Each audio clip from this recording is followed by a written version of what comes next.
Hello and welcome to this investment banking full course by Intellipaat. Did you know that the global investment banking industry generates over $300 billion in revenue every year? And some of the biggest deals you hear about, like mergers between billion-dollar companies or companies going public, are all handled by investment bankers behind the scenes. Now, this tells you one simple thing: investment banking is not just about finance, it's about shaping the global economy.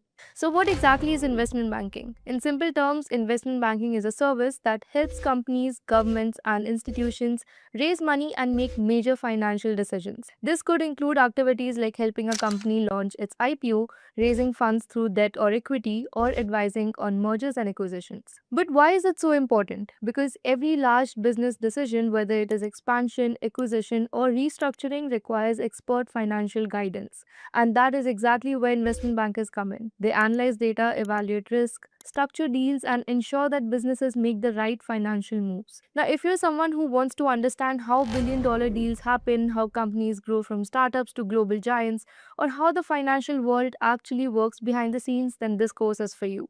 In this course, we are going to start from the very basics and gradually move towards advanced concepts. You will begin by understanding the fundamentals of investment banking and financial markets. Then you will learn about key concepts like financial statements, mergers and acquisitions, IPO processes, and financial modeling. You will also get insights into the real-world deal structures and how investment bankers actually work on live projects. By the end of this course, you will have a clear understanding of investment banking concepts and the practical skills required to enter this field. So without wasting any time, let's get started. Now, what is investment banking? It is a specific branch of banking that helps businesses raise funds and provides them with financial advice and support. It provides a substantial financial advising, capital raising, government and financial institution services, financial and risk management services, and help to enterprises. An investment bank is a type of financial services firm that serves as a middleman in large and sophisticated financial transactions. When a new firm is ready to launch its initial public offering, or also known as IPO, or when a company combines with a rival, an investment bank is approached.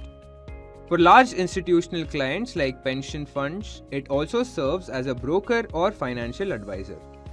Now let us move on to what does investment banks do. Let's begin with a simple example of a company named ABC. Suppose ABC wants to merge with another company. How will it know that the other company will be beneficial for it? Or how is it going to raise the desired funds?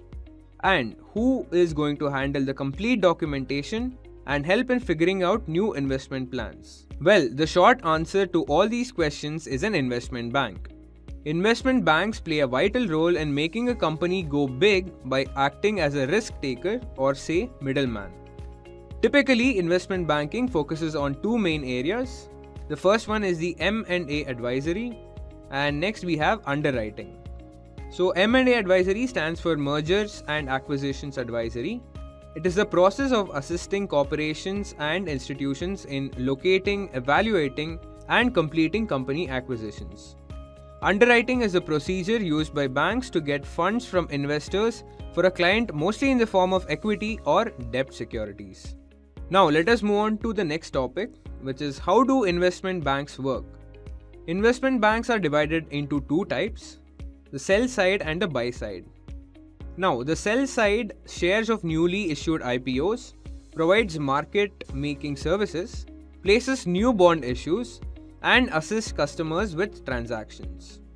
Coming to the buy side on the other hand trades securities such as shares and bonds in order to maximize profits. It collaborates with hedge funds, mutual funds, and pension funds. Now let us take a look at the careers available in investment banking. Investment banking jobs are among the most desirable jobs in the financial industry. As an investment banker, you will be expected to assist the clients in raising funds and expanding their businesses. Though it is not that easy to get into the domain, once you make it through the journey, the results are really rewarding. The average salary ranges around $100,000. With years of experience, you can even earn up to $500,000 per annum.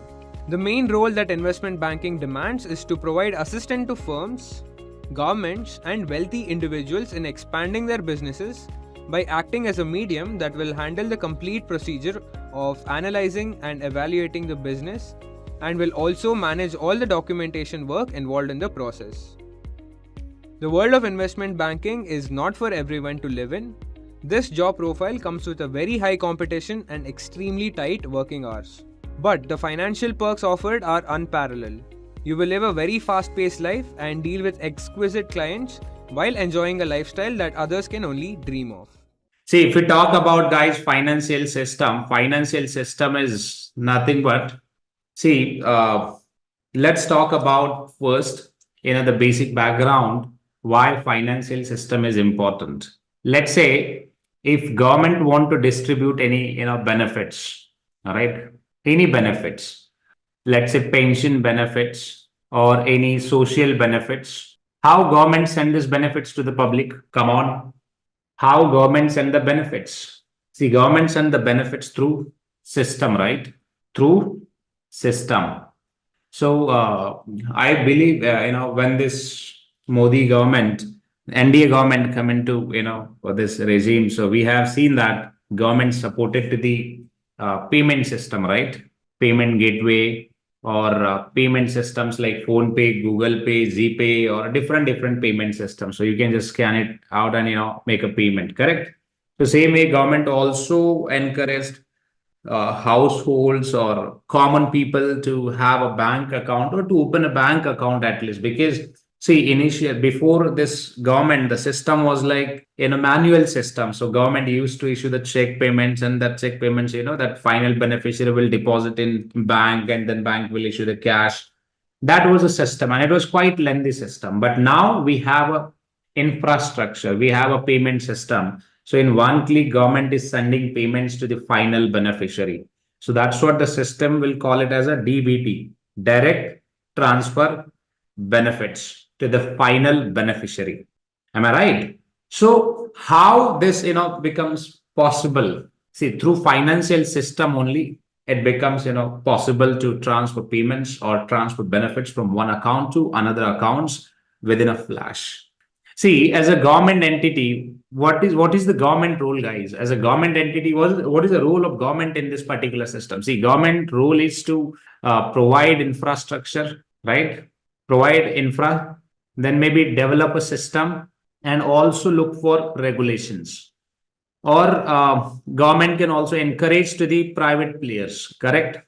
Private systems or companies, because Phone Pay, Google Pay, GPay, all are private companies. So government encouraged to them as well to be a part of this payment revolution, participated and allow people to transfer the money through system only.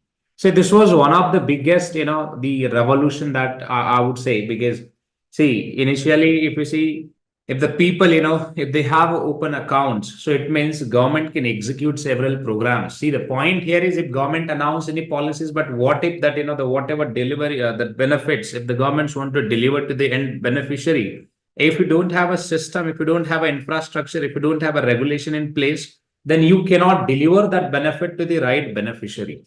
But now if you see through DBT system, you can transfer benefits to the original beneficiary. So that all comes under, guys, financial system.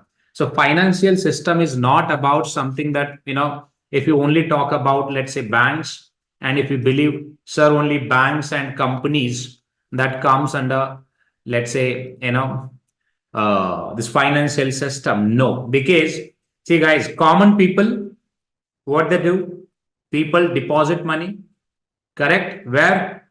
In a banks, and then banks provide loan facility, basically loan to companies and loan to others. So that's how system works. So in one hand, banks basically accept the deposit, and on other hand, bank also issue the, or disburse loans to the borrowers who want to borrow. Now your question would be, look, why this deposit and loans, which is important, and why we are discussing this?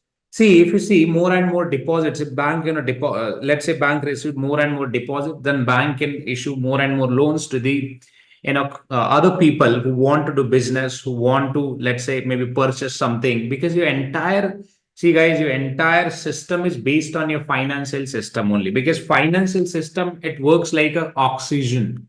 It works like an oxygen.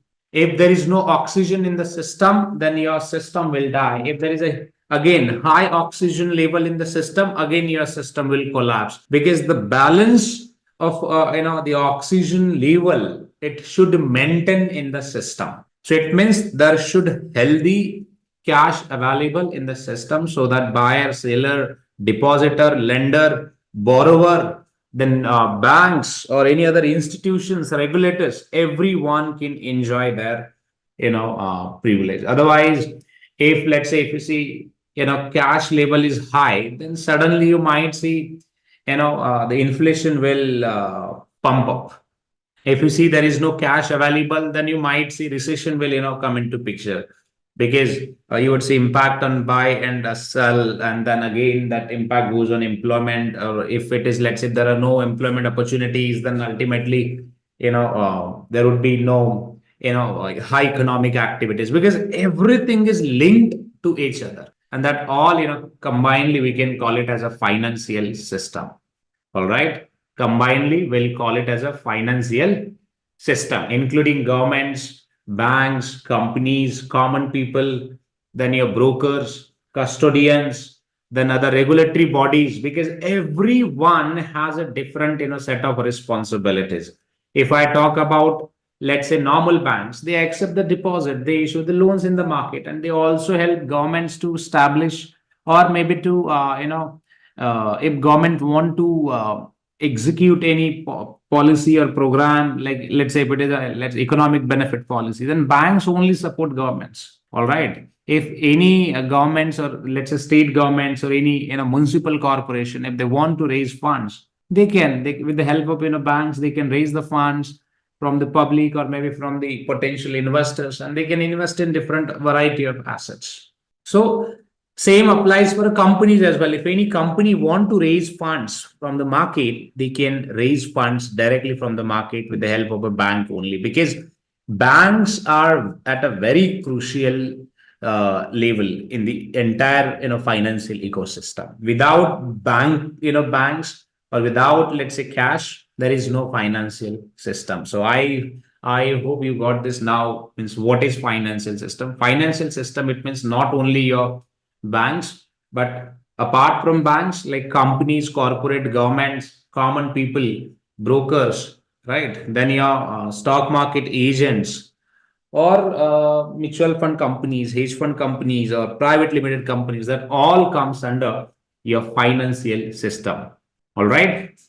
See again. So in a financial system, we'll have a participants, markets, products, and services. So that all combinedly, you can call it as a basically, the financial system.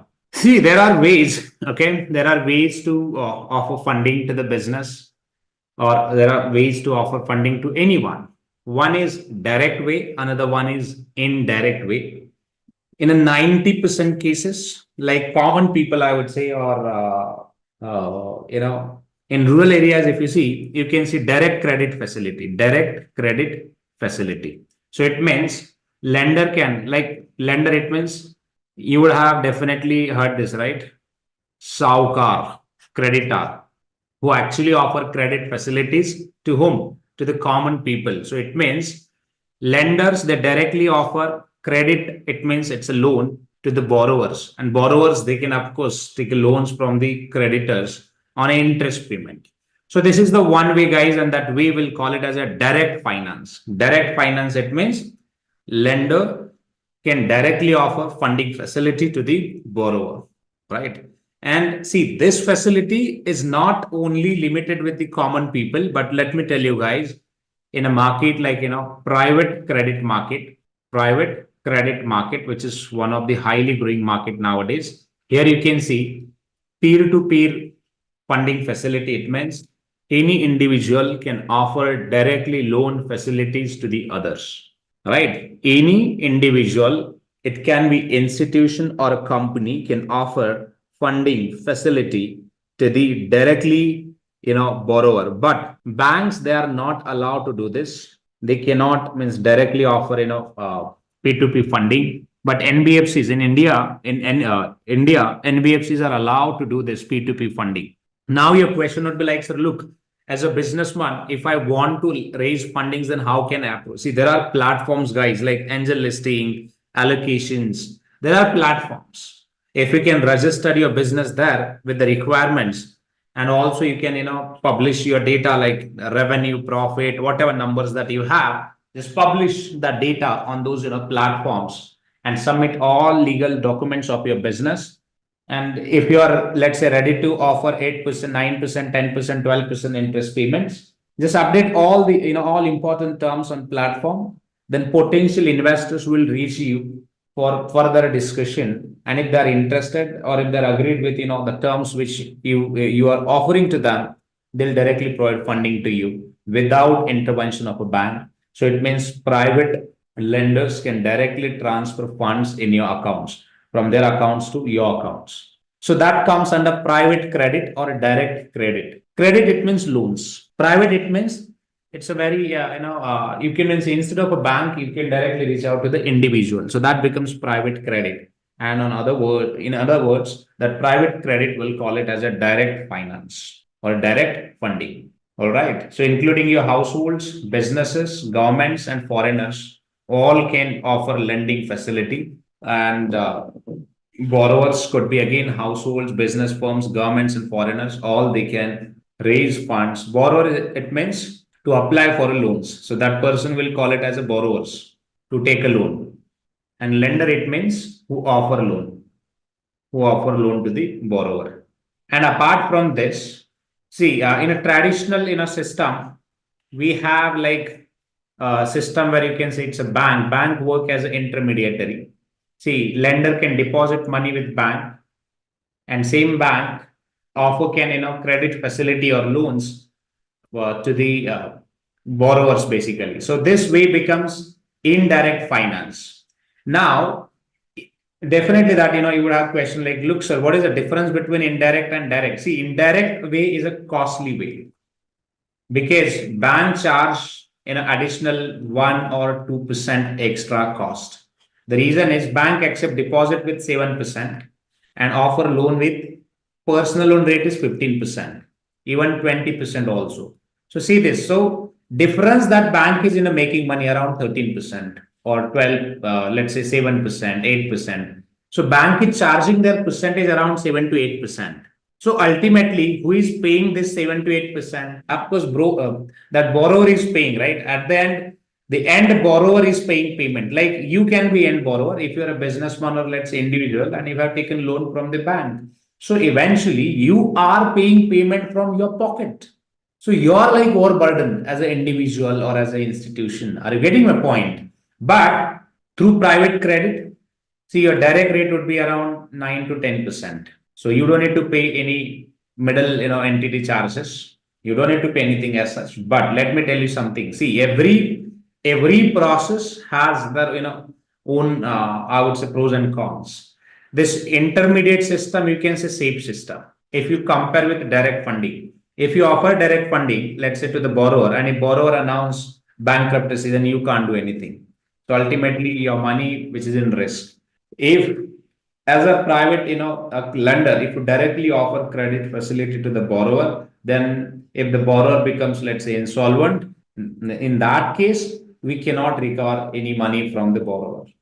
But if you go through the bank route, of course, if you deposit money with your bank, it means it's a bank's responsibility, right? It's a bank's responsibility that bank will take care of it of your money, and bank will also deploy money in the different, with the different borrowers, I would say. So that's how bank will play role here, and that all banks or agents, they'll play role as a financial intermediary in this financial ecosystem. All right.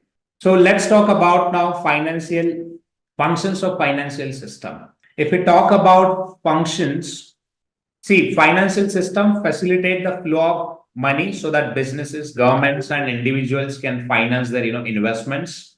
All right, in this way. Apart from the financial system basically work as a intermediaries and control the flow of money by acting in that capacity. Then monitor and regulate the participants in the financial system as well. So it means, see, the important is flow of money. One, that is also important. Then second one is balance of flow is also important. Balance of flow. And third thing is regulation. This is also important because see, ultimately, if you don't regulate any system, right? Let's take an example of crypto market. This crypto market is not a regulated one at the moment because still which is at a very growing stage and people they are investing in crypto market, but there is no assurance of that your money is safe because I lost $5,000 in crypto market in 2020 2018 I believe in 18 or 19 in pandemic. I was just exploring new options to the stock market because stock market was down for a couple of months. So I was thinking like if I can invest in different assets, so it might help me to grow, right? But I invested in one of the with one of the broker, and that after a few months, I've seen that that broker system was not there. Even there was no website as well. So that happened. So it means when we say unregulated, unregulated market, that level of risk that you can see where anyone can cheat, anyone can do any frauds with you. But if the market is regulated, it means so as per the regulations, will have to work, right? If you don't work or if you just violate the regulations, they can penalize you. On other hand, let's say same applies to the any investment firms also. So let's take an example of Satyam company. What happened with Satyam company? Satyam scandal. Do you know guys Satyam scandal? Have you heard about Satyam company before? Satyam was an IT company, guys. Satyam was an IT company. What happened with Satyam? Now you don't see that Satyam company on stock exchange because the Satyam company now renamed, and the Mahindra Group purchased it, and they have also changed the name of that Satyam company to Tech Mahindra company. What happened in Satyam company? See, Rama Linga Raju again. It's from South. That guy manipulated the financial statements of company and pumped the share prices in the market and sold out same company securities in the market and raised funds, and again transfer or routed that funds to the his son's account in a shell companies in onshore accounts and offshore accounts, and again that funds routed to the real estate business. So it led to the big scandal and lots of people lost money. What about Tata Capital scam? Have you heard about Tata Capital? So now Capital again they have renamed, and now they are operating business as under Tata Investments. But again, Tata Capital's directors, few directors, what they did, they raised the funds around 500 crores and transfer that funds to the personal accounts, which is not means as per the regulations, which is not allowed to transfer any funds from their accounts to the personal accounts. No, it is not allowed it, but they did. And finally, then Ratan Tata ji had to intervene in this matter and convince to the investors that look, your money is safe and we're going to disburse that money, and they have actually disbursed the money, guys. So that happened. And if they, let's say what if let's say Tata also capitulate from this the responsibility that I don't want to take it the responsibility, I don't know what happened in my company, then just think about it, what would have happened with the this investors. Another example, Sahara Group. We have seen that Sahara Group launched a couple of schemes, which was cheat fund kind of schemes, launched schemes, raised fund from the common people. The fund size was around 20,000 crores, invested in Sahara city on his own name, and manipulated in a few things like including regulations and everything. Finally, what happened? People got cheated, right? Then this government had to intervene. This NDA government had to intervene and return the money of people. Then apart from this, see, there are several cases which I can tell you. But the whole point here is how we can restrict all of this, this scandals. Because ultimately, if you don't have a regulation in place, you can see more and more, frauds or scandals, and which we cannot control it.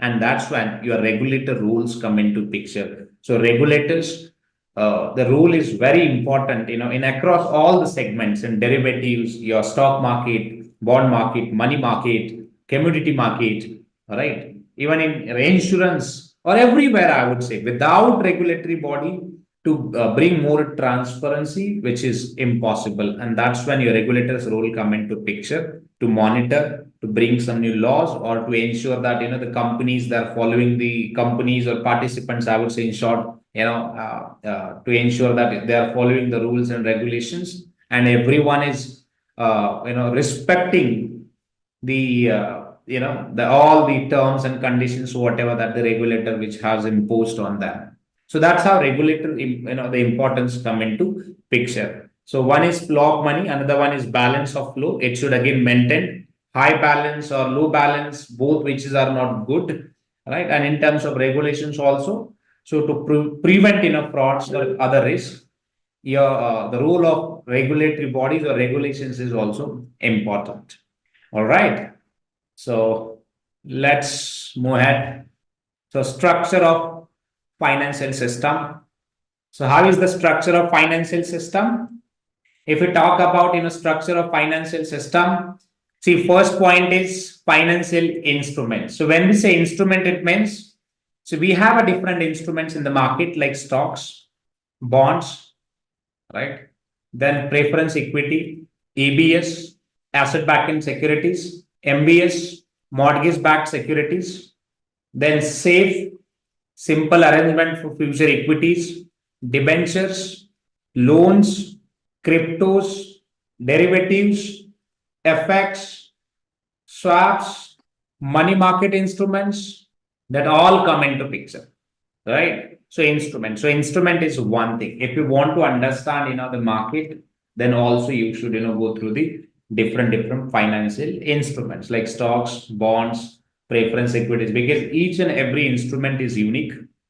Each and every product has different features or characteristics. Each and every product has different trade life cycle.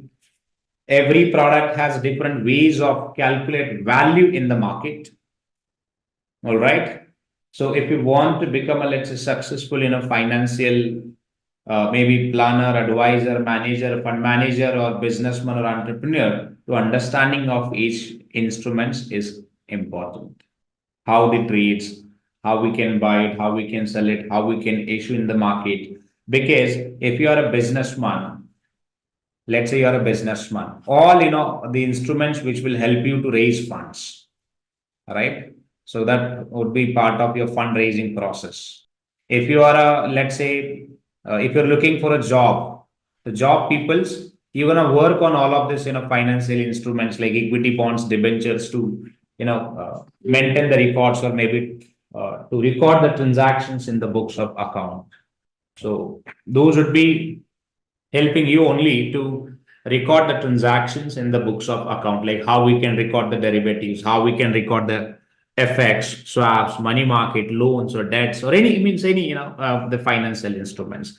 If you are a fund manager, let's say, then from a fund management perspective, you should know the detailed analysis of that particular instruments risk, then how that instruments works in market, how you can hedge it, how you can generate the money through differences and all. So that all comes under your fund management as well. See, same instruments helps to everyone, but you can see just the perspective will change in terms of business. Entrepreneur will use the same instruments to raise funds. In terms of, let's say, job holder will work on all of those financial instruments to maintain the records in the ERP system. And if you talk about, let's say, fund managers, as I said, fund managers again raise the funds from the people to invest in all of these financial instruments. So that's what financial instruments, which are very essential and important in this investment banking spectrum. See, guys, so all instruments, they are the part of investment. Investment and banking both are different. Banking, it means normal bank systems.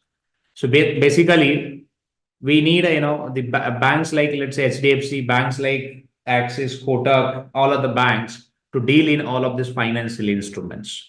because without banking system, we cannot buy and sell the securities. So ultimately, the point here is we calculate the value of financial instruments in cash and we exchange the financial instruments in cash only. So that's what your banks come into picture. So we need a banking system or infrastructure to exchange the value of financial instruments in cash. But investment, when we talk about investments, so it means all of this, the different financial instruments that come into picture, along with that, their risk or different ratios or parameters that we check while investing in financial instruments, or maybe even while issuing, the instruments in the market. We also perform the risk assessment checks to ensure that there is no, they means high risk, because if you see any high risk as such, so you might lose your money. As a businessman, again, it is very important that let's say if you're not aware about it and if you still raise money, then you might end up with your business empire also. So that happened. You can go and check, you can read stories as well, like how are the instruments which are critical.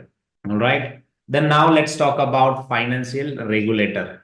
So when we say financial regulator, guys, it is their responsibility to control the market activities. SEBI, you would have heard about now the Hindenburg, which is the research firm from the Europe, right? They have published or leaked some paper or information that the SEBI, which is SEBI director, right, which is involved in the Adani, that Adani firms or investments and all. So which is something not means good practice and this and that. But anyway, see if you just alleged to the Indian financial system, then it will not work at all. The reason is, in India we have a judiciary system, we have Supreme Court, High Court, all other systems. So only your reports will work in your country only. So if let's say Supreme Court of India, if let's say give a judgment against any US businessman in US, this judgment, it will not work at all in US.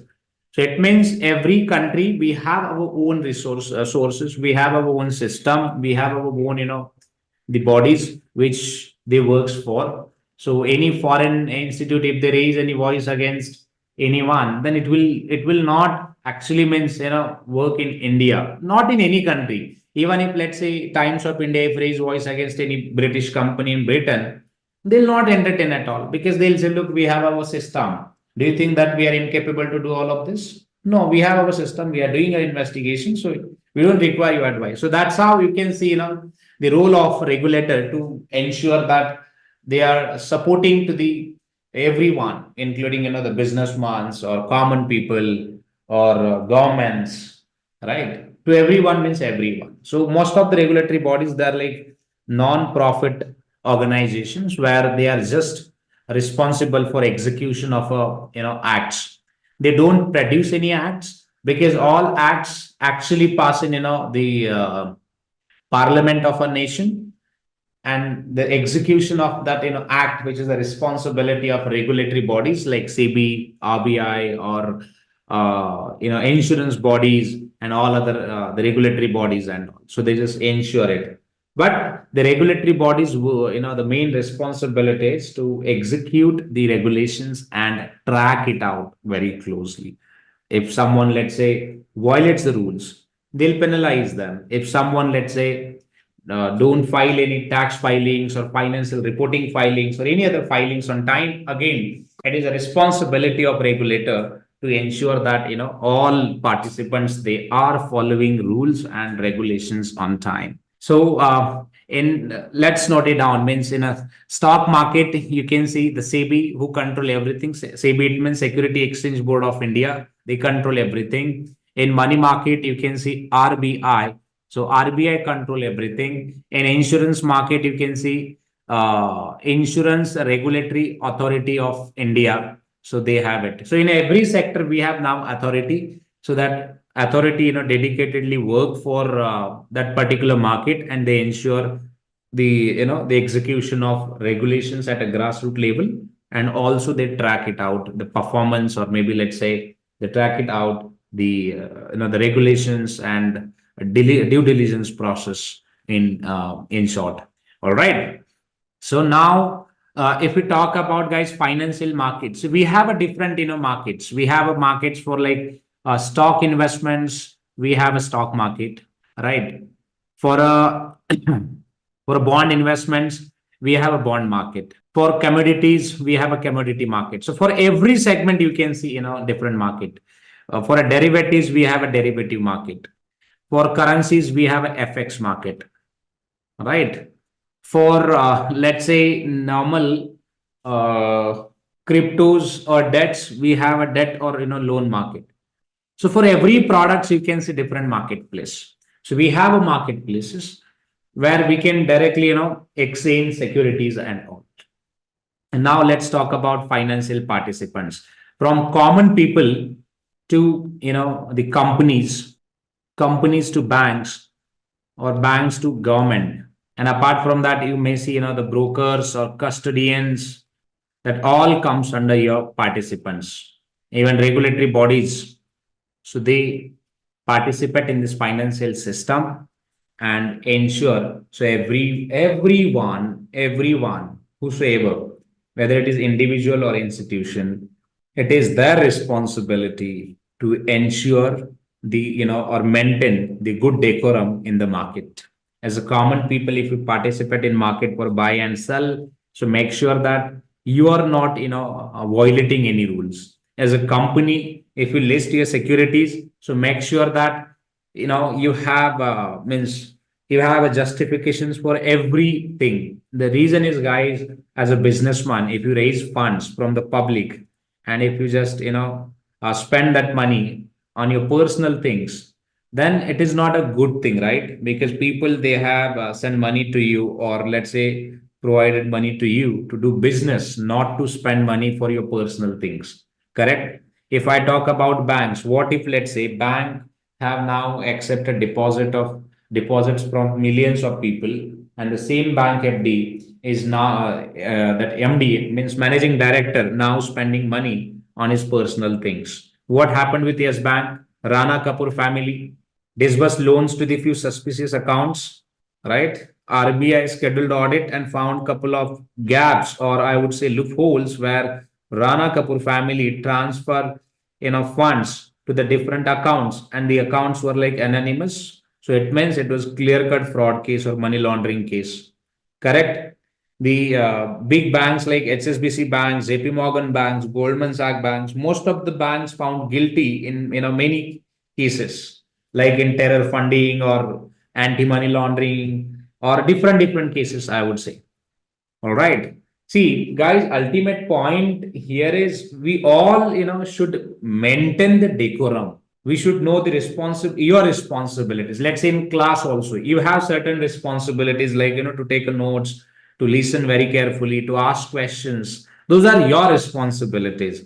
As a trainer, my responsibilities is like to, explain everything in details, and also support you if you need any more clarification, or let's say if you have any questions. My responsibility is to provide you an answer. So same way, if you see, means we both have obligations.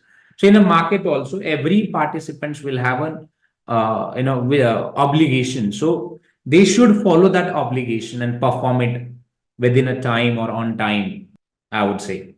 All right. And then apart from this, financial services. So financial services, which include investment service, all right, broking service, banking service, advisory service, accounting, audit, that all comes under your business. Merger, acquisition, also you can add to it. So that all comes under your financial services, and that's when your role come into picture here. That maybe you can join investment service or broking service or banking service, advisory service, accounting, audit, because based on your skills and knowledge, or let's say certification, you can join different service and offer that service to the end beneficiaries. It could be companies, banks, people, brokers, or anyone. It could be anyone, right? So that's how your financial system is designed for. So the financial system, if you see, all factors that consist of main components. You can call it as a financial system. So let's talk about now structure of a financial system. See, we have discussed all of this. All right. So first one is investment banks. As per participants, first one is investment banks. How investment banks role come into picture? Or you can guess it even.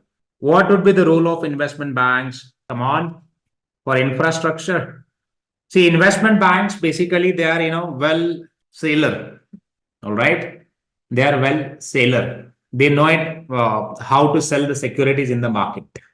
So basically, investment banks, their main service that you can say help companies to sell the securities in the market. If any business want to raise funds from the market, they appoint investment banks to consult them, to advise them, to prepare financial models for their business, and also help them to sell the securities in the market. All right. So that's how your investment bank's role come into picture. And even if you see, we always call sell side firm, sell side firm. So sell side firm, it means investment banks, they work at a sell side because they help companies to sell the company's securities in the market to raise funds. If any company want to raise funds in the market, you can simply connect with the investment banks, share your business model.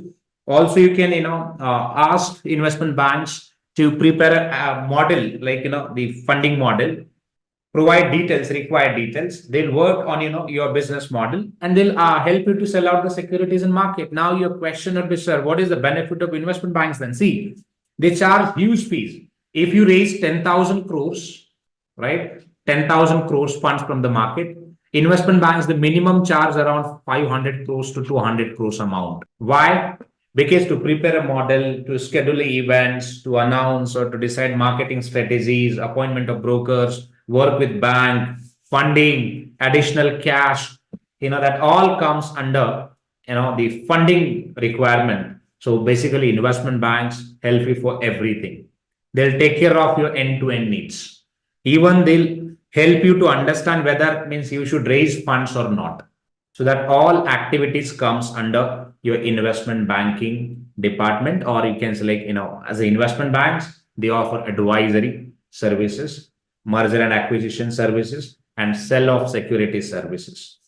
So if you want to sell any securities, you can directly reach out to the investment banks and they'll sell it out your securities. All right. Then if we talk about retail or corporate banks, this bank's main activity, if you see, sell it out, loans in the market, accept deposit. They directly accept deposit, right? Sell loans and issue, other banking services, including debit card, credit card, your home loan, personal loan, the different like online banking services, and also all that services or comes under your retail banking, segments.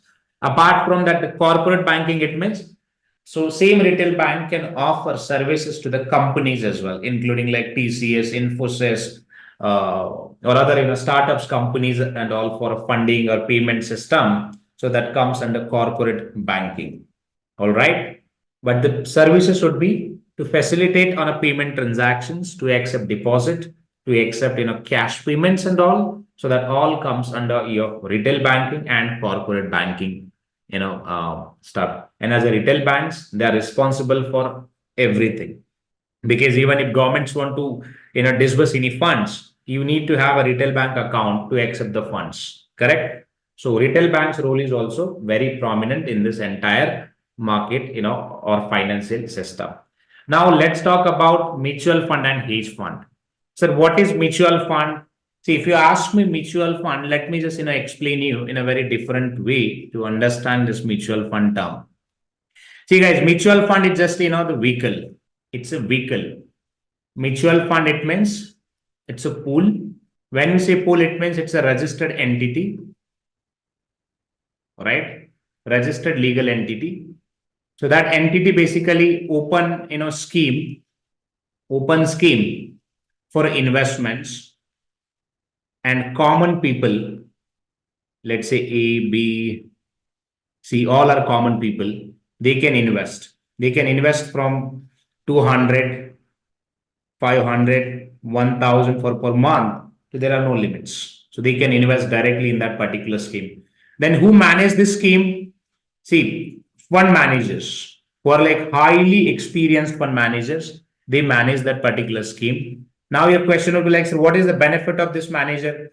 See, pool basically created by your fund managers. So it means pool charge 2% on AUM every year. So what is this 2%? 2% is management fees. Management fees. See, this 2% is the income of a fund manager. So out of that, they can pay other expenses as well. But up to 2%, 3%, even, you can see higher the fees rate also you can see where fund managers, they charge fees to the funds every year. So for example, let's say if any fund has a 1 lakh crore, AUM, asset under management, and if that fund has, let's say 2% as a, management fees, or let's say, expense ratio, instead of management fees, we'll call it as expense ratio. Then that fund every year charge 2% on 1 lakh crore. So you just calculated the revenue guys from this particular model. Most of the mutual funds, see, even if mutual funds generate losses, they don't care about at all. They just directly charge 2%, at the end of the year and debit the fees from the mutual funds investors account. And they earn huge money. So that scheme, will call it as a mutual fund, schemes. So it's basically a scheme where common people, basically, they come together and they invest money in the scheme, and that, pool, we are highly professionals, like, the highly professional, experienced, I would say, people, they can manage that pool. They ensure that, diversification, or diversification, it means invest into different, variety of assets. Instead of investing in one, they can invest in other variety of financial instruments. All right. See, apart from this, see, most of the mutual fund schemes, they are like open-ended schemes. All right. And they invest directly into financial instruments. For example, let's say if I talk about, let me show you a site. Say this mutual funds, let's say multi-cap mutual funds. My favorite funds are like small cap funds. Most of the small cap funds, they offer huge returns. See, asset under management, 60,000 crore, 15,000 crore, 60,000 crore. See this. And they directly charge fees on this amount, guys. Even if you charge 1% on 60,000 crores, it would be around somewhere 600 crores, right? So around 1 to 2,000 crores, they directly generate the revenue from the assets. And this amount of money, which the mutual fund managers, they have invested into different variety of financial instruments, right? You can see the monthly returns also in a 1 month, how much that they have generated. So now just click on this funds. It's a funds. This is the NAV of this fund. See the companies, if you can see. See, this fund invested, right? This Nippon fund manager raised. If you want to see the fund manager details, let me see if I can show you that as well. Yeah, this one. Minimum investments, which is required 100, from 100, anyone can invest. Then fund manager details. Nippon Life India Asset Management. This is the official number. Register our details. Yeah, this one, fund manager, Samir Raj. Since last 7 years, that guy is working as a fund manager with this particular company, and Kinjal, Desai, again, around 6 years, right? So see how much they're, making money. Both guys, they're generating huge revenue. See, this fund is charging around 0.6%. So it means around 1% they are charging. So 700 to 800 crores they're generating, as a revenue. So every year they're generating around 600 to 700 crores from this particular mutual funds. Now, see, think about it. Who is investing in this mutual fund? Who is investing in this mutual fund, guys? Just think for a while. Who is investing? Common people like us. We are investing in this particular funds. In all mutual funds, see, only common people, they have invested. Mutual fund market size, which is at around 100 lakhs crore. See the amount, Only the LIC is holding around 40% stake in mutual fund. LIC's mutual fund size is which is at 40 lakhs crore AMC size. All right. So mutual fund, it means basically it's a scheme where highly professional people, they'll create a scheme and allocate the units to the investors. Investors can invest, and then that funds, the fund managers, they can deploy it in different securities. So here one more important point that you can note it down. Mutual funds, they are a buy side entity. Mutual funds, they are buy side entity. Now your question would be like so why buy side entity? See, who is buying securities? Of course, mutual fund is buying securities. So they are buying securities to invest in the companies, correct? And then who is selling securities? Companies, they are selling securities to raise funds, and mutual funds, they are buying securities to make money out of it. All right. Okay. So any question around mutual fund, guys? So there are types of mutual funds like multi-cap mutual fund, tax saving mutual fund, large cap mutual fund, mid cap, small cap, debt, hybrid, liquid. In terms of investment, if you ask me, sir, which one is better? If you are young and if you are ready to take a risk, then you can look for a mid cap and small cap investments. Again, sir, why mid cap and small cap? Because see, if you have a multiple income sources and if you can take a risk, then you can generate at least 20 to 24% return on mutual funds. And see, 20 to 25% return, which is decent. If you have 1 crore, just invest in a 1 crore and you can generate 20 to 25 lakhs per annum. What you want without doing anything. Without doing anything. See, with regards to the mutual fund, risk is like, the investment is linked with the market. If you see, if there is a change in, let's say, let's talk about this Nippon. Nippon invested in which company? HDFC Bank, Kirloskar, Tube Investments, right? Old map. If let's say price of this particular security changes, like in a volt map, then ultimately the total value of funds will affect it. So it means you can see the impact on your investments also. So basically your investments value would be based on the companies where the mutual funds invested. See, around in 21 companies this mutual fund has invested it, right? So around 95% funds utilized for investments in different companies. If this companies grows, then your mutual fund will grow. If you see here the loss, let's talk about this one. Volt map transformer, the loss percentage, if you see, which is at 15%. In a 1 month only, there is a loss of 15%, right? And on other hand, in Bharat Heavy Electric Limited, you can see profit as well, around 10% profit. Let me see. See the losses. HEG Infra, 10% loss. Century Textile, 10% loss. Imami, 1% loss. And other hand, Asian Paints. What a great 250% profit. Look, Bharat Heavy 10%, Timken India 4% profit, they have it. All right. So this is how you can relate. And they have recently took a new position in HUL. Then see one of the stock, Blue Dart, the loss is 32%. So when we say loss, so that becomes your risk, because if the stock price goes down, then your mutual funds value also it will goes down. So your basically mutual funds value is based on the company's performance, right?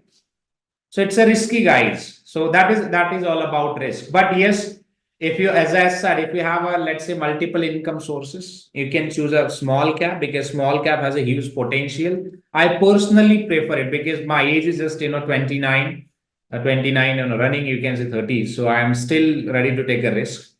So I'm investing in equities directly. Also, I'm investing in equities as well as I'm investing in small cap funds as well. Why small cap funds? Let's talk about the returns enabled with high long-term performance versus category. Let me see which one is offering best one. JM Finance Small Cap Fund, 6% return in just 1 week. All right.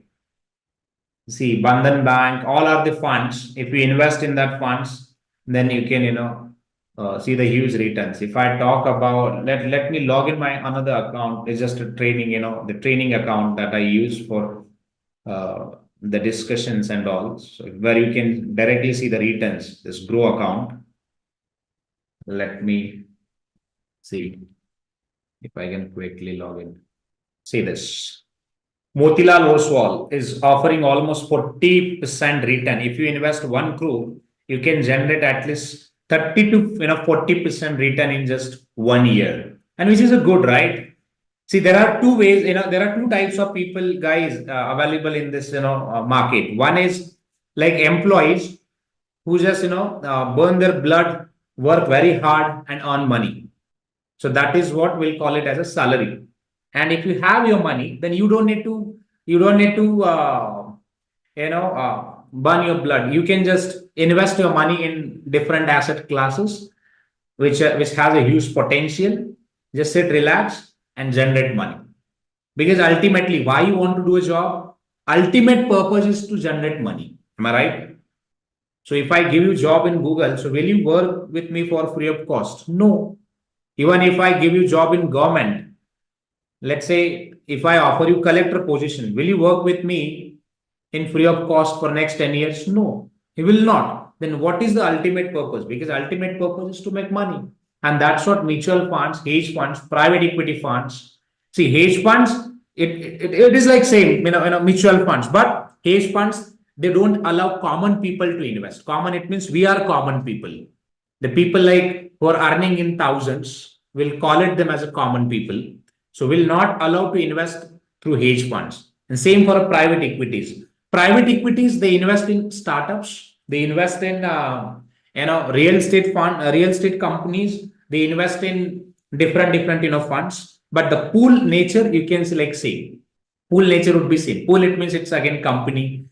It's an investment company, right? It's just a wording that we'll call it as a pool. Pool is nothing but it's just a company. But they dedicatedly work for investments, right? If you see my portfolio, I have invested in a couple of investment schemes. So around 1,16,000 that I have invested in last 6 to 7 months, I would say, just a data of 6 to 7 months. Because every time, whenever, if any students want a demo, just we buy it and, we just discuss few things. If you see, every investment scheme is in profit. See this. So here I have invested 44,000. The profit which I have is like around almost 20%. So here you can see my profit around 15%. Here 16%. Again, Quant Momentum Fund 8%. Quant Commodities Fund, how much? 47%. See the profit, right? So this is how, means you can leverage it out, guys. If you have a funds, then invest in a right, the financial instruments and generate some money. I have a stock portfolio as well, but now we can discuss that later on, not something that we can discuss. See, few years back, I had just bought couple of shares, purchase at around 55 rupees, and now same stocks price which is at 192, you can see profit of 246%. Now your question would be like, sir, why didn't you purchase huge quantities? See, this is just a training accounts. I'm buying and selling in equities since last couple of years, but since last two and a half years, I'm into profit, and I'm started now generating profit. But initially, like 2016, 17, 18, 19, it was a training period for me. I lost money as well, not huge, but I lost money in capital market also. So, anyways, so this is all about your mutual fund, okay. And what about hedge funds? So hedge funds, it's a big brother of, you can see, mutual funds. Only the rich people like YouTubers, then big businessmen, business families, they are only allowed to invest in hedge funds. And hedge funds, they are very big. But let me tell you a secret. Only mutual funds, they are profitable, I would say, because most of the hedge funds, they're like loss-making entities. But the mutual funds, they have consistently delivered 20 to 25% returns annually. All right. And if we talk about private equity funds, they directly invest in a startups companies, because mutual funds, they are not allowed guys to invest in startups companies. Okay. So here, if we see hedge funds and private equities, hedge funds are also allowed to invest in startups companies, but private equity funds, they are not allowed to invest in startups companies like mutual funds and banks. So that's what they create or there are private equity funds available like KKR, only the list of private equity funds. They are allowed to invest in startups companies also. So that's what they create private equity pools, and they directly invest it. But now question would be like, sir, who invest in private equity funds? See, again, rich people are allowed to invest it, not common people. Hedge funds and private equities are for rich people, and mutual fund is for common people or poor people who can invest, or mediocre people, you can say, who can invest with a minimum amount of rupees 100. All right. And all three, like mutual fund, hedge funds, and insurance funds, they all are like buy side firms. Buy side firms. Note it down somewhere. As a finance professional, you should know it. Who are like sell side and who are like buy side. Sell side, investment banks comes at sell side, and mutual funds come at buy side in investments. Why? Because they buy, hold, and sell. That's how they make a profit. Investment banks only sell and charge commission. Investment banks' main activity is to help or facilitate funds as well as to the companies to sell it out securities in the market. That's all. So they work as an intermediator, basically. All right. Now, what about the government? See, government also issue certain instruments, guys, in the market. Government issue T-bills. So what is T-bills? T-bills, it means it's a documents, where government issue that on a discount. Let's say the T-bill price is 100. So government issue that on, 120. And at the time of redemption, government pay, 20 rupees extra. So bills can be issued for 31 days, 62 days, then max to max, I would say the bill can be issued for a 364 days, right? It's a highly liquid financial instruments and highly safe as well. Apart from that, governments, ministries like National Highway, Authority of India or Electric Board, then other Renewable Energy Board, so or even insurance, board, they can directly issue the bonds in the market to raise funds for a development. How Gadkari raised funds? Because Gadkari issued securities, right? Because the land which comes under the government's, government's authority, guys. So governments can sell out any lands to anyone. So basically, governments issued bonds to the common people, raise funds from them to invest in again the same lands to develop bridges or highways or infrastructure. And through the same highways, governments will collect tools, and that same tools government will again distribute to the common public. So this is how you can say why government collect tools, because government raised funds from common people with the commitment of that government will offer interest payments to the public. Otherwise, how governments will pay it then? See, government, now you'll ask me, look, sir, government is, they have a huge power. They can print out the money. See, they can't.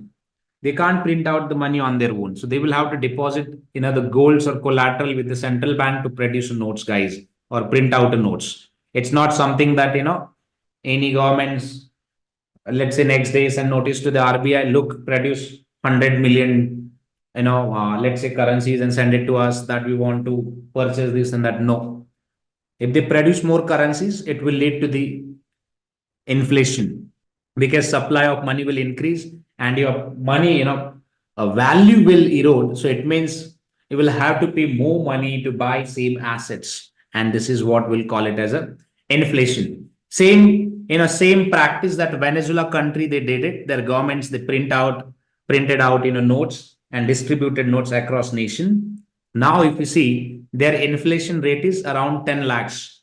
They need a 10 lakhs to purchase, the 1 liter oil. This is what the situation is. Same with Pakistan, same with, Sri Lanka, same with other countries. They printed notes and see this inflation across all, the other countries, neighboring countries of India. So printing of notes, the solution is very disastrous and nobody can, opt it like countries like India. So we have a different, system. But if the governments need funds, the best way is to governments will issue the, T-bills for their day-to-day operations or expenses. And for long-term expenses or capital expenditures, government can directly, issue the bonds to the public. So public will again infuse or let's say provide funds to the governments to invest in different projects. Government will again invest in projects, build the roads and highways, and charge fees to the public who will use that highways, and same governments will return money back to the public once they collect it. So did you get this? So means government also raise funds basically. Now let's talk about stock exchange. What is the role of stock exchange? See, role of stock exchange is a platform, guys. It's a platform where buyer and seller both come together and they exchange in a securities or even cash as well, right? So companies, governments, hedge funds, retail corporate banks, investment banks, registrar, insurance companies, retail investors, brokers, custodians, they all come together here under exchange and they exchange in securities because broker like Zerodha, they work as a middleman. Right? It's a broker. They work as a middleman and they help buyer and seller to buy and sell the securities through stock exchange. Custodians provide safety and security to your financial instruments. Clearinghouse, they help you to transfer securities, purchase securities, because it is their responsibilities to take care of clearing part, clear the trade once the trade is executed. Registrar, they help companies to maintain the records of shareholders or outstanding shares details. And also, registrar helps companies to maintain the data of corporate actions like dividends, then stock split, right? Or different, details. Insurance and pension companies, they are also buy side firms. They buy huge, equities or bonds and debentures. See, most of the funds like insurance and pension funds companies, they invest funds in governments, T-bills, because T-bills offer interest payment, safe interest payment around 7 to 8%. So they invest it. Retail investors, again, they buy and sell securities to generate some money out of it. And what about depositories? We have NSDL and CDSL. So both depositories offer facility to convert physical shares into dematerialized form. So like a paper, right? If you have a paper, let's say 100 rupees note, what you can do, you can deposit that notes with a bank and then bank will convert that physical notes into digital and same amount it will reflect in your bank account, correct? So same way depositories works in an investment market. If you have a physical equities, you can deposit that equities with the NSDL and CDSL. So NSDL and CDSL will convert that physical securities into digital and then digital security it will available in your demat accounts to buy and sell easily. So that's how it that system works. All right. Custodian, it means it's a bank, guys. It's a bank only. If you deposit your money with bank, right? What they do with bank, if any bank offer locker facility, so that bank you can call it as a custodian bank. Why? Because they are taking the custody of your, let's say, durable goods. It can be currencies, stocks, bonds, right? You can deposit that with bank. So bank will provide custodial support to you. Custody, it means safety. If you have a demat account and if you have investments with you, see, basically these custodians, provide safety and security to the hedge funds, mutual funds, and insurance funds investments because they are a trust. And if fund manager, let's say, purchase any securities, it is mandated to transfer that securities under custodian.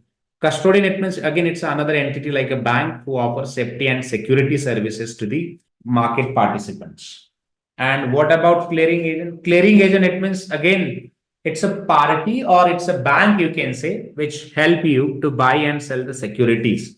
So once you buy it, they'll basically transfer funds from one accounts to another. They'll clearing agents again will transfer securities from one accounts to another accounts and announce it as a clear trade is clear. Because if you buy it, what happened? Let's say you have buy it, cash will out, right? Shares will in, correct? In the books of seller, cash in, shares out. So who take care of this? Cash out and shares in. Clearing agents, they take care of it. And they charge their clearing fees as well. So ultimately, if you purchase any securities, what you want securities in your demat account, and cash, it should debit from the designated bank account, correct? Same for sailors as well. If sailors sell the securities, then cash will in the books of sailor and shares will out. But who take care of that? Cash in, cash out, shares in, shares out. Who take care of it? Your clearing agent take care of it. Okay. CDSL and NSDL both are depositories. Okay. Depositories, it means you can deposit your shares. Where do you deposit your cash payment? If you have a cash, where do you deposit? With the bank, correct? So same way, if you have a shares, then you can deposit your shares with the bank. With the depositories. So depositories, it's like a bank. So we have a depositories, two depositories. One is NSDL, another one is CDSL. CDSL, it means Central Depository Securities Limited. NSDL, it means National Securities Depository Limited. NSDL work for NSE Stock Exchange Market. CDSL works for BSE Stock Exchange Market, Bombay Stock Exchange, and National Stock Exchange. We have other stock exchanges also, like Kolkata Stock Exchange, Ahmedabad Stock Exchange. There are many more, right? Pune Stock Exchange and all. But depositories actually help to convert physical shares into digital certificates. And once they convert into digital, so again, depositories offers demat account. So same shares you can accept in demat account. So then after you can buy and sell shares easily in the market. So let me just log in my account if I can. I have another account. CDSL login. All right, I'm not able to log in, but see this here, you can open the accounts and accept the securities in here in the demat account only. All right. So demat is basically a facility to accept the securities in digital format. So once you have a securities in digital formats, then you can. So there are no any other companies who can offer depository services. Only there are two companies, CDSL and NSDL. All other like they just they are member of depositories. We have a CDSL and NSDL, only two companies, Central Depository Services Limited and National Depositories Services Limited. Only there are two companies available so far. Okay. If anyone want to invest in these companies, you can invest. One company which is CDSL is listed, NSDL is yet to list. You can invest in CDSL. NSDL, which is available in unlisted market. So if anyone is interested to invest in unlisted market, you can invest that. So now let's talk about, guys, financial market. This stock market, right? Under financial markets. What do you know about capital market? Starting investments. What else? Where they produce capital. Aditya, how capital market produce capital? Can you explain? What do you mean by produce? How they produce it? But see, market is just a platform, okay? This market is just a platform where government and companies raise capital by issuing shares or bonds, right? Shares and bonds both are like part of capital market only, and common people like us who participates and invest in the stock market, who participates and invest in this market. It's just a platform, guys. In India, if we talk about, NSE, which comes under your stock market or capital market, BSE, again, it's a capital market, right? The other stock exchanges like Ahmedabad Stock Exchange, Pune Stock Exchange, then Bangalore, Stock Exchange. We have stock exchanges across, different countries. So even at an international level, also you can select Nasdaq Stock Exchange, Singapore Stock Exchange, Nikkei Stock Exchange, Shanghai Stock Exchange, Japan, Stock Exchange. We have means, across globe we have different stock exchanges. So all are like a platform. All, people, they come together like governments or companies, they list their securities on a stock exchange, right? Once they list securities on a stock exchange, basically listing it means selling securities to the common people. Through listing, what they are doing, they're simply selling securities, right? Even government also, if governments want to raise funds, the government issues securities in the market. If any municipal corporation want to, raise the funds, they can simply list securities in the market. So it means capital market will call it as it's a platform, right? On that platform, you can see multiple, different or different participants who come together. It could be brokers, it could be banks, it could be insurance companies, mutual funds, hedge funds, private equity funds. You can see different participants who come together and, as per their roles and responsibilities, they perform it and ensure that, they are also supporting to this ecosystem. So common people, they always buy the securities by participating in different events, and in a day in day out also, common people, they buy and sell the securities on a stock exchange.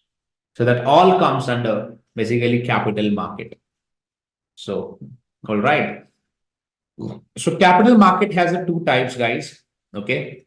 One is primary market, another one is secondary market. See, primary market, which is for here companies directly sell shares to investor, right? So in a primary market, companies directly sell shares to the customers like or investors, I would say, like IPO. In IPO, what happened?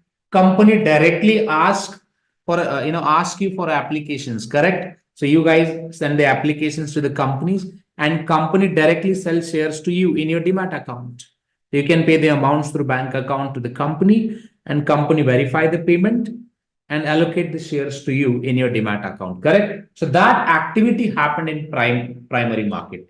So all bonds, all debentures, loans, that all issues in primary market. Primary market, it's an invisible market. Invisible, it means this market is not visible like NSE and BSE. You can buy and sell securities anywhere, right? Anywhere means anywhere. If you execute, let's say, trades, let's say in your local area, near your home, so that marketplace, you can call it as your primary market. If you execute trades in any company's office, that place you can call it as a, again, primary market. So primary market, you can see everywhere and anywhere. And it's a fully unorganized market, highly unregulated market. Okay. So companies or governments both can directly reach out to the investors to ask for investments. Then now let's talk about secondary market. See, whatever securities, let's say, issued in IPO event, so that all securities, it will be available for a trading in secondary market. So we have a secondary market like NSE that comes under your secondary market, BSE that comes under again your secondary market, Bombay Stock Exchange, National Stock Exchange. And if you see any other stock exchanges apart from this, that all comes under your secondary market. And here, see, in a secondary market, there is no relation, between your company and investors. Here in this secondary market, buyer can sell it out securities to, buyer can buy the securities from the seller. Seller can sell this to the buyers. Buyers, it could be anyone. Sellers also, it could be anyone. So there are no limitations, right? So that's counterparties, it could be anyone. But here there is no relation of company and government. No. So basically, buyer and seller, they buy and sell the securities to each other only. So it means, let's say in an IPO event, you purchase securities from the ABC Corporation. Here you participated. Or let's take the example of Ola. You purchase securities from the Ola through IPO, and once the security is listed on a stock exchange like NSE, now simply you can sell that securities to anyone in the open market. So then people like, let's say, me, or people like other, they can directly participate and buy the securities from their accounts. You can also sell it out securities in the market from your accounts. So that activity basically comes under your secondary market. Secondary market is like more formal market. It is a visible market like NSE and BSE. NSE has office in Delhi, BSE has office in Mumbai, right? Dalal Street, that you can say, correct? So NSE and BSE, that both market comes under secondary market, and secondary market is a very highly regulated market that comes under your SEBI regulation. So SEBI regulate that market. Did you get this, guys? So again, secondary market has two types. See, secondary market is for old securities. Again, old, it means once the security is issued in the IPO event, that all securities will trade in secondary market. Okay. Secondary market has two types. One is debt market, another one is equity market. Debt market is for bonds, private bonds, government bonds, and equity market is for stocks. So stocks will trade in the market. Okay, all right. Let's talk about money market also. Money market, which is something which is for a cash transactions. Okay, RBI control this market, and who control the capital market? SEBI, right? Security Exchange Board of India. So RBI control your money market.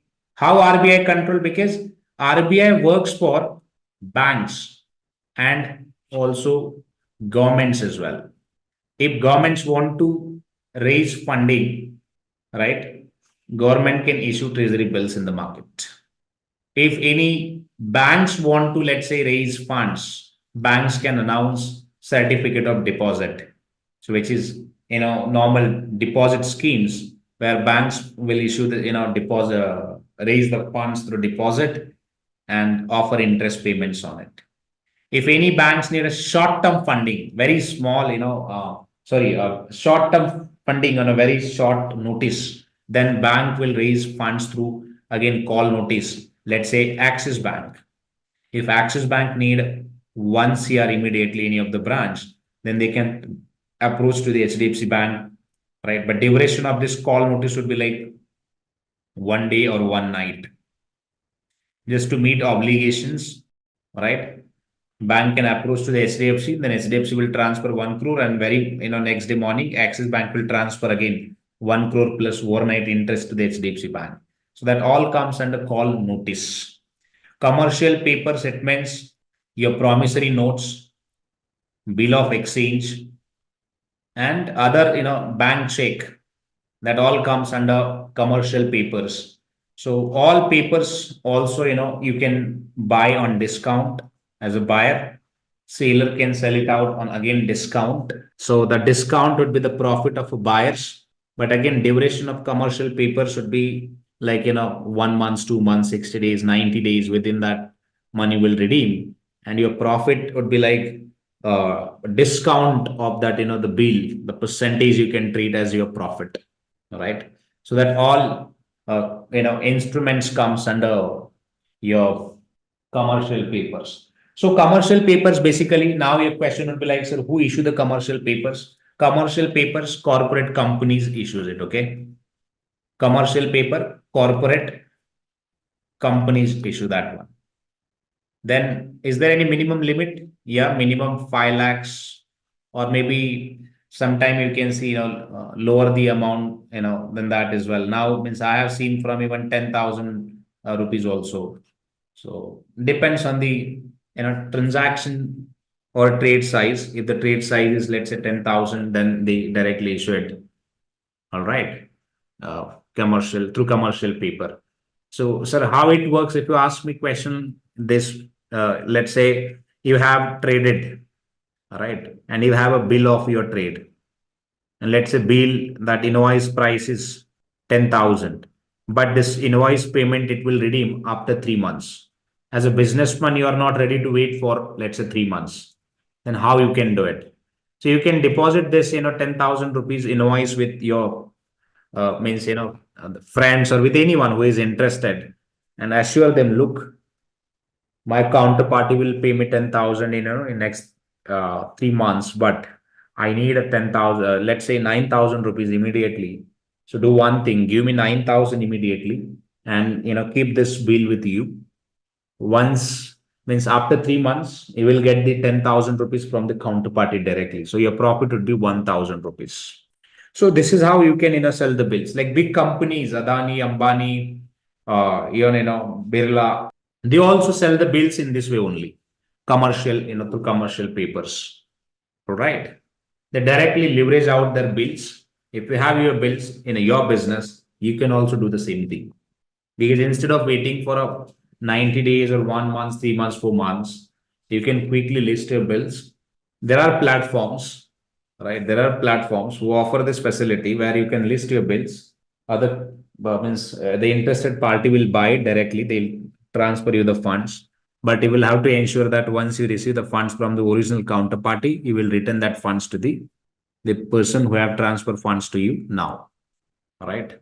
Call loan. Who issue the call loans? Call loan is for only banks, guys. One bank call to the another bank to bank call, and they'll raise the funds for a short term requirement. And it's in a bank that happens sometime, let's say I'm a HDFC bank and I don't have a liquidity right now, and I need a money quickly to manage my transactions. So I can call other banks to give me a money, right?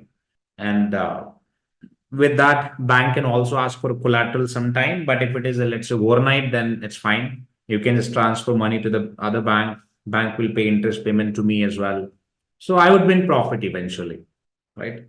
Certificate of deposit, again, it's a banks and even corporate companies also can offer it. Minimum certificate of deposit scheme size is like around 5,000. Sorry, my bad, 5 lakhs. Minimum 5 lakhs is the size. If anyone want to announce certificate of deposit, so minimum size, it should be somewhere around 5 lakhs, all right, and multiplication of 5 lakhs, like 5 lakhs, 10 lakhs, right, then 15 lakhs, 20 lakhs, in that way. And you can raise funds and issue the certificates. Only reputed banks and companies are allowed to issue certificate of deposit. Now let's talk about treasury bills. Who issue the treasury bills? Governments. Only government of India is allowed to issue the treasury bills, and it's a highly safe investment instruments. Highly safe. If anyone is looking for safest return, 7 to 8%, right? You can invest in treasury bills. If you have, let's say, 5 to 10 crores, then you can directly invest in treasury bills with no risk. Up to every 3 months, 4 months, 5 months, 6 months, your money will get redeemed and it will directly credited in your accounts from Government of India. If anyone is here and is really interested to invest in T-bills, you can reach out to me. I'll help you to open your accounts, and you can directly, invest on your own. Means you can directly buy the T-bills from the market and invest into this particular, instruments. So as I already said, duration of this instrument should be like max to max duration is 1 year. Minimum is 90 days. Maximum is 1 year. Minimum is 90 days. Within a 90 days or within a 1 year, your investments will redeem and money will get credited in your account. All right. And if we talk about commercial papers, commercial papers, they are very risky. In terms of risk, the risk could be like default payment risk of counterparty. Then, sometime you can say like forgery. So forgery, it means fake documents also counterparties can submit it. Let's take an example of Nirav Modi. What he did, Nirav Modi submitted fake commercial papers, raised around 10,000 crores from the PNB Bank on LOI, and finally, through investigation, got to know that there are no goods. He just created a fake, invoice and raised funds from the bank. And when the bank was actually looking for collateral, there was no collateral. It was just a paper. So you can see that risk with the commercial papers.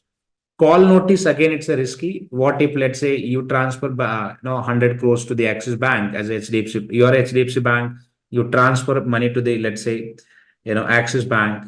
And what if, let's say, Axis Bank announce bankruptcy through overnight? So you will lose your money eventually. Same for a certificate of deposit also, it's a risky one. At the time of maturity, what if, let's say, that company or bank announce bankruptcy? Who will take responsibility of your money? No one will take it. Because when you guys are asking for interest payment, so if you ask for a money, extra money, so that extra money comes with risk. Don't forget this. Then you cannot blame to the government. Why government? See, you wanted a return, you wanted a money, you wanted to multiply, your money. Then where is the role of government into this picture? Because it was your risk only. Even if you start your, let's say, Vada Pav center or any, hotel or any resto, do you see any assurance that if you invest it, then everything will, all right and you'll make profit? No one can give assurance.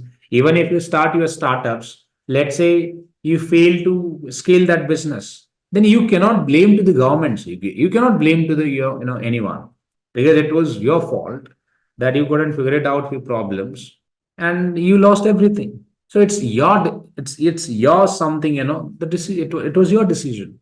Did you get this?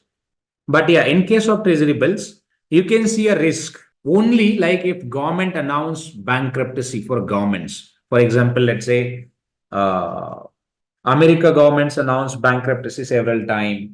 Then recently we have seen like Pakistan government announced, bankruptcy. Then Afghanistan government also did. Bangladesh, Sri Lanka, Nepal, Bhutan. So there are many other countries like announced bankruptcy. When the government announced bankruptcy, it means government is now unable to pay your interest payment. So government is not in a position to pay your interest payment. Basically, government has no liquidity left.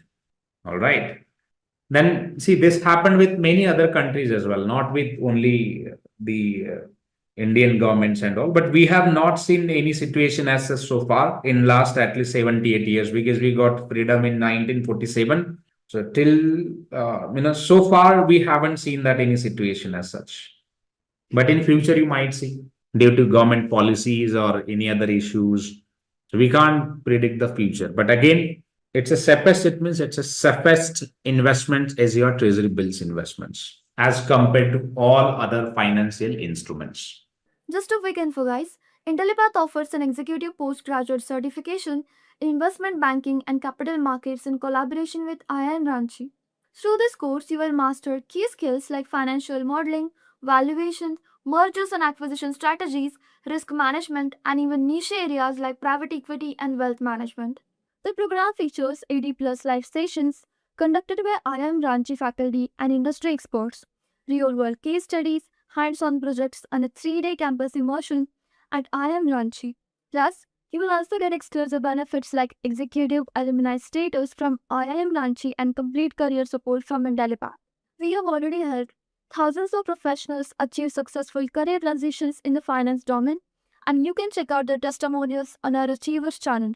The link is in the description below. And for sure, this course can set your career to new heights.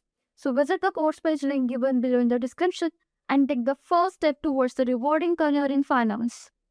See, we were talking about this IPO event. We applied in primary market because in a primary market, company directly issue securities to the investors. So I wanted to buy securities from a company, so I directly applied for an IPO here in the primary market. And once the now stock in next week stock will list, and that stock will list here in the BSE market, NSE and BSE both. See, one thing is very important, guys. If you apply for an IPO before the, let's say, IPO event, so it means, let's say maybe, when the company was private limited, at that time, if you, entered in any business, then you can multiply huge profit. How? I'll tell you. Private equity funds, okay? I don't know whether you guys have heard about this or not, like KKR, Blackstone, right? They are private equity firms. Warburg, there are many more. So they actually invest in a companies at a very early stage. Very early stage. See, your startup starts from 1 crore, and that 1 crore valuation reach to the 20,000 crore, or maybe even 1 lakh crore. And that 1 lakh crore value, actually they sell it out to the public. So it means IPO event is just like to make a fool to the people. So through IPO events, companies just fool to the common people, and they raise very long-term capital, or you can say like very long-term or perpetual capital for their long-term business objectives. So it means if company raise capital through equity, then company don't need to return that capital to the let's say shareholders back. That's how basically this game works. All right. So my point is, now just imagine if anyone, if let's say even you also, let's say you have invested your 10,000 rupees when they say value of that startup was 1 crore. Just imagine, what if your 1 crore reached to the let's say 1 lakh crore, then see how much value that you can generate. And duration would be like max to max 5 years or 10 years. Within 10 years, you can multifold your profit. And private equity firms or venture capitals, they basically generate huge profit. Huge means huge. Again, in terms of risk would be high, but it, the universal law of the law of return is like more risk, more profit. The private equity funds, venture capital funds, they always entered in a business at a very initial stage. Let's talk about Flipkart. Flipkart was a startup, right? Flipkart was a startups, and not Blackstone, Tiger Group. Tiger Group, again, it was a P fund. It is a P fund. They took an exit with 28,000 crores,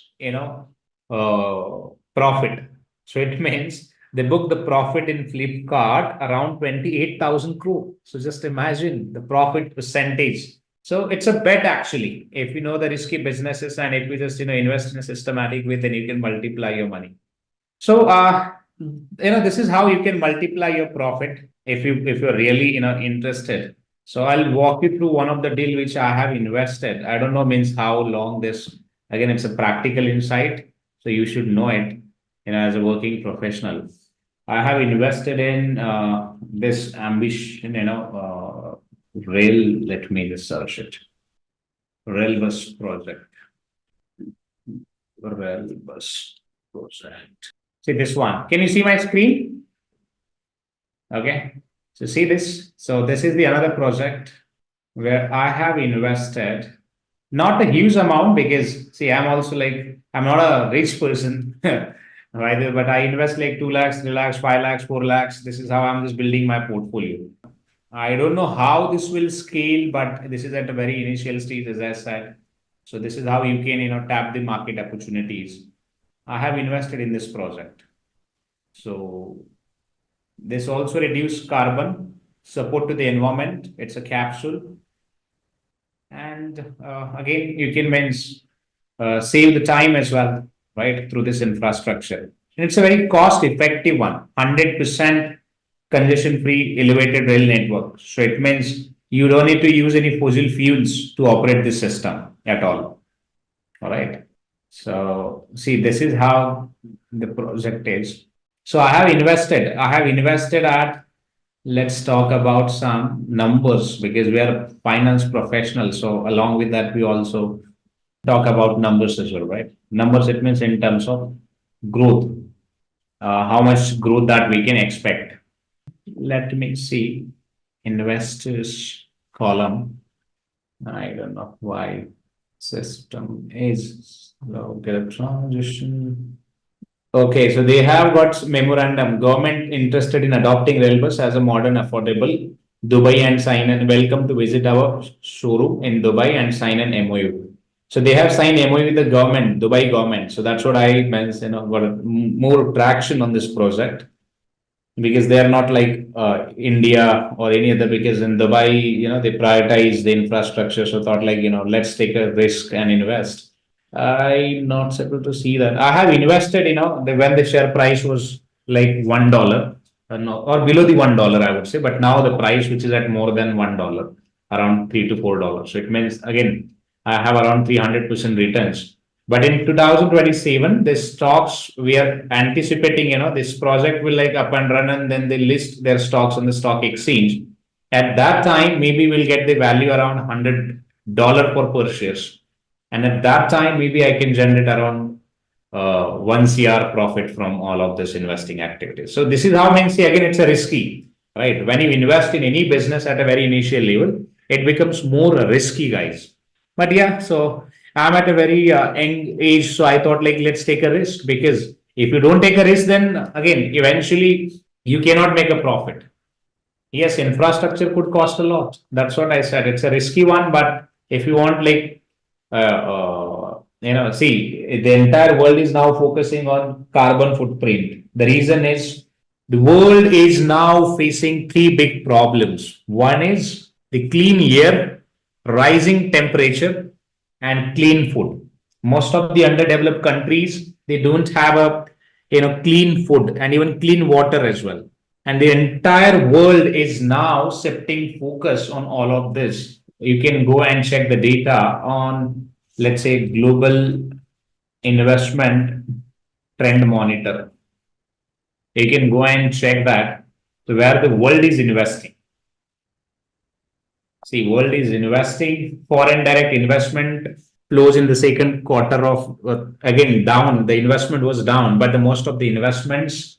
Let me see the tracker first, so that where world is investing, that we can see. Data center, country profiles, infographics, trade and merchandise. Let me see, there is one more tracker. This is not something. Global investment data tracker. We don't want China, we want map, we just.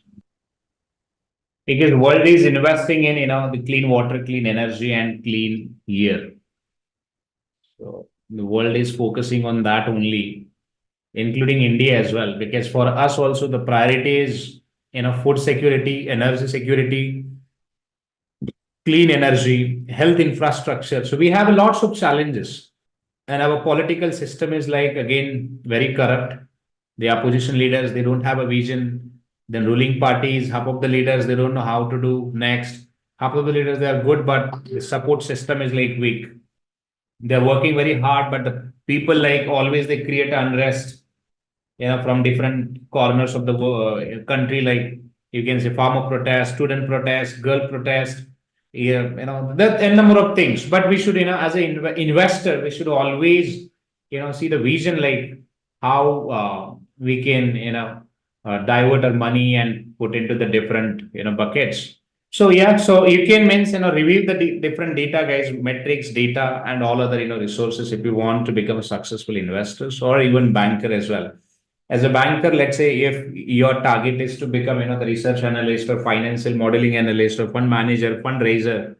See, for all of this role, then the requirement is how you're good at tapping new opportunities or understanding the market sentiments, or let's say understanding of different geopolitical issues, and see how you can capitalize them for your benefits and your investors benefit. Because see, as a banker, see beyond the profit making and all, so we should always look for an impact as well. If we talk about, let's say, poverty data, so we have like around 30% the poor people, and they are like under very grave poverty line.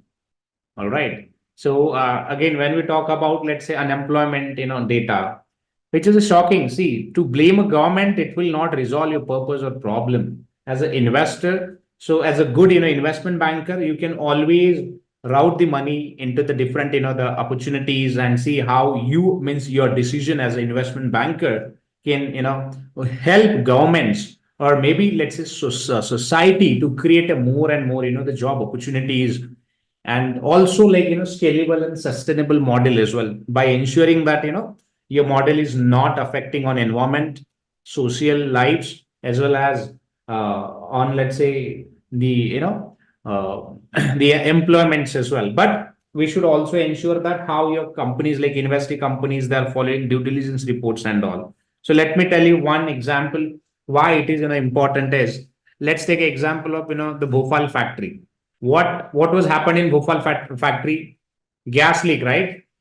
So what the foreigners they did in this in the gas leak, that we know it. So more than 15,000 people they lost lives in Bhopal, Madhya Pradesh, due to gas leak, right? So we should always, I mean, as a responsible investors, we should look beyond the returns. Returns cannot be a target, but yeah, of course, returns, which is again, it's a byproduct. But apart from that, see how you can, means from your expertise, like how you can do, some better deals for everyone, every stakeholders. That's how your role come into picture, and why we are discussing different markets and all. See, the purpose is not to just understand, let's say, the market and crack you into. That is, of course, means initially we means all are looking for a job. That could be your short-term goal, but for a long term, see, always broaden your view. All right. So just see how see the longer picture at your lenses and see how you can create a big footprint. All right, because you guys are now of course future and young, you're young to see how you can means leverage out all of this financial products, maybe finance in the market. Because what I believe personally, finance is like an oxygen. If you have a control of oxygen with you, so it's on you where to infuse the your oxygen and where not to infuse. So you know it. So see that how you can leverage it out. So let's discuss about further things. If we talk about, guys, the money market. Money market is one of the highly liquid market. Highly, it means very highly liquid market. RBI control the money market. Okay, who control the money market? RBI control the money market. So RBI take care of everything. So why now your question would be like, sir, why RBI take care of everything? See, guys, cash is an oxygen of the economy, and always we should have to have a system in place who can control that oxygen, because excessive oxygen is also not good for your health. So same applies for a money market, for economy or country as well. If you see excess supply of a cash, right? If you see excess supply of a cash, excess, it means very excess. Let's say we have a high supply. Your spending capacity will go up, correct? So it will lead to an inflation. So how inflation? Let's take an example. Let's say the banks, right? If you apply for a banks, they are charging low interest rate, let's say around 5%. So more people will apply for a loan, right? Let's say bank approved your 20 lakhs loan, personal loan. So you can spend this money on anything. Maybe you can spend on car, you can spend on mobile phones, clothes, garments, and also like you would pay the more price than the market price. That's the human tendency or behavior, I would say. You can read in the behavior. There is a theory called like stupid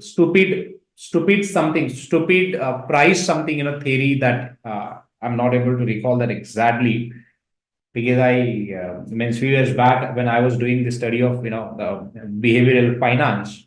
At the time, I gone through the one term like stupid price. There is something stupid price. It means something where, let's say, the actual price is available market of for the product is 20, but you will ready to pay 21,000, 22,000, 23,000, 24,000, because for you, when the supply of money is high, then the the money value will actually go down in your eye, and your spending capacity would be high. So that will lead to the inflation, I would say. Inflation, it means teji, that you can call in Hindi, teji, so that you can be more and more fees, more and more money on a products. And again, that inflation is also not good. Now your question would be like, sir, look, why inflation is not good? Because I'm ready to pay, repay the debt, and it's my money because I took a loan. I can do anything, whatever that I want. See, question is not about you. See, just because of your stupid act, see, entire markets, prices that you have manipulated. If you buy the, let's say, mobile phone at 21,000, then from that point, mobile sellers will sell the mobile at 21,000 only. See, you are like, let's say you have received loan amount of 20 lakh. That doesn't mean everyone have applied for a loan, and they'll also pay the same amount. Right? As I said, we have a poverty line as well. So poor people, they can't afford it. Same applies to the essential goods as well. 90% cases that most of the poor people, they can't afford your let's say oils, good oils, means the refined oils, they can't afford it, right? Even branded clothes, 30% of your country's population, they can't afford the branded clothes, right? But just because of you, if you just want to manipulate the price of a goods, so that doesn't make any sense at all. And that's what we need a system who can control the oxygen, who can control the supply, and vice versa. What if, let's say, there is a low supply, there is a very low supply of money in the market, very low supply. What will happen in that case? Low supply, it means it will lead to the high interest rate, right? High interest rate. People, they'll not apply for loans, means apply for a loans. The number of people, they'll think about, it's a behavior. They'll think about, the interest cost is high, so why should I apply it? Instead of that, I'll wait until the rate, gets down. So it means the loan growth would be low. So in that case, what will happen? Supply of money would be again low, and that will lead to the inflation. So now your question would be like, sir, see, if we have a low supply, you are saying inflation. If we have a high supply, you are saying,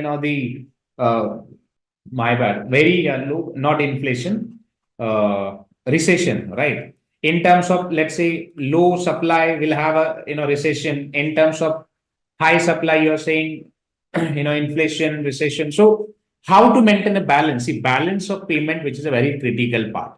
Very critical part. It means very critical part, because see, to maintain a balance is a very important in terms of the equal economic. You can say, like, the means everyone, they can afford it. For affordability of durable things, see, ultimately your paper has no value. Let me tell you something. You can just access the services through paper, because your note is your paper money, right? Let's say when you are on a bid and now you don't have a time, because you will, means, let's say you don't have a time. You don't have a time. It means, let's say your age is at 70, 80, 90, whatever it is. So what will you do with that paper money? You tell me. Nothing, because that money also, it will not save you, right? Now, question would be like, why we wanted to build all of this, maybe business, empires, all of this. See, ultimate the purpose is we want to support to the system, right? Maybe let's say if you're an entrepreneur, then you can build product, you can build your business empire, you can create a more and more employment opportunities, you can support to your community system, and in return of that, you will get a good life, right? You'll get a good life. So that's the whole and sole purpose. Even if you are a rich person like Ambani, Adani, they have also same 24 hours of time and 70 to 80 years of life. Same applies to us as well. Correct. So this rule is applies to everyone. So ultimate purpose of doing all of this is means everyone want better life, right? Better life, it means clean energy, clean water, clean food, clean energy, and safety and security, I would say, like defense. That's all. That's the means ultimate purpose. Why we want to make a money? For that purpose only. And if we look at now, to that purpose, then your oxygen matter a lot. So let's go ahead with the other market. The other market is FX market, foreign exchange market. See, foreign exchange market, again, it's a very highly liquid market. Highly liquid, it means highly liquid market. Let's talk about, some major currencies. The world's largest currency is, USD. Then also you can say, like, GBP, Euro, JPY, and even Chinese currency as well. China's currency. right? These are the world's largest currencies or highly tradable currencies in the market. In FX market, if we see most of the currencies, they have pairs. USD, you can see USD with INR, USD with Ruby, USD with POK, USD with ED, USD with this and that, and SGD, right? So you can see pairs. Currencies always trades in pairs. Indian government recently, listed our currency as well in the international market, that Indian government want to settle the payments, or eventually the intention was like US government wanted to support to the Russia to settle their international payments and all, because when this invasion started, like Ukraine and Russia invasion, or the border escalation or war, let's say started at that time, entire the big countries, they banned the Russia from the USD, GBP, and Euro currencies, or even other Canadian currencies and all. But India facilitated, like India purchased everything from the Russia and then also settled the payment in the USD. How? Because see, India listed their currency INR, right? India listed their currency INR and pair that currency with ruble. So it means INR and ruble trades. So where India will buy oil through their pair only, correct? And same India will help the Russian companies to trade that same oil in the international market with INR and GBP, or USD, or all other countries, because our currency was open to trades with other currencies, and still which is open. So that's how they actually been supported in this particular this pandemic. We have seen that this government also facilitated, like buy more and more oil from the Russia and sell it out to the other countries and settle the payments, their INR. So that's how, guys, FX market works. Did you get this? So FX market is one of the largest market. At the international level, it works in a very different way. And even if we talk about at a banking system level, so most of the your foreign currencies that banks actually book the spot contracts. Spot contracts, it means check the market price of currencies, your currency versus other currencies, and settle that particular contracts. For example, let's say you can go to this market, FX marketplace, like let's say this one here. See the different currencies rate. Let's say $1. If you want to convert dollar into INR, convert that. So we'll have to pay almost 83.887636 rupees to buy $1, right? To buy $1. So this market rates continuously changes. But if you want now, if you just see, we have also listed now, means your currency have a pair now in international markets. The most of the the investors, or even most of the, let's say the countries, they're ready to pair with us. And what we did, as I said, we have supported to the Russia as well in the past. But here you can see the rates.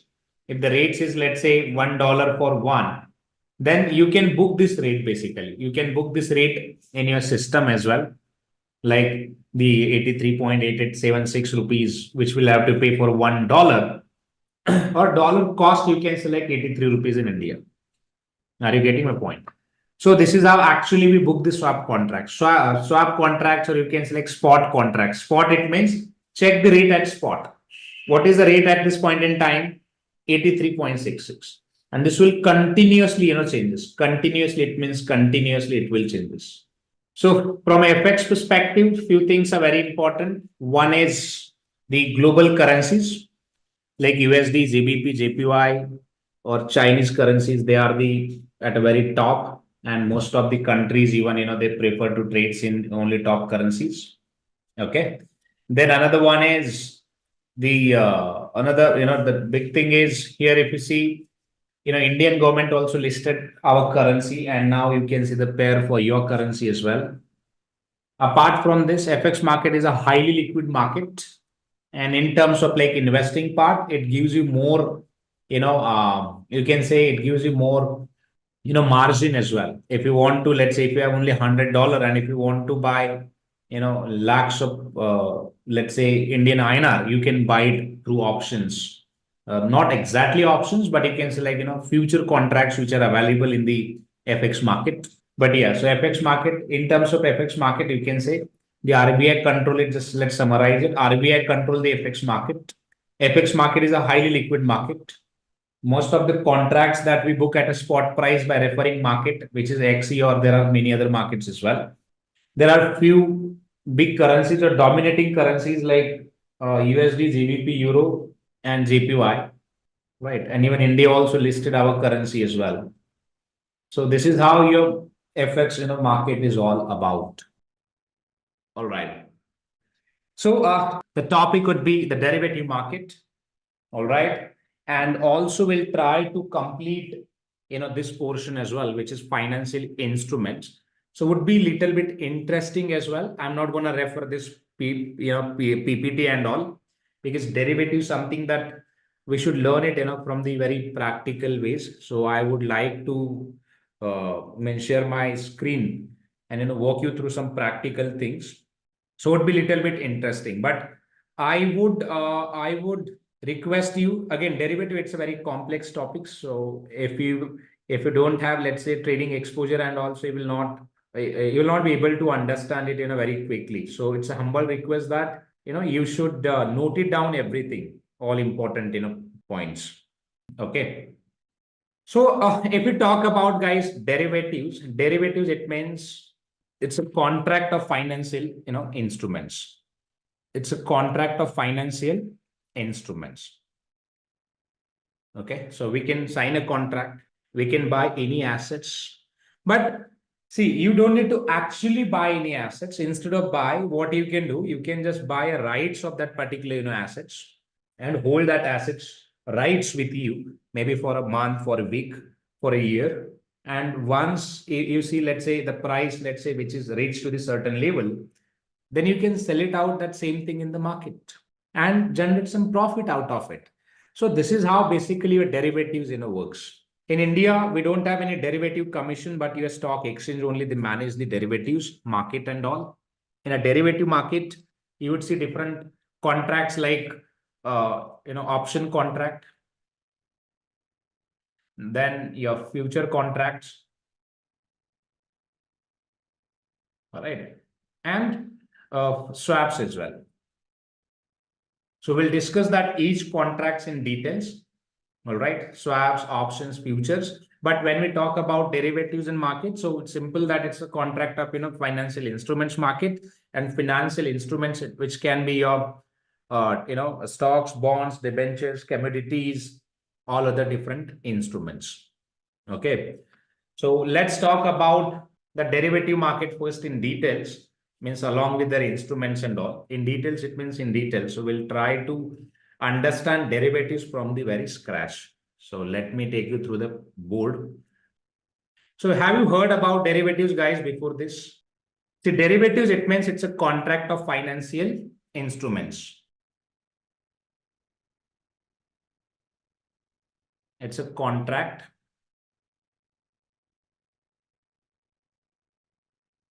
of financial instruments.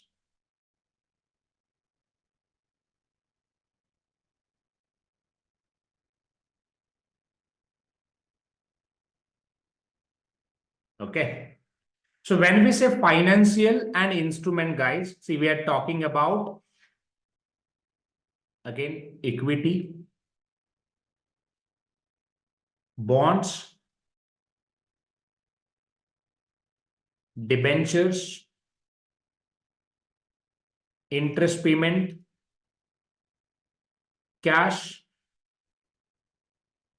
commodities, right? So that all comes under your financial instruments.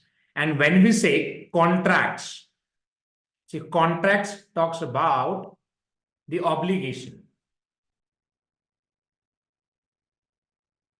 Contracts talks about obligation. Obligation, it means buy obligations and sell obligations. If you want to buy or sell any assets, instead of buying assets, what you can do, you can just simply, buy the rights of that particular assets. See, assets, it could be anything, as I said, equity, bonds, debentures, interest, cash, commodities, anything. So to understand this process, how we can, let's say your question would be like, so look, how we can, buy the obligations. So let's take an example of, let's say, any stocks. Any stocks, it means any stocks. Right. So let's say the stock price which we have available is 10, 15, 20, 25, 30. This is a duration. Week 1, week 2, week 3, week 4, week 5, week 6. All right. Let's say there is one stock which is called Wipro. Stock name is Wipro. The price of Wipro, which is at, let's say, this level, 10 rupees. All right, 10 rupees. And here, let's say, if you are, let's say trader or investor, right? Let's say your means forecasting for future would be like, let's say, see, there would be three situations, right? One, price of this particular stock, it may go up, right? Price of this stock, it would be same. And third would be price may the stocks, it may go down, maybe up to 5 or even 1,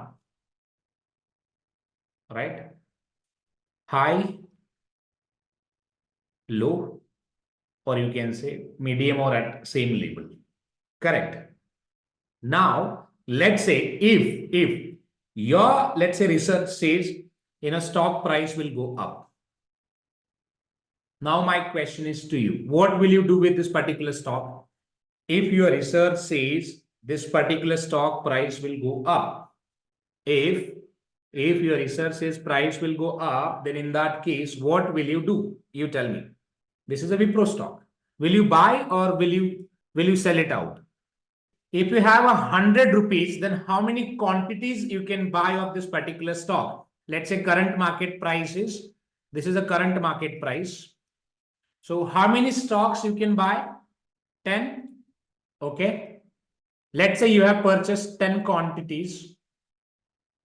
Right. And after, means in a third week, let's say stock price reached at this level. You purchase at this one, you sell it out this one at this, this level, and the price of stock is at, in third week price, which is at 15. And you sold the same, 10 quantities at 15. So how much would be your profit? 5 rupees. And quantities you have purchases, how many? 10. So total profit would be 50 rupees, right? So now my question is to you. Okay, this was just a simple example. Let's say if I want to multiply my profit, so how can I do it? With the same capital. I don't have any extra capital. My capital is 100 rupees, but with the 100 rupees capital, how can I multiply my profit? See, if I have 100 rupees, and if you ask me, so sir, how would you do it? Then instead of, this buying dip and this and that, I'll simply look for a derivatives. So this 100 rupees, I'll, use as a margin. I'll use as a margin. And I'll use 100 rupees to, buy the financial instruments through contracts. So it means I'll just pay the fees. Let's say initial fees, 10 rupees, 20 rupees for XYZ quantities. I'll buy quantities in bulk, I'll hold, and I'll multiply my profit. Now, how I'll do it? Let's talk about it. Instead of buying 10 quantities, what I would prefer, I will pay, let's say, 1 rupees margin, 1 rupees margin for each, shares. So margin is kind of an advance, in terms of, let's say, if you want to book any tickets or anything as such, what we do, we just book the, seats in advance by paying 10%, 5%, correct? So same way, I'll pay 1 rupees margin as an advance fees for each quantities, and in 100 rupees, I will buy 100 quantities. Right? And if same, let's say, thing happen, like, share price from 10 to 15, it goes, then I'll book profit at 15. In this case, my profit would be 100 into 5. See this, 100 into 5, 500. See, on a capital of 100 rupees, I have multiplied my profit from 50 to 500. So it means almost 10x profit that I have generated from the same margin. Now your question would be, look, sir, what about risk? See, if the share price goes from, let's say, from 10 to 5, then I lose my entire capital. Means whatever fees, let's say, that I have paid 1 rupees for per shares. So definitely means I'll have to pay 100 rupees as a fees. And if I pay 100 rupees to the parties, and let's say if my, let's say, stock price goes, down from 10 to 5, or maybe, below the 5, then I'll lose my entire, profit, entire capital, whatever that I have paid. So this is how, guys, derivatives, works. So derivatives, it's a contract of instrument. It means through, contract procedure, you can pay only minimum amount, like 1 rupees, 2 rupees, 10 rupees. You can pay very minimum amount, and you can, acquire quantities in bulk, like 1,000 quantities, 200 quantities, 300 quantities. So let me just log in my account.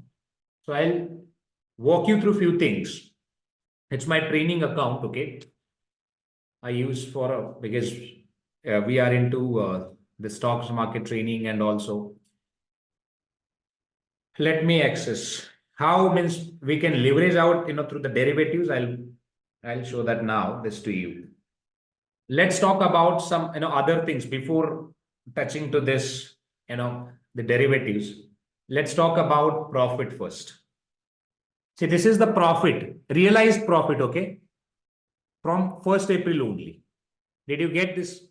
The profit from 1st April only. In last April, May, June, July, right? And we have completed with August now. So you can see in last 4 months, we have generated 3,93,000 profit. And it is a realized profit. Realized, it means we have drawn this amount. Okay. Last trade was, let me see if I have the details for a last trade. Which one was the last trade? Yeah, this one. So I have booked profit of almost 23,000 profit that I have, sorry, purchase rate. So somewhere around 23 to 19,000 something that I have booked from this one. All right. So yeah, so 3,93,000. But what I want, I have booked losses as well. It's not something that I have not booked any losses and all. So I have booked it. But how I have achieved this 4 lakhs, which is a realized profit from my portfolio. So, and how I have, let's say, means benefited of, took a benefits of, let's say, leveraged, right? So we'll discuss that part, because that is important from your training perspective. So now this realized profit. So let's talk about now capital, how much capital that I have invested. So here, if you see, so I always leverage out the, brokers, margin. I have invested 1,95,000, but the position value which I have is 3,80,000, the current position. And yes, so I have lost in couple of positions, like, because in last week there was the big there was something happened in the market, and most of the position reverse it out, but that's fine. So we have a loss. The Geo Finance I'm holding since I have already booked profit in Geo Finance, but this was like in a position that I took it at very high level, but that's fine. Again, it will reverse it out. So not to worry about it. But rest other like all are good stocks or scrip. Just wait for some time, maybe 1 week or 2 weeks. After that, you will see position that price will reverse, and then you can see this in profit as well. Apart from this, you can also understand this one. See, this is a demat account holding. So in demat, I have around 7 lakhs. So total portfolio, if we just talk about worth of portfolio. So we have a worth of portfolio which is at 14 lakhs something. So out of this 14 lakhs, around 3 lakhs 93,000 that you can add as a realized profit that I have received. Okay.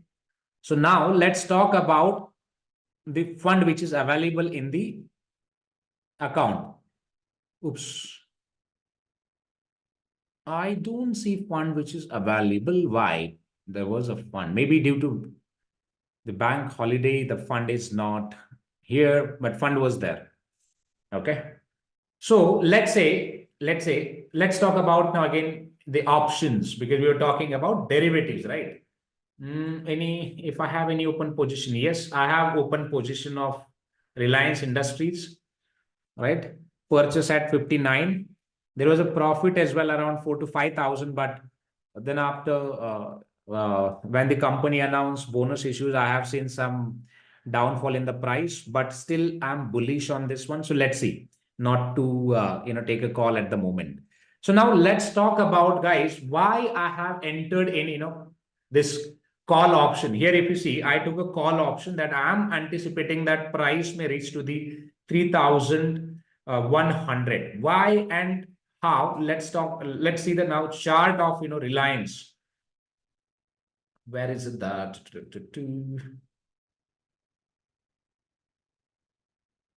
And in one lot, you can see 215 quantities as well.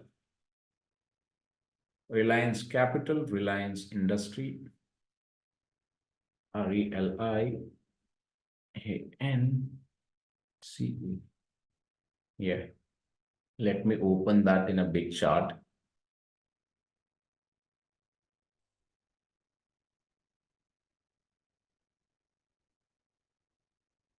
Reliance Group.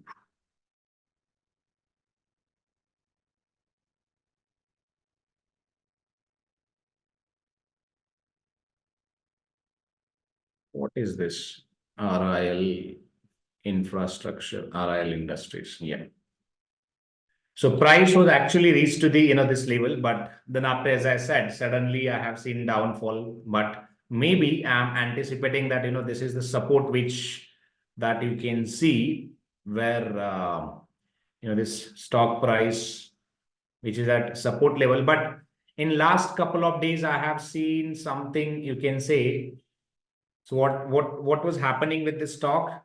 Because stocks announce your demerger of Geo Finance business, right? And then it was trading in between this line only. See this. In the month of July, we have seen breakout in the price, right? And again, I have seen breakout here. But I don't know whether, nobody can predict that whether it is a false breakout or it will go up or it will go down. Again, it's when we take a risk, it means, if your probability says, let's say price will go up, then only you can enter in contracts, correct? So I thought like, if you see, maybe this stock will, give a breakout. And if this, give breakouts, the next level would be somewhere around 3,100 to 3,200 in between, or maybe even if reach to this level, then it can also give a breakout as well, correct? And that's what I entered in position. But now if we talk about, let's say this price 3,100, right? 3,100, if you just multiply this price with the 200 quantities, okay, let's say 3,100, which is a quantity which we have, and the price, sorry, my bad, quantity which is 250 and price which is 3,100. So let's talk about amount. Into this one, So 7,75,000 rupees, which is required to buy this particular means 250 quantities. But the fact was like, see, I hadn't 7,75,000, but I wanted to enter in a contract to make some profit. I wanted to enter in a contract to make some profit. So what I did, I thought like, if I instead of investing 7,75,000, what I'll do, I'll just simply, let's say if I calculate the 5% of this price, which is 78,000, not even that much. Let's say 1%. It goes around 7,750. If I pay advance amount, as a fees, means contract fees, and hold the rights, okay? Hold the rights to buy this particular stock in future date. Then I'll get the rights of 250 quantities to buy them in future. Buy them in future at future price. Right? So if I pay, let's say 7,750 rupees now, I'll pay this one. Or if you see I paid it, I'll show you that as well. I paid this amount to hold the rights of a buy almost 250 quantities. Correct? Now your question would be like, sir, why did you pay this? See, if price, let's say now the current market price, which is below 3,100, if this price moves from 3,100 to let's say, sorry, 3,050 to 3,100, then you might see, which is premium, which I have paid. Let's say this one, we'll call it as a premium. Premium, it means it's an advance fees which I have paid it. So this price will move from 3,050 to 3,100 if this happened. So here actually you can see gain of, let's say, 50 rupees, right? And in my option, even if you see 5 rupees, or let's say even 5 rupees, 6 rupees, or 10 rupees, right? Or even 20, whatever. See, the moment which is, there are other factors as well. But in an option, you can see different price movement. Or let's say in a premium change from, so if you now just calculate this one, premium for per shares, first calculate this 250 divided by 7,700. 250 divided by this. What happened with this? 7,000 that I have paid it. Let me calculate 250 divided by 7,750. So it means I have paid something, this price for per equity, right? Let me compute this one.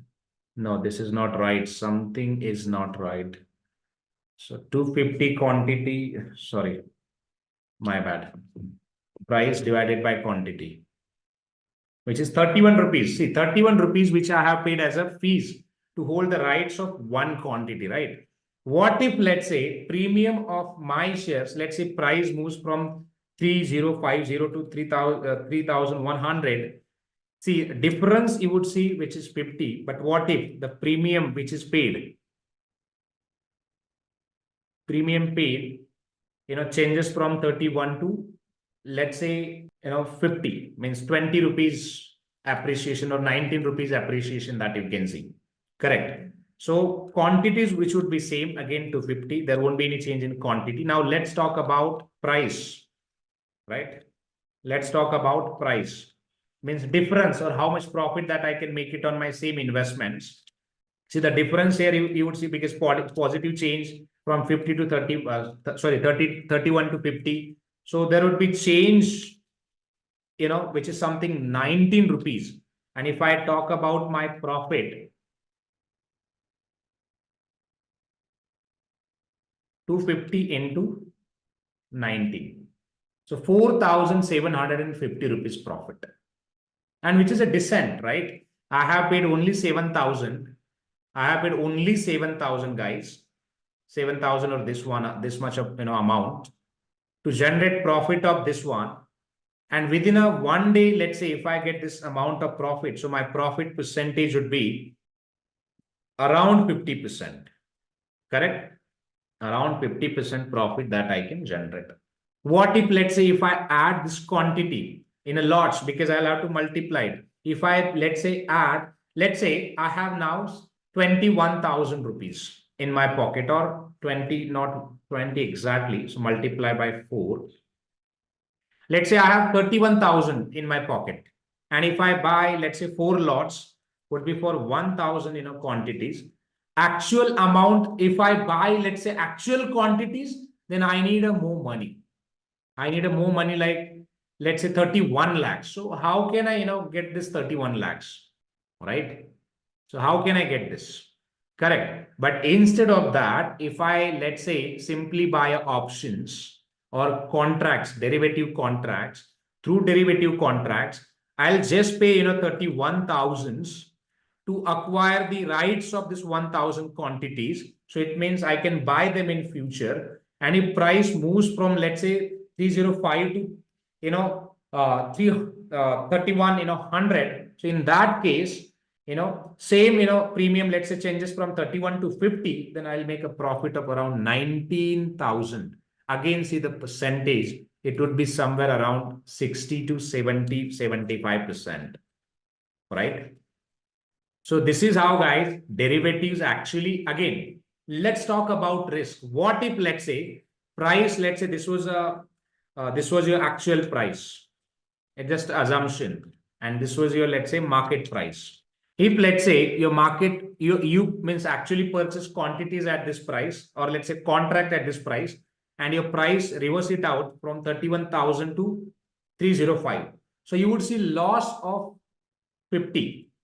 And same way, you would see change in the premium as well from 31 to maybe around, let's say 11 rupees. So in that case, you would see loss of 20,000. So it means whatever premium that you have paid, let's say 31,000 premium, which you have paid it, right? 31,000, this premium value would be around only 11,000. Remaining would be loss.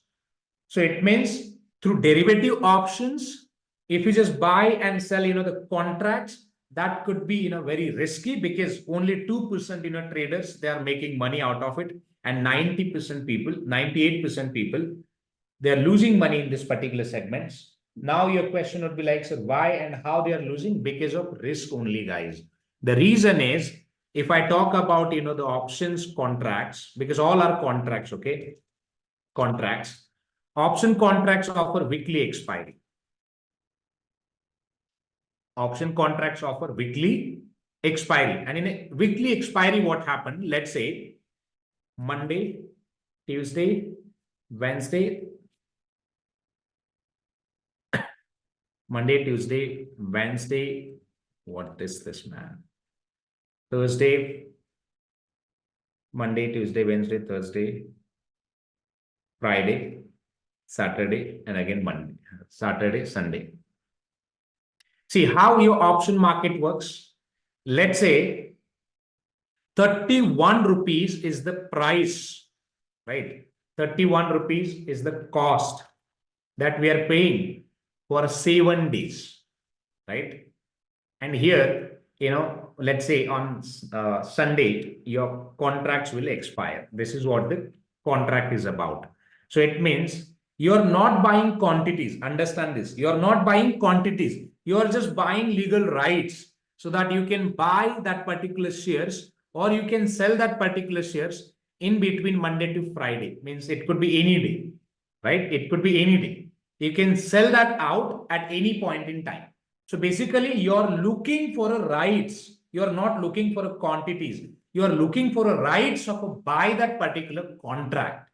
All right. So now, if I talk about, guys, the options, how your options works. Let's say if I talk about now premium, the days are 7, right? Days are 7. Okay. 31 rupees divided by 7. So per day, you're paying fees. This is something your fees. Cost is it's a fees and quantities. Total quantities like let's say 1,000, but you're paying 4 rupees, 4.42 rupees fees for per day. And this calculate days and nights as well. Let's say you purchase any option contract on Monday. So at the end of the market day, already this 4.42 rupees will deducted from your total premium. Same for a Tuesday. You can see like this. 8.8 total means on second days your total premium that you will lose around 8.5. On this date, total premium that you will lose around 26, not 26. So you can just sum it out. 13.28, right? On third day, again, you will lose money around somewhere this. Let's calculate it. Let me calculate so that you can understand how premium works. 22 means every day we are just paying, taxes. And here, if you see,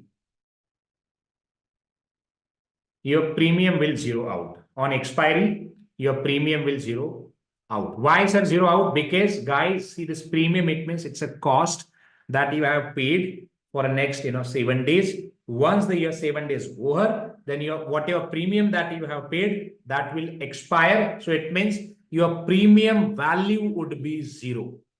And that's the risk. If let's say, if that particular stock price failed to perform in your favor, then your premium every day you will lose your premium. Continuously, you will lose your premium. And even though if your, let's say, stock perform well, still you will lose your premium. The reason is it's a cost which you have paid it. If your stock moves in your favor, then only you can generate some profit. Then only you can generate some profit. And that's the risk which is, you can see lies with your options contracts like put and call options. If you want to buy any contracts, so first understand it, like how your, the premium, how that your premium works. Premium is nothing but premium is a fees which we are paying to the central counterparty to hold the rights of assets, right? Maybe for a buy and sell. In both the cases, you can buy the rights. So if we talk about, let's say, call option talks about buy certain assets, buy certain debts, and you can again sell that assets at any point in time, because as a buyer, it will not have any obligations. But if I talk about again writers of the call options, writers definitely will have certain obligations. Writers, they cannot take an exit until their counterparty take an exit. So it means they will have to pay higher the amounts to hold the rights, because option sellers, they are something writers, and they always they always, their risk would be something where maximum capital and minimum, let's say, profit. But if we talk about option holders like call option holders or put option holders, their profit percentage would be unlimited, right? Their profit percentage would be unlimited, but losses would be limited. The reason is we are paying fees every day to hold the rights of the contracts, and that's what your losses would be limited as a holder. But the losses would be something that you, as I said, you have paid a fees to hold the rights of that particular asset. So it means every day you will have to pay fees, and every day you would see change in your premium. So it means if you are, let's say, 100% sure that even let's say not 100 but up to 70, 60, 70%, if you're sure that price of this particular contracts or stocks will work in your favor, then only you can buy that particular options. Otherwise, that doesn't make any sense to hold that particular options for a trading purpose. The another reason is why we buy and sell the securities through options, because the options help us to multiply or maximize our profit. But on the other hand, we cannot ignore the risk. See, if we see the more profit, you can also see the more risk as well. So if you're looking for a more profit, then you can lose your more capital as well. So this is how your option premium works, guys. Now your question would be like, sir, this is an investment banking session and why we are talking about, trading. See, I'm not talking about trading. Now let me tell you something that what we do in a banking. Let's say if we join any, let's say reconciliation process, maybe if you join any, let's say trade processing process or any other, the accounting process and all. So in that case, you will have to do the accounting of, option contracts. So it means you will have to calculate the exposure by multiplying, the quantities versus price of options. Then again, you will have to calculate the, value of options, like, let's say, in terms of the value, it means the premium. If you see the changes in premium, then, that change you will have to multiply with the quantities. And that exposure which we needed for reconciliations, processing, and, to update or record that particular options in the books of account. The reason is investment banks maintain the investment books of records, because most of the investment banks, they are brokers. So they maintain the investment books of records. And if we are, let's say, if we are not sure about this, premium and all, so how we can calculate, the exposure of options. Let's talk about now accounting.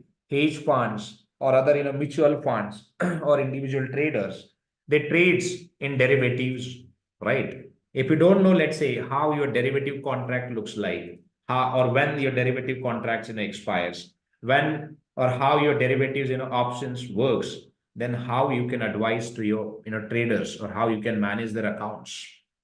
All right. So it is a very important from, the operation perspective as well.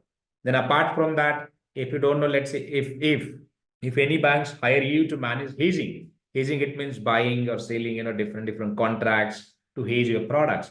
And if you don't know how to hedge your option contracts, or let's say assets through option contracts, then how will you means, manage your clients? So that's what your derivatives chapter is, very, very crucial.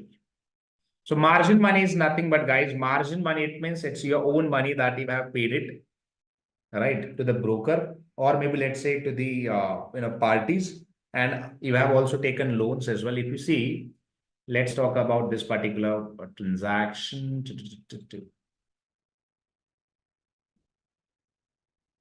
Open positions. See, current value of a position is 3,80,000, but I have paid around 1,95,000, right, to hold the assets of 3,80,000. But who paid the remaining amount? Broker paid the remaining amount, because I'm paying interest payment to them. Let me see if I have the data for last 1 month. See this, I'm paying interest payment on amount. Every day broker is charging interest payment to me. So total loan amount that I have is 5,25,000, 96,000 out of this. And I'm paying interest payment to the broker every day. So every day broker is charging 139 rupees. I'm paying interest payment to them. Why? Because ultimately, if I want to, let's say, multiply my, portfolio returns, then I'll have to ask for a leverage, right? So I have taken leverage from broker and I'm paying interest payment to them. 100 rupees is nothing. If I have a plan to generate, let's say, 1,000 rupees or 2,000 rupees on capital of, let's say, 5 lakhs, then which is a distant, right? Even if I generate, let's say, 1,000, still I would be in profit, because my interest cost is only 39 rupees per day. Sorry, 130 rupees per day. See how much interest payment that I have paid in the month of August, from 1st August to in 31st of August. You can see I have paid interest payment of only 2,000. So my interest payment cost is only 2,000. So on other hand, let's talk about my profit in the month of August only. I'm sure the statement would be available. So I'll walk you through. Select custom. 1st of August. Okay.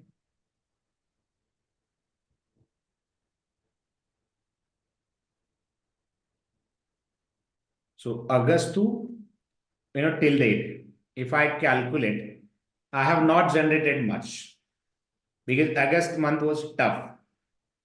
Okay, the profit is in the month of August, the profit percentage was tough due to some trades which are in now red, right? But if I now let's go back to the another month back and see in the month of July how it was the July month. In the July month only I booked the profit of 2 lakhs. And let's go back and check the interest cost which I have paid it.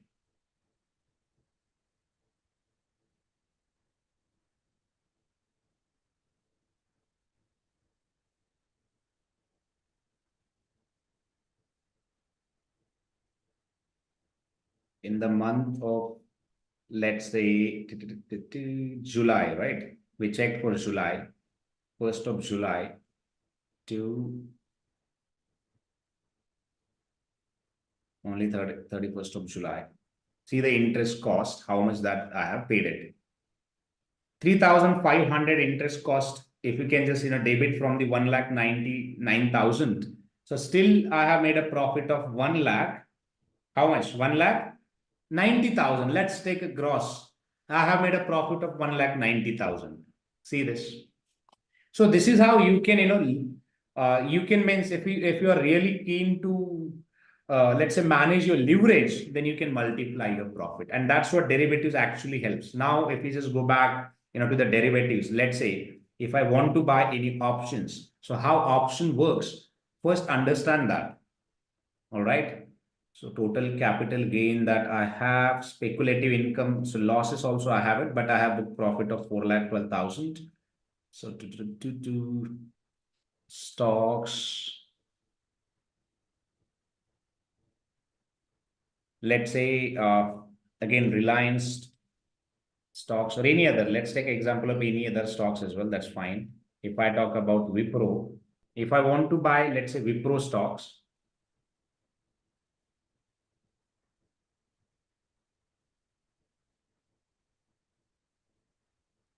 this is a place.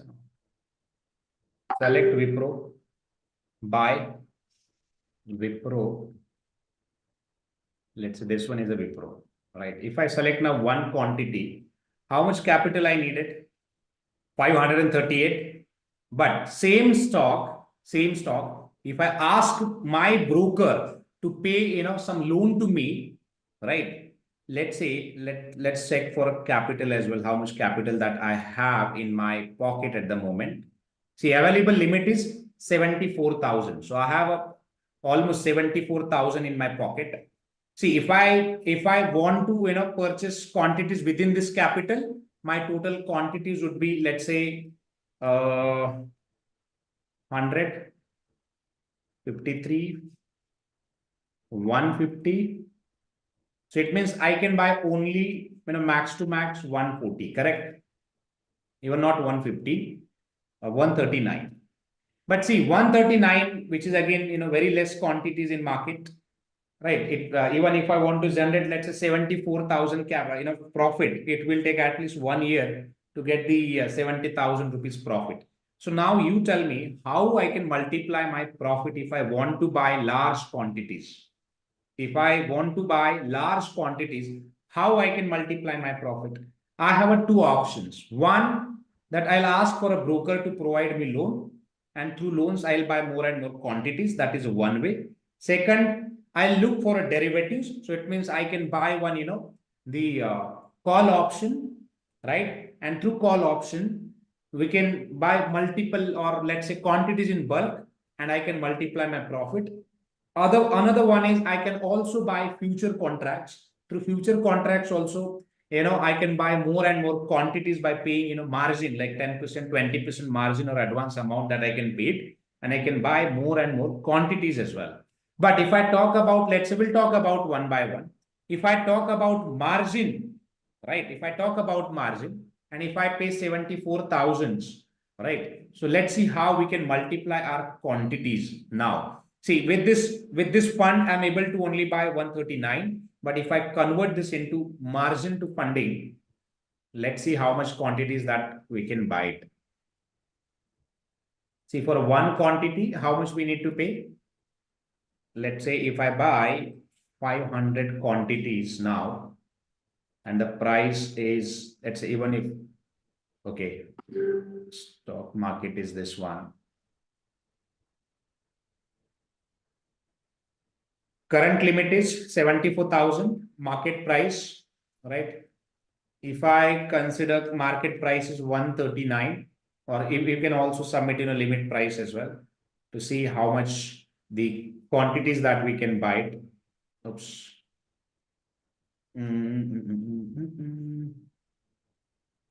I'll not place a trade, but see how much quantities that we can buy it out, right? So I can buy more than 500 quantities with the same, sorry, it is asking for an initial 30% of margin, okay? And rest margin, broker is ready to pay to me. So now calculate the 35% of this one, this value, 2,69,000. If I calculate 35%, so I required almost 94,000. But if I don't have a 94,000, then so I'll go back and I'll buy almost 400 quantities. See now, the 400 quantities instead of 400, by 380. See, so in the same margin, 74,000, I can buy the quantities of 71. Sorry, I can buy the quantities of 380. Now let's talk about total cost. See, total cost which is required. Go to here. Total cost is required 2,04,000, but I have only 74,000. I'll pay 74,000 to the broker, and rest amount broker will arrange it from the money market on interest payment. So broker will fund around 1,30,000 to me, and that's how I'll multiply my quantities. Now, see, if you're buying more quantities, so it means it would be a more risk as well. If price goes down, I'll be in loss. With other position also, you can see I'm in loss, right? Now here, if you see, I'm in a loss of 44,000. So basically, I'm paying interest payment also. So it means interest payment and loss, that would be my actual loss. I'm paying interest payment as well as I have a loss of 44,000. So that would be again my loss. But if let's say if I'm in a profit, then that would be my profit only. Or interest payments, of course, you can debit the interest payment as well. But if let's say, if I purchase 400 quantities and if price moves from 540 to let's say 600, so there would be profit of 64 per quantities, and we can easily multiply profit from 380 quantities to let's say 60. See the profit percentage around 22,000, correct? But if we talk about original trades, we were able to buy only 139 quantities. And even if I calculate the profit of that,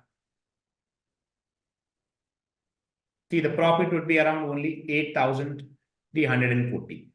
So it's a game of risk, guys, or it's a game of, let's say, leverage. If you have, let's say, if you know or if you understand the power of leverage, so you can, whatever amount that you have, like, let's say, even if you have a small amount, you can convert that amount into margin, and through margin, then you can access the 2 lakhs, 3 lakhs, extra limit from the broker, and then you can, manage your trading business.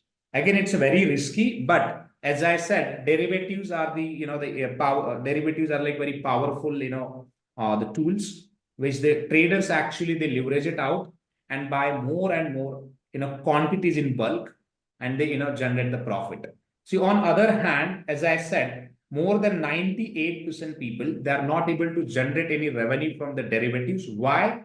Because of risk only. And see, anyways, I'm not buying and selling in derivatives because I'm buying and selling in derivatives only, with a very minimum quantities, only for hedging purpose. If we talk about loss of derivatives contracts, so far, like how much I have made losses from the derivatives, let's talk about that as well. So you can understand that derivatives is not so good, but again, it's for hedging and all. So 24,000 losses that I have made from the derivatives so far in entire year, means from April to August so far. But most of the, the losses that you can see, I have made it because of market, fluctuations only. Because see, if you want to make a profit, see, profit generation is not easy, guys. To protect my position, you will have to always, buy some options. It could be stocks options. It could be your, indices options and all. So sometime there would be losses, sometime there would be profit. So here, if you see on 22nd July, I made a loss of around 26,000. But on other hand, see on 5th of June, if you see, I made a profit of 74,000. In one day, I made a profit of 74,000. But again, on 3rd of June, I made a loss of 32,000. So it was election day. In one day only that we were carrying out, carrying some overnight positions, and we had a huge loss, 32,000. But very next day, we played some, around some different options and made a profit of 74,000. Right. But now I'm not, I'm not interested in derivatives at all. So I personally don't do anything, but only if I have a portfolio of, let's say, 1 crore, then I'll have to play with the derivatives. The reason is, to protect my portfolio, to protect my, I would say, the positions against the market fluctuations. So I'll have to play around sometime, options and all, but with a very minimum risk. It's not something that I'm buying, let's say, the options with 1 lakhs or 2 lakhs. No. See, derivatives market is a very risky market. Within a moment that you can see, huge losses in a portfolio. But see, even if I talk about now, your question would be, look, sir, I can still see, the loss of 40,000. See, this loss is nothing. Okay, this loss is nothing. The reason is I have made a profit of 4 lakhs on it. So it means I can still bear the loss of 5%. And after that, maybe I can exit or I'll take an exit from the few positions because I'm continuously monitoring, situations of all of this. All right. And most of the stocks, they are like good, scripts, I would say. Let's talk about, stocks as well. See the Geo Finance, maybe, which is down at, this point in time, but you can see, jump in price as well. Let's wait for another 5 to 6 months. Right. Then this ES Bank or Polyplex Corporation, Raymond, KPIT, all are good stocks. Just hold for some time. You would see like big boom. Now your question would be like, sir, what did you check to before buying this KPIT stocks? See, KPIT fundamental wise, which is a very good stocks. And also if you see the, the chart of KPIT, still you would see the breakout kind of zone for KPIT. So it was continuous. It was like, this is a V pattern. Okay. I was expecting some breakout at this level, right? And that's what I made a position here. Or even if it is go down, that's fine. Again, it will, go up. If you just see the history of these stocks, it's a very good stock. See this. It was at 43 rupees in 2020, and now which is trading at 1800. This is a very, very good script, I would say, because dealing in multiple segments and companies continuously growing or scaling every quarter, every quarter we have seen a good growth in numbers, and we might see breakout here, right? We might see big breakout over here. So let's wait. But now if your question would be like, so what if this goes down? See, I have a calculation in my mind. I'll take an exit at,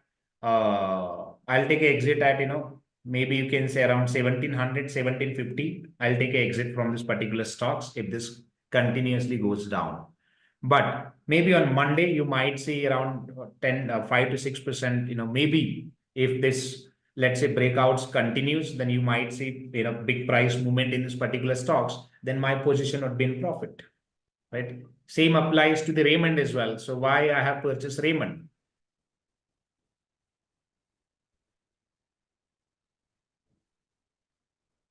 See the history of this particular stocks. See, before the pandemic, the stocks, it was reached to the 120, around 214 rupees something. And within a 2 years of time span, see, continuously the stocks achieved, high, and it was reached to the 3,500, right?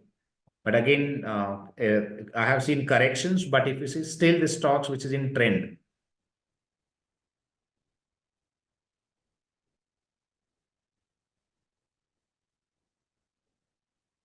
say this. So continuously, which is in trend, and I don't see anything as such here. So I thought like, let's purchase at here. But if this break down this line, then I like take an exit from this particular stock as well. So this is how your calculate means, means while taking any positions with the options, right, or stocks. Now, if you ask me, sir, on the basis of this research, will you take a call option in this particular Raymond? Yes, I'll take it. But I'll also monitor, the situation. See, the point here is if this stocks, let's say, come down like this, let's say,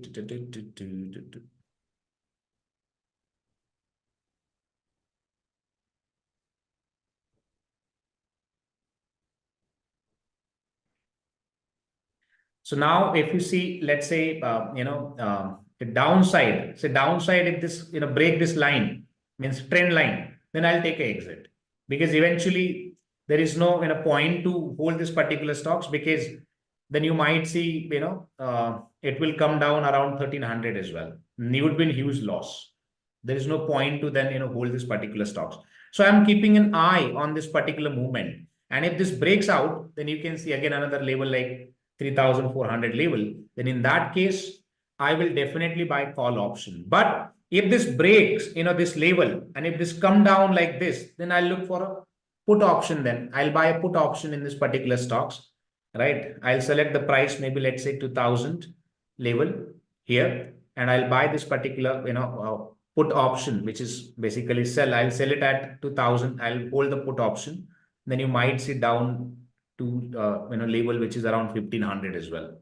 And if this, let's say if this goes up, then immediate support you can see, or resistance, I would say you can see, which is at 2600 level.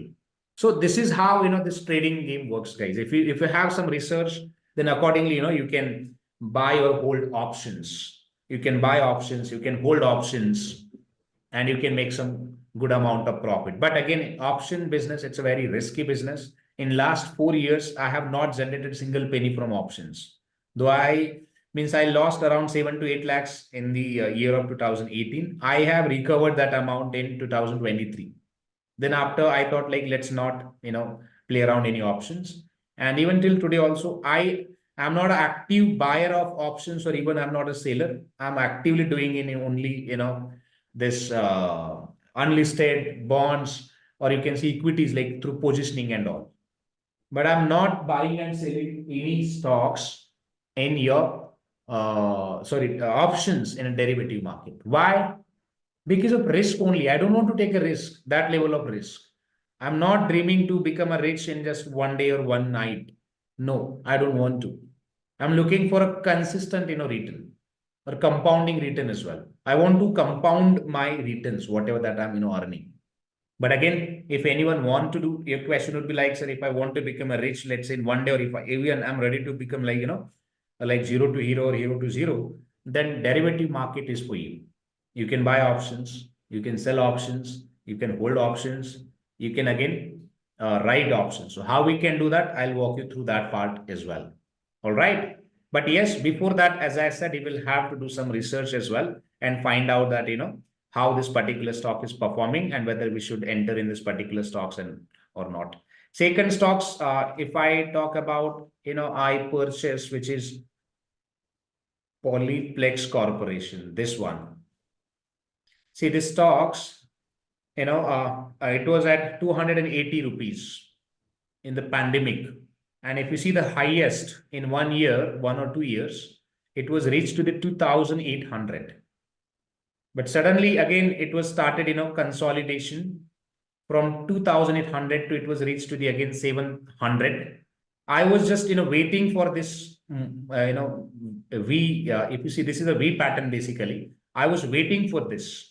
I wanted to take a position at very bottom, but again, it's a risky because what if, let's say, if, from this level also, if this goes down, then it would be very tough. So I was waiting for this, means this pattern actually. I was waiting for this pattern. And now it seems like, this is at a very good level. So I thought like, let's take a position here, right? I was waiting for a candles 1, 2, and this is a very strong support. So I thought like, let's take a position. So I have purchased quantities in this particular Polyplex Corporation. And I'm sure it will reach to the immediately, you can see it may reach to the around 1800 levels as well. This level that you can expect. Very soon you can expect this level. First level would be this, and second would be this.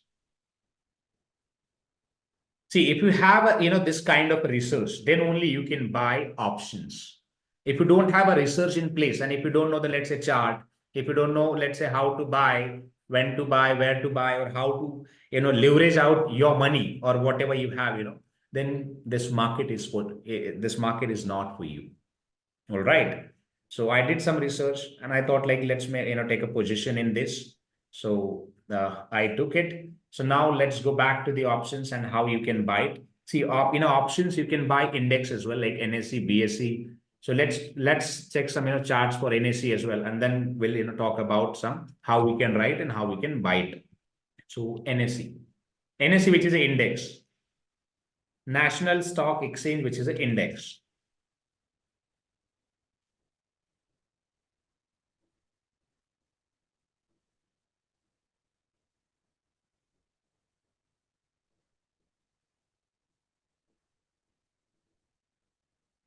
What happened to this NSE? My bad. Bank Nifty, we have a Bank Nifty as well. Bank Nifty represent your financial means total financial sector or reputed companies from the banking sector, I would say. Then we have a NSE, or we have a different index as well, Nifty 50. So this, I'm talking about Nifty 50. This includes top 50 companies of India, right? So nowadays to predict, this Nifty, it's very difficult. But if we talk about, let's say, trend, every time we have seen, some good movement in this particular Nifty. See, on election date, what happened with Nifty? If you see, market open at this price and close at this. When market felt like now Modi, it will not be in power, then most of the big investors, they sold out the position. Huge position, they just sell it out, and then market, it was like free flow, or you can say like the free ride. So it was for market, and then market crashed by 1400 points. But very next day, the investors, they were very bullish about this, and they thought like this government can also, means Modi can form a government with the alliances. Then again, the market opened at this level. And if you see within 2 days, entire market recovered, not only recovered, see the movement, guys, just because of, the Modi only, the market from 2,300 to reach to the 2,500. So 2,000 movements in market we have seen. Because this is all about the confidence. But now if you ask me, sir, what will you do with this situation? So at the moment, it is very difficult to predict, because again, market gave a breakout. See, the previous, the market high was 25,000, and yesterday only, or day before yesterday, I would say, market already crossed that. So you might see another high, and market can reach out to the 26,000 very soon, maybe in next week, that you can see market will touch to the 26,000 mark, or maybe market will go down as well. Maybe it can come down at 24,000, or maybe below that. So it depends. So we can't predict that. But on the basis of this only, if you ask me, sir, what would be your, let's say, next move? Then I look for, guys, see the market, which I can see market will reach to the 26,000. Then I look for a call option. I'll simply go to the my broking account, select this one, look for option chain, right? This is your option chain. So you can analyze some data as well, right? So look for a data. It means how the trend is. Basically, trend, it should be your friend. If the trend says the most of the trends, let's say if they're looking for a buy, then I look for a buy only. Why should I look for a sell, right? So to see that open interest, open interest, which is the highest open interest, which you can see for which option? 29 lakhs, 29 lakhs, 36 lakhs for 25,500. Okay. This is the open interest. Okay. So it means still you can, people they are bullish. This is the call details. Okay. Then, yeah, 40 lakhs for 25,800. So it means market is bullish. So the buyers, right? They are anticipating that market will reach to the 25,800 maybe next week. And that's what here, if you see 40 lakhs, which is, the quantities which are there, or trades, I would say, which are outstanding. So it means most of the trades which the index they have received for a 40 lakhs. And on other hand, if we talk about, let's say, put option, let's talk about the bid. Okay, bid ask quantity change. Let's talk about the open interest. See, the open interest is very low for this price, right? But open interest, so you might see that where again the bear, I would say, so sell, it means they are bearers, so they're not happy with the market boom. They always make the profit by pulling market down.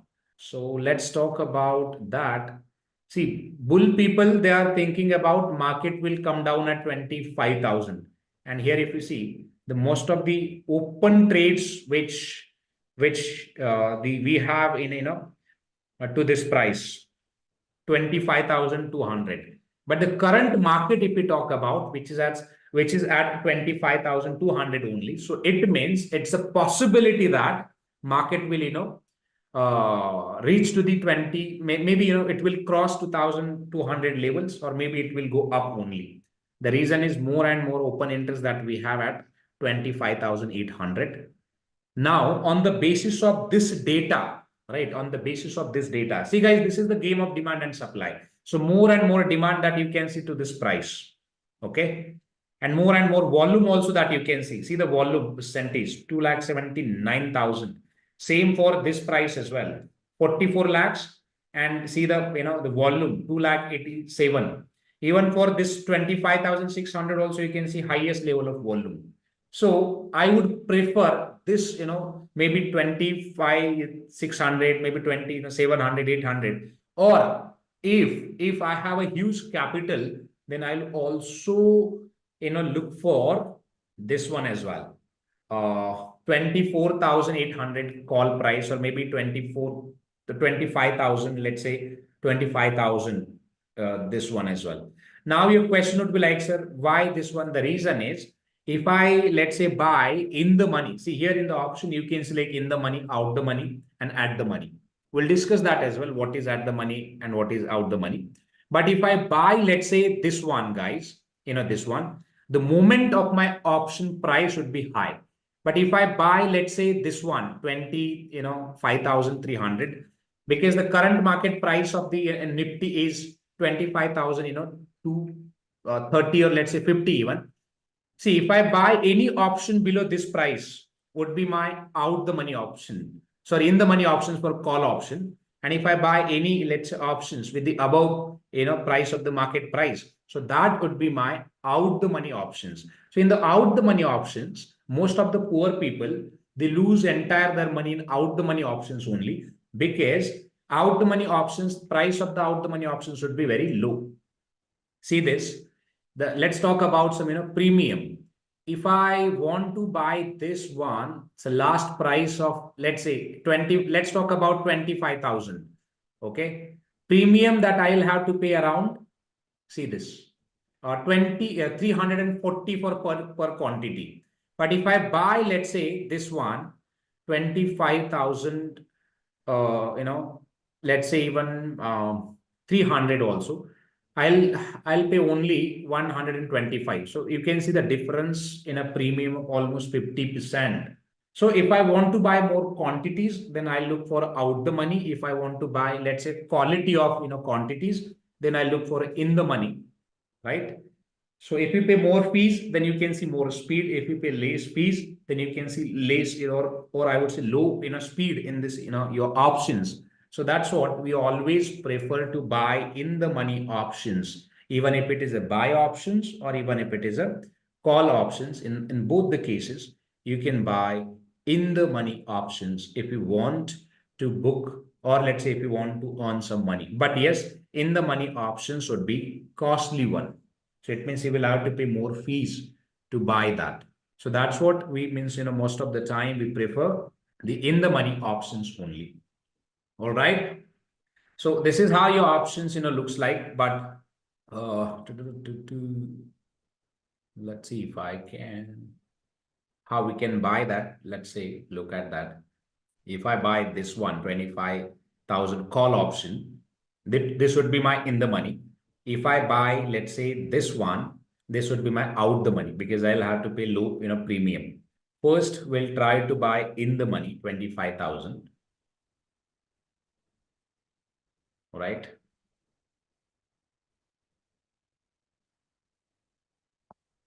Then, see total price that I'll have to pay. See, 348 for per quantity. Total quantities would be 175 or 170 as well. But how much amount that we required? 8,780, which is margin required to buy that particular call option, and the strike price would be 25,000 strike price. Okay, so let's analyze this one. The profit possibility. Profit possibility would be, see, my expiry payoff, you can see loss. But if this, let's say if the assumption is, if this, goes in my favor, if this trade goes in my favor, my next profit would be 60,000. Another would be 1,23,000. See, the maximum profit that I can make it from this trade is 6,28,000. But if we talk about the loss, on the other hand, my maximum loss would be only 8,000. My maximum loss would be 8,000. So I can simply buy this particular, option. Or if you want to again perform analysis, you can download that and save. And even you can perform some analysis as well if you want.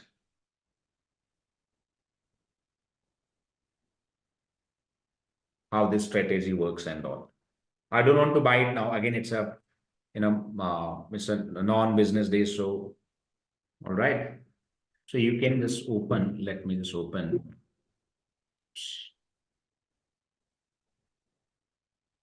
This is all about your options: payoff, payoff, payoff, payoff, payoff, delta, theta, whatever it is. It's a Greeks. So you don't need to go through it all. But so in terms of, the strategy, if we talk about, see, in one go, what you can do, you can buy call, call, call. You can buy also, put as well. So buy put, buy call, buy put. So through this strategy, and you can buy more and more quantities basically, right? And you can increase your profit. But eventually it would be costly as well. As I said, see, this business, this particular derivatives, it's a very costly deal. So we cannot predict easily. Even if I buy this one, right? And let's say if I entered into this particular contract, I need a 8,000 only. But we cannot predict about, the profit and losses because it's unpredictable. See, YouTubers or few, influencers, they'll talk about, look, I made this, I made that. See, you can check there, the P&Ls. Most of the, people like who are doing tradings and also they are in loss only. Real data, nobody publish. So I'm not a trader, so I'm just trainer. So, or that is also like investment banking trainer. So I'm just, helping you to understand that how it works. All right. So yeah, these are the things about derivative options. So, all right. So I'll walk you through a couple of, the examples like how we can place the derivatives and all. And then we have a different, the slides prepared for different contracts. So, and yeah, so we'll discuss in details about it because derivatives is a complex one.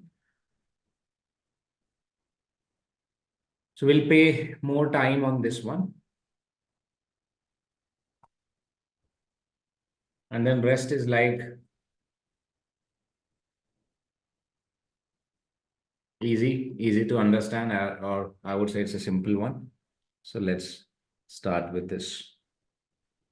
See, now if I want to buy, any options, simply what you can do, go to your broker account. If you have any broker account, you can go to your accounts. Let's say if I talk about, Nifty, select the strike price. Strike price, it means the price which you are looking for. Okay. Let's say this one. All options have a weekly expiry because every week, options will expire. Then, to option chain, I'll select this. I'm looking for this one. So I'll buy it now. Click on buy. Required margin is 8,000, but I have only 300, which is in my pocket at the moment. So I can't buy this one. But yeah, so in this way, you can also follow the same thing and buy options. Okay. See, same options, if I sell it, see, this is a call option. If you read this one, this portion, on 5th September, this option will expire. And this one is a strike price. Okay. This portion is called European because in options, we have two types of options. One is European options and another one is American options. So difference between call and American and European is you call. See, American options are like, they have a weekly expiry. Sorry, European have a weekly expiry, so it means they are more standard. But if I talk about American one, so expiry of options, like before the expiry also you can exercise that, and it's very bit difficult to the stock exchange to deal with all of these options. So most of the stock exchanges, they have only the European options available for a trades. So see, it means called European. When we say buy, see, I'm looking to buy this particular option because my, let's say, research says, this price will go up, and that's what I'm looking for a buy. See, options that you can buy in lots, one lots for 25 quantities. So 25 quantities into price, right? Let's say if I'm looking for a 25 quantities, 25 into price, if you just multiply this, that would be a price. In terms of price, you can select two different prices. Current market of this option is 348.4. So total margin which is required 8,000, but I don't have 8,000 in a balance available. You can select limit price as well as market price. Limit price, it means, guys, your price, right? You can select any price between 0 to 10 to between 1,200. You can select any price. As a buyer, we always try to buy any product at a lower price than the market price. And in terms of selling, always we try to sell in a product at a higher price than the market price. Okay. Then you can select market price as well. If you select market price, it means if the market price is 348, then your trade will execute at this price. You can also select stop loss as well. Stop loss, it means basically if you, let's say, limit your price, maybe let's say if you buy it and if the price goes, let's say, down, so you can select maybe, let's say, 300, right? So if your premium goes below the 300, then basically, this will execute your contract at that price. So this is how you can limit your stop losses as well. Okay, but here it says like you can limit the price between 345 to 1,200 for a stop loss. So select the stop loss accordingly. Then apart from this, if you see, sell options, if you want to sell, see, for a same price, if you want to sell is all about, guys, writing options. Okay, writing, it means, see, your option holders, they are paying premium, but they're paying premium to whom? Understand this one. Let's say you're an option buyer, then, and let's say I'm an option seller, then, so you guys are paying premium to me only. Okay, because I'm an option seller, so that premium, it would be my profit. But what if, let's say, that option works in your favor, then whatever profit that you would see in your options, so that profit I'll pay it to you from my pocket. So this is how it works. So option sellers, basically, they are very big traders. They have a huge capacity. Now, if we talk about, the capital which is required, see how much capital is required for option. For option selling, we required 75,000, right? If you want to write this option, then required around 75,000. And but for the same option, if you just want to buy it, required 8,000. So it means almost 10x, extra capital we required to buy option trades in the market. So this is how you can understand it. So this is a call option. You can buy calls. You can even sell calls. But if you sell calls, that would be your option, writing part. And if you just buy it, that would be your holding options, right? So before the 5th of September, means if you just let's say if you entered in this option today, see before the or on or before the 5th of September, you can buy this option as many times.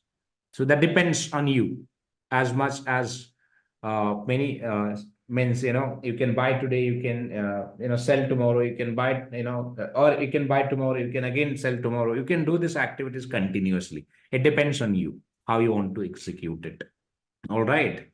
So the important is always before the buying, so always see your capital and try to manage that capital in an effective way. Stop loss is basically you're stopping the losses, right? If the market goes down, then the system will automatically book the particular loss or profit, whatever it is, if you set it. And in that way, it will help you to restrict your basically losses, means unlimited losses. That's how your limit price works in your favor. Okay. Then if we talk about, and then again, simply you can buy it out. But see, this price, if you compare with the market, we have seen that, the index price, which is at 25,000. All right. And the option we are looking at, which is 25,000. See, the option would be your in the money option. In the money, it means your call option price, which is at below the market price, and that's what we are paying higher premium for all in the money options. We always pay higher premium. Now if I select, let's say if I select a different option, let's say this one, current price is 5,000. Here is your current price, this red portion, 25,235. So this is your current price. If I select, let's say this one, 25,300, here, if you see, I'll pay only 3,000 premium. So if you select out the money, you will have to pay very low premium. All right. Now your question would be, look, sir, if I buy this one, so what would be my maximum loss? See, your maximum loss would be total premium that you have paid to buy this particular option. If I buy this one, my maximum loss would be this one as an option holder. And what about, sir, profit? Profit, see, again, it's so it means you can say it's an unlimited profit. So it depends on the market. If you see big movement in market, then there will be big profit. If there is no movement in market, then you will not see profit. So it depends on the speed only. Premium works with speed. More speed, more premium change, more profit. Low speed, higher premium, more losses. If there is no profit, let's say if there is no speed in the the market, then it is very difficult to enter in this particular options. So I would not suggest to enter in this particular market. Then if there is no speed, then you should not invest, because this market works with speed only. Okay. And what about the writing part? Writing part, it means, see, for a writer, the maximum loss would be 70, or maybe more than that as well, depends on the again market. But the profit, if we talk about for a writer, is only the premium the buyer is paying. Only for a 67,000 capital, option writer will earn only 3,000 profit, max to max 3,000. So it means option writers, for them, the profit scope is very limited, but the capital which is required is very high. And that's what it is. Not like this deal is not for common people, so that we cannot pay higher capital.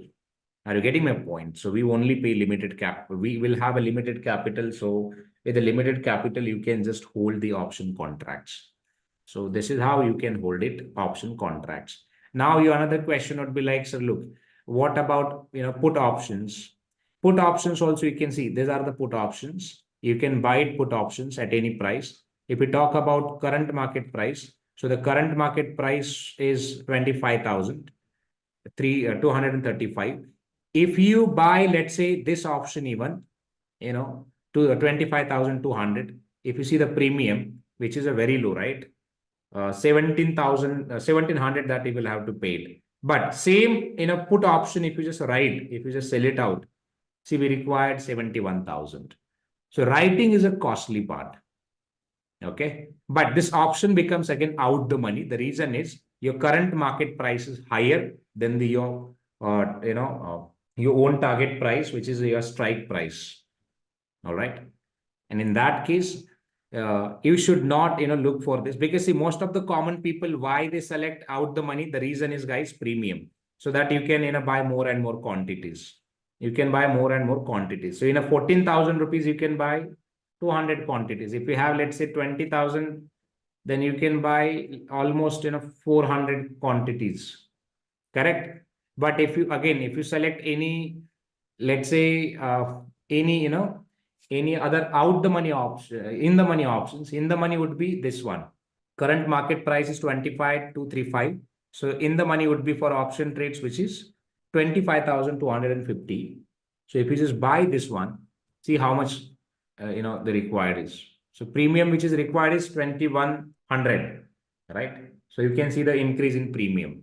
So it means for in the money options or in the money put or in the money call, in both the cases, we'll have to pay higher premium.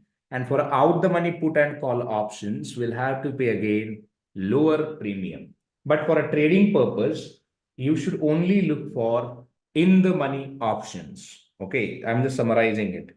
For option writers, we need a more capital, right? Only the professional traders, they look for option writing. Otherwise, most of the traders, they only do the option trading only, not writing. Common people, again, they only look for a writing, not for a trading. Writing is something, it is only for a professional people, so they easily manage it. All right.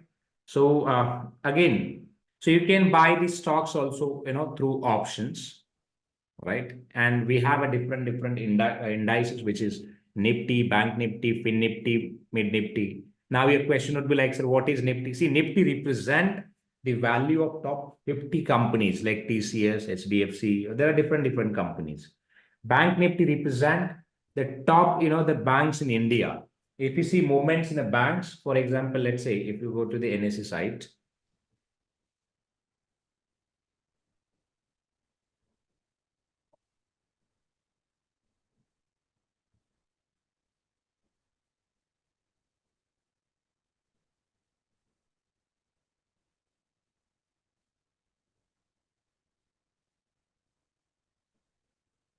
let's talk about indices. Since Nifty 50 represent the top 50 companies in India or their market caps, I would say. Okay. So 25,000, it means, which is something 25 lakhs crores. So just click on this. See this. All are the top 50 companies from different sectors. If you see the change in this companies stock price, then you would see change in indices. So basically indices represent your top companies. Okay.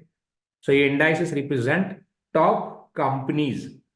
If you see, let's say HDFC Bank, Tata Motors, or all other companies, if they if the price decrease of those stocks in the market, then again your Nifty will Nifty means index will decrease. So basically indexes represent index is representing to the top companies from different sector. TCS, Sun Pharma, Power Grid, Bajaj Finance, Hero MotoCorp, NTPC, all other companies. So it is very important that if the top companies, let's say, grows, then your index will grow. If the top companies, let's say, if they if let's assume it, if they don't, if they haven't performed well for a particular year, then you would see, downfall in index as well. So basically, Nifty index is linked with your top 50 companies growth. If the top 50 companies they grows, then your index will grow. If top 50 companies, let's say, the growth, if you see in their stocks or in their business, then you would see again Nifty, that index will also, the price of index will also grow, or index value also it will, reduce, because index value is based on, as I said, the top 50 companies from different sector. All right. So let's talk about the what is option exactly. So we'll cover the options part. So here you can note it down, please. Okay. See, options has a two types. If we talk about options, it means it's a contract of financial instruments which derives the value of actual securities, bonds, options, currencies, and all. So anyone can buy it. It is allowed to anyone. If you have a more capital, then you can write the options. If you have a low capital, then you can hold the options. Option holders, they pay the premium. Option writers, they pay the margin.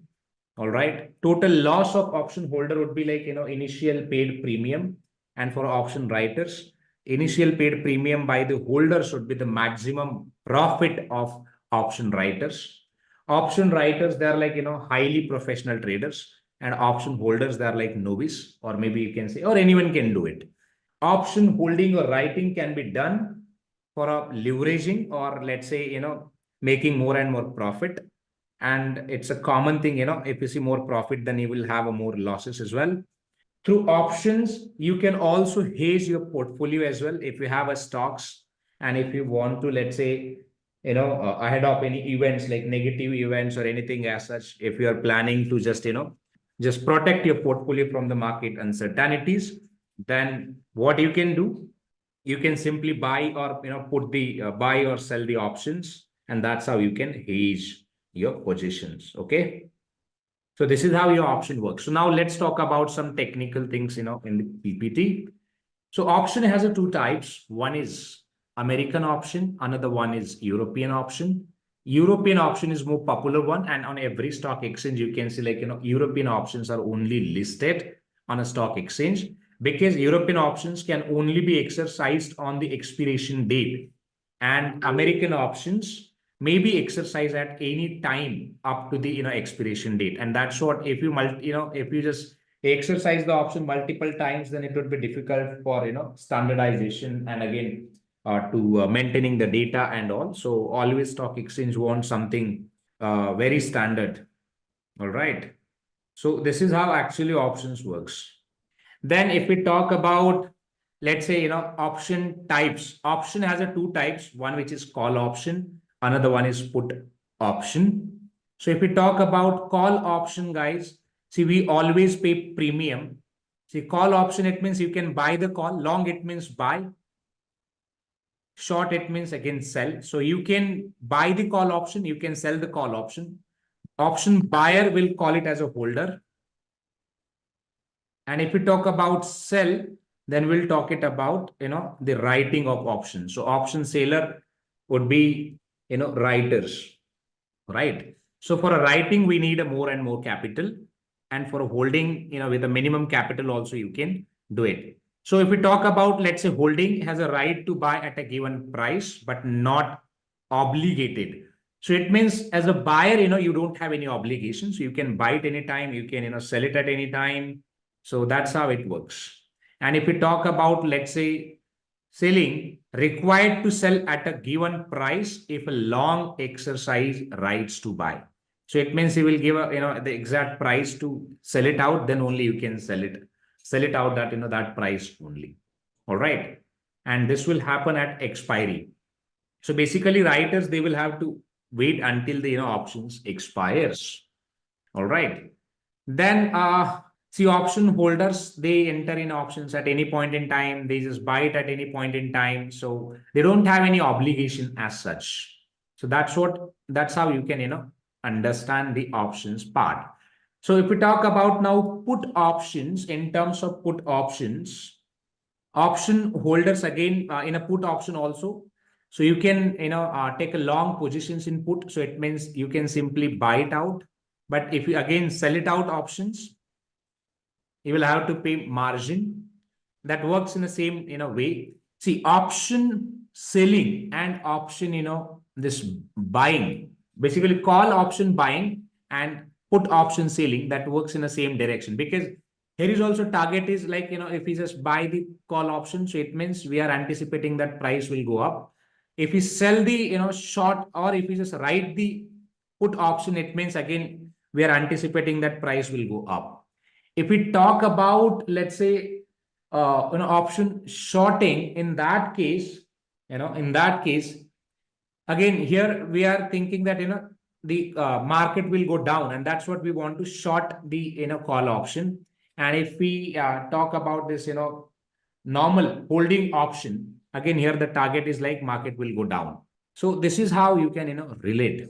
But yeah, so if we talk about put option, has the right to sell at a given price, but not obligated. So you don't have any obligations. So you can sell it out at any price and you can take an exit. But if we talk about writing, again, writing is a critical. So required to buy at a given price if a long exercise right to sell at expiry only. So until expiry, you will have to hold your positions. Before expiration, they may have a different values, right? American and European options are both identical at expiration.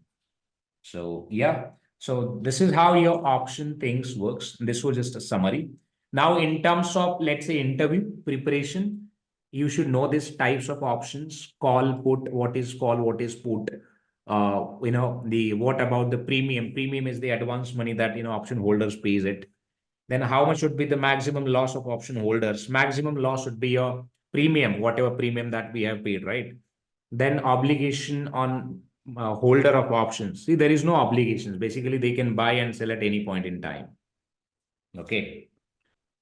And yeah, apart from this, they may give you any, example as well. Look, if I buy options at this price, then what would be my profit? What would be my loss? In that case, you can carry pen and paper, or maybe you can, quickly do the calculations, ask them price, quantity, and price movement, and accordingly you can calculate it. We're done with the options part. See, at expiry, it's just simple, let's say if you are in a profit, then you will receive profit, right? If you are in a loss, then you will have to book the loss. So it means stock exchange will book the losses in your accounts. For example, let's say we have that option to this one. Go to our portfolio.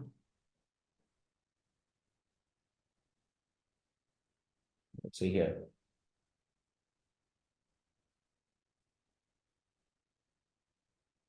Open trade. What if, let's say, on 26th of September, the price of this average, the price of this, this option, let's say, come down to 1 rupees, right? Then my maximum loss would be whatever amount that I have paid, correct? So I have paid, let's say, 250 into 60. Just calculate it, how much amount that I have paid it. 250 into 259.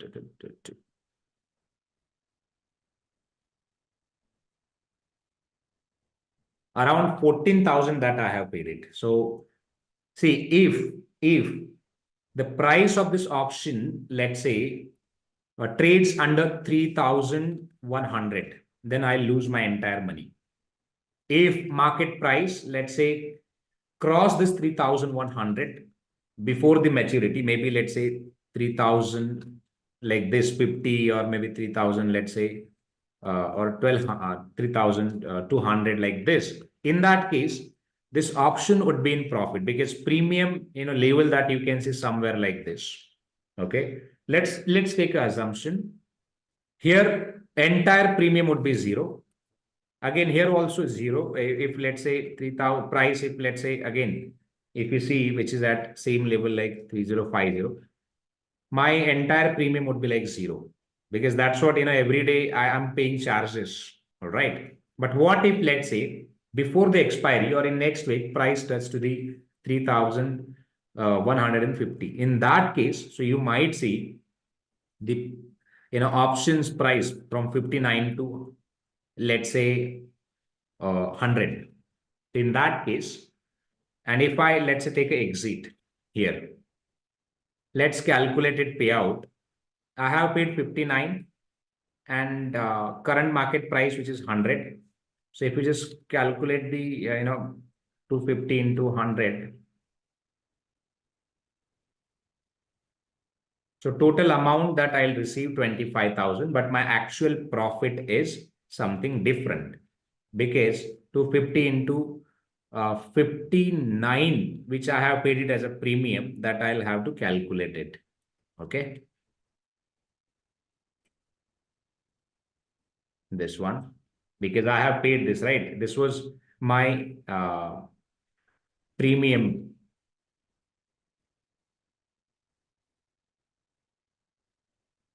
And this is a gross payoff received. So if I calculate net payoff,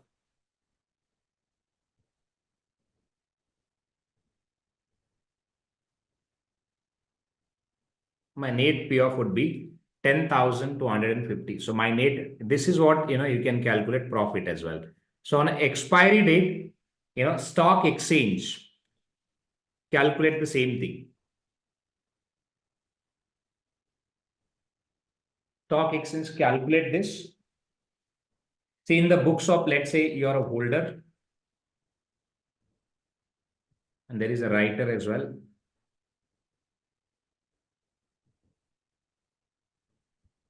In the books of holder, first talk about writers. Holder paid a premium 750 for 250 quantities. All right. Then current market price, or let's say settlement price, which is at something 25,000 for the same 250 quantities. All right. So initially this guy had paid, let's say, premium to whom? To the writer. So for the same 250 quantities, let's say writer received, right? But on this expiration date, if this particular contract is in let's say in your favor as a writer, we are assuming it you're a writer. So in the books of this one, writer will compensate in a way that writer will have to pay total 25,000 against 250 quantities to whom? So basically writer will pay 25 and this guy will receive 25. So net, if you just calculate net payout, if you just calculate net, it means only net, your calculation looks like this. So this is the loss of writer for 250 quantities, and this is the profit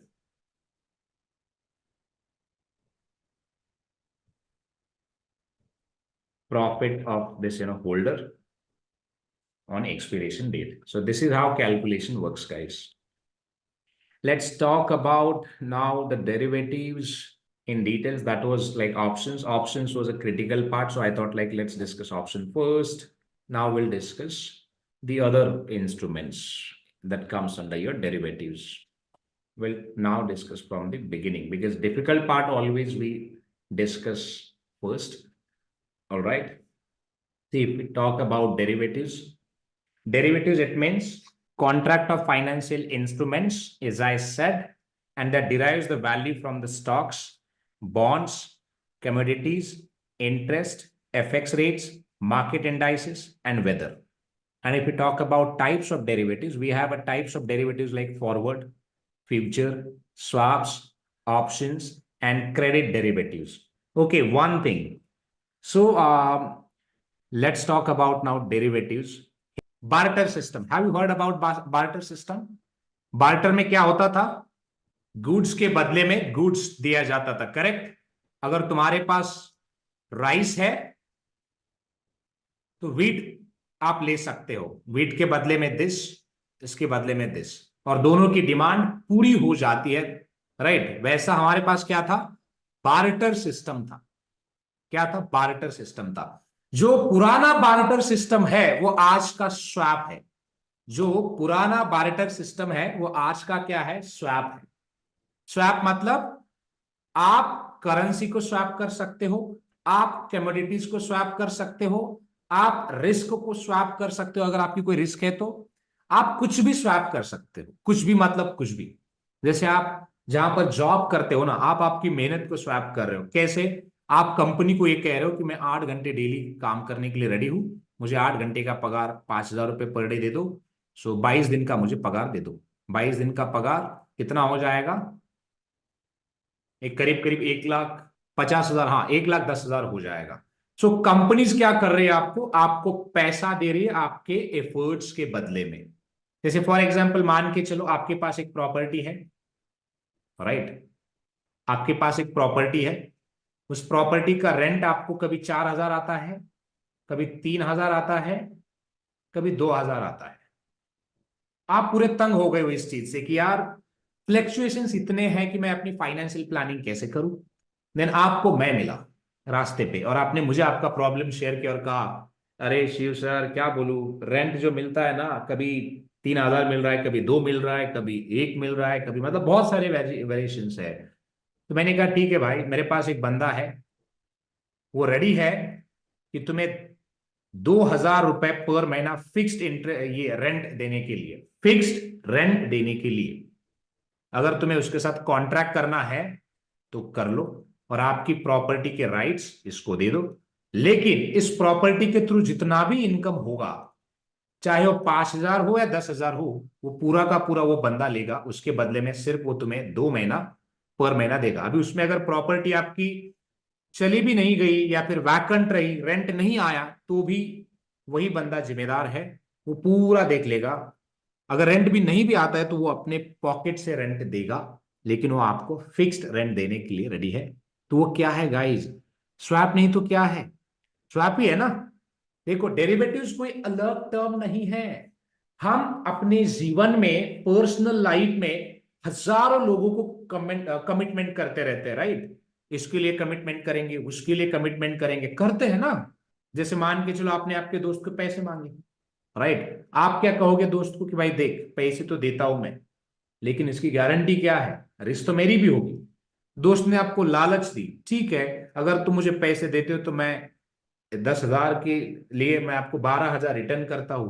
क्या वो verbal derivatives नहीं है।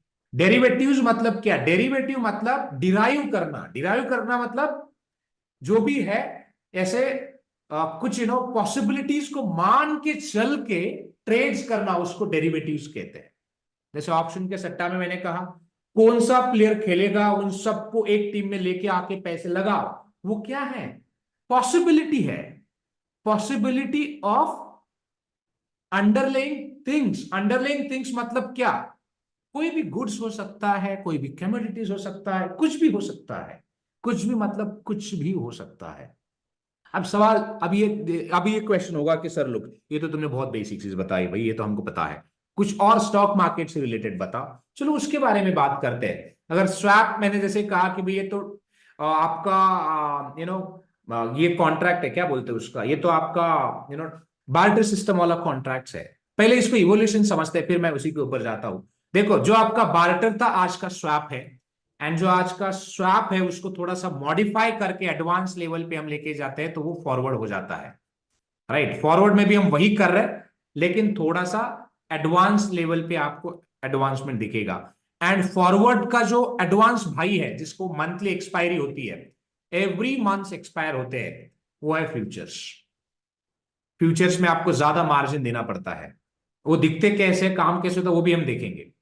And उसी future का जो बहुत advance वाला जो भाई है ना, वो है ऑप्शंस, जहां पर आपको दो दो ऑप्शंस मिलते हैं, आप बाय करो सेल करो with weekly expiry. Swap and forward में कोई भी हम इनिशियली पैसा नहीं देते हैं, एंड ये गांव का हर एक बच्चा करता है, गांव का हर एक आदमी करता है, हर एक किसान करता है, स्वैप हर एक जन करता है। ये कैसे करता है स्वैप, फॉरवर्ड स्वैप और फ्यूचर स्वैप्स, मैं आपको बताऊंगा। दूसरा, रही बात फ्यूचर और ऑप्शंस की, इसमें भी गाइस अगर हम स्टॉक मार्केट को थोड़ा सा हटा दे, नंबर्स को अगर थोड़ा सा बाजू में कर दे, तो ये भी हर कोई करता है। पॉसिबिलिटी के साथ कौन नहीं खेलता, मुझे बताओ? सब खेलते हैं। जैसे किसान की अगर मैं बात करूं, चलो किसान की बात करते हैं पहले, और ये समझते हैं कि किसान कैसे इन चीजों को मतलब करता है, बट जिसका डेटा हमें दिखता नहीं है, तो उसको क्या डेरिवेटिव्स कहते हैं। Let's talk about commodities.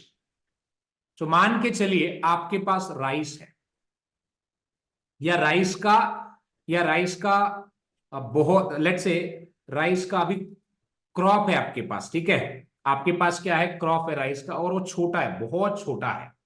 लेकिन राइस की जो अभी प्राइस मार्केट में है, जो प्राइस अभी चल रही है, वो मान के चलिए 20,000 रुपए क्विंटल चल रही है, फॉर पर क्विंटल।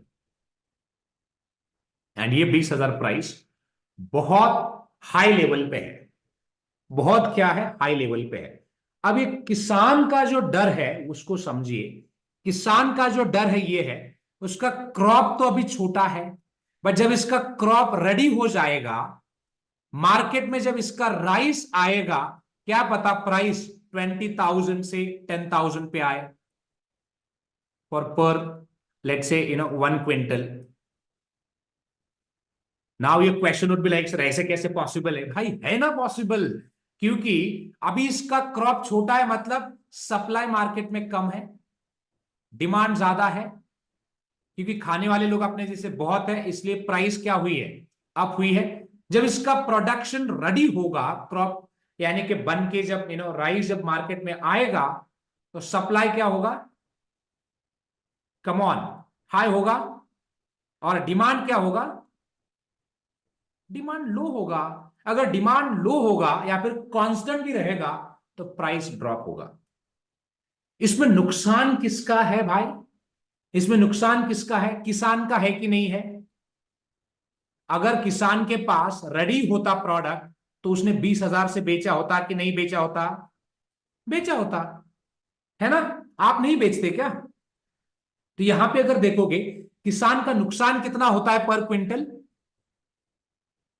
10,000 रुपए।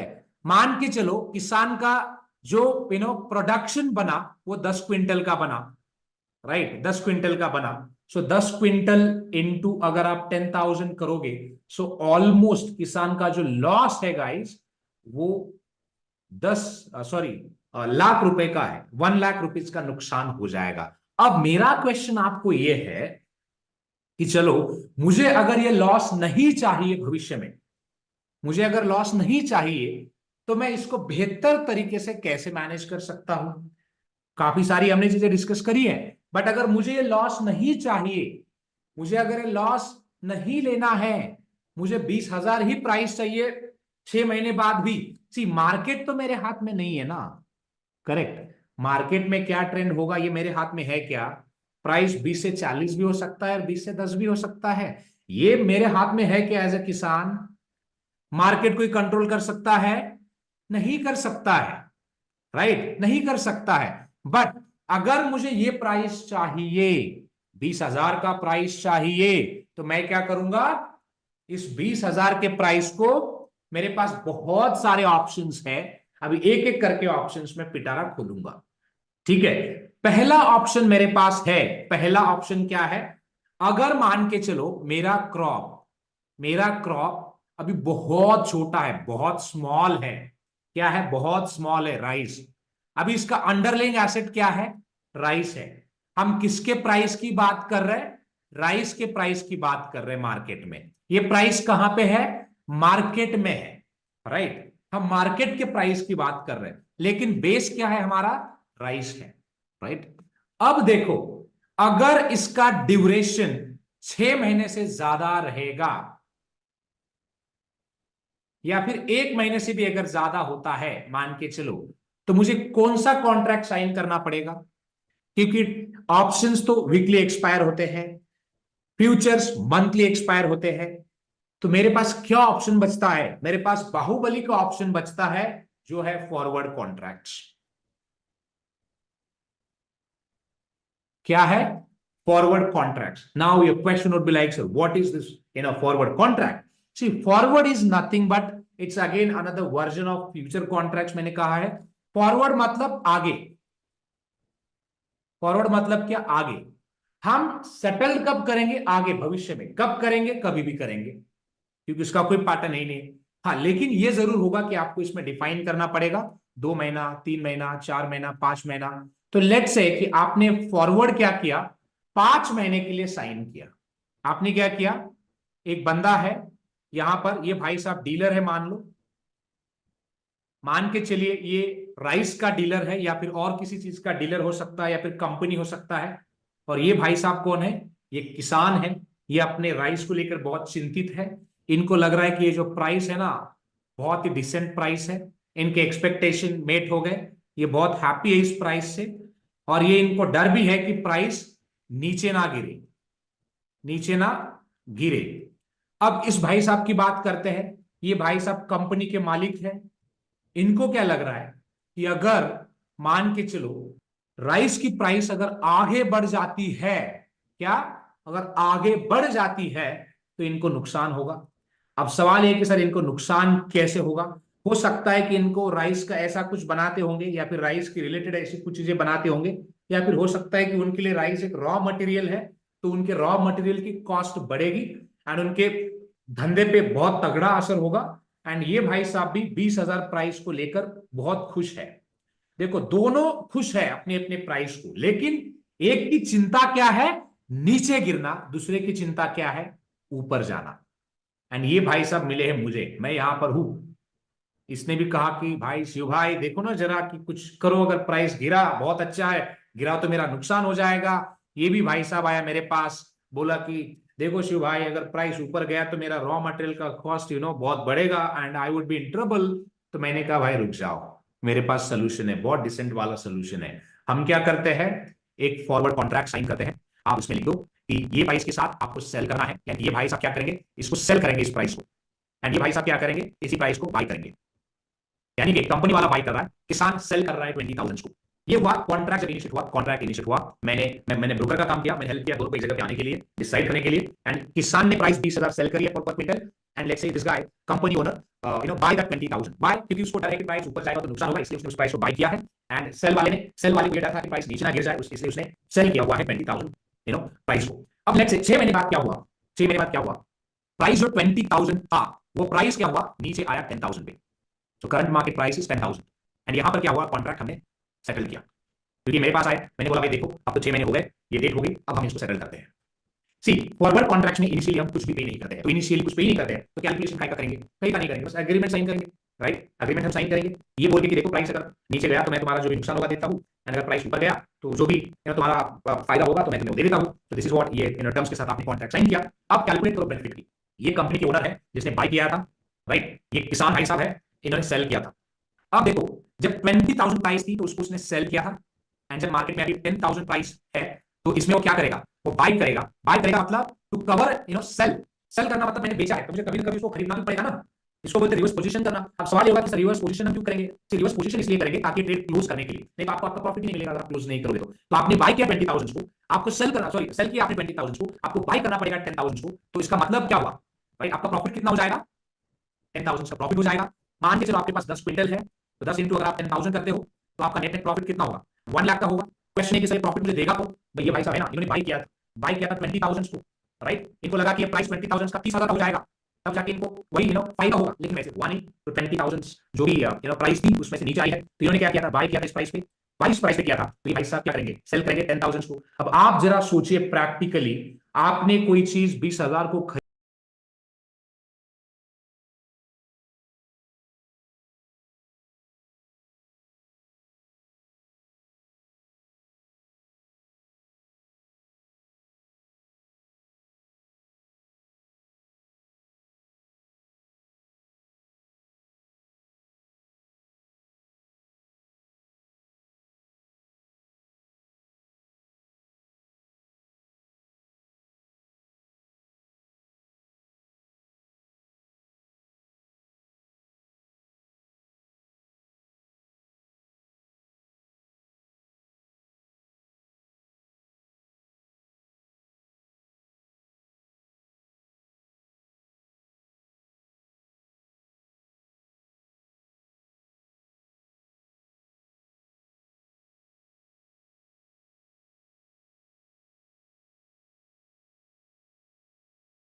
खरीदी है एंड आप बेच रहे हो 10,000 को, तो आपका नुकसान कितना हो जाएगा?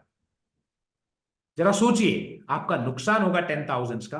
अगर क्वांटिटीज 10 है, सो 10 इंटू, सॉरी क्विंटल्स अगर 10 है, 10 इंटू आप करिए इतना, तो लॉस कितना हो गया आपका? 1 लाख का लॉस हो गया। तो ये लॉस जो आपका है कंपनी का ओनर, ये जो लॉस मतलब ये देने वाला है पैसा। किसको देने वाला है? किसान को। किसान लेने वाला है। फायदा किसका हुआ? कम ऑन, फायदा किसका हुआ गाइस? किसान का फायदा हुआ। कितना हुआ? 1 लाख का फायदा हुआ। अब इन रियलिटी में ये कैसे काम करता है वो मैं बताता हूं। किसान इसको नहीं बेचता है कुछ भी। हाँ, इनके बीच अगर कॉन्ट्रैक्ट है वैसा, तो ही ये बेचेगा इस प्राइस को, क्योंकि इसको इसको इवेंचुअली खरीदना ही पड़ेगा, राइट? तो ये इवेंचुअली वैसे होगा, लेकिन ऑन द ग्राउंड ये सिर्फ एक दूसरे को पैसा देते हैं। कोई गुड्स एक दूसरे से खरीदेगा नहीं। किसान क्या करेगा? एक्चुअली मार्केट में, ओपन मार्केट में जाके ही खरीदे बेचेगा ये माल जो भी है, या फिर खरीदेगा। But on the ground in the system like broking system, ये सिर्फ जो प्राइस का जो डिफरेंस है ना, वही सेटल करेंगे। ये क्या करेंगे? वही सेटल करेंगे। तो ये होगा तुम्हारा फॉरवर्ड कॉन्ट्रैक्ट्स। यानी कि फॉरवर्ड कॉन्ट्रैक्ट्स का मतलब क्या है? फॉरवर्ड मतलब हम भविष्य में जाके सेटल करेंगे जब हमारी कमोडिटी रेडी होगी, या फिर हम दोनों काउंटर पार्टी जब रेडी है टू सेटल द कॉन्ट्रैक्ट्स, तब जाके सेटल करेंगे। उसको कहते हैं फॉरवर्ड कॉन्ट्रैक्ट्स। उसको कहते हैं फॉरवर्ड कॉन्ट्रैक्ट्स। अब मैं जाता हूं फ्यूचर की तरफ। अगर मान के चलो यही ड्यूरेशन, आपको ये श्योरिटी है कि आपका क्रॉप 1 महीने में रेडी होने वाला है, लेकिन अभी प्राइस बहुत अच्छी है, आपको लग रहा है कि यार ये प्राइस डाउन हो सकता है, तो आपको फॉरवर्ड की बजाय फ्यूचर में जाना पड़ेगा।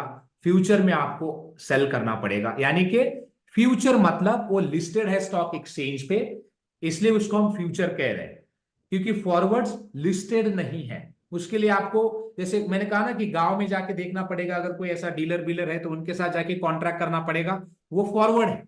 वही कॉन्ट्रैक्ट अगर आपको अवेलेबल है नेशनल स्टॉक एक्सचेंज पे या फिर बीएसई पे, तो वो हो जाता है आपका लिस्टेड कॉन्ट्रैक्ट्स, तो उसको हम कहेंगे फ्यूचर। लेकिन फ्यूचर हो या फॉरवर्ड हो, दोनों एक ही तरीके से काम करते हैं। नाउ ये क्वेश्चन होगा कि सर फ्यूचर और फॉरवर्ड में बिग डिफरेंस क्या है? फ्यूचर एंड फॉरवर्ड में जो डिफरेंस है वो सिर्फ मार्जिन का है।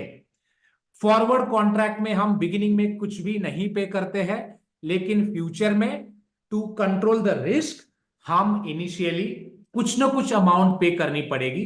इस किसान को भी पे करनी पड़ेगी एंड इस भाई साहब को भी पे करनी पड़ेगी। उसको कहते हैं margin. So it means future में हम मार्जिन पे करते हैं, उतना ही डिफरेंस है। एंड उसके अलावा तुम्हारा फ्यूचर जो है बस लिस्टेड है स्टॉक एक्सचेंज पे एंड मंथली एक्सपायरी है। फॉरवर्ड की एक्सपायरी का कोई ठिकाना नहीं होता है। अगर आपको 6 महीने का चाहिए तो 6 महीने का साइन करो, 1 महीने का चाहिए तो 1 महीने का करो, 1 दिन का चाहिए तो 1 दिन का करो, 1 घंटे का चाहिए तो 1 घंटे का करो। This is how things works. तो ये था आपका फॉरवर्ड कॉन्ट्रैक्ट्स। अब जाते हैं फ्यूचर की भी मैंने बात करी कि फ्यूचर के लिए स्टॉक एक्सचेंज पे ही जाके आपको बाय सेल करना पड़ेगा, लेकिन ये आपके ऊपर है। सेम एग्जांपल अगर मैं अभी ऑप्शंस के साथ लगाऊं, सेम एग्जांपल अगर मान के चलो आपके पास सिर्फ 1 वीक का ही समय है और आपको लग रहा है कि अभी बेहतर प्राइस है, 1 वीक में प्राइस गिर जाएगा, 1 वीक का ही डिफरेंस अगर है, तो आपको फॉरवर्ड और फ्यूचर में क्यों जाना है? क्योंकि फॉरवर्ड में तो भाई लीगल कॉस्ट और बाकी सारे डॉक्यूमेंट्स वगैरह होंगे तो बहुत ज्यादा खर्चा आएगा, और उसके लिए आपको मार्केट में जाके पर्सनली ढूंढना पड़ेगा, बहुत समय लगेगा, तो मैं फॉरवर्ड तो नहीं करूंगा, राइट? फिर उसके बाद फ्यूचर की बात करते हैं। फ्यूचर में मुझे अगर मार्केट में प्राइस 20,000 है तो मतलब मुझे मिनिमम 10% तो मार्जिन देना पड़ेगा। यानी कि 2,000 इंटू 10 क्विंटल की अगर मैं बात करूं तो मुझे 20,000 का तो मार्जिन देना पड़ेगा। मान के चलो मेरे पास तो 20,000 है ही नहीं है, तो मैं फ्यूचर कैसे साइन कर लूं? तो मेरे पास ऑप्शन क्या बचता है? देखो, मेरे पास समय कम है, पैसा भी कम है, तो मैं किस में जाऊंगा? फिर मैं ऑप्शन में जाऊंगा। Same example as it is जाके बस आपको ऑप्शन में फिट करना है, दैट्स ऑल। क्यों? क्योंकि मेरे पास पैसा कम है, मेरे पास समय भी कम है, क्योंकि मुझे 7 दिन का ही सोच रहा हूं मैं। और जब मैं 7 दिन का सोच रहा हूं तो इसका मतलब क्या है कि मैं सिर्फ ऑप्शन का प्रीमियम पे करने वाला हूं।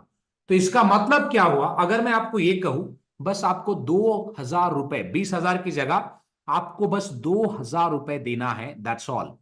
2,000 रुपए आपको खर्च करने हैं। 2,000 रुपए आपको खर्च इसलिए करने हैं ताकि आपको 1,00,000 रुपए का प्रॉफिट हो सकता है। तो क्या आप 2,000 रुपए खर्च नहीं करोगे?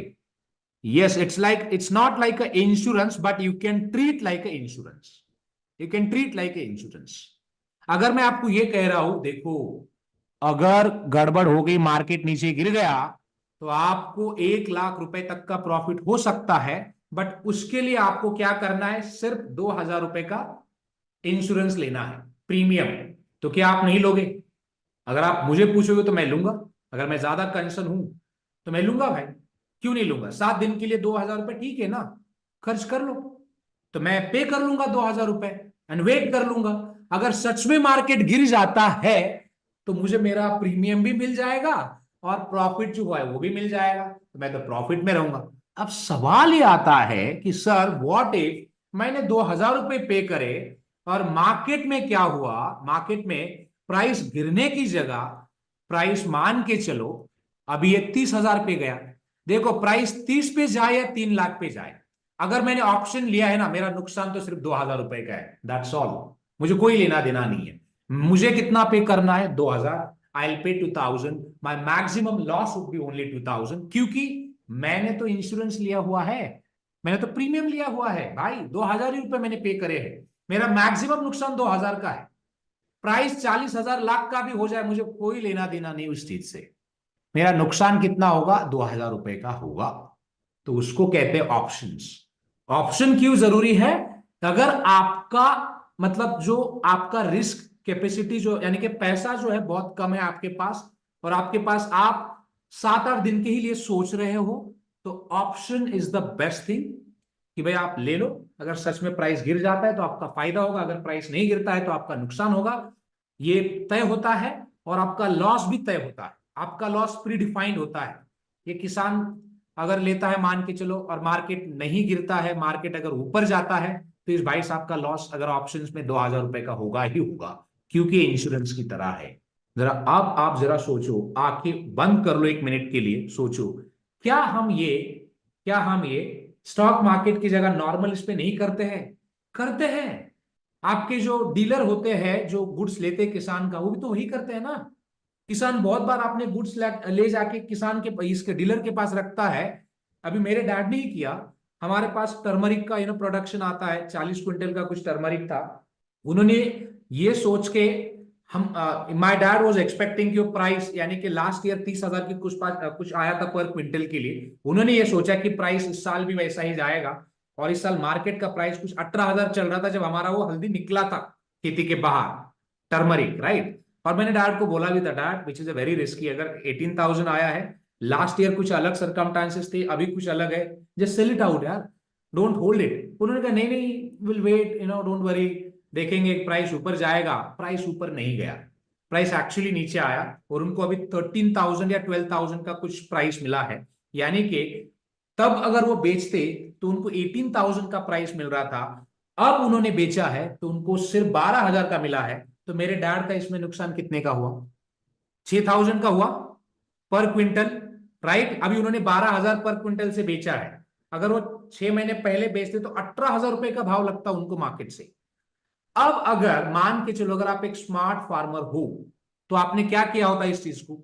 मैंने तो भाई इमीडिएटली जाके जो भी डीलर है ना, डीलर, उसको मिलके कॉन्ट्रैक्ट साइन करता है कि भाई देख, अभी जो मार्केट में प्राइस चल रहा है 18 का चल रहा है, और मुझे इस प्राइस से बेचना है, लेकिन मेरी कंडीशन ये है, राइट, अगर अगर मान के चलो प्राइस गिरी तो मुझे 18,000 ही आप दे दोगे। मुझे नहीं पता कि अगर प्राइस अगर कल जीरो भी हो जाती है तो भी मुझे कोई फर्क नहीं पड़ता, मुझे तो बस 18,000 तुमसे चाहिए। हाँ, अगर मान के चलो प्राइस अगर ऊपर जाती है तो मैं उसके लिए जिम्मेदार नहीं हूं, मैं डायरेक्टली आपको 18,000 से सेल कर देता हूं, आप 50,000 को बेच दीजिए मार्केट में जाके, मुझे कोई लेना देना नहीं, मैं अपने गुड्स छोड़ दूंगा। लेकिन उसके बदले में अभी वो सामने वाला ऐसे कॉन्ट्रैक्ट साइन क्यों करेगा भाई? वो नहीं करेगा। तो मुझे उसके लिए प्रीमियम देना पड़ेगा उसको, भाई देख एक काम कर, मैं तुझे 5,000 रुपए दे देता हूं, इसके बदले में मुझे इंश्योरेंस दे दे। अगर प्राइस गिरी 18,000 के नीचे तो मुझे कोई लेना देना नहीं, मुझे बस 18,000 से आपको बेचना है, मैं 18,000 से बेच के निकल जाऊंगा। अगर बड़ी प्राइस तो उसके लिए तो भाई देखो, बड़ी तो भाई उसका तो डीलर का प्रॉफिट है वो, करेक्ट। तो this is how calculation works guys, ये हर जगह पर होता है। हाँ, बस फर्क इतना है कि स्टॉक मार्केट में ना फलाना ढिमकाना करके एक्सपायरी ये वो बहुत सारी टेक्निकल चीजें डाल दी है और कॉम्प्लेक्स बनाया है ताकि वो थोड़ा सा टेक्निकली लगे, साउंड लगे, that's what. Okay. Just a quick info, guys. Intellipaat offers an executive postgraduate certification in investment banking and capital markets in collaboration with IIM Ranchi. Through this course, you will master key skills like financial modeling, valuation, mergers and acquisition strategies, risk management, and even niche areas like private equity and wealth management. The program features 80 plus live sessions conducted by IIM Ranchi faculty and industry experts, real world case studies, hands on projects, and a 3-day campus immersion at IIM Ranchi.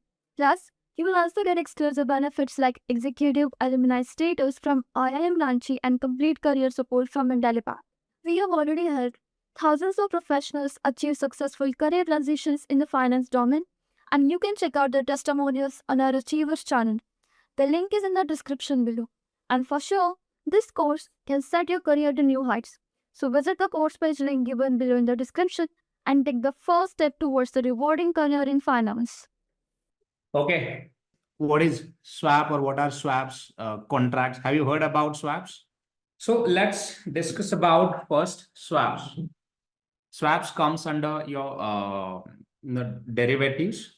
So when we say swaps, it means, guys, it's an exchange. Okay. Swaps means exchange. So what we can exchange? We can exchange anything. We can exchange anything. Anything means anything.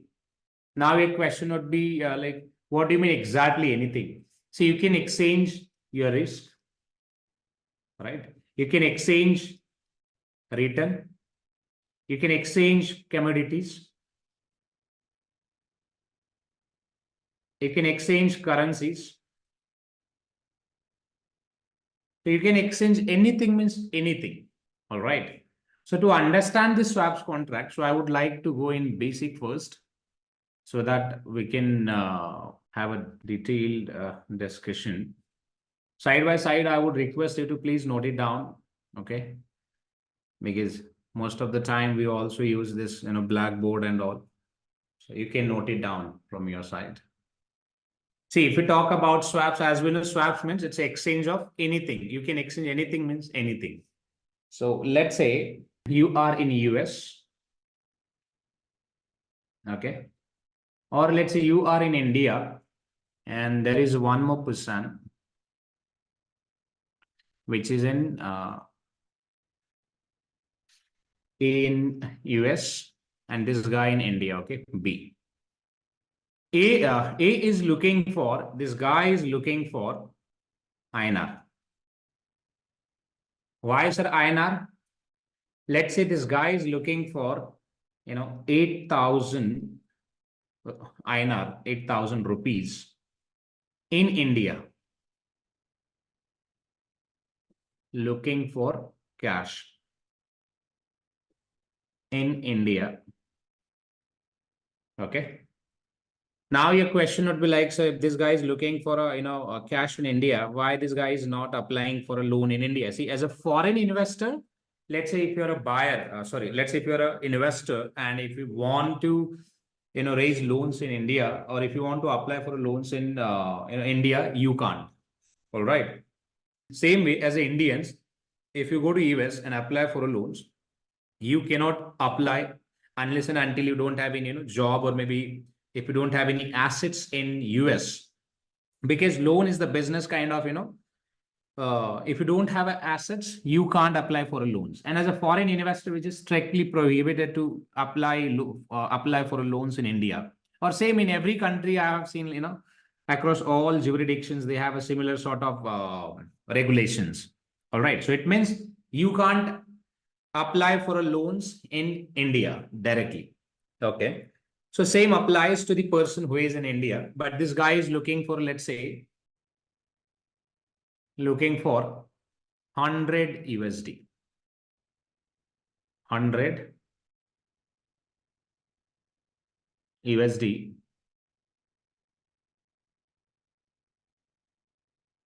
Looking for USD in US. Now let's talk about their background. Let's say this guy is merchant, okay? And this guy is, let's say, again, businessman. See, common people, they don't sign any swap contract as such because it is beyond their, I would say it is not something for them. The reason is, as a common people, we don't, swipe anything. We don't, exchange anything at international level. So the swaps or forwards, basically, it is not for you. But businessmen's, right? Businessmen's companies or any international companies and all, see, they always sign a forward contract. So why they sign a forward contract? The reason is very simple, guys. Let's say, what if you have any deal which you want to settle in US and you're a businessman, but that guy is asking to settle the deal in USD only. So how will you settle it?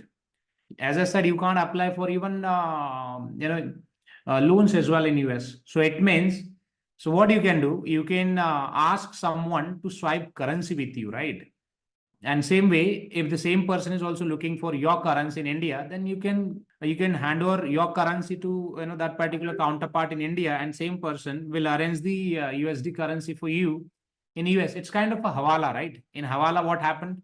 So other parties, they always provide the cash at a different locations, correct? So this forward is the standard or more organized example of hawala, I would say. Because here we sign documents and we know the counterparty that, who is going to receive, who is going to pay. That's what we can't say this officially as a hawala, but this forward contract is kind of, the another, I would say, the legal version of hawala only. Because in hawala, counterparty name should be like unknown until you settle the funds. All right. If you want to, let's say, transfer 1,000 crores from, Maharashtra to, let's say, Delhi. All right. So until you, let's say, reach to the Delhi, the counterparty name would be like unknown. Counterparty, it means that age, that, the party who is, or beneficiary name who is going to receive that payment, right? So you can just send the payment through maybe different, ways, and that party will accept the payments, and it is their job. But see, eventually in forward contracts, we sign the all legal papers, we signed everything. So that would be your, basically, legal agreement, proper legal agreement. So let's go ahead further. Let's say this guy is looking for a currency. The duration is 1 year. Again, this duration is 1 year. Let's say the cycle is for 12 months. On January 1st, the cycle of this contract is January to December. On 1st of December, both the parties, they, let's say, reach out to the broker, and broker, let's say, facilitated them to arrange this particular money and everything, and they decided to exchange it. Okay. So here the important point is, at the time of initiation, what will happen? There are two aspects. One is, if this businessman, let's say, if he or she has their own money, they can exchange it. But what if this guy, let's say, has no USD money as well, but he's holding an assets, all right? So in case of that, then this guy will apply for a USD loan, correct? USD loan. If we just convert 8,000 into this 100 USD, then you will have to check the FX rate. FX rate. And let's say the FX rate, we are just assuming it, for a 1 USD, the rate is like 80 rupees. And same for a currency, if you just calculate, for 80 rupees, the dollar value is 1 USD. Okay. So this is your rate. So now the important is, this guy can apply for a loan with the, the bank, let's say Bank of America. And Bank of America can charge interest payment, 1%, 2%, 3%, whatever it is. Same condition applies to this party as well. This party can apply for a loan, let's say with 10%. The bank name is HDFC. Let's say this guy applied for a loan, HDFC disbursed how much? 8,000 rupees. This guy is ready to pay 10% interest for per annum. And this guy is also ready to pay, let's say, 7% interest payment for per annum. This is a contract. Okay. So when the contract initiated, what happened? Bank transfer money, which is 100, USD to this holder A, and then A will transfer 100 USD, right? 100 USD to B, and this guy, let's say, the B will transfer again 8,000 rupees to this guy A, and then your contract will be initiated. Contract will be initiated. Now look for a exchange, guys. What they have exchanged against 100 USD, right? 8,000 rupees, which has been exchanged at the rate of 1:80. All right. But anyways, this rate doesn't affect on your, the exchange. All right. This never affect. The reason is whatsoever it is because ultimately parties are responsible for a notional amount. Notional amount, it means this principal amount. In this case, if we talk about the principal amount is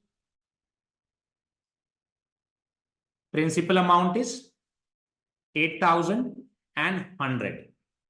Okay. Because for Indian investor, principal amount is 8,000 rupees. And for a US, let's say investor, the principal amount is 100 rupees. All right. See this, see the contract, contract period is 1 year. And here they have exchanged it. Okay. So when they exchange it, you can see like this, minus 100 plus, 100 in the books of this A.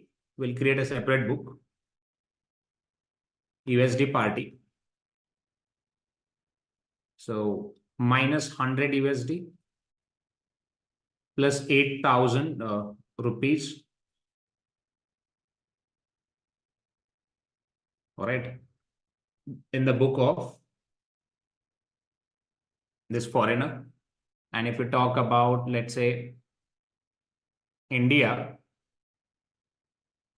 so this guy will maintain like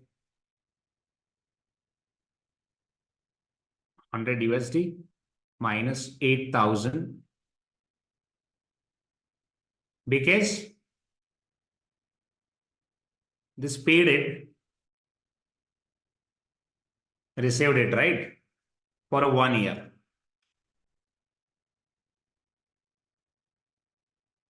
Let's say this is at the time of initiation. See what will happen now at the time of settlement. At the time of settlement. Let's assume it. The FX rate, it was like 1:80 at the time of initiation, but at the time of settlement, so let's say rate gone up like 1:83. 1:83. Now, at the time of settlement, what will happen? This guy again will pay 100 USD. Correct? Will pay 100 USD and will receive 8,000 rupees. Because this, even if the rate changes, it won't affect on the actual amount. Right? And in the books of this foreigner,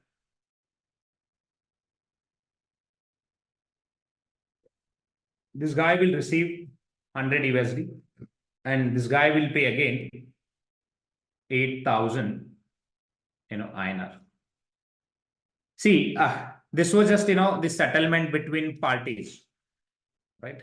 But what about the bank settlement? Bank settlement. Now this guy will transfer money to the bank, right?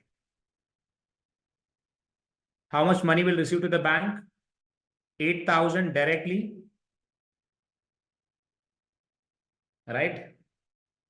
8,000. Along with that, here if you see, it was a loan taken from the bank, right? And 8% interest payment, which is 800. Bank will receive this.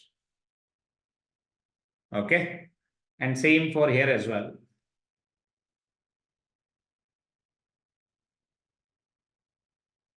This guy will transfer 100 USD plus 7% in an interest payment. It was there, right? So plus 7. Sorry. So total $107 will receive to this bank. And then finally, they'll announce contract settlement.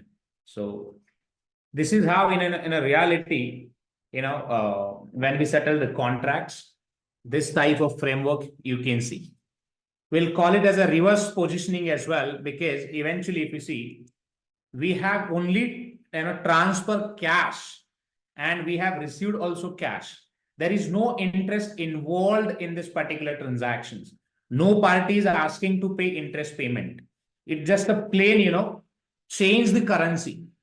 It's just to change the currency for 1 year, and same, other party also will. So it means, guys, let's say your friend has USD and you have a INR. So you and your friend can exchange, you can exchange your INR to your friends, and your friends will exchange his dollar to you. So you can, exchange that for maybe 1 year, and after that, as it is, you can transfer money back to each other, right? So this is how your currency swap works. Now your question would be, look, sir, why currency swap is important? See, if you are a businessman, let's talk about, some facts, which is a very important one. Let's say you have decided to settle your business in US. How will you apply for a loan? You tell me. Just think for a while. Or let's say you have some vendor in US. So how will you manage that transaction? Or let's say vice versa. You are like, let's say you are foreigner, right? And you have decided to establish your, let's say, you have decided to establish your own business in India. So how will you start? What do you think? USD will work in India? No, right? What about your INR? Will INR work in India? Will INR, work in US? No, it will not. Means you can't buy anything. See, your paper currency has a limitations. Okay, your paper currency has limitations. So you can't buy everything in US or even anything also. Same with the dollars as well. If you have a dollar, so pay the dollar to the auto driver, pay the dollar to the, let's say, restaurant owner, pay the driver to the builders. See, if they are aware about it, if they're educated, maybe they'll accept the payment in dollar and they'll deposit the dollar with the bank. But ultimately, you need a rupees only, because paper currency has a limitations. Okay, every currency has a limitations. Now, if you ask me, sir, is there anything, that let's say currency has no limitation? Yes, the Bitcoin has no limitations, or even most of the cryptocurrencies, they don't have any limitation as such. It trades anywhere or any corner of the world, or everywhere in the world, I would say, cryptocurrencies.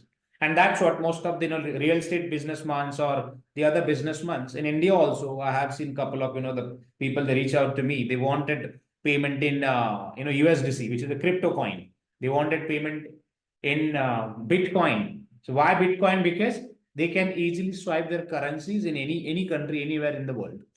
Because through traditional system, it is very difficult to exchange the currencies, find the agent, like, kind of this swiping and all.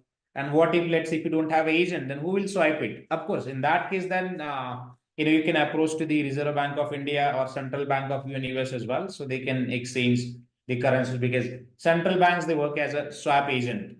So you can exchange, any foreign currencies with them directly. That's the another story. All right. But easily, if you want, and again, if you directly approach to the central bank, their process would be difficult, right?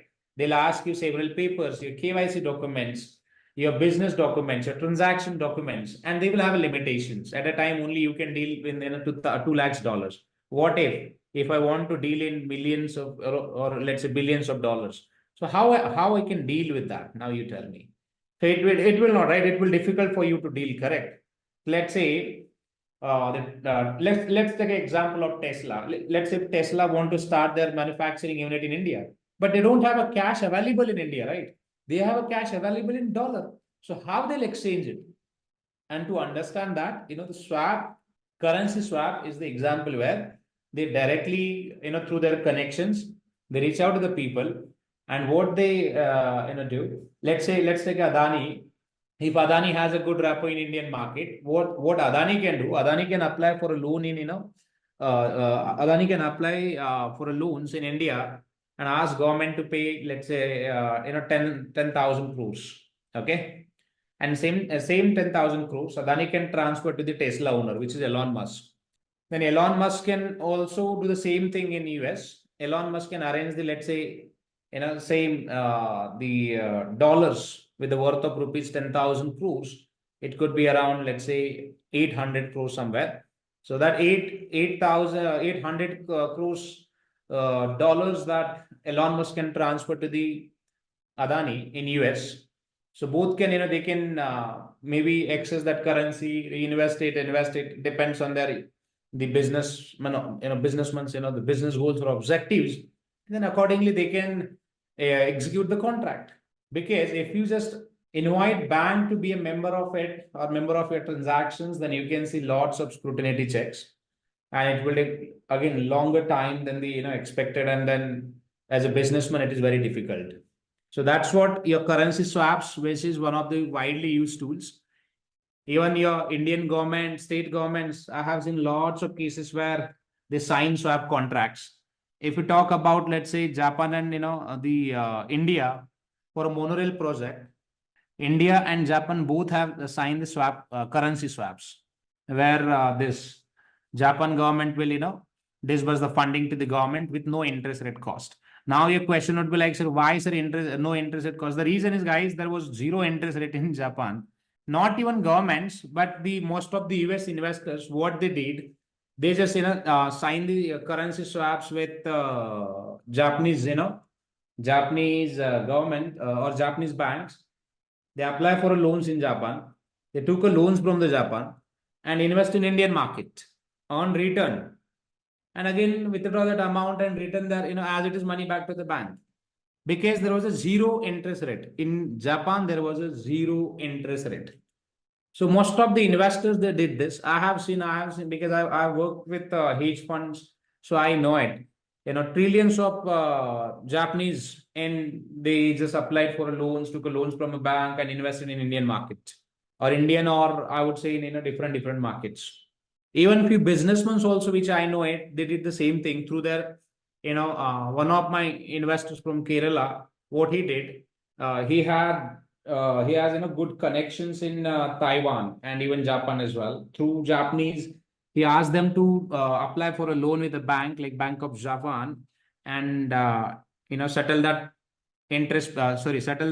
Japanese loan in India through a foreign exchange route, and they did it. Only he had to pay transaction cost to the government of India and received fund. And now that same fund, this guy invested in real estate, right?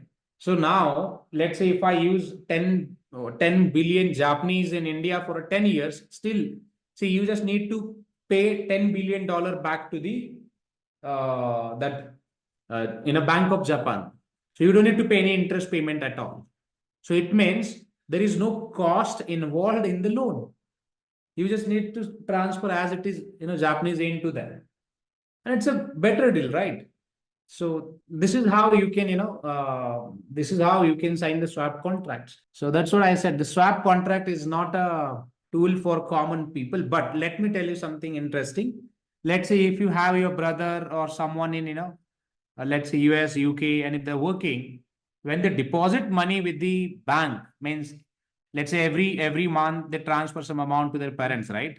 So what they do, they deposit the amount in US bank, then US bank settle that payment with the Indian bank, and then Indian bank finally send you the notification that money has been debited.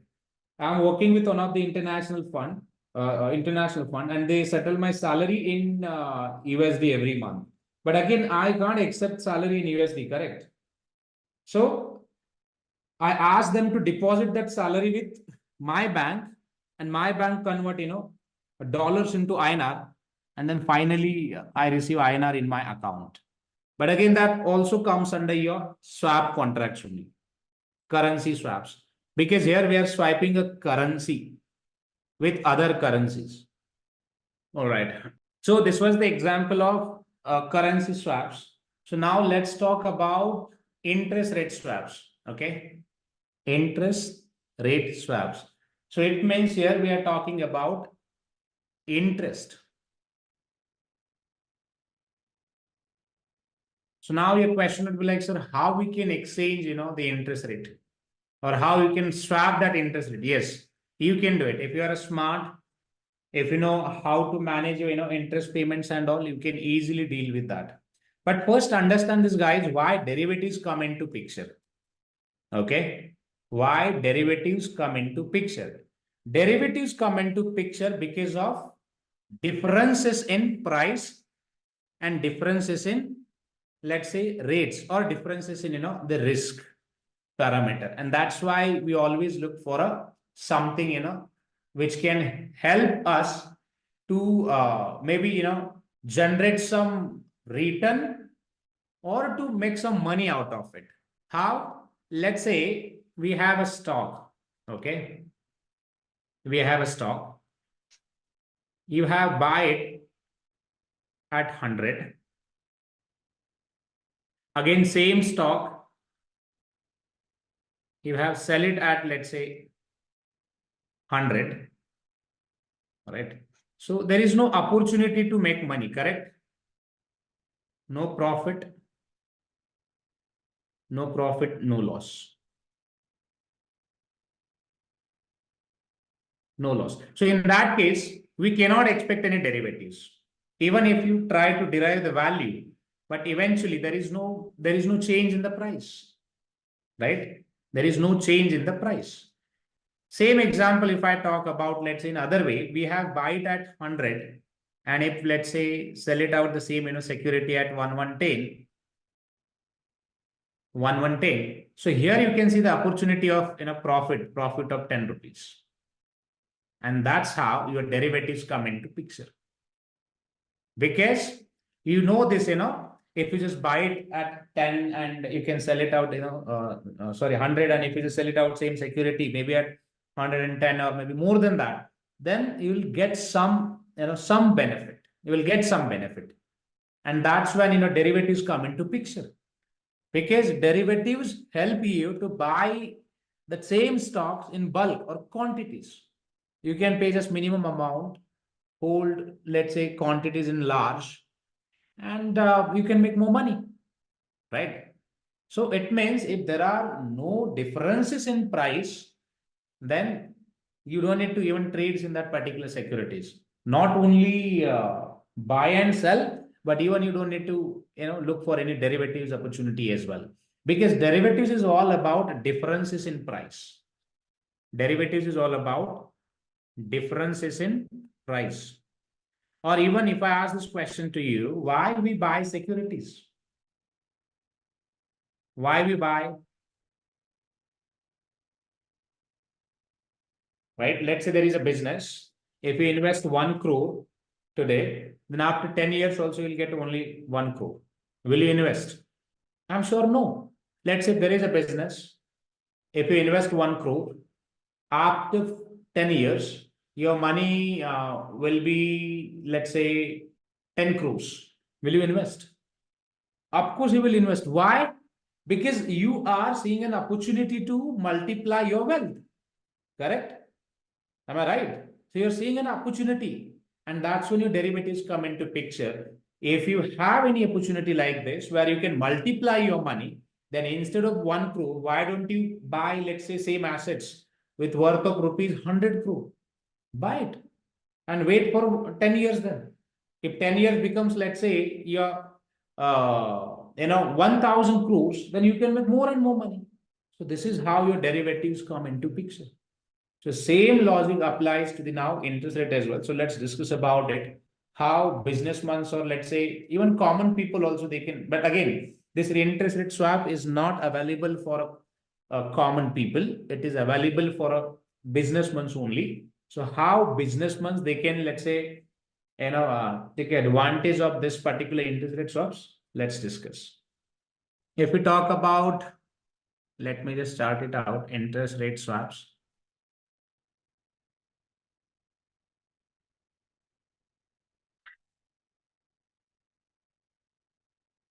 A businessman, B businessman, but here the again condition is both are from same country. For interest rate swaps, so condition is both are from same country. All right. Let's say both people, they have taken a loan. Both are businessmen. They have taken a loan of 1 lakh rupees. This guy condition is like this guy is paying fixed interest rate, which is 10% for per annum. And this guy is paying, let's say, variable interest rate, which is 12%. See, variable interest rate is linked with the RBI. When RBI announce interest rates, this rate continuously it will change. Fixed, it means it's a fixed. Fixed for, let's say the loan maturity is 1 year, right? So for entire 1 year, interest payment would be 10%. But if we talk about variables, every quarter, rate changes because RBI and their team, they connect and announce new interest rate. So new interest rate will be applied in case, when you have, let's say, loan obligations under variable interest payments. Correct. So let's take an example. We have, let's say, A and B. A is a businessman, which is a builder. Right. Applied for a loan and loan received with 10% in a fixed interest rate. And if we talk about this, let's say A guy is again businessman and paying interest rate on loan, which is around 12%. See, if you want to sign any derivatives contract, first the condition is you should have something, assumption in your mind. If you don't have any assumption in your mind, then you are not a fit for a derivative contract. Assumption, it could be this guy B is worried about fixed interest payment, which is a 10%. If you compare this 10% with the variable one, of course, this guy, let's say this guy is at a better position, correct? Because variable wala person is paying almost 12%, it means 2% extra. 2% extra interest payment that the variable interest payment guy is paying to the bank. All right, on this amount. So this amount, we'll call it as a notional amount or principal amount in interest rate swaps.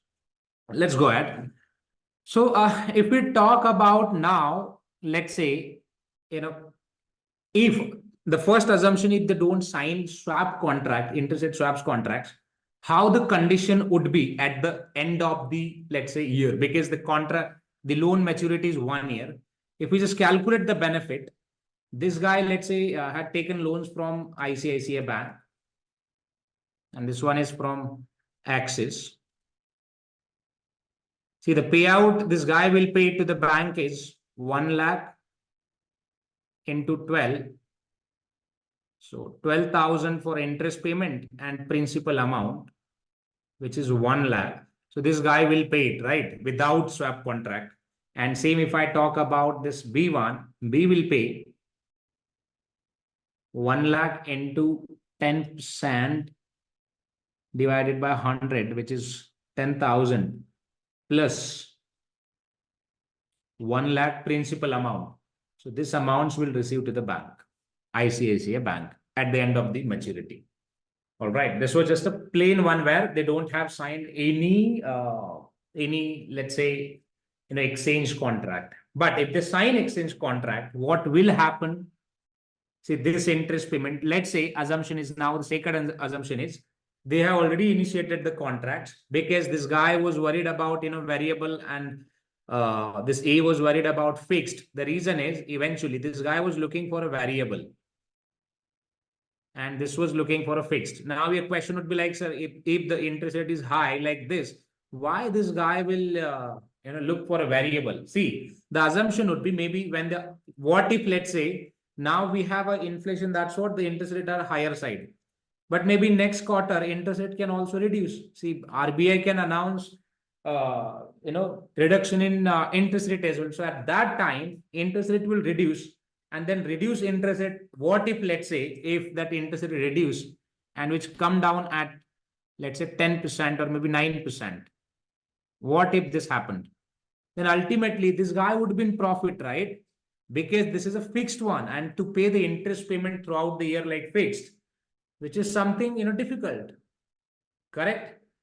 And that's when this guy is looking for a fixed interest payment. And again, let me tell you something. If the fixed interest rate is 10%, and again, variable interest rate is also 10%, so it means in that case, you don't need to sign any swap contracts. If the both interest rates are in the same line, variable and fixed, then we cannot find any opportunity to make some arbitrage or benefits. So to make some profit or make some, let's say, revenue out of it, there should be differences in interest payments or interest rates like fixed and variable. Then only we can look for interest rate swaps. Otherwise we don't sign any interest rate swaps. We don't sign it. There is no difference. So here in this case we have a difference, and as I said, this guy is looking for a variable, this guy is looking for a fixed, and they decided to enter in the contract. So this one is your duration 1 year. Here what happened? See, contract initiated.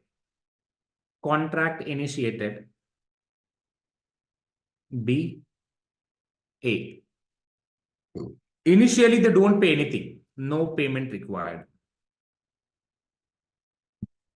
Just sign the contract on paper. So they just sign the contract on paper. They don't need to pay anything, any value to anyone. It's just a plain contract that they'll sign because the contract duration is 1 year. And in contract, they include the term, which is notional amount, fixed leg, F leg, then your duration 1 year, right? They'll include everything. Okay. And they'll appoint one broker as well. So broker will track the flow and everything. So now the one more important thing is here. See, throughout the quarter, every quarter, you might see change in interest payment. One is fixed and one is variable, right? Let's say fixed is 10%, 10%, 10%, 10% for every quarter. And let's say this variable was like 12% for first quarter, then 10% for second quarter, 9% for third quarter, and 8% for fourth quarter. So if you see this 12%, it means here you can see 2% opportunity, here no opportunity. Here again 1% opportunity, and here 2% opportunity to gain some or to earn some money. So here see, this guy means B will actually pay fixed interest payment to whom? To A, and A will pay variable interest payment to B throughout the quarter. So every quarter they can calculate the interest payment and exchange with each other. So if we talk about V, let's re-chart it out so you'll not get confused. B and A. B is paying fixed,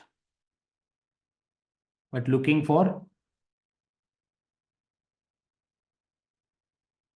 variable. A is paying variable,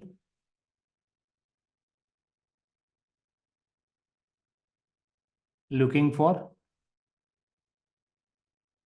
fixed. All right.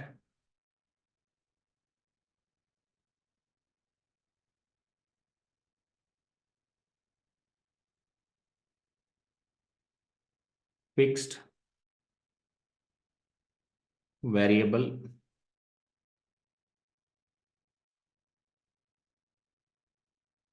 okay. Quarter 1, quarter 2, quarter 3, quarter 4. See, this variable originally, this variable is from this guy.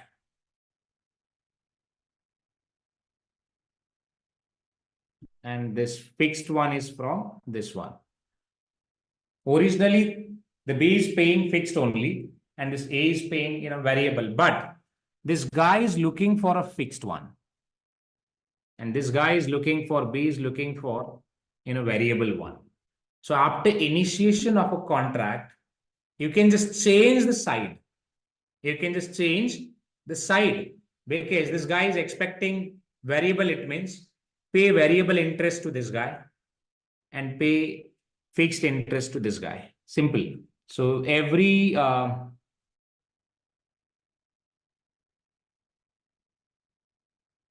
let's see the amount. What was the amount? 1 lakh. So interest payment would be 10,000, 10,000, 10,000, 10,000. So all 10,000, 10,000, 10,000. So 40,000 payout it will receive to A. Okay. And if we calculate the variable, it was 12%, then 10%, 9%, and 8%. Every year there was a change in interest payment, and here only 10. It was fixed. It means only 10, 10, 10. Originally it was a fixed, right? 10, 10, 10, 10, 10.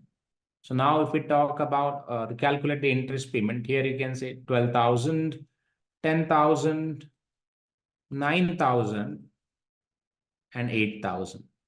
So just total it out, 22, 22, and 8, 30, right? 30 plus 9, 39,000. So there is a difference of 39. See, variable interest, this guy was paying, correct? Already this guy was paying, but after the contract, this variable goes to this one. 39 will goes to the B, and this guy will pay fixed one. So this fixed one goes to this one, which is 40,000. So instead of sending 40,000 and 39,000, so see, with this example, if you just think 40,000, it might seem easy that we are transferring this 40,000 and 39,000.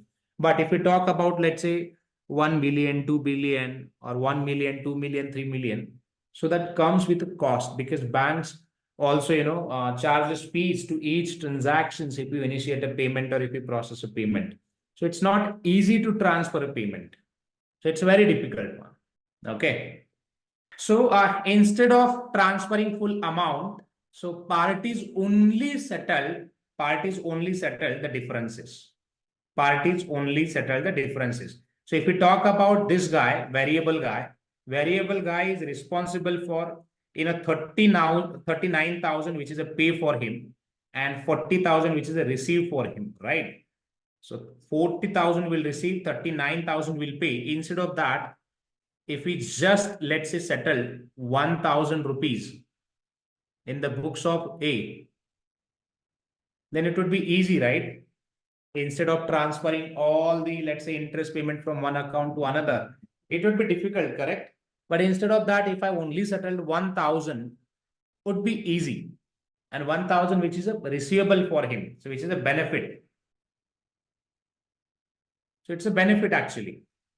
And same if I talk about, let's say, this guy's payable amount is 40 and receive amount, which is 39. So receive is less, pay is more. So it means for B, it's a loss of 1,000. So total, this B will transfer 1,000 to A. So in this particular business, who lost the money? Of course, B lost the money by 1,000 rupees, and he made a profit out of these transactions of 1,000 rupees, and that 1,000 rupees A can use to mitigate the risk, which is the interest payment risk. The reason is A was paying 12% interest payment. If we just see this, A was paying 12% variable interest payment, but due to effective hedging, that A made some profit out of this in a particular swap transactions, which is around 1,000, and that 1,000 A can use to repay the debt of a bank. All right. So just tweak this example in a way. Let's say this transaction size was 100 crore. Now, if you say 100 crore, and if you just calculate all of this interest payments and all, so you can see the difference of 1 CR interest payment. See this 1 CR interest payment, and 1 CR is a very decent amount. All right. With a small amount, if you just think, it might seem okay, which is not interesting. Just we are making 1% or 0.5% interest payment. But if you just increase the value, then you would see difference in millions. And for a big investors or businessmen, even 0.05% interest rate also it matter a lot. If I apply for a loans, let's say with the bank for 100 crores, and the bank, let's say there are two banks. One bank is ready with 10% interest payment, and another one bank is ready with, let's say, 9% interest payment. Of course, I'll go with the 9%, but I'll check other terms as well, because interest rate cannot be let's say, only one thing that I can look for. I can also look for a flexibility as well, like which bank is giving me more flexible options to repay. So I'll look for that option also. But even if you talk about, the interest rate, let's say the one bank is offering 9%, another bank is offering 10%. So now here, if you see the difference is, there is a difference of 1%, right? Even if I think about 1% interest payment on 100 crore amount, so it would be around somewhere 1 crore. So why should I pay 1 crore extra to the bank now, you tell me? So this is how interest payment come into picture. So interest payments, this interest rate swap is nothing but it's, the look for an opportunity, right? As a businessman, you should always look for an opportunity. How opportunities that you have on 1 crore amount, 100 crore amount, HDFC, Axis. So let's say Axis is charging 9%, and this HDFC is charging 10%. So now which one you would prefer? Of course, this one. Why? Because the interest rate is lower than the HDFC, which is 9%. But annually, how much that you can save? Let's calculate it. 9%, 100 crore into, so 9 crore. Total interest payment would be 9 crore. And here, 100 crore into 10% divided by 100 would be around 10 crore, right? So if you apply for a loan with HDFC Bank, then you will have to pay almost 1 crore extra every year. Correct. And if you just apply for a loans with the Axis Bank, then you can save 1 crore at least, the minimum 1 crore that you can save. See, as a businessman, interest rate factor is a very crucial and critical to manage, leverage. See, I always believe that you should not even pay 0.01% interest payment, means interest cost, higher or extra, because it is to generate an income, it's not an easy process, guys. For a businessman, it's not like a nokari. For a nokari or job, it's just a 10 hours job, all right, or 8 hours job. If you join anywhere, you are just entitled for, ABCD tasks, just manage it and go to your home and sit, relax, right? But for a businessman, it's not an easy process. It's not an easy process to pay the salary of thousands of people on time, to manage the clients, to always look for, expansion of a business, to think about business, 24/7. And businessmen, they're like, even they don't take any leaves and all. So you always look for a sick leave, look for this leave, that leave, papa ki shadi, mummy ki shadi, falana damkana. You will have thousands of things. But for a businessman, no. See, I have not taken single leaves in the last 5 years, to be very honest, because on a weekend I have a session with you. I have other my businesses as well. I'm into also like fund management, real estate. I have other my private clients as well. I'm working with them as a consultant. I'm working with them as a partner. I'm working with them on a different products. We have recently launched one, the fund administration platform in US. So I have a lots of things. I'm managing the investments portfolios as well, and I'm working with startups companies as well as a consultant. So it's very difficult for me to take a leaves for even one day or 1 week at the moment. But as a let's say job holder, it is very easy for you to apply for a leave, enjoy weekend. Even you can apply for a 2 weeks leaves, 3 weeks leaves, and you can enjoy it. It's a very difficult so that you can understand it. Then to generate the money also, it is a very difficult. So while selecting, the interest rates or interest cost, so always see which one is benefited for you and look for an opportunity. If anyone is offering more, let's say, flexibility with lower interest payments, so you should only look for a lower interest payment because this affects on your profitability of the business. So they appoint the intermediate person. So you don't need to appoint your banker, but you can appoint someone. See, both can make. There are platforms, okay. So there are platforms, swap platforms, exchange platforms. So both can register and submit their quotations, and they can appoint broker as well. So broker will take care of it, everything. Broker maintains swap accounts. So for example, let's take example of Citibank. Citibank work as a swap agent. So you can approach to the Citibank to swap your current, swap your interest rates. You can also check with Morgan Stanley as well, because Morgan Stanley also works, as a swap agent in international markets. I have also seen that Goldman Sachs, JP Morgan, then Wells Fargo, they work as a swap agent. In Indian market, HDFC Bank work as a swap agent. Then your Axis also work as a swap agent. So you can check with them if you guys are really interested to settle. But with the same banks, you can't do this. So you will have to appoint a bank, or you will have to register yourself that you are looking for interest rate swaps. But as a common man, I don't think so. You would be able to find any someone like good party. But if you have a, let's say, if you now your question would be, look, sir, as a common man, if I want to hedge, then how can I do this? See, if you want to hedge your interest rates, then in that case, you can look for a forward contract with any parties if they're really interested. Okay.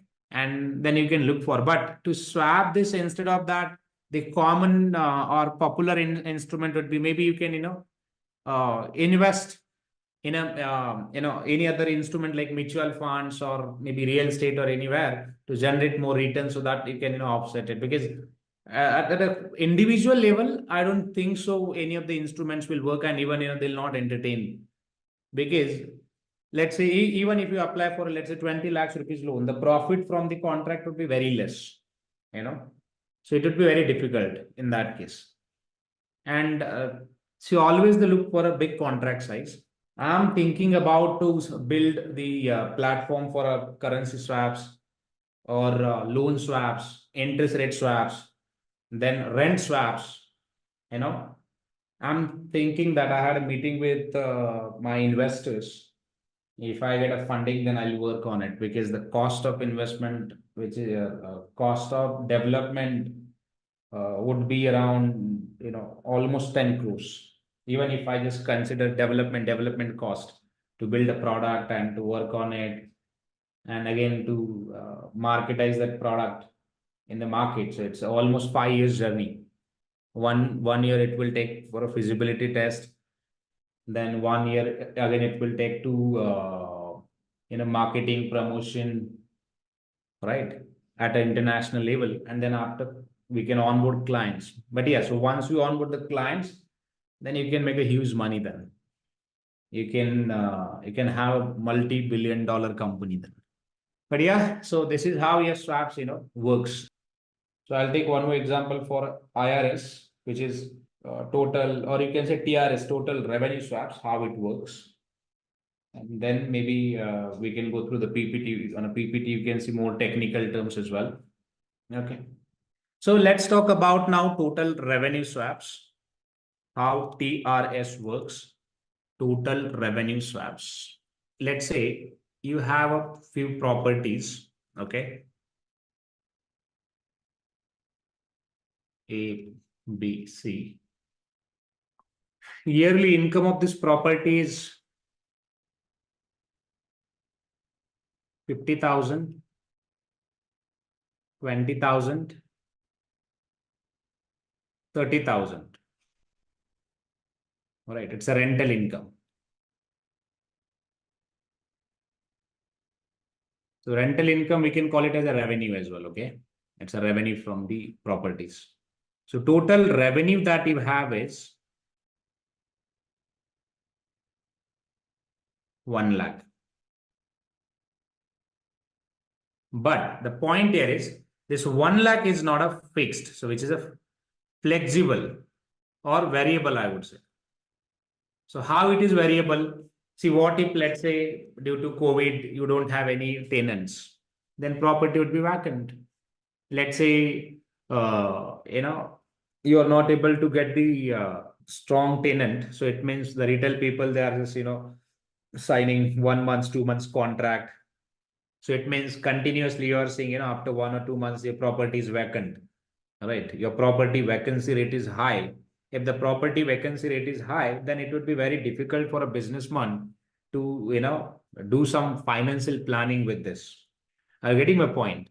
So if let's say 1 year you have received 1 lakh, but next year you have received only 50,000. Maybe let's say third year you have received 60,000. Maybe fourth year you have received again 30, 40, 60, 70. Right. So this is how yours is getting interest payments from the properties. All right. So it's a very difficult in that case. But what if, let's say, what if you can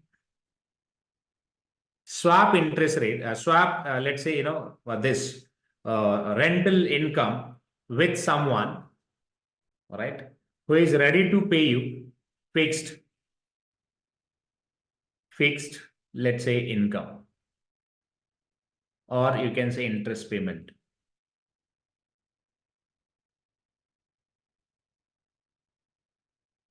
So you can exchange anything. So here is the example of revenue. So it means you can exchange your revenue. All right. Let's say this guy is interested to exchange with the interest payment. All right. This guy is ready to pay you 30,000 interest payment for per year, which is a fixed. So ready to sign agreement with you. Every month you will receive fixed interest payment. So you don't need to worry about, even if the property is vacant for a year, whole year, that's fine. So you don't need to worry about that. Your responsibility is like just to hand over whatever, revenue it will receive to you as a rent. You can transfer that rent to this guy, and that guy will pay you 30,000, which is a fixed, interest payment to you every year, because it's yearly contract. So let's take an assumption now, since both you guys are ready to sign and you have signed contract. Contract now has been initiated for 5 years. Rent and interest payment. See, interest payment is fixed every year. 30,000, 30,000, 30,000,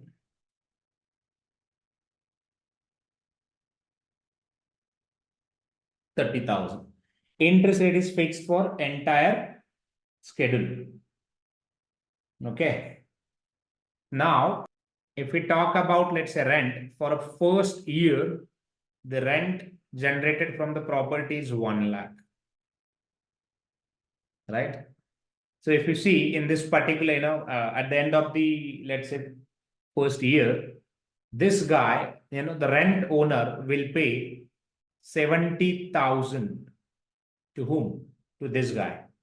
Because if you don't want to pay 70,000, then eventually this rent owner will transfer 1 lakh, and this, or see, even if the rent owner don't want to transfer and to maintain all of this, so both can appoint broker.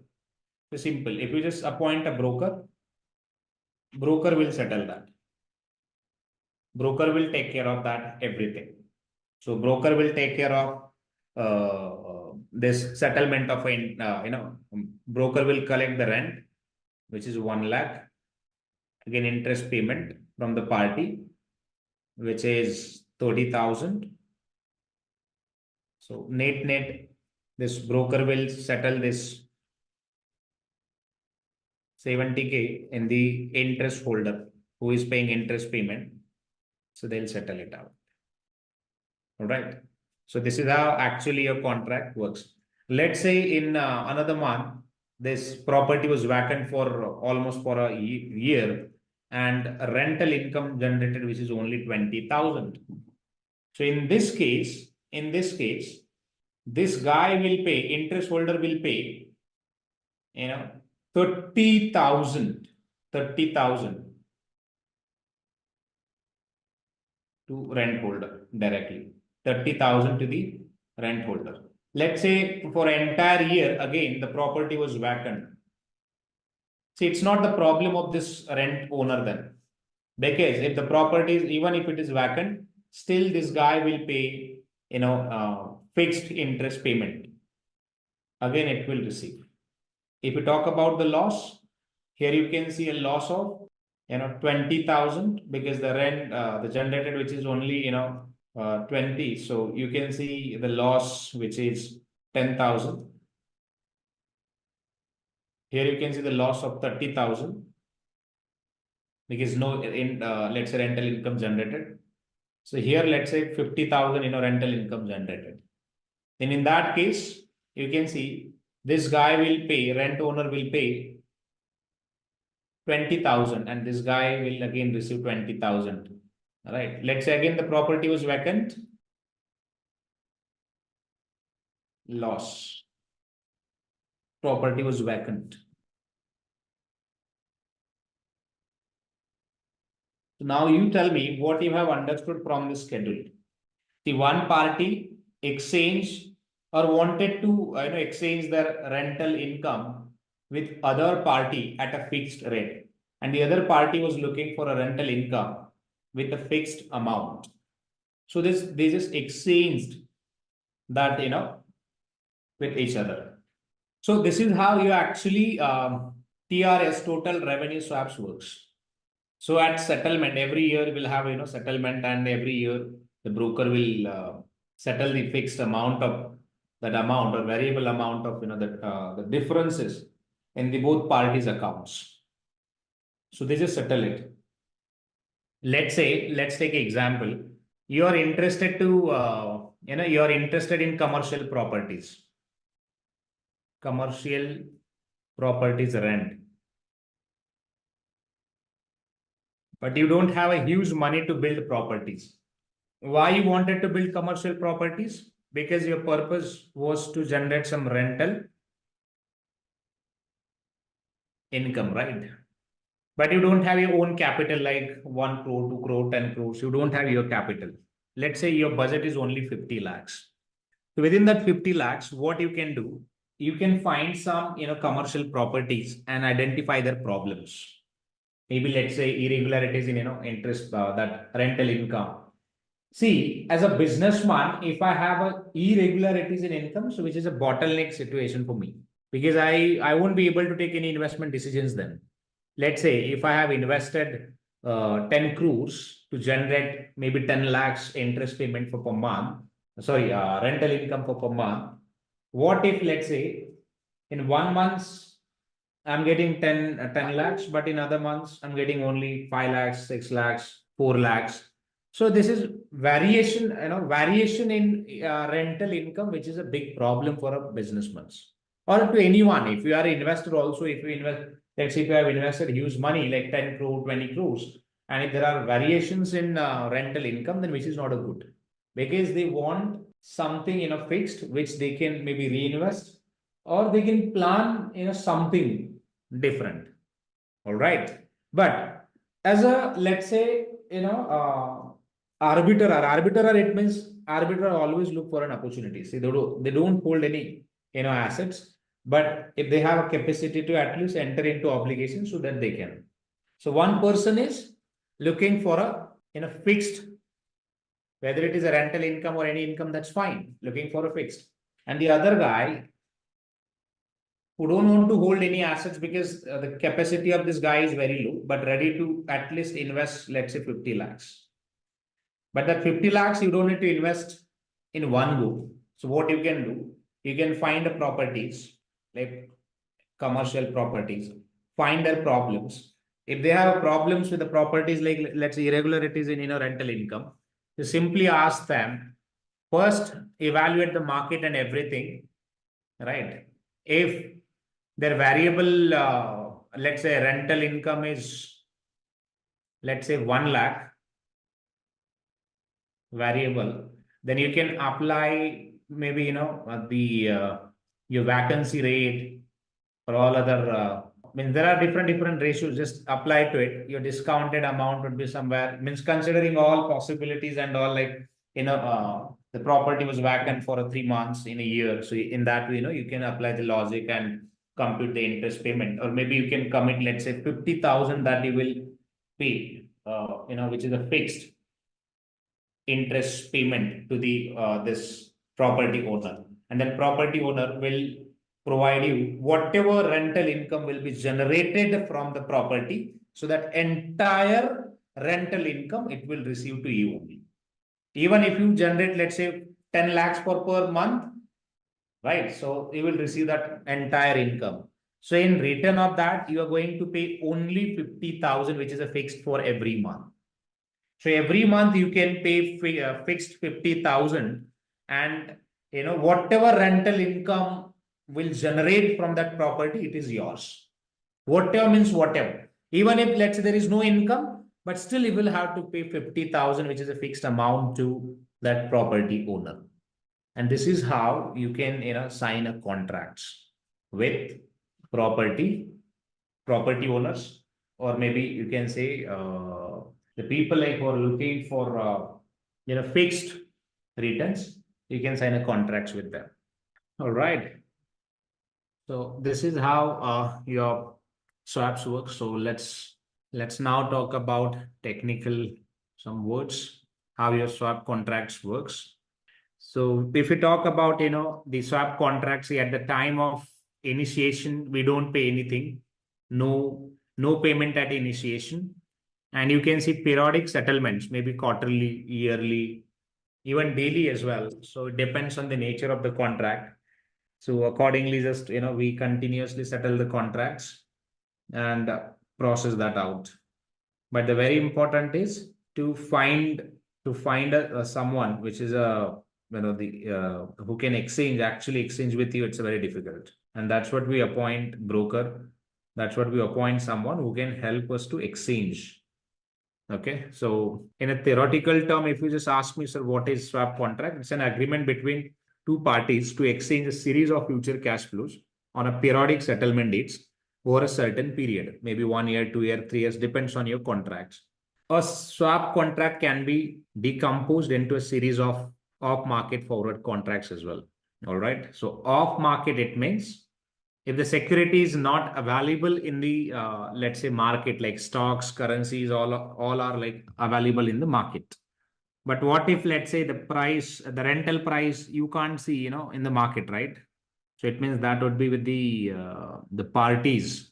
It means who is the owner of that property. You can only reach out to him and get the price. All right. So this is how, means there are two types of contracts. One is on market forward contract and off market forward contracts. Off market, it means it is for a real estate or commodities and all, where the price of the securities which is not available at all.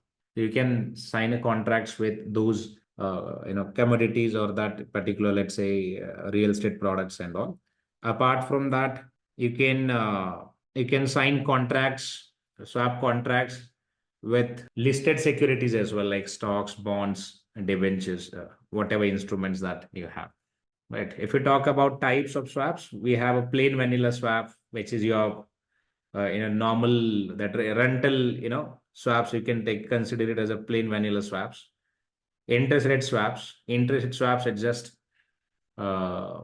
exchange of interest flows that we have already discussed. Then settlement date. So how actually it settles? So on settlement date, whatever it is, but this is something for a different. But you can see settlement date as well in the swap contracts as well. All right. So you can appoint broker. Broker will actually settle the contracts on a periodic basis, like as I said, daily, weekly, monthly, yearly, even at the time of maturity also. So depends on the contract. So you can sign the contracts from 1 day to 100 years. So there are no limitations. Plain vanilla swaps.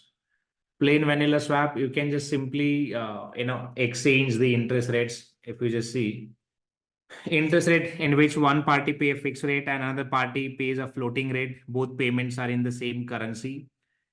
So this is how you can just settle it out. So we have already discussed this one, right? But there should be something, a base to compute benefit, and then you can exchange interest rates continuously. Means every quarter you can just exchange until that expiry reached. Then there is a one more contract, which is a credit default swap. Credit default swap is nothing but, let's say it's like an insurance contract against the default, a type of a credit derivatives in which the buyer makes a series of regular payments to the credit protection in a seller. And if the underlying issuer defaults, the CDS buyer receives a payout that can compensate him and her for the financial loss from the default. So this, I would say, CDS, it's like your insurance. And CDS, the LIC of India is allowed to sell the CDS, as well as in US AIG, America's insurance group, AIG, which is allowed to sell the protections in the US. So it means in every country, the insurance companies are only allowed to sell the protections. Okay, if you have, let's say, Project A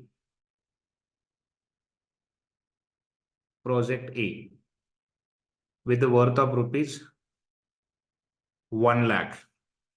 The value of project is 1 lakh. But you are worried about, if something happened, so it would be your loss. So how you can protect that project A? Let's say project A is very critical or crucial for you. If something happened to the project A, it will lose, your asset. So how you can protect to your asset? So we cannot say, buying insurance in this derivative space, we'll call it as a CDS. So we can buy CDS. If the project value is, let's say, 1 lakh, maybe you can pay 100 rupees or 50 rupees, whatever it is, for per month. To whom you can pay this, regular premiums to the LIC of India.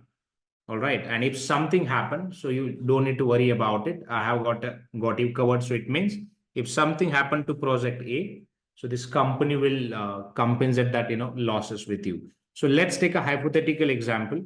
So what happened?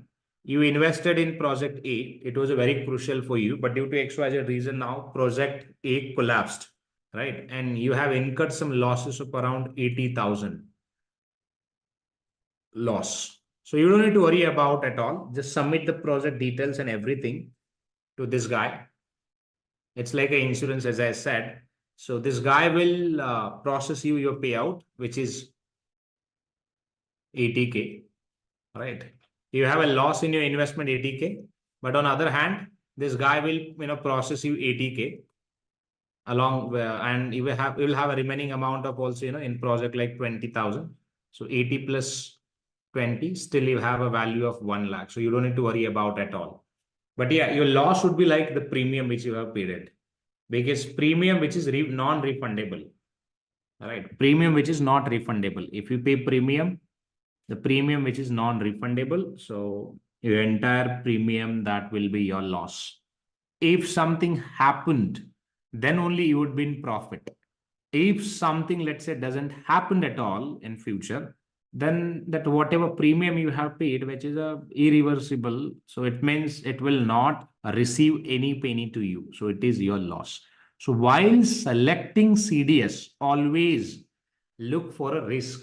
If you really have a risk in your project, then you can look for a CDS. If you don't have a, let's say, risk in your project, then don't buy any insurance contract as such, because it is not worth to buy it. So again, let me just summarize it. If you're a businessman and if you're dealing in real estate, or if you're dealing in any fixed income securities and all, so you should look for a CDS. As an investor, if you have invested in, let's say, fixed income securities like bonds, then debentures, then in that case you can try to buy some protection like credit default swaps, because if something happened, then at least, see, if you buy a premium, definitely that will affect on the profitability, because premium, which is a loss for you, correct? But it will also help you to protect your investments in case of default event or against any bankruptcy and all. So smart investors, they always buy a protection. If you want, you can do it. In India, LIC, because LIC is the government company, the government companies are only allowed to sell the protections. In US, the AIG group, America's insurance group. In UK insurance company, which is allowed to sell this out. Only government approved or government entities are allowed to sell the protection in case of event. The rest, they are not. Private insurance companies, they are not allowed, because it is very risky for them. See, if we can go and check the 2008's Great Recession, you can see, just because of CDS only, that entire world was in, you can say, entire world was in this Great Recession, because the AIG group aggressively sold out insurance protections in the market. And then on other hand, companies like Lehman Brothers, or there are other companies as well, so who sold the securities in the market without even worrying about that, what if the default event happened and all, because they thought like, I have purchased insurance, now I can do anything whatever I want. It's like, let's say you have purchased a new car, and again you purchase a insurance as well, and you decided to drive your car roughly on a highway. Just imagine that if you drive your car with the 140 or 50 60 speed, so there are two ways. One, maybe your car can ram to any other other cars, or maybe other vehicles, or maybe you'll collapse it. But something happened to you, of course your insurance company is there. So this is how actually change the mindset, means actually that CDS changed the mindset of the big companies, and they sold out securities and loans in the market very excessively, and that led to the 2008 global recession. And the final result was the Lehman Brothers collapsed. Now we don't have a Lehman Brothers in the market. That bank collapsed. Same example, if you see recently, your Credit Suisse collapsed, right? Too big to fail. So this is how it happens. All right. So let's go ahead. So this we have discussed it, but in a technical way, how it works. So you can read this: a type of credit derivatives in which the underlying is the credit spread or bond. So if you have investments in bond, you can just buy this out. The spread is the bond yield spread relative to a benchmark. A bondholder typically pays a premium. It's like a call and put option, guys. Okay, it's like a derivatives that put and call options to be compensated if the bond's credit quality decreases and the bondholders chooses the strike level of the option. So when bonds credit quality decreases, its yield again spread will increase, and at expiration of the call option, if the yield spread is above the strike, then bondholder will collect the payoff based on the difference, and this payoff compensate the bondholder for the drop in the market price of the bond. So in short, this credit default swap, it's like your call option and put option. Simple. All right. Because in a call option and put options, what we do, we pay the premium, right? We pay the premium to get the rights, buy rights or sell rights of an assets. So same way here, in exchange of risk, we just purchase the this protection and pay the premium to the company, means LIC company. All right. So if we talk about interest rate swaps, swaps in which underlying is an interest rate only. In a credit derivative is a type of contingent claim derivatives that pays a compensation to the holder in the event of downgrade or default by the underlying borrower or issuer. In a credit default swaps, what we do? We pay the premium, and if something happened with the assets, so insurance company will pay your claim. Okay. So in case of forward contracts, an agreement between two parties in which the long agrees to buy from the short and underlying assets at a fixed settlement date for which the price which is established at the start of the contract, and most forward contracts are custom contracts. See, if we talk about future and forward contracts, future contracts which are listed one on a stock exchange. But if we talk about forward contracts, they are not listed one. Okay.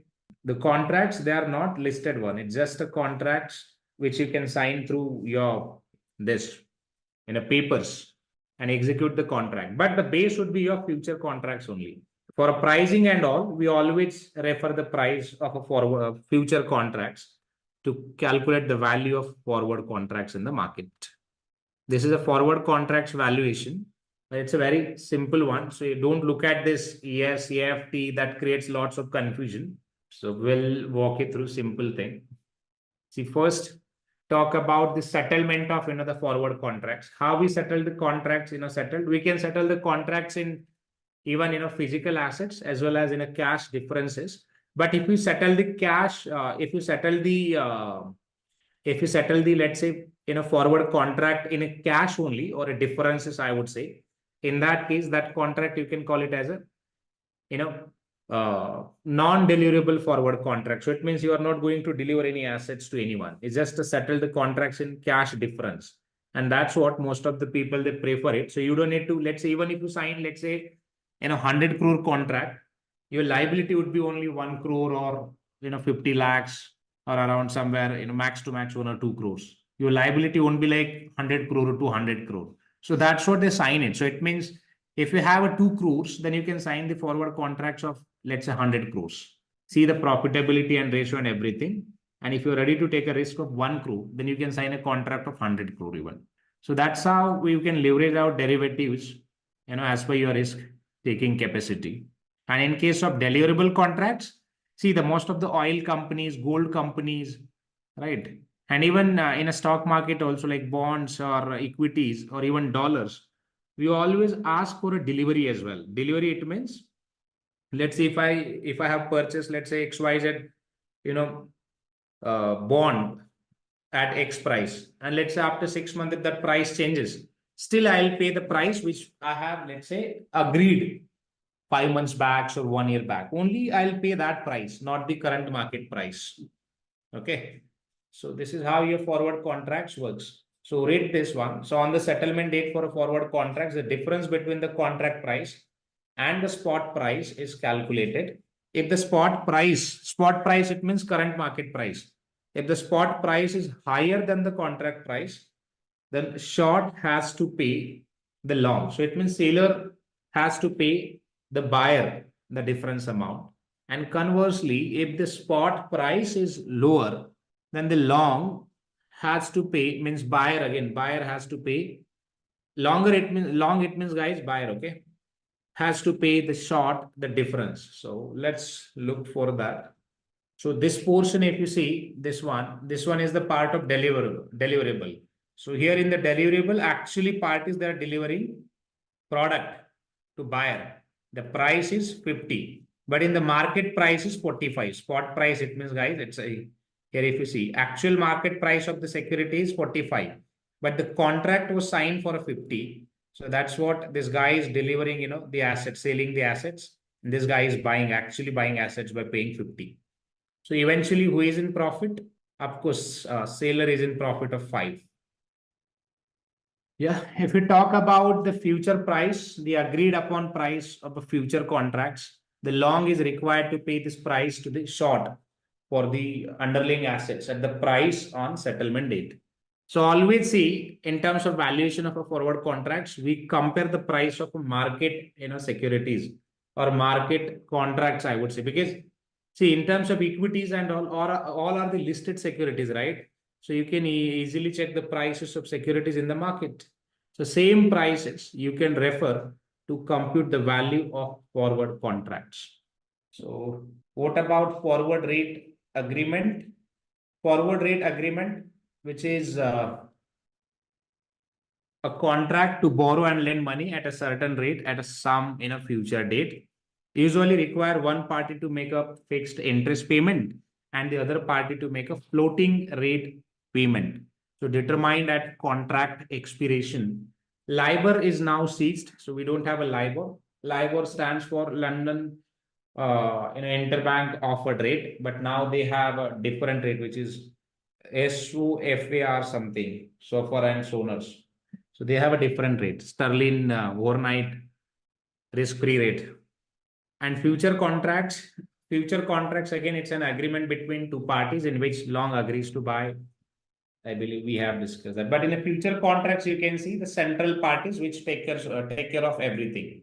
In stock exchange, work as a central counterparty and take care of that settlement of contracts and everything.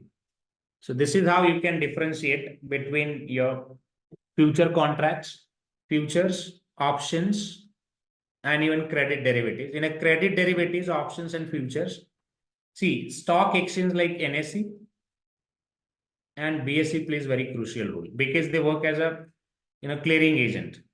All right, they'll have a standard contract, central location, deal with clearing house, standard contracts, and which is highly regulated one. And if I talk about, let's say, over the counter, forward and swaps both comes under OTC, over the market. So it means it's a customized contract. Buyer and seller, they can directly sign contracts. Buyer and seller, they can directly sign.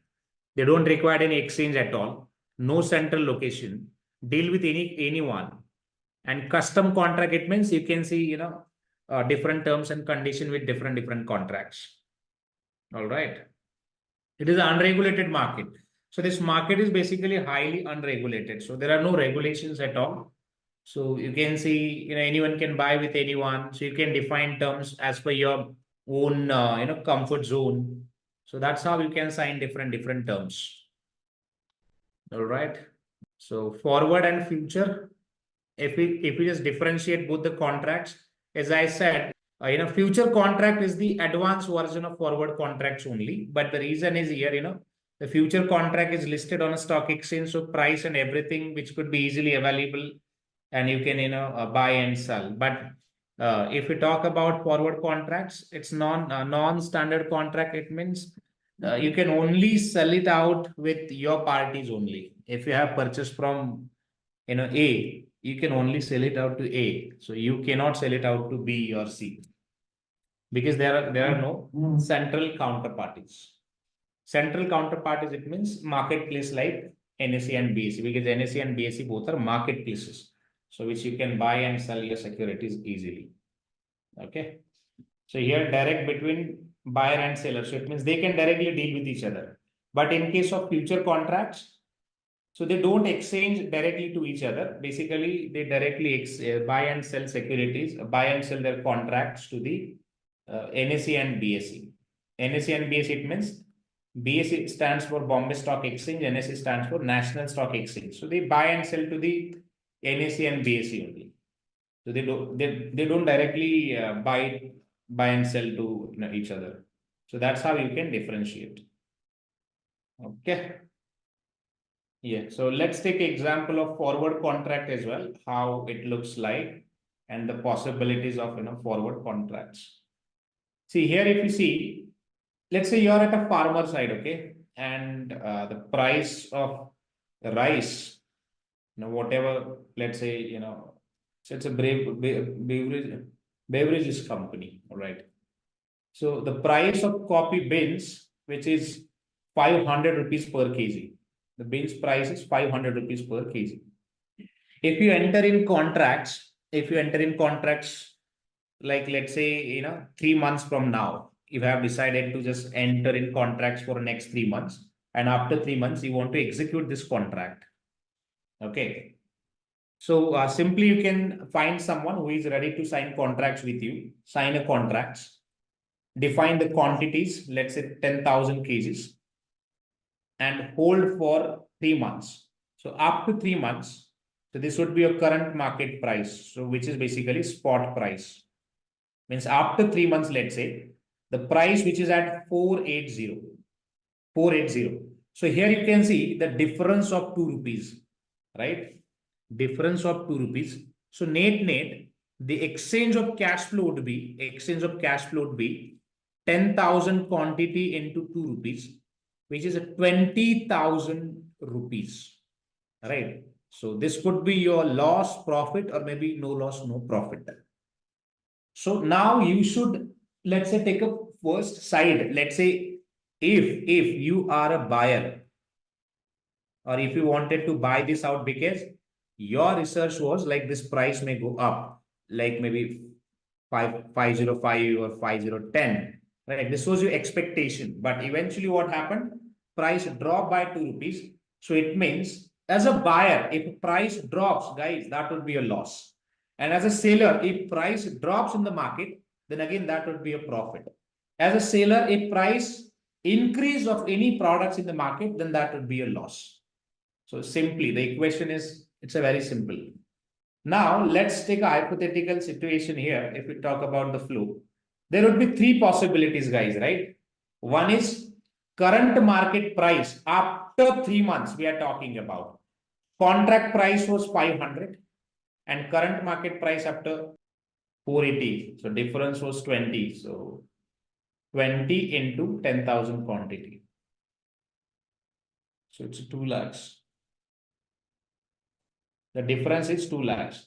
So now there would be possibilities, let's say. The first possibility is after 3 months, what will happen?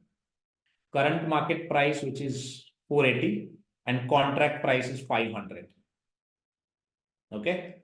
If you are a buyer, then you are in a loss of 20 rupees per trade.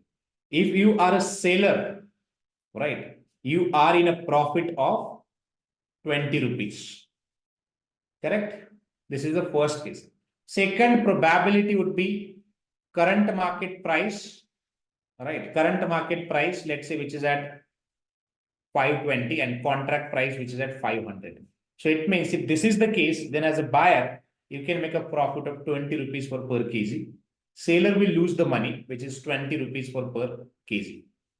And the third probability is there is no profit, there is no loss. So it means current market price after the 3 months, which is same like 500, and the contract price of the contract is also same, which is 500. So contract price is 500 and current market price after 3 months, let's say, which is the same like 500.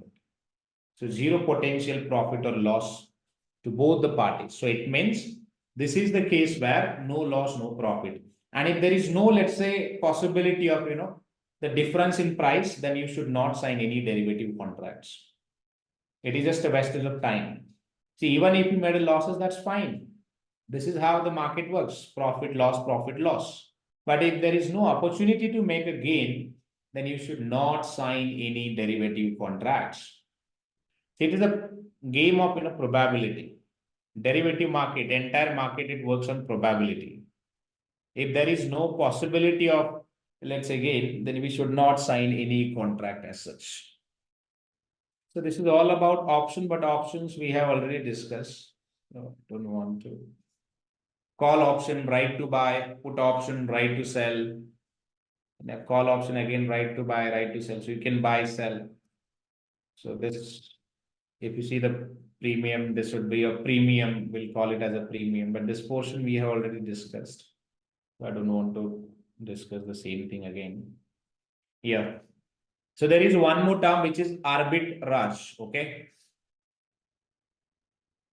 See, arbitrage, it's an opportunity to make some profit.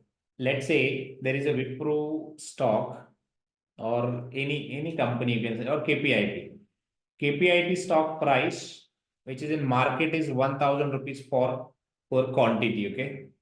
And in a future market, future, it means in future, maybe in 1 week or 2 weeks, price of shares will rise, and that would be somewhere around 110, maybe in 1 week. All right. So what you can do, you can buy shares today at 1000. You can sell tomorrow at 110, and you can make a profit of around 10 rupees. So this profit, you can see that it's an arbitrage opportunity. And this opportunity you can see between two stock exchanges as well. Sometime what happened, let's say same company stocks trading at, let's say, X price on BSE and Y price on NSE. Maybe you can understand in a way that, let's say, Wipro shares trading on a BSE market at 100 rupees and on NSE, which is 102. So you can see the difference of 2. So it means you can buy shares from BSE market and you can sell in NSE at 2 rupees a different price. So this is all about arbitrage opportunity. Okay. So arbitrage always look for an opportunities. If there is no opportunity, then arbitrage, they don't place any trades as such. So they always look for an opportunities. All right. Yeah. So here you can see the swap contracts again through presentation in a better way. If you have a swap contracts, so every quarter or every month, every year, you can settle this. The difference is only this guy is like, I have to pay 50, I have to pay 40. But the important is party with the greater liability makes net payment to other party. So instead of paying 50, so just pay simply 10 plus 40, it would be 50 only. So nobody pays the entire amount. Okay. So exchange a series of payment on a periodic settlement dates over a certain period. See this. Let's take an example how your forward contracts works.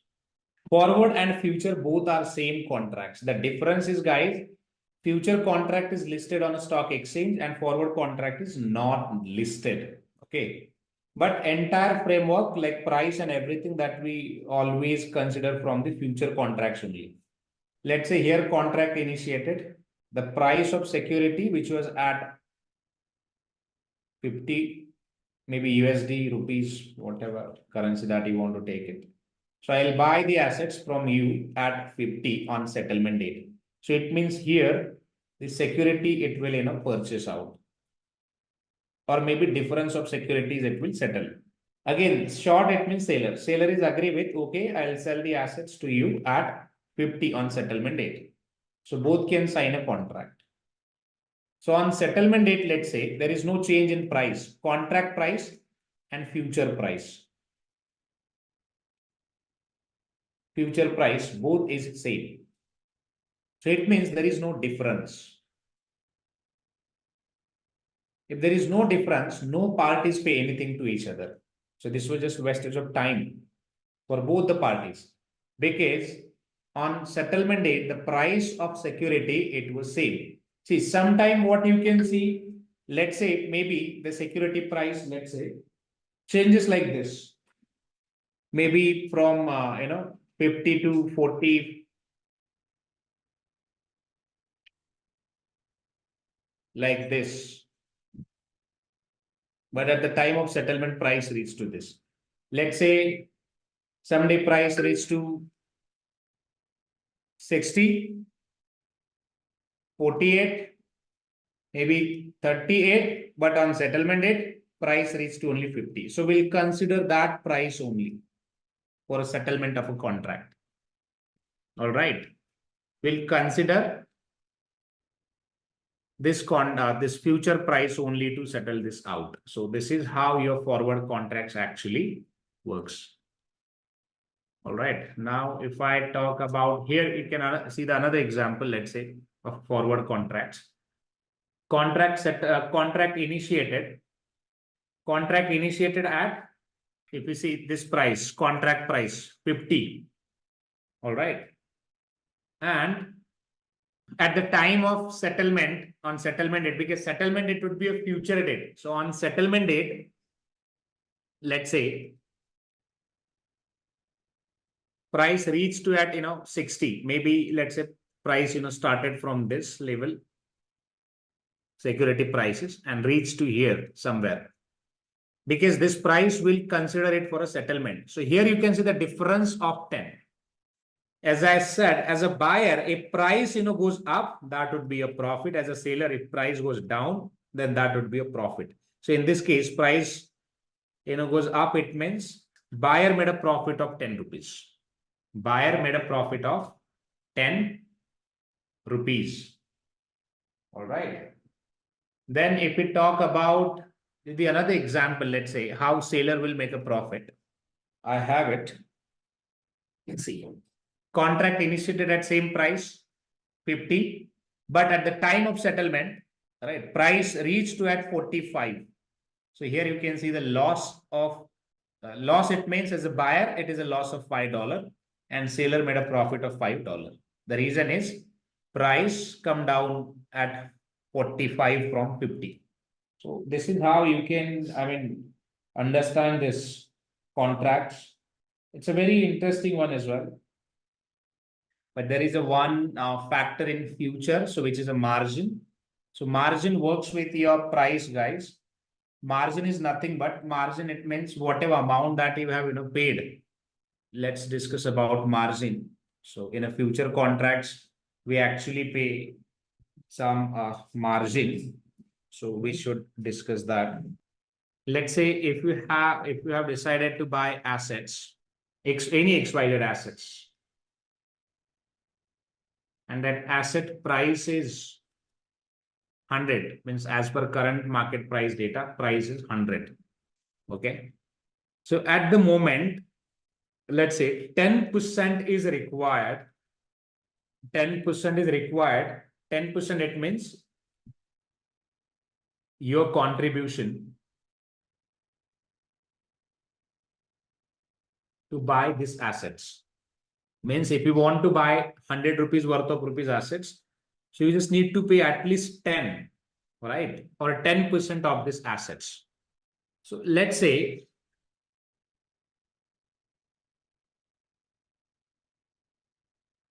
which is a days price.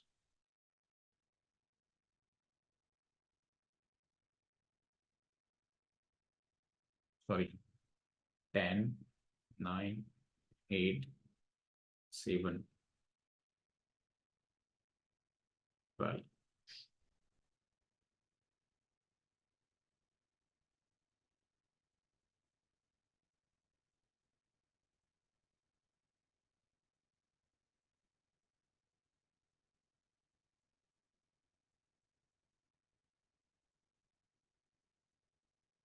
All right. So if you see, let's say stock price, it was at this price. Okay. And then you just paid 10% of this price. What if, let's say, this price, you are like buyer in this case. Okay. You bought the stocks by paying only 10%, because 90% it was paid by your broker only to acquire these assets. Now, this price moves, let's say, from 100 to 90. So now you tell me, if the price, let's say, come down from 100 to 90, right? So if you just calculate 100 plus loss, you will have to add like this, because 100 was the actual price of the assets, and there is a loss of again 10, right? Loss of 10. So it means 110. On 110, you will have to calculate 10%. So just calculate it. So you need a margin of rupees 11 in your account. Why? The reason is, see, broker and you paid means 100 rupees, right? Broker paid 90 and you paid 10. So your 10, it means you paid actually 10%. See, your 10%, it should be always, that balance maintained in your account. Due to price changes, if you see, affects in the quality quality of assets, or if the price, let's say, changes continuously, then you will have to continuously add margin to the accounts to ensure that you have your 10% percentage which is maintained. So it should continuously update. Continuously, it means continuously. So it is a very mandate. Okay, and it happens. So if we just see the example here, same thing you can relate. So the difference is, let's say long positions you have taken, which is at 100, right? If the price moves from an initially margin that you have paid is 20. Margin maintenance, it means if the margin goes the below the 10, then your position will be square off. So it means you need to refill the margin again. So it is a mandate thing for everyone. See, price changes. If you see, price changes from this 90, it was not 90, I believe it was 100, 110. If the price changes from 110 to 76, so here is the loss of 41, right? And same, if the initial margin was again 40, then your 40 margin would be at 0 directly. The reason is you paid only 40, but same day there was a loss of 40. So your margin and loss, which is equivalent. So it means, so you lose the control of that collateral or assets. So if you want again the control of that asset, so you will have to pay again 10%. So this is how you actually margin games works. Margin is nothing but you are just paying 10%, 20%, whatever it is required to hold the rights of that assets. But make sure that as a buyer, if that asset is in profit, then only you can make a money. If your asset, let's say, which is in a loss, then you cannot make any penny from this particular contract. So you lose your money as well as margin as well. See, broker, the point here is it's a game of money market. Okay. Broker reach out to the banks. The banks like who are dealing in this liquid assets or who are dealing in this very, the money market segments. So those banks quickly provide funding to that counterparties. It's a money market fund only because it's a broker sponsored entities. They enter in this contract. So basically, broker reach out to them quickly through their private network and ask them to look, we have a securities and if you are ready to pay, then pay it. So we'll take the control. So it means broker take the control of that collaterals and banks provide funding. So in this particular transaction, see, it's a win-win for everyone. Broker make the commission, banks receive the interest payment because on loan, it's a loan only, guys. It's a loan amount that we have, means we are taking loans from the bank and bank pays interest payment. In last session only I showed you, right? So bank pays or charge interest payment to us, correct? So the interest payment, they charge interest payment. It's for, see the duration of the contract. See the short transaction contract should be at 1 year. Within that 1 year, you can execute it. But future contracts has an expiry of monthly. So every month your future contracts will expire and settle in your account. And if something happened like plus minus, broker always keep an eye and they directly execute the contracts. They don't wait actually, for your permission and all. They directly execute the contract. It's a risky as well. One of my friend last month only, he got a call from the broker to purchase the HAL, which is future, and he purchased it even. I told him do not buy because already stock is at a very high level. So don't buy it. If you want, you can buy it in a spread. Maybe you can carry any put option of HAL. So he said, no, I'll just buy it. I got a call, so I have a surety.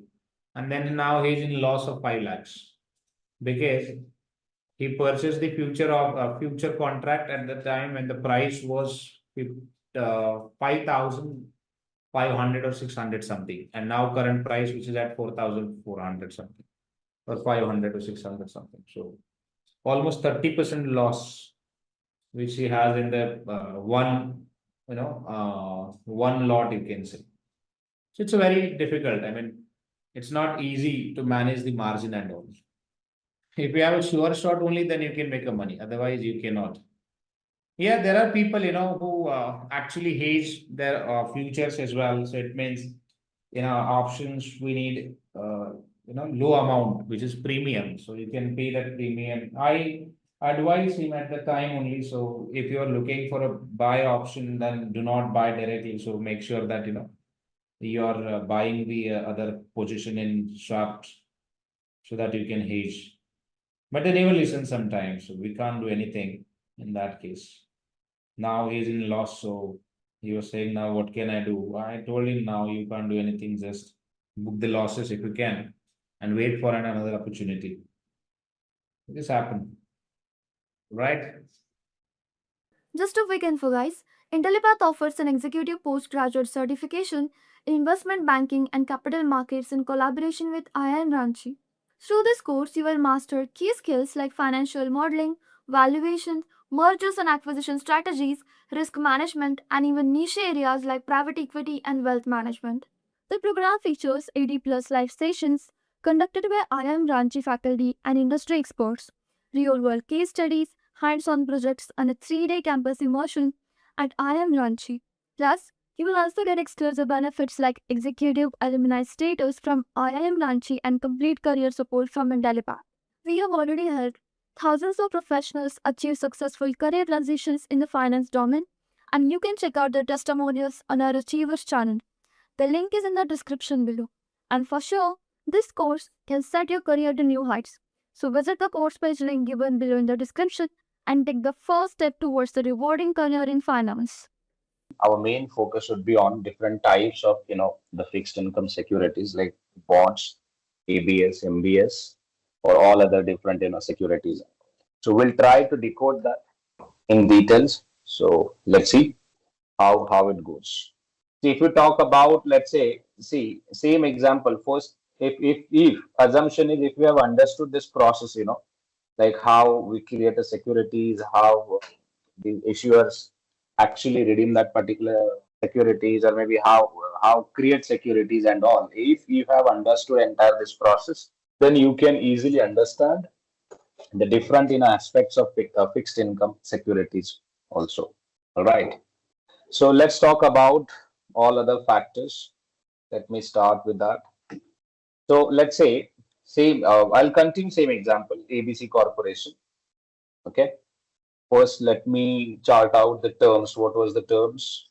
Terms of financial instruments. Terms were like face value, right?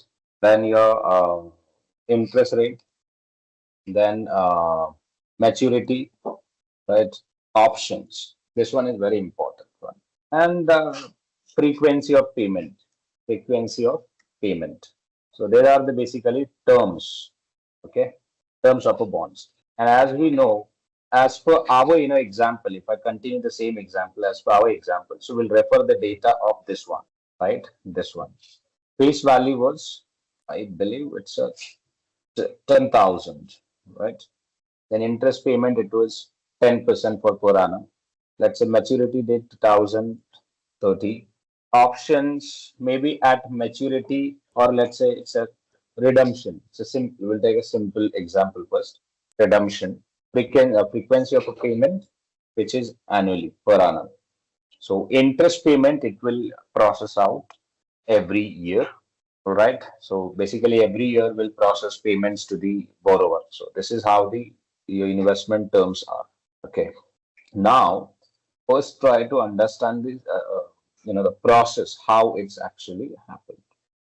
If I now talk about, the schedule. So let's say this is for 5 years, right? So 2025, 26, 27, 28, 29, 30. So here your bond will mature. Okay. This is your schedule. So we have two legs. One is principal. We have two legs. One is face, then issue price, or this one is, you can say it's a face value, and another one is interest payment, interest payout. Right. See, interest payout, again, another assumption is this is a fixed one. So this is a fixed one for entire cycle for next 5 years. at the time of issuance of a bond, right? At the time of issuance of a bond, if let's say company, let's say investor is here, okay. So we'll create a same means at the time we'll create a same two sides so that investor, sorry, company.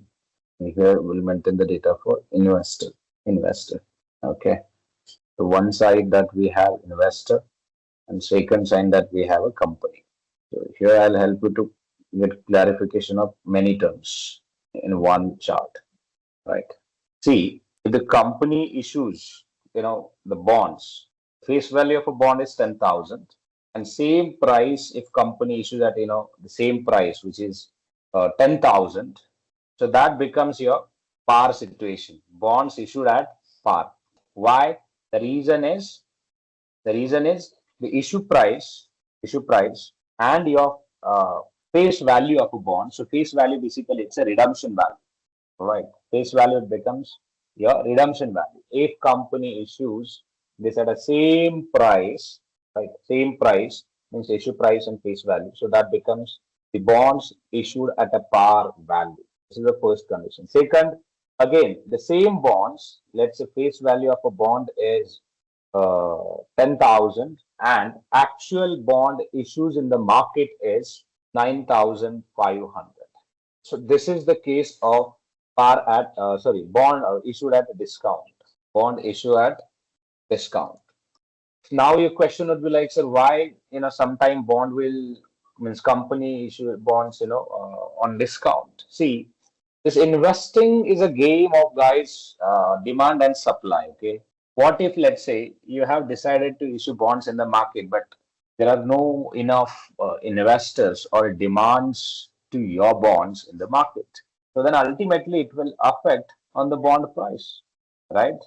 It will affect on the bond price. So it means company will reduce the actual issue price and offer some discount to attract the attention of investors on your bonds. So that's how companies they basically plan the fixed income securities event in such a way, right? So see, they always try to make it grand. Grand it means they'll spend amount, they'll ensure the marketing and everything so that they can invite more and more people to avoid discount on assets, because if any company is offering discount on assets, so it means it's not a good for that particular company, guys.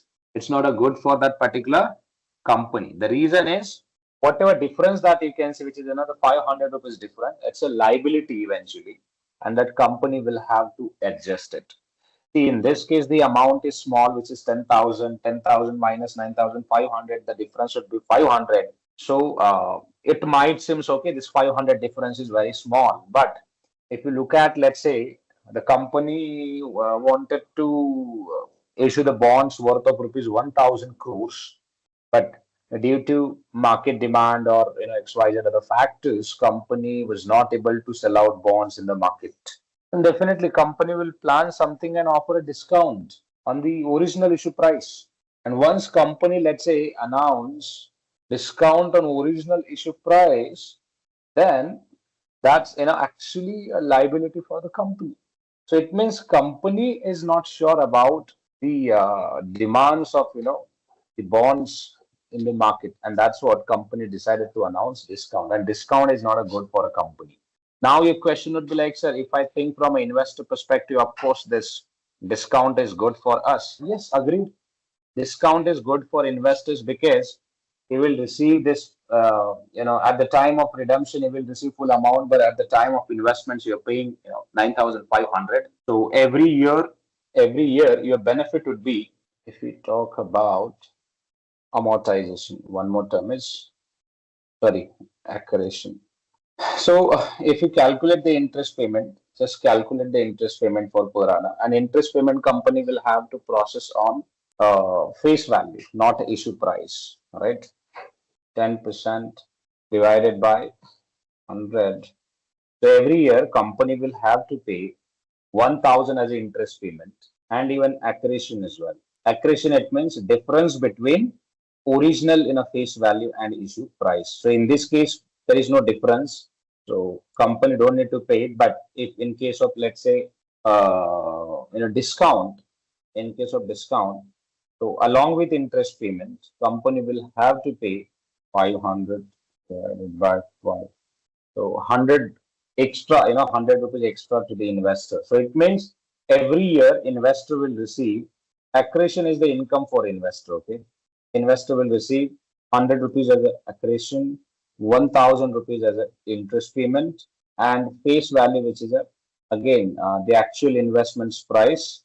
But in reality, investor only invested 9,500. So here investor is in profit with this, second scenario. If you just look at to this, so investor is in profit. But if I talk about the company's perspective, the discount is not a good. The reason is we are paying higher liabilities. Correct? I hope you get this. So one condition we have discussed about issue at par, another one is issue at discount. But I explained that, see, discount, which is not a good for company, if any company issues, the discount on their bonds capital. Then apart from this, there is a one more type that you can see, which is issue on premium. Now, when we say premium, it means here, guys, it's something, the actual price of a bond is 10,000, but due to high demand, so investors, let's say in an IPO event, what happened? If the company is really good, then more investors, they submit their interest or applications. So on the basis of interest or applications, company process subscriptions or allotment, I would say, and then you receive your equities or whatever securities that you have purchased through IPOs. Then you receive your benefit. Am I right? So same way, if you just plan it out, your means fixed income issue process. All right. For example, let's say 10,000, which is the actual price of means redemption price or face value of a bond. But in the market, due to high demand or high, let's say, the request where company have received from the investors. So in that context, the actual issue price, it could be, let's say, 11,000 or maybe let's say 10,000, whatever. It's just a hypothetical example, right? So in this case, if we talk about the benefit of, see here in this case, see by default company will have to pay interest payment on this amount only, not the issue price. See, company or even investors, we both calculate interest payment on face value. Okay, so don't get confused. So always we calculate interest payment on a face value, not the issue price. Okay, so now if you look at this particular means third scenario, issue on a premium. So this is the case where investors paid higher expenses, right, which is around 1,000 extra than the market price. And if we think in a very different way or a very practical way, if you see, investor is not generating single penny of interest payment for a first year. Why? The reason is, here if you see, face value of interest payment was 10,000 and we have purchased, means as investors, we have purchased at 10,000.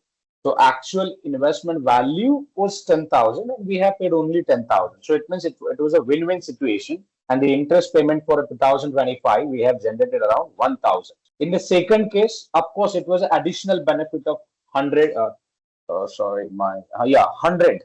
The reason is there was a discount on bond price. But in the third case, if you see, we have paid 11,000, so which is 1,000 extra to acquire the assets worth of rupees 10,000. Worth of rupees 10,000. So it means we have paid extra amount, and that is something, it's a loss of investor, which is 1,000. You can say loss, or maybe it's not a benefit actually, and which is 10. And now if you just calculated the benefit, the interest payment which will treat as a income, right, for investor. So it's income. If you have an income of 1,000 and also you have a loss on investments of 1,000, so it means in terms of income, in the third scenario, investors, they are not able to generate any sort of income.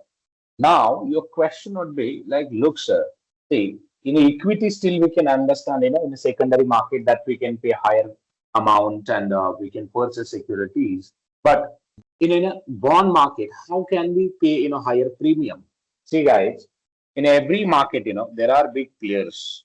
There are big investors like insurance companies, right? Fund businesses, family businesses, mutual funds. They have a huge appetite. And when they buy or enter in any securities, that automatically security prices will go up. Automatically, share price will, or stocks or bonds prices will increase. And that's what you can say in a in a market. If you have a high demand, basic equation is high demand, high price. It will lead to the high demand, stable supply, increase in price. So basic equation. Then low demand, stable supply, decrease in price. Instead of stable, you can also see that high supply, because this is a game of demand and supply, because your price is purely based on your demand and supply. High demand, high supply, high price.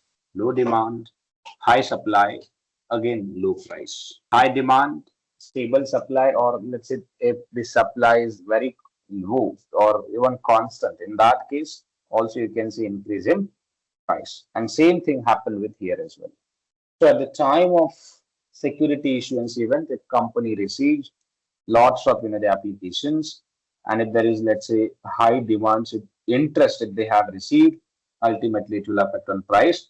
Then company can increase the price. All right. But so let me just tell you some other background as well, in which case company can charge higher fees than the actual face value. If bonds are highly rated, like AAA or let's say AAA or AA or A plus, in that case only it's a possibility that company will receive premium on bonds. Otherwise, in 99.99% cases, investors, they don't pay premium on bond investments. They always try to prefer invest at a par or maybe invest on or at a discount. Invest at a par or maybe invest on or at discount. This is the basic one. And in 90% cases, this happens. But in an exception where, as I said, if the bonds are triple rated, now your question would be like, sir, what is this rating? And where, where we can see the linkage of the rating in this fixed income. See, guys, in a fixed income, with a fixed income instrument, every year or every quarter, I would say, the valuers of the company, they perform the valuation. So we have seen this here, right? So the valuer, this guy performed the value of company's balance sheet and everything in details, and assign the rating accordingly, whether companies are stable or not, whether companies in the strong position or not to repay the debt and all. So they basically check everything. Everything means everything, and accordingly they assign ratings. So once they assign ratings, if the rating is triple A or A plus or AA, so it means it's a clear indication that they have a strong business growth, revenue, profit, and everything. So their entire debt is covered, and they are at a very sound position. So it means they can repay their debt at any point in time. So their capacity is okay. So when we talk about this discount, if company, let's say company's rating is below the B rating, right, below the B, maybe C or B, I would say, or even D, in that case, it's a clear indication that companies, the asset quality is not at a good position, and that's what investors, they are asking for more and more discount on investment, or I would say discount on assets. So this is something which is a difficult zone, I would say. If the ED bond is rated, A plus or triple A plus, here definitely you can see low interest rate. Here you might see high interest rate, but the risk of investing would be very high, right? Very high means very high. Let's take an example of Byju's. Byju's was struggling to raise funds from the market. Am I right? Now, if Byju's want to raise funds from the open market, no investor will purchase securities at face value or par. No means no. 90% cases, investors will ask for a discount from Byju's on their asset. But on the other hand, what if, let's say, if government of India announce bonds, I'm sure in 90% cases, investors will not ask for a discount. Instead of that, they'll pay the premium as well. Premium, it means higher amount than the face value. Why? Because they have more trust on Indian government and even stability also. So their investment should be safe and secure. All right. So yeah, this is it. And if we talk about, let's say, par, which is again, which is kind of, let's say, companies which is at a stable or win-win situation, I would say. In that case, investors, if they feel that the valuation of the bonds is fair, in that case, face value and issue price would be in the same line. And here the rating of the bonds also that you can expect is maybe BB plus or even A plus. It depends on the rating agencies, their level or bandwidth, how they rate the particular securities and all in the market. Now, your another question would be like, look, sir, who assigned this rating? See, in a market, the prime brokers like JP Morgan, Goldman Sachs, then in India like CRISIL, right? Again, the prime brokers like UBS, CLSA. So they always do some sell side analysis of securities and publish the reports in the market, because all our broker or banks always they work at sell side and they publish the reports. And the mutual funds, insurance companies, and provident funds, they also perform the reports and assign rating to that assets. All right. And all insurance companies, provident funds, retail investors, mutual funds, universities, they come at buy side. They also perform the report. And on the basis of that, they assign rating to it. But if you are new to this industry, again, you will have a questions like how it works. See, guys, if you know at the time of, let's say, credit card application process or a home loan process or personal loan process, the credit agencies like different we have a credit agencies where they check the CIBIL score, right? And if the CIBIL score is above the 700 or 650, then we consider that that person is at a stable. If the CIBIL score is more than 900, we assume that that person is very strong. And if the CIBIL score is below the 500, so it means that person which is at a very critical level. So how that particular CIBIL score that companies derive and how they come to at 700 point, 500 points? Because see, for a CIBIL score, it is the study of individuals' incomes and expenses and other obligations on the basis of your personal obligations like pay in and pay out for a particular month. So they actually calculate the capacity. For example, let's say if your income is a salary, individual in a person's salary is 1 lakh, and total expenses, including means everything, which are 50,000, your net income is 50 in this case, correct? And if this income, let's say, if you are able to saving in maybe stocks, bonds, whatever it is, so it means you are at a very strong position. Why? You are able to save your 50% of your income. So on the basis of this data, if I assign rating, of course I'll assign rating like more than 900. Why? Even if you apply for a loans of 20,000 per month, still you can manage that, right? You can adjust the loan amount, which is, let's say, 20,000. Still, you will have a total net income 30,000. So it means you have a positive cash flow. This is the clear-cut example of positive cash flow, and that's when I can rate highest side rating. But what if, let's say, your total income is 50,000 and total liability that you have along with expenses and all. See, So instead of net income, you have a loss. So every month, your balance sheet is like, or personal balance sheet or account is like, you need a more money. In that case, your CIBIL score would be somewhere around 300 to default. Why? Because you don't have any additional income to cover your liabilities and your credit capacity is a very low. So on the basis of basically income and expenses, the credit agencies, they derive the rate and update in the system. So in the same way, at a corporate level, we means as a let's say different institutions like prime brokers or research agencies, they collect some input or data, and on the basis of that, they assign rating to the fixed income securities. All right. So now look, let's discuss few points from the investing perspective. As an investor, if you want to invest money in fixed income instruments, so you should invest in E-rated bonds because the risk of a default would be very low in an A-rated bonds. But if you're not, let's say, if your priority is more interest payment, right? If your priority is more interest payment, not the safety, then in that case, you can invest B-rated bonds or C-rated bonds. So the possibility of recovery of face value would be very low, but you may earn interest payment, which would be very high as compared to the bonds which will issued on premium. And in case of par, so this is something win-win situation, I would say.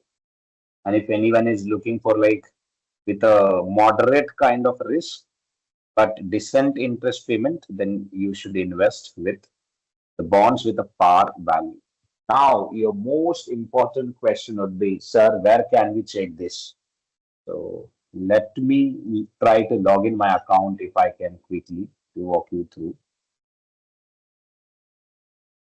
So here, see, if we talk about the private bonds, see, there's two deals now we have at the moment. One is government, deals, government gold bonds, okay, with the interest payment of 2.5% per annum. And the another one is the National Highway Authority bonds with interest payment of 7.69% per annum. Okay, so interest payment frequency, if you see, so both the bonds they have one is means this national highway bonds have a yearly maturity, yearly interest payment frequency, but for a government bonds you can see half yearly interest payment frequency. So if you want to buy, simply click on buy. You can select the market, buy, sell. Now I want to buy it, so I'll select buy. Quantity, let's say 1. You can select the price, whatever price that you want to select. Then see the terms and condition. If you see, the face value of a bond is 1,000. Maturity amount, so it means at maturity you will receive only 1,000. So basically this is the case where you can say it's a par value of a bonds. Face value and maturity, both price are same. Okay, but eventually in the market, guys, the bonds is trading at 1110, right? Means 1,110 rupees. So here basically you can see the interest payment is included in the bond price. The interest payment is included in the bond price. That's what the bond price seems like different, but actual issue price and maturity price, if the both are same, so it means there was no discount which was offered by the government of India.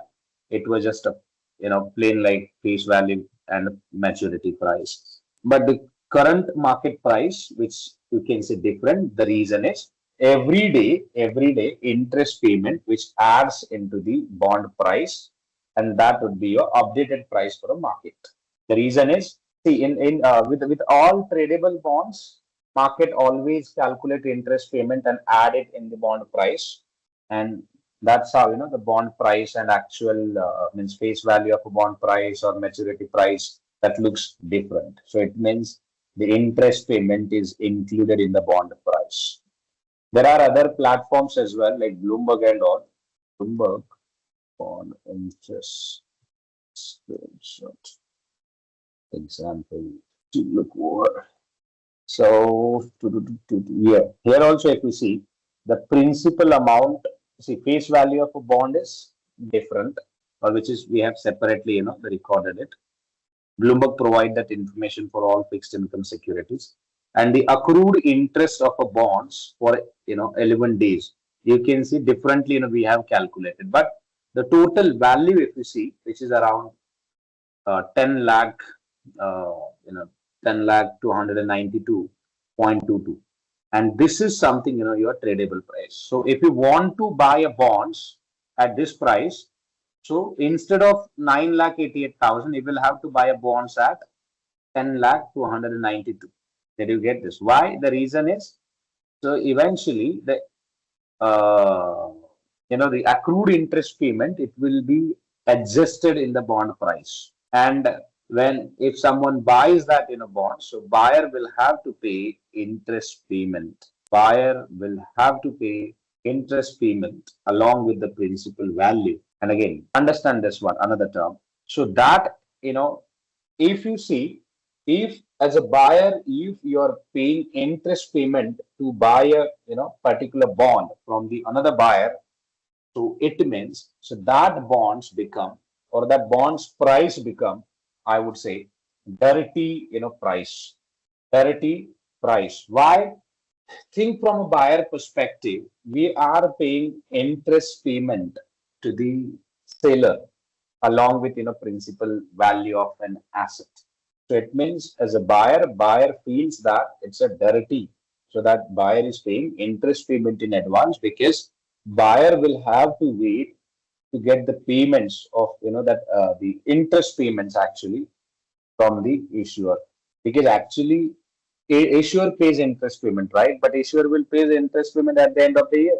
But in between, if you trades in a bonds and sell it out that bonds to someone, right? So someone will pay interest payment to you, correct? So that price become dirty price. That price becomes dirty price, all right? And if you buy the bonds without paying interest payment to the other parties, so that becomes your clean price. So for example, let's say, to understand this one, how dirty price and clean price works, and what is the benefit of that, we'll discuss that as well. So ultimately, along with the term, let's say this is the ABC Corp, issue bonds with 10% interest payment for per annum with 10,000, and total interest payment would be 1,000 for 364 days. Okay. So original buyer is, this company is the issuer, issue bonds to A. This person is, let's say, A. This one is B. So originally, let's say, this person invested and purchased the securities originally. So let's say invested in securities, invested in bonds. Take a hypothetical situation where this person invested this benefits, but after 180 days, now this guy is searching or looking for selling of securities. After 180 days, this guy is looking for selling of securities in the market. Now, see, this guy definitely, see, the company will process the payments. Let's say interest pay frequency is yearly. So it means company will process the interest payment at the end of the year. Company will not process interest payment in between the year. Correct. But this guy is looking for a sell of securities after 180 days. Then who will pay the interest payment to this guy?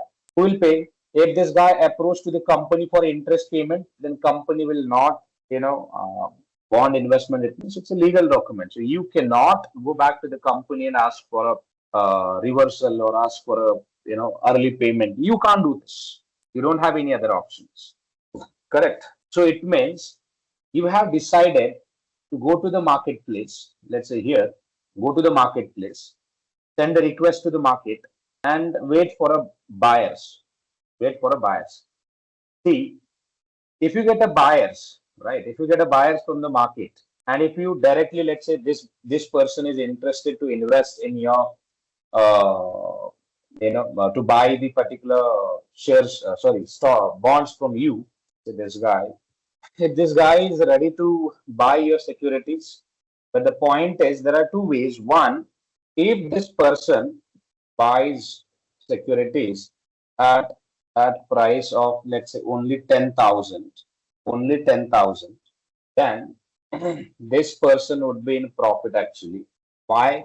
The reason is, if you just see, as per is, the investments calculation and all, so actual bond price would be 10,000 as a principal amount, right? And interest payment of 180 days would be somewhere around 500, right? Interest receivable 500. So actual bond price is 10,500. But same bond, 10,000, 500 bond, buyer is ready to buy at only 10,000. So it means buyer is not ready to pay interest payment to A. And if this is the case, then we'll call it as a clean price trade. Clean price trade. Why clean price? Because buyer is, see, from the open market, buyer is not ready to pay additional interest payment on price. But eventually, if you see, this guy holded bonds for 6 months or 180 days. So it means, as per the legal agreement, this person is entitled for a 180 days interest payment. All right, 180 days interest payment. But reason is, this company will process an interest payment yearly.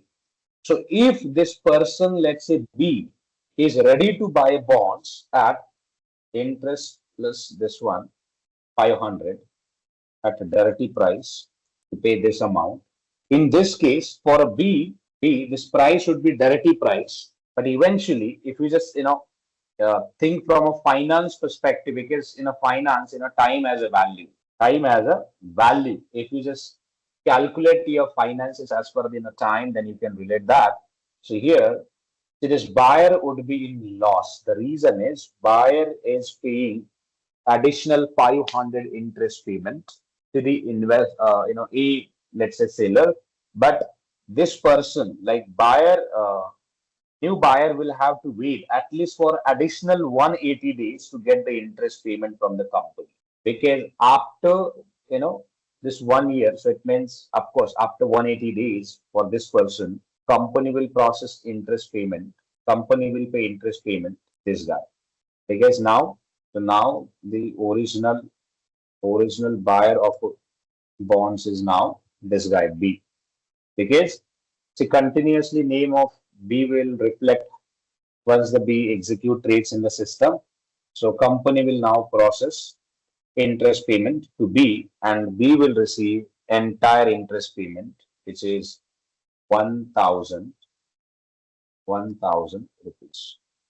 So 500, which is already paid to this guy, and 500, which is the actual interest payment where this guy is already holding, bonds with him. So now I hope you got this. See, dirty price, which is not a good for a buyer, but this is a good for a seller. Why? Because seller has received interest payment, accrued interest payment from the new buyer. All right. And the clean price, which is not a good for a seller. The reason is, then seller will have to wait until this company process interest payment. Then company will split payment to both. So A will have to wait. And in a finance, guys, wait is not good. Okay, wait is not good. Let's say if you hold in a XYZ investments for a 10 years and still you are in a loss. So it means you are in a double loss actually. You are in a double loss.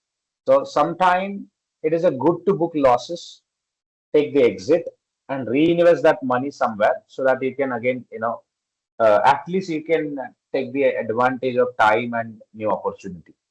So same logic you can apply it here as well. So in a finance or even in a fixed income securities, if you are a seller, of course you will try to see how you can get the entire money, means fixed, let's say, the capital which you had invested, as well as the accrued interest which your investment incurred or accrued from the particular XYZ investments. So always we look for that. And as a buyer, if you look at from the buyer side, we always try to buy the assets at a lower price.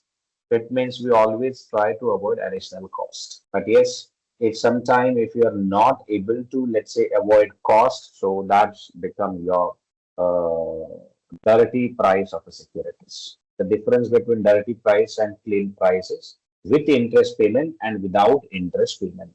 If you see the interest payment is included in the price, so that becomes your dirty price. If you see if the interest payment is not accrued interest payment that I'm talking about, if the accrued interest payment is not included in the price, then that becomes your clean price. So I hope you get this clarity now.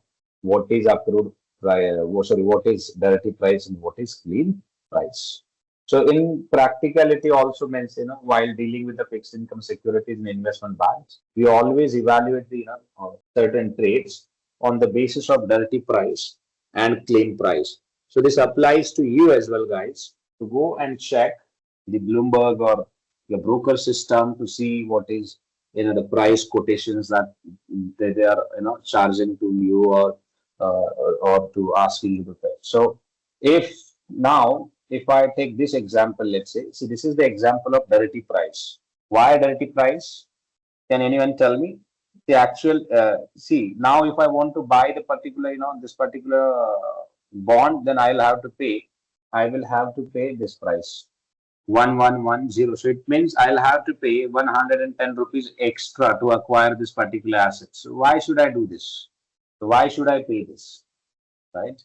Because actual price of this bond is different, correct?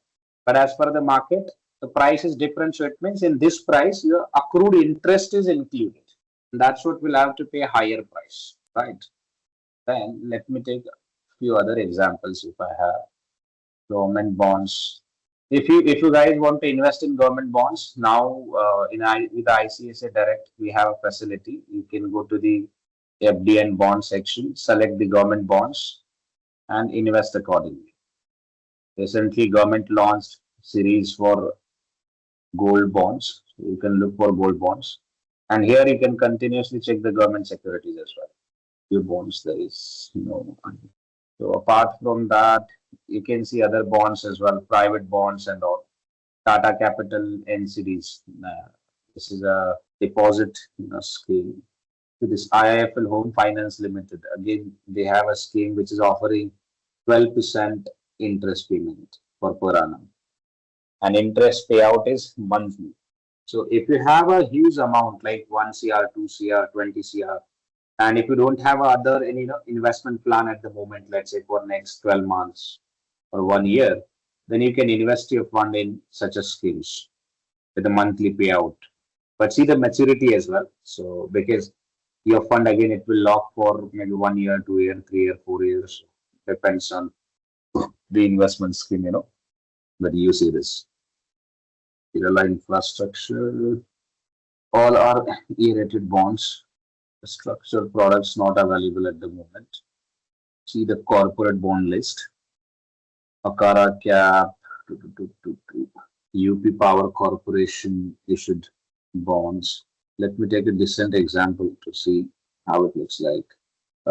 India Bulls Housing Finance with the coupon rate. If you see coupon rate, it means interest payment. Coupon rate with 10%. Maturity of bonds 26th March 2031. Bonds yield which is 40%, it says. Right. Offer rate and all this is not provided. Face value details also not provided. Coupon payment, again, this company will process interest payment in a monthly, which is a good scheme. The reason is if you get a monthly interest payment, so you can reinvest that, right? You get the information of the bonds. Every company, they also publish their investment prospectus as well. The details is not available. Much of information is not available. With the corporate bonds, you can see call option and put option also. We'll discuss that as well, like what is call option and put option with fixed income securities. It's like a derivatives only. but it works little. So these are the securities, guys, with the different payouts and different, the coupon rates and all, and ratings. Rating is important, right? Because if anyone is now is really interested to invest in a bonds, you can. To ICICI Securities, you can invest. Here the price is given, which is maturity rate and face value. Maturity, it means redemption price, right? And issue price, it means that the time of buying securities from the company will sell the securities to you, at certain price. So that price, will call it as an issue price. Face value, it means the actual price of an instrument. Broker track that out. If anyone is interested to buy this bonds, you can buy several bonds and see. So you can generate minimum 10 to 11% return. 11% is, which is decent. Okay. If you have a 1 CR capital, then you can earn almost 11 to 12 lakhs interest income per annum. So it means around 1 lakh per month. So every month you can earn 1 lakh. If you have a 5 crore, then you can invest in bonds with a portfolio. Let's say 1 crore that you can invest in highest interest rates bonds. You can 1 crore you can invest in moderate, then lowest. So this is how you can diversify your bond portfolio, so that you can continuously with the risk mitigation, you can generate at least 4 to 5 lakhs per annum. Sorry, per month, and which is a decent. So it means annually, if you generate 50 to 60 lakhs, so that 50 to 60 lakhs you can reinvest it, right? See, even if you do your business, so ultimate goal is to make money. So you can evaluate that certain factors, like if you invest 5 crores in the business, then how much money that you can generate. If you have any better idea which can help you to generate, let's say, more than 10%, then you can invest in your business. And if you feel that, let's say, even if I invest 5 crores in the business, my return, it will not exceed 10%, then instead of doing business, I would say invest in bonds or a different fixed income, securities. The reason is that will give you monthly interest payments, and monthly interest payment, which is fine, so that you can reinvest your money, which is monthly interest payment, in different businesses and diversify your portfolio. Okay. So this is how your clean price and dirty price works. Fixed income security price would be remain same, but due to the interest payment adjustments and all, so that price means you can add the interest payment, accrued interest payment in the price, and that would be your actual price of the that particular bond instruments. See, after paying interest payment price, okay, let me explain that as well. Let's say bond price, interest payment. First, we'll calculate month wise. Okay, in January, actually in a Feb, means after the January only we'll calculate the interest payment. Let's say in the month of Feb, the actual price and interest payment, it would be at somewhere 100, not 100, I believe. This one into 10% divided by 100. This one, so 80. 183.33. Up to 3 decimals, you can consider the price. So for Feb, your interest payment would be this. For March, price would be 10,083, which is your bond price. It looks in the market. And again, if you add the interest payment for a March, or let's say Feb, in the month of March, that would be, then in the month of April, price of a bond should be this. The interest payment for per month, for March month, you can add it. Even if you calculate like this, 83 plus 1,000, it goes around 10 to 4. So if you just add this again, it would be that only. Let's say here in the month of, let's say, April, on the 1st April, it was a quarterly payment, let's say, system, and the company paid that interest payment. Means from a company side, company paid that interest payment. So in the month of maybe beginning of the April, you would see the bond price in the market if company process all the accrued interest payment. So it means company, let's say, paid this interest payment, accrued interest payment to the trader. So net, the price which you can see looks like this, clean price. Why clean price? Because the accrued interest for January, February, and March, which has been paid out,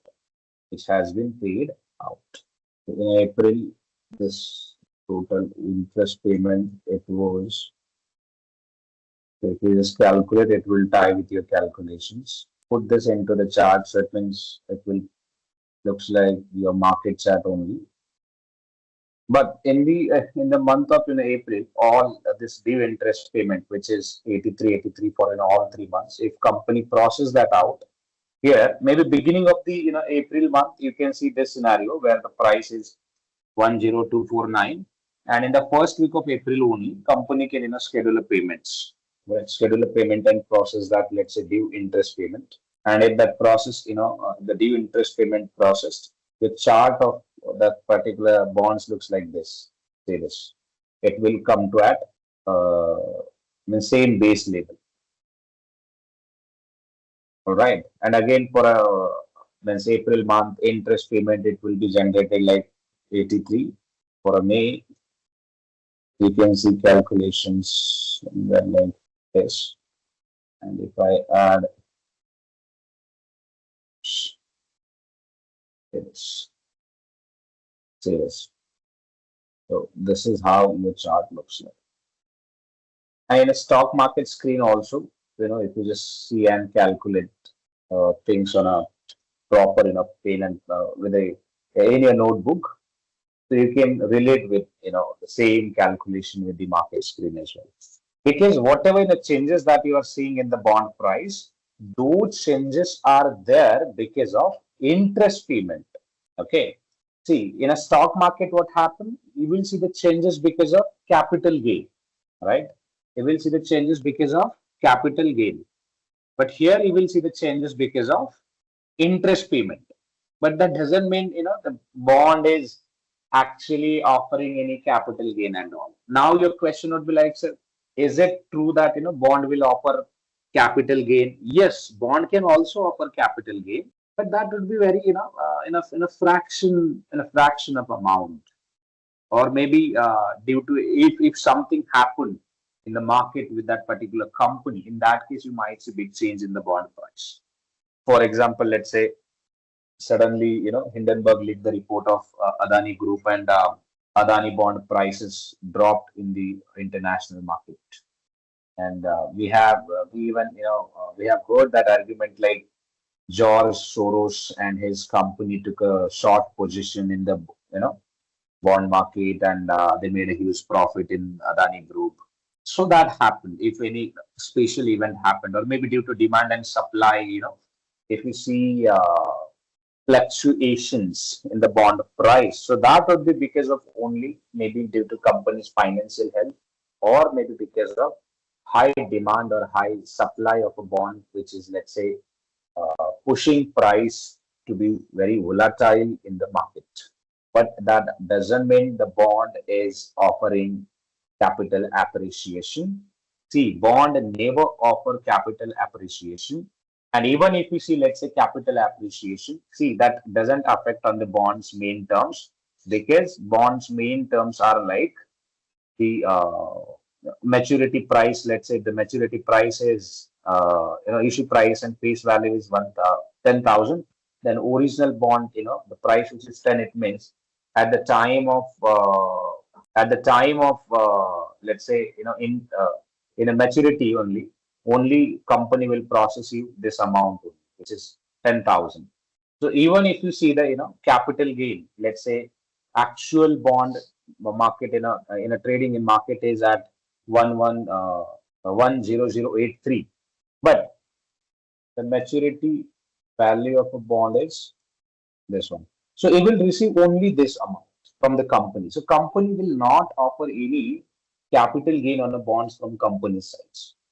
And if you see capital gain in the market with XYZ bonds, so that, see, it means just because of demand and supply game or pressure of demand and supply game. There is a friction which is created in the price, and that's what you are seeing change in price. Did you get this? So, but from a company side, they never pay any capital gain or they never settle any capital gain to any of the investors. So, company is only responsible for the maturity value which is provided on the paper. Company is not responsible for any of the prices like capital appreciation in the bond value or bond value, let's say, drop or increase, whatever it is, whatever happens in the market. Company सिर्फ maturity value ही return करती है investors को. अगर price कितनी भी बढ़ जाए bond की, 10,000 भी हो जाए, अगर ऐसी भी प्राइस हो जाए, लेट्स से दिस वन भी अगर प्राइस हो जाए 20,000, company is not responsible for this price, means 20,000. Company is only responsible for this price. Now your question would be like, so who will pay my remaining amount? The remaining amount, nobody is responsible for this. It's just a price created through friction. It means you can try to sell the bonds in market, then instead of the company try to sell the bonds in market, if you get the price of 20,000, that's fine. If not, then mandate, on maturity that company you'll have to surrender the securities and company will only process 10,000. And if there is any interest payment and all. Okay, so we'll talk about now different types of bonds, guys. Okay, so what are the different types and how the types work? So we'll discuss about that in details. Okay, so first type is that I would like to discuss. Apart from all of this, we have other different types, and those are very interesting ones. So we'll discuss that. So the first one is redemption at maturity. The first type is redemption. See, if I take the example of same bonds, the terms and all again still remain same, but at the time of issue issue this bonds in the market, issue or offer, I would say, bonds in the market, at that time company will define redemption terms. Redemption at a maturity, it means after the 5 years bonds will mature here, right? Bonds maturity, bonds will mature at same price. There is no change in this. Okay, but when we say redemption, see this particular maturity or at this maturity level, I would say company will simply redeem this value, redeem this value, and investors will receive this particular cash. So initially means at the time of investing, it looks like this. Investor paid this amount. Investor purchased this bonds at this price, which is 10,000, and company has received it. Means in the books of company you can see positive cash flow. In the books of investor you can see negative cash flow initially. Right, when you purchase it, of course, cash will out. And at the time of let's say every year company will pay interest payment. Every year it looks like this. And here also company will process interest payment plus principal. Means total interest payment, accrued interest payment for that particular year, and interest payment. Or maybe let's say 1, 2, 3, 4, 5. So here only company can pay interest payment also. And in the books of investors of course will treat as an income. The investor will receive income from this particular bond investment, which is 1,000 every year. See, to this investments, okay, investor will treat as a future expected cash flows. Future expected cash flows. Cash flows, it means, because see, in the books of investors continuously it will receive the cash flows on the invested amount, and at the end, investor will receive this redemption value as well. Redemption value in cash. So this is how we'll call it as a redemption at maturity. It means this bond simply will redeem at maturity. This bond will simply redeem at maturity. But sometime you can see the provision where company is not ready to pay full amount. Means at maturity company is not ready to pay full this amount. So every company holds some rights hold some rights in terms of redemption. Because see, redemption is purely based on, guys, cash flows which are available in the books of a company at the time of, let's say, repayment of the final debt. What if company is looking for a let's say what I can say, company is looking for some liquidity issues. In that case, company won't be able to pay that entire amounts in one go. Am I right? So company will schedule something. Bonds will redeem at maturity in cash, right? And investors will receive cash. Okay. But as I said, if company is facing any liquidity issue, so this amount company can redeem in parts. Parts, it means 1 parts, 2 parts, 3 parts, 4 parts, 10 parts, 20 parts. There are depends on the company's financial plan. If company redeem or repay full amount, we'll call it as a redemption value in cash at full. The language would be redemption value in cash at full. तो इसका मतलब क्या है? Company ने पूरा का पूरा पैसा इन्वेस्टर्स का एक ही बार में रीपे किया है. So that process or that value, we'll call it as a redemption value in cash at full. But what if, let's say, at the time of maturity price is this, but company is ready with redeem at half. So it means company is ready to redeem only 5,000 at the moment. Why? Maybe due to some, let's say, other circumstances, like companies looking for some positive cash in the books, or they're looking for additional funds or cash. There could be different scenarios, guys. Okay. It's a very means the practical thing that if the company, they don't have a available, let's say, cash, means working capital, or I would say liquid cash in the company's books, then company will hold even they can hold the redemption at maturity process as well, or they can extend that redemption. So we have seen all of these cases or scenarios. If we talk about, let's say, this one, if we talk about the process of what I would say Future Bazaar, what happened with Future Bazaar?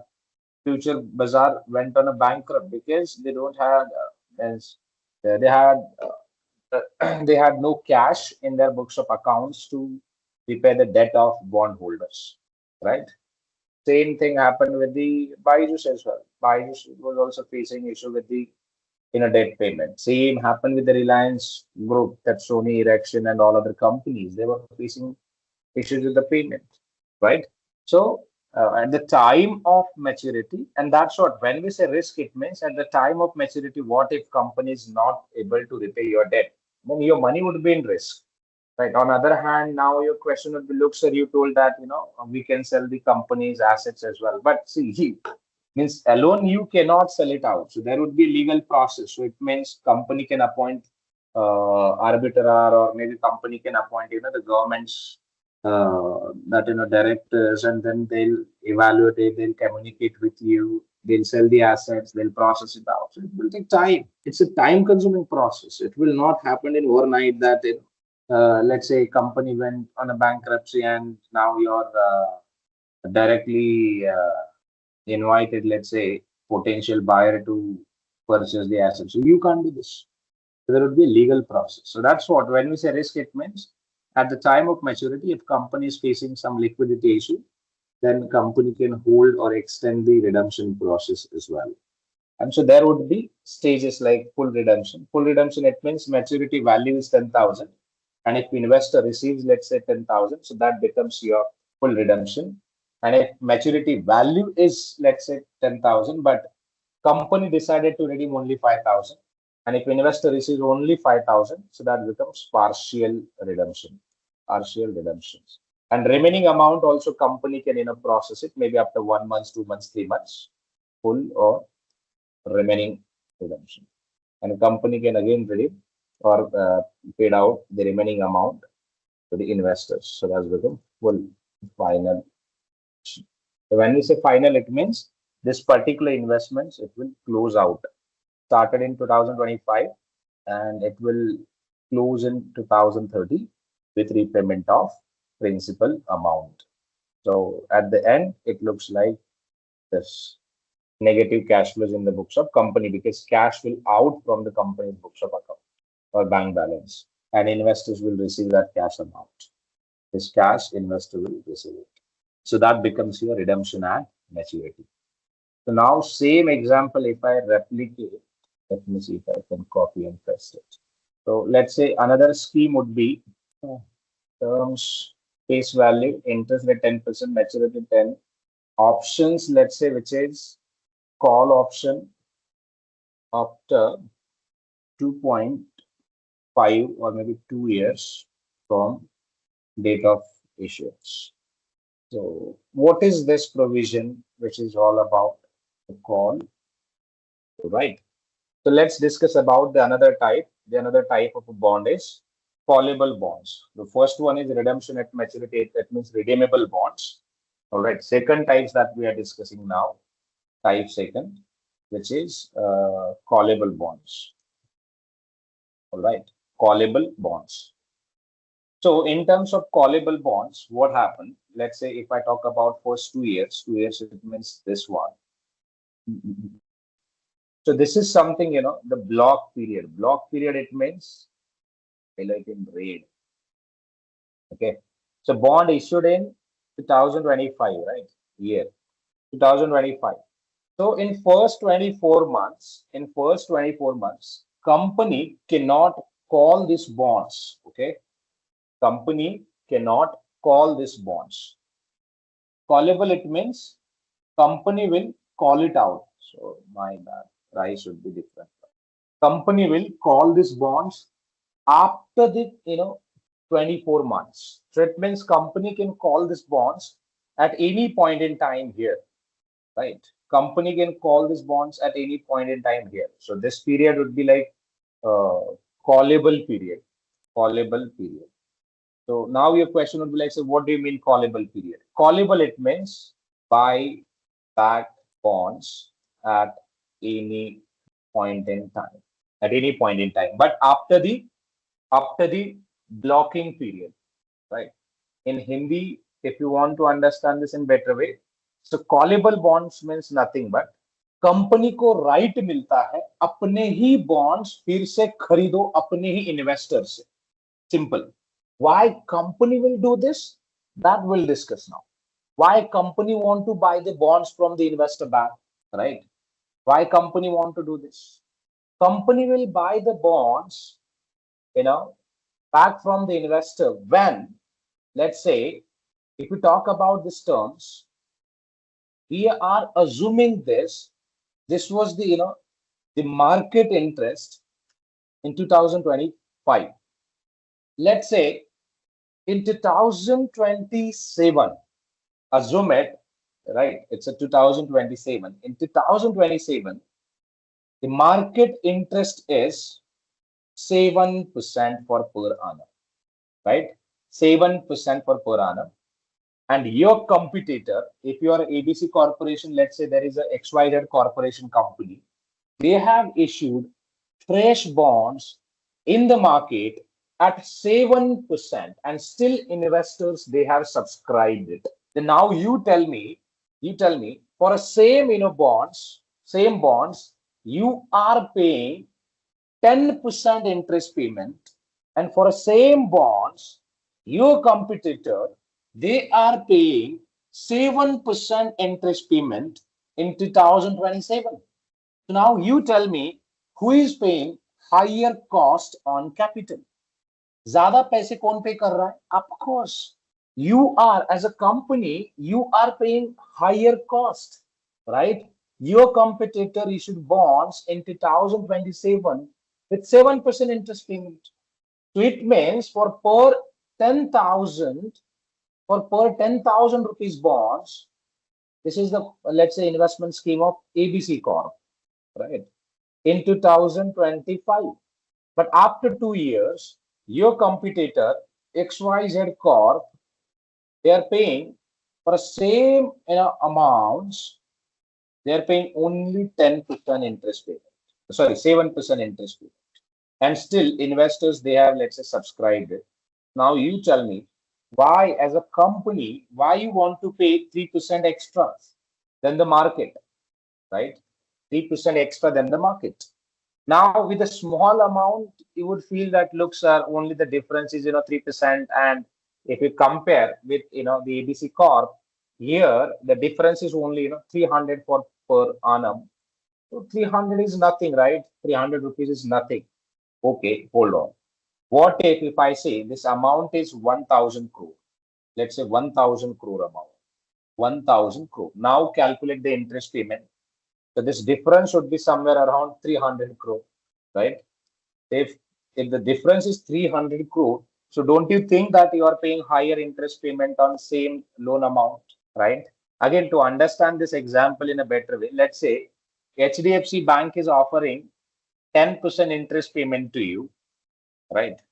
Let's say you have taken loan from HDFC Bank at 10% in 2022, and in Axis, let's say Axis Bank is offering 7% interest payment in 2024, and you have an option. Let's say there was a closing period, let's say a cooling period of you can say 2 years, since 2000 January 2024. So before that, you can't close the loan, but after that, you can close the HDFC's loan. So if you are a very smart investor, right, or let's say financial planner, what will you do? If you ask me, simply what I'll do, I'll close the loan of HDFC Bank, right? HDFC Bank. How I'll close it? I'll apply loans with the Axis Bank at 7% interest payment. I'll ask HDFC Bank to issue the DD with the HDFC Bank name, right? Whatever amount is outstanding, let's say 5%, 10%, and Axis Bank will transfer outstanding amount. Let's say outstanding amount is 1 lakh or 10 lakh, whatever it is. So 10 lakh.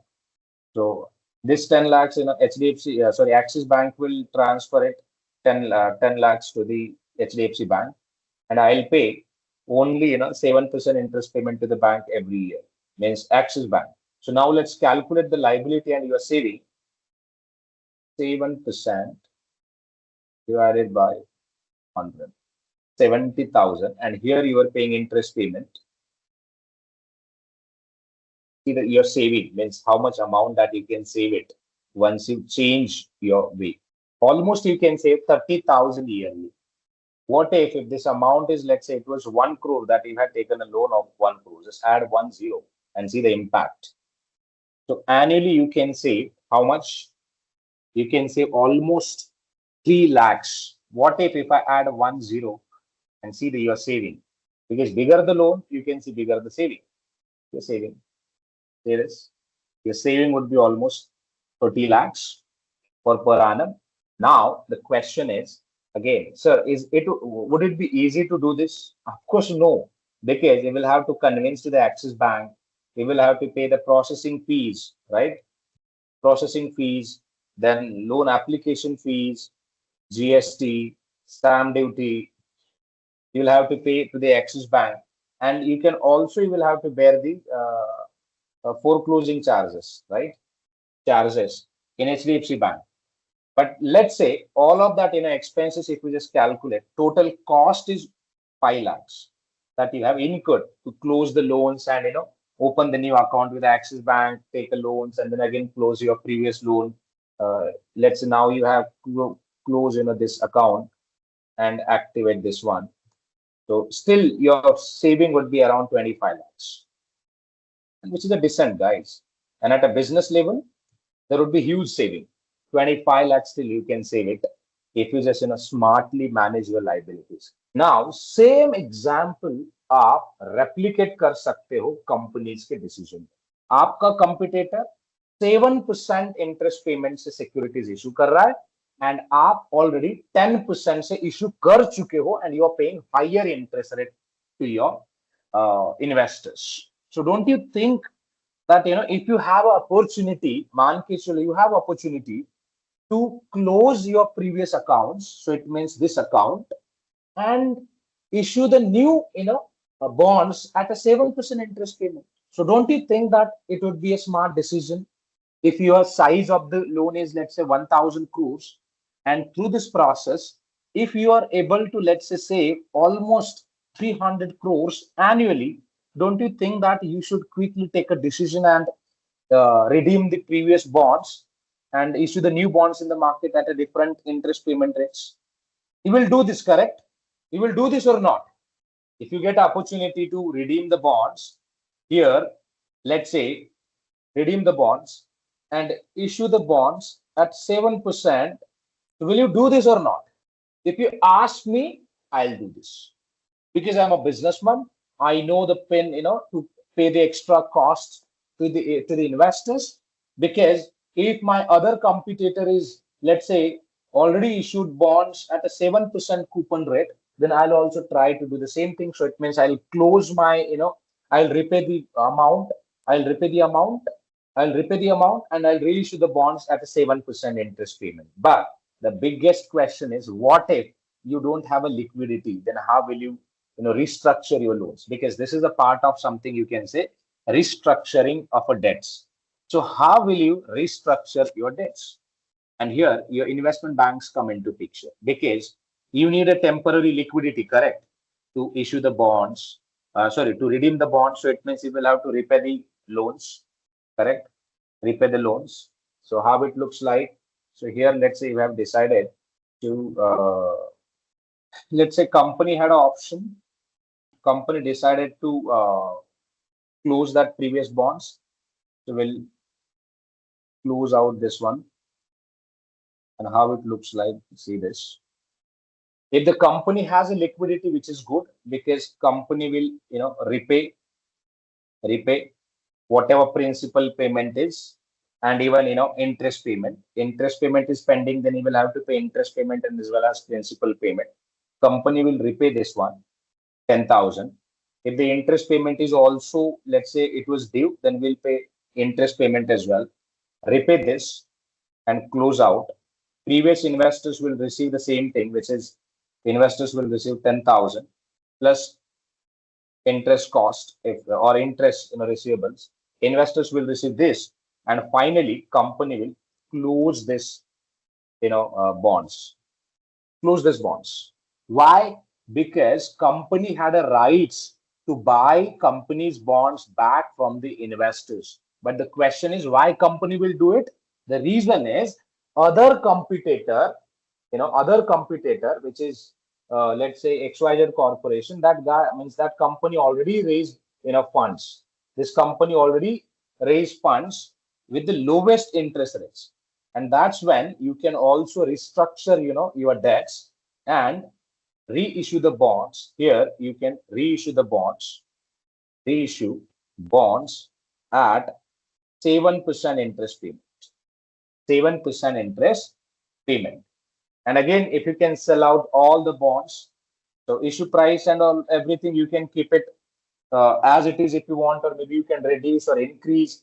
See, if the interest payment is, let's say, low, then company can issue the more bonds as well in the market. So it means company can increase this particular original capital base also.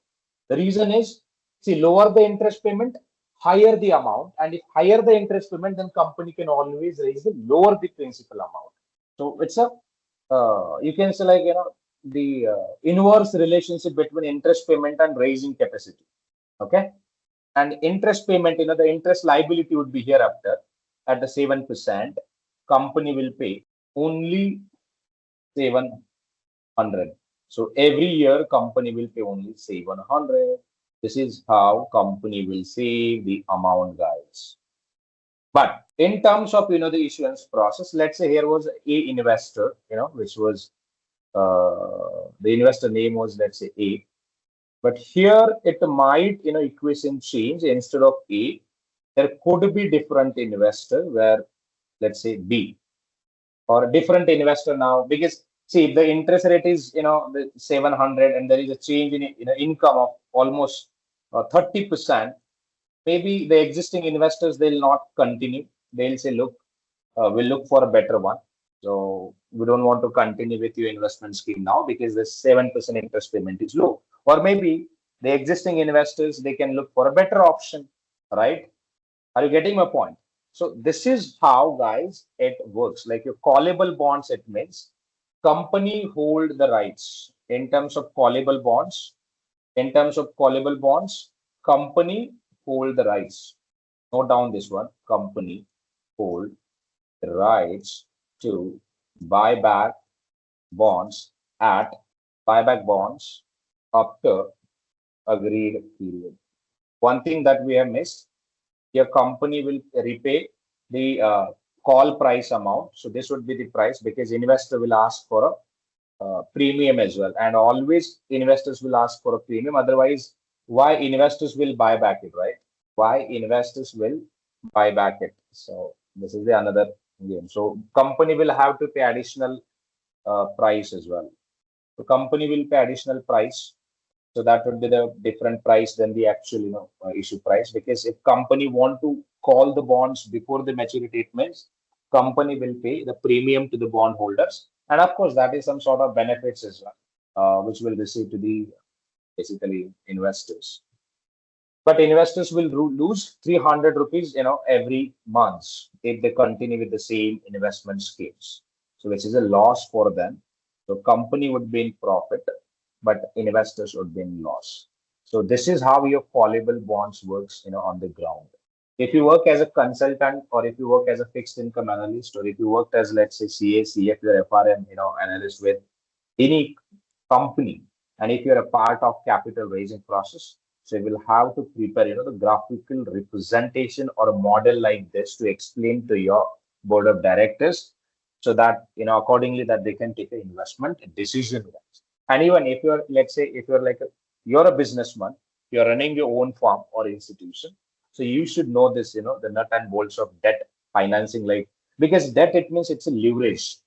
And if you know, like, how you can, smartly manage your debt, then you can generate more and more profit. So here, if you see the example, see, initially means 2 years back, we were paying for a same debt amount, we were paying 1,000 rupees, interest cost, correct? But when we change the strategy, strategy, it means we just understood the market, like, how the market is working now, or how the interest payment is in market, how our competitors, let's say, they are paying interest payments and all.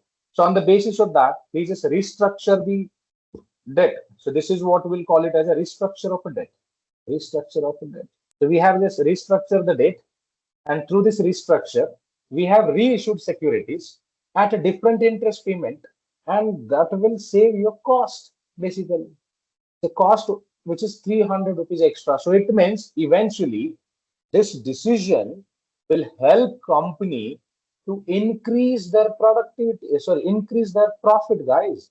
So eventually profit will up by 300 rupees. Let's say here company's PAT was 700. Net PAT means profit after tax. After the debt restructuring, same PAT, it would be somewhere. This means you can see the increase in profit by 30%, which is a sick, right? So you means this is your benefit, correct? So this is how you can save your extra liabilities to increase your profit. Increase your profit. So if you are a, let's say, smart entrepreneur, and if you're looking for debt funds, then you can issue the bonds through callable bonds types. So it means you can include the type and options in the terms. And if investors are agreed that they can buy it, and you will get the rights of a buy. So it means as a company, you can buy that particular securities after 2 years, and that's what it would be in a good position if you are holding callable rights as a company. And this was the explanation of callable bonds. All right. Now let me explain the other bonds. In that case, everything remains the same, but the little bit, you can see the change in, scenario, but it would be like exactly opposite. Okay. Rest, redemption at maturity and all that benefit would be remain same. So I don't want to create a mess over here. So that redemption part and all, everything would be remain same. But in this type, we are going to discuss about putable bonds. Putable bonds. Type number 3. In terms of putable bonds, what happened, guys? What if, let's say, see, in terms of putable bonds, first understand this. Investors will receive the rights. Okay. Investors will receive the rights of investments, rights of their own investments, or rights of, I would say, sell off investments.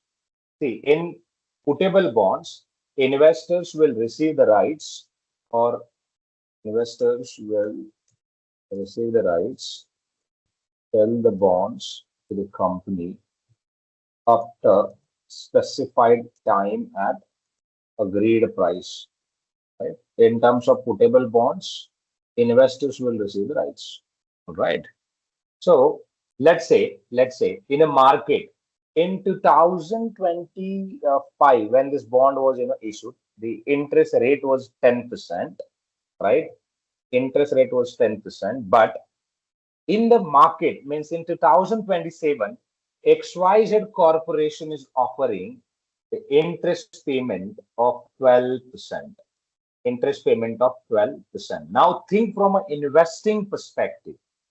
Think from an investing perspective. So as an investor in 2027, if you, let's say, sell it out this bonds, if you sell it out this bonds, right, which was issued at a different, let's say, if you sell this bonds at the current moment, let's say as an investor, you are earning only 1,000, interest income on your investment. But in 2027, let's say here, if you sell it out, if you sell old bonds, right, and if you buy, let's say, new bonds maybe from different company, then you can increase your interest income, like, on the same amount, which is, see, the interest, your principal amount is 10,000. On the same 10,000 amount, you can earn additionally 200 rupees for per month, for per annum.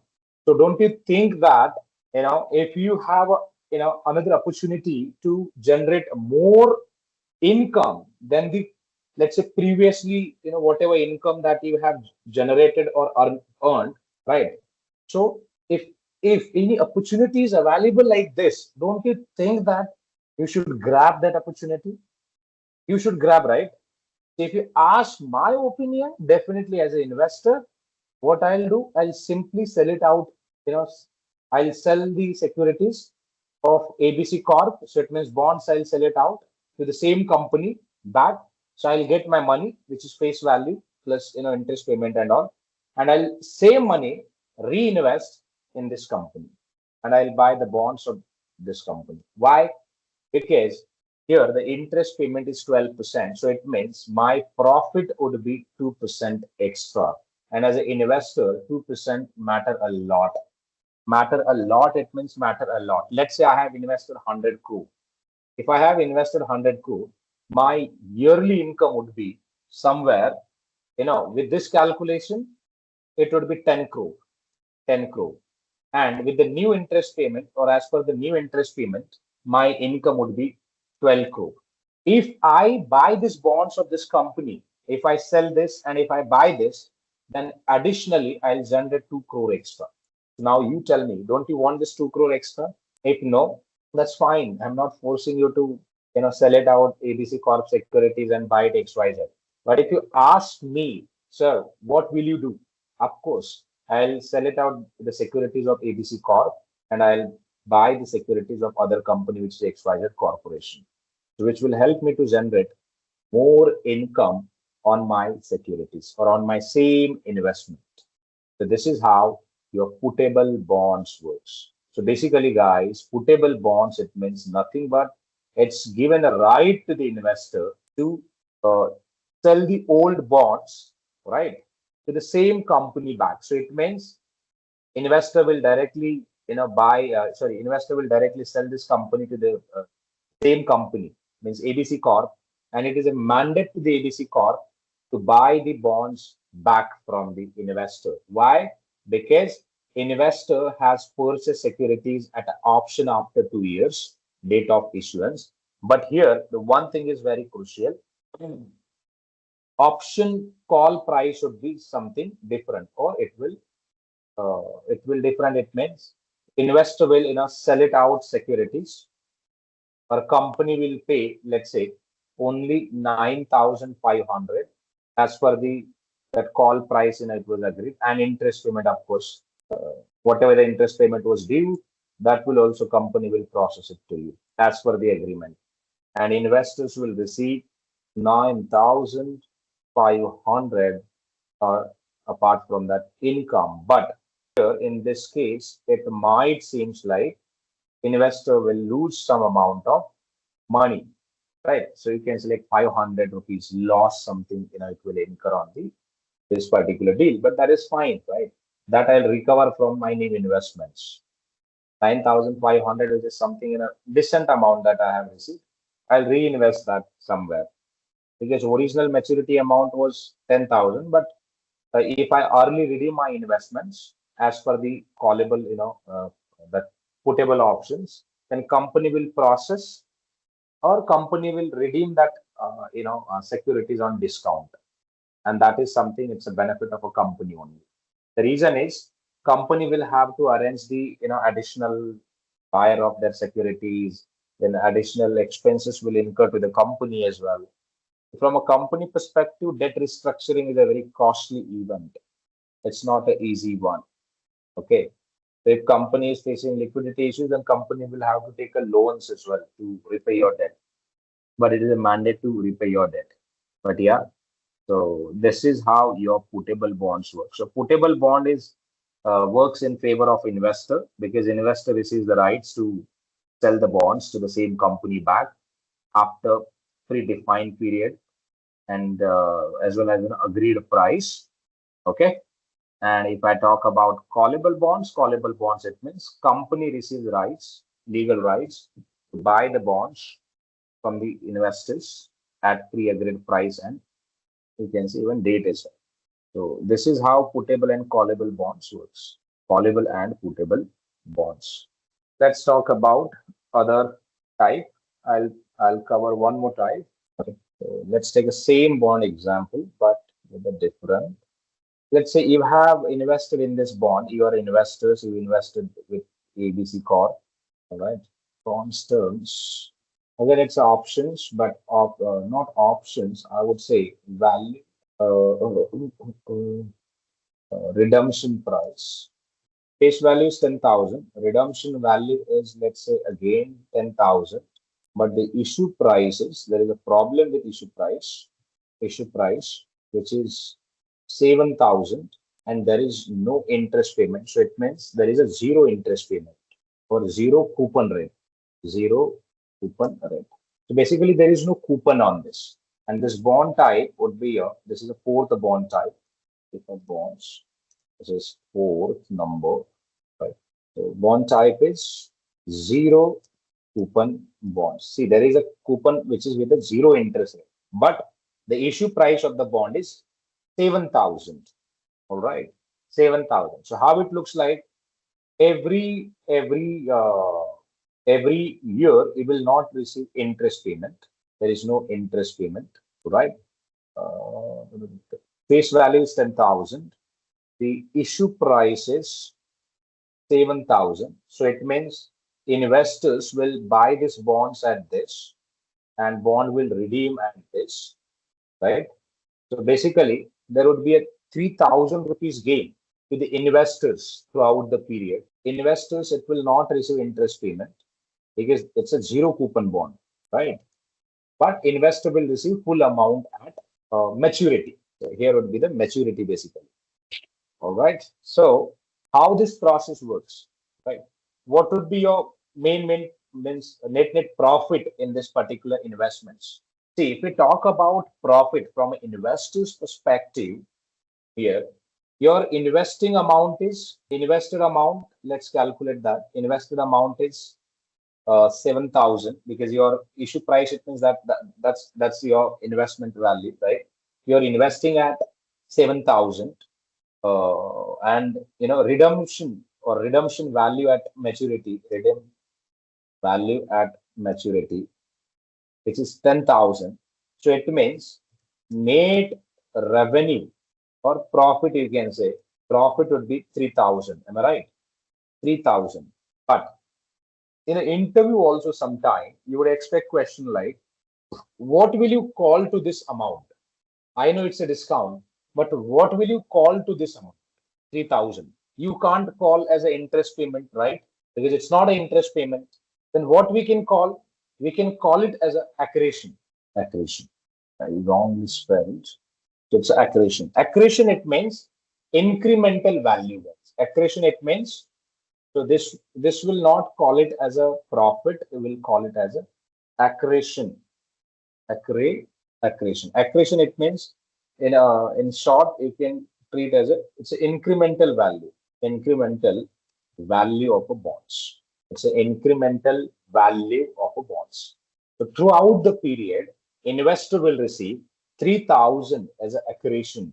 And if we divide this 3,000 across all the period, it looks like this.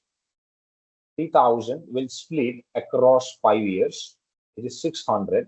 So it means investor can assume that investors' main, the net income would be, which is again estimated income. It means benefit if we just convert into the years, it looks like this. So investor can treat that, or even company can also record this as a liability, I would say, or as an accretion, and it looks like this. But eventually, this accretion would be, accretion. Why we'll call it as accretion? Throughout the period, we'll treat as accruals. Accrued means liabilities. We'll just treat as accrued liabilities, and that's what this accretion words comes from, the accrued liabilities. And even same in the books of investor also, investor will treat that the issue price is investor paid only 7,000. The benefit of investor is 3,000, and this 3,000, if we just split across all the throughout the year, it looks like when 6,000 that the investors can 600 investors can treat as a income, but it's not an actual income. Okay, it's not an actual income. Or instead of this interest pay, you can also treat as a accretion only. That's fine. Accretion payable. So company will create an accretion payable like this. Every year, company will book this in the books of account, because at the end of the year, company will have to pay agreed amount, which is 10,000, right? Manually update this. 600, 600, 600, 600, and 600. So investor will treat that total accretion amount as a benefit or income, I would say, and at the time of maturity, investor will receive 10,000. See, the point is investor invested 7,000 and investor will receive 10,000. So net profit, which you can see with the zero coupon bond, is 3,000. Profit would be 3,000. All right. And this is how your company will also maintain the same thing. Accretion in a schedule, like company will prepare it and update in the books of account, and annually they'll convert that accretion into liability. So company will treat this as a liability, and every year company will book the liability of 600, 600, 600 throughout the year. And at the end of this period, company will process your maturity price. If you just calculate, it looks like this: maturity price 7,000 of investments, and total accretion value, which is 3,000, company will pay it. Accretion payable. This one, and that investor will receive actual payment be 10,000. 10,000. So this is how investor will receive. And investor also maintain the same thing. So actual redemption value, the issue price 7,000 as a maturity price, and 3,000 as total receivables, right? And total payment received 10,000, right? It will debit from the company account and investor will receive it. See, and in terms of, we perform the accounting at investors level. So make sure that at investors level also, what we do, we actually treat this as a capital gain, and we apply the capital gain tax. Okay. So, but in US and UK, I have seen argument over this to treat as an income or capital gain, because for income you can see different tax rate, and for capital gain you would see different tax rates. But again, it's a choice that whichever that you want to apply, you can apply and disclose that. This is how it works. This was the example of zero coupon bonds. So if we talk about, guys, bonds, it means which is a fixed income instruments. When we say fixed, it means if you invest in a bonds, the issuers or governments, they'll pay you fixed income instrument or fixed interest payment, I would say, on your investments. All right. So I'll walk you through a portal as well. Bond portal means where you can actually buy and sell the bonds. I'll walk you through that portal as well. So now your question would be like, sir, why we should invest in the bonds? Why we should not invest in stocks? See, for every financial product, you can see few pros and few cons. If we invest in a stocks, see, stocks prices always fluctuate. Always, it means always. If there is a change in, let's say, company's policies or maybe business or revenue, so you can see drop in the the stock prices.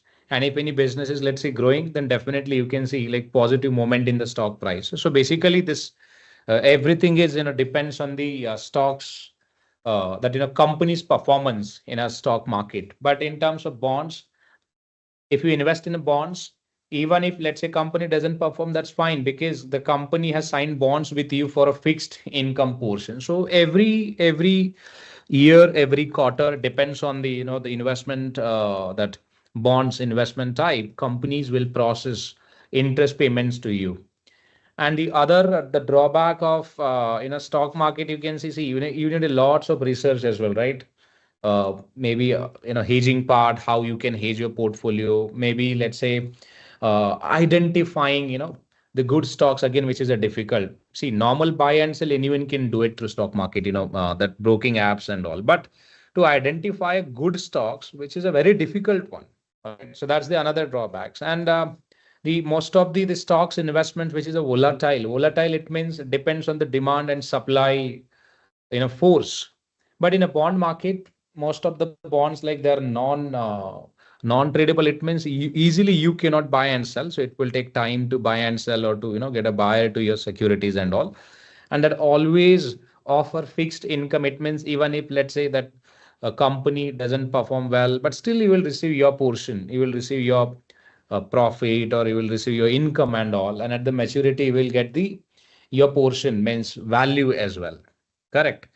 So this is how actually bonds and stocks work. So stocks and bonds both have their different pros and cons, I would say. But in terms of, let's say, if we talk about means practical difference between stocks and bonds. See, in a stocks, what happened? The investors, if we talk, let's say, if we call all are the investors, all investors, what they want the ownership of this particular, let's say, assets. So this color you can assume as assets, and this asset is belong to the ABC Corporation. Now asset can be technology, asset can be office space, lands, furnitures, or XYZ things of that particular company.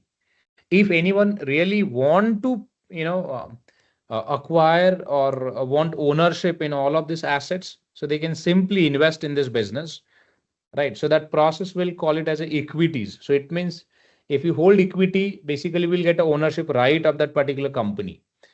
Right. So would be like indirect ownership, right? So it means you can participate in elections, you can participate in meetings, you can participate in any other events or corporate action happen. Basically, you can participate. So that process, will call it as equities. So it means basically, so again, I'll refer the same example. If you have your 1 BHK flat, right? Your own 1 BHK flat. Let's say initially you were the only one owner, but after 6 months, you felt like you need a fund to maybe renovate your furniture. When you approach to the bank, then bank told like, look, we can't offer you funding. Correct. If that's the case, then of course we'll approach to the maybe other the investors as well, like who are really interested to acquire ownership in your flat. Why they'll acquire ownership in your flat? Because of, if they acquire ownership and if let's say property prices in grows, then definitely after a few months, maybe 1 year, they'll sell it out, so they would be in profit. So equity is nothing but equity in a word meaning, it says like equity means ownership. If anyone is really looking for ownership in assets, right now assets can be anything. Anything means anything. So that process will call it as a stocks, or that let's say that structure comes under your stocks process. Actually, stocks, it means it's not a debt instruments. It's actually ownership instruments, provide ownership rights if you invest in a stocks. And on other hand, if we talk about bonds, what happened in bonds? See, on a same assets, see, equity structure looks like this. So it means before equity investment, you are the only one, let's say board of directors, two board of directors, they're holding 100%. And after the IPO, or maybe let's say once company decide to allow other people also to invest, it looks like this. So it means A, B, C, all are investors. Mutual fund, LICs, again, they are also investors. They can, grab position in business, or basically they'll get the ownership rights in this particular ABC corporation. And if they're holding, let's say XYZ, shares, see, all participants, they are holding one share. So everyone will receive one equity, rights. So they can participate in meeting and everywhere means everywhere. And the board of directors who are holding 50%, they'll run this business and they'll work as a board of director for a company. Now, if we, compare this structure with the bonds, see with the bonds, what happened? In both the cases, company is looking for a fund, but the difference is here in this case, company, wanted to raise funds through equity. Why? Because company wanted a long-term capital, which is a perpetual capital. So you don't need to repay that capital back to the company in company's life. Until means you shut down the operations, you don't need to return the capital to the shareholders. If you're looking for a long-term capital, then of course equity capital is the best way to raise capital from public and invest. On other hand, let's say you don't want the intervention of shareholders, and you don't want to dilute your stake, then you can raise capital through loans or maybe bonds, right? So you can raise capital through bonds, and once you raise capital through bonds, so what you can do, same assets don't allow to be a part of this assets, but you can collateralize this assets. So how you can collateralize? So same space, you can sign agreement. It's like rent, you can say, for a rented property. What happened? Owner actually transfer the property to the tenants for 6 months, 1 year, and again tenants pays rent to us. Correct. So you can consider this in a same manner. If, or maybe you can let's say take the another example, like home loan. In a home loan, what happened? We actually transfer collateral to the banks, right? So bank will get the rights to sell the properties at any point in time. Correct. And bank provide funding to us on 10%, 15% interest rate. So we pay basically interest payment to the bank, and at the end we also return the principal amount as well back to the bank. Correct. So same way your bonds works. So bonds is nothing but it's actually your form of loans only. So we raise loans. Again, we invest loans as a businessman in a XYZ securities and return the loans back to the the investors on a predefined maturity date. Correct. So that process, we'll call it as a bond process. But in a bond process, one thing is very important. The bond holders, they don't interfere in day-to-day activities. Even they don't participate in meetings. They don't care at all. What they want is, if you have signed a bond to offer, let's say 10% interest payment on investments, so it is a mandate to provide or offer a 10% interest on investment. All right. Even if you don't perform well, they don't care at all. So if it is, let's say, if the agreement is signed, then it means it is a mandate to share that. For example, let's say when you joined in XYZ company, you started earning 1 lakh per month, and then you decided to, let's say, apply for a home loan, and you took a home loan to purchase a house in Shapurji Palanji with the price of 1 crore, and you purchase it. Even let's say After 6 months, you lost your job. So can you request to the bank, look, I lost my job. Now I can't pay, interest payment or let's say even principal. No, you can't.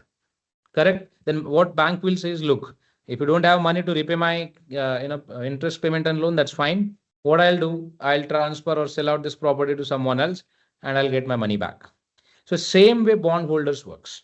If they don't get their money back, they'll directly sell your, company's assets. But in case of equity, if equity holders, let's say, doesn't receive payout, but again, they are not allowed to sell the company's assets because they are owners. So they'll ensure the repayment of, capitals of everyone. So in terms of risk, if we talk about, yes, of course, equity capital is highest risky capital than the others. The bonds, the secured bonds, of course, they are not a risky one, but always, you would see the risk of default or repayment or latency or delays in repayment. That risk always you can see with the bonds as well. So this is how you can differentiate bonds and equity investments. Now, in terms of, let's say, definition, if you ask me, if anyone is here or really interested in definition of a bonds, it means it's a fixed income instruments which offer the periodic interest payment benefit to the investors who have invested in a bonds. Bonds as a types, redeemable bonds, zero coupon bonds, callable bonds, putable bonds.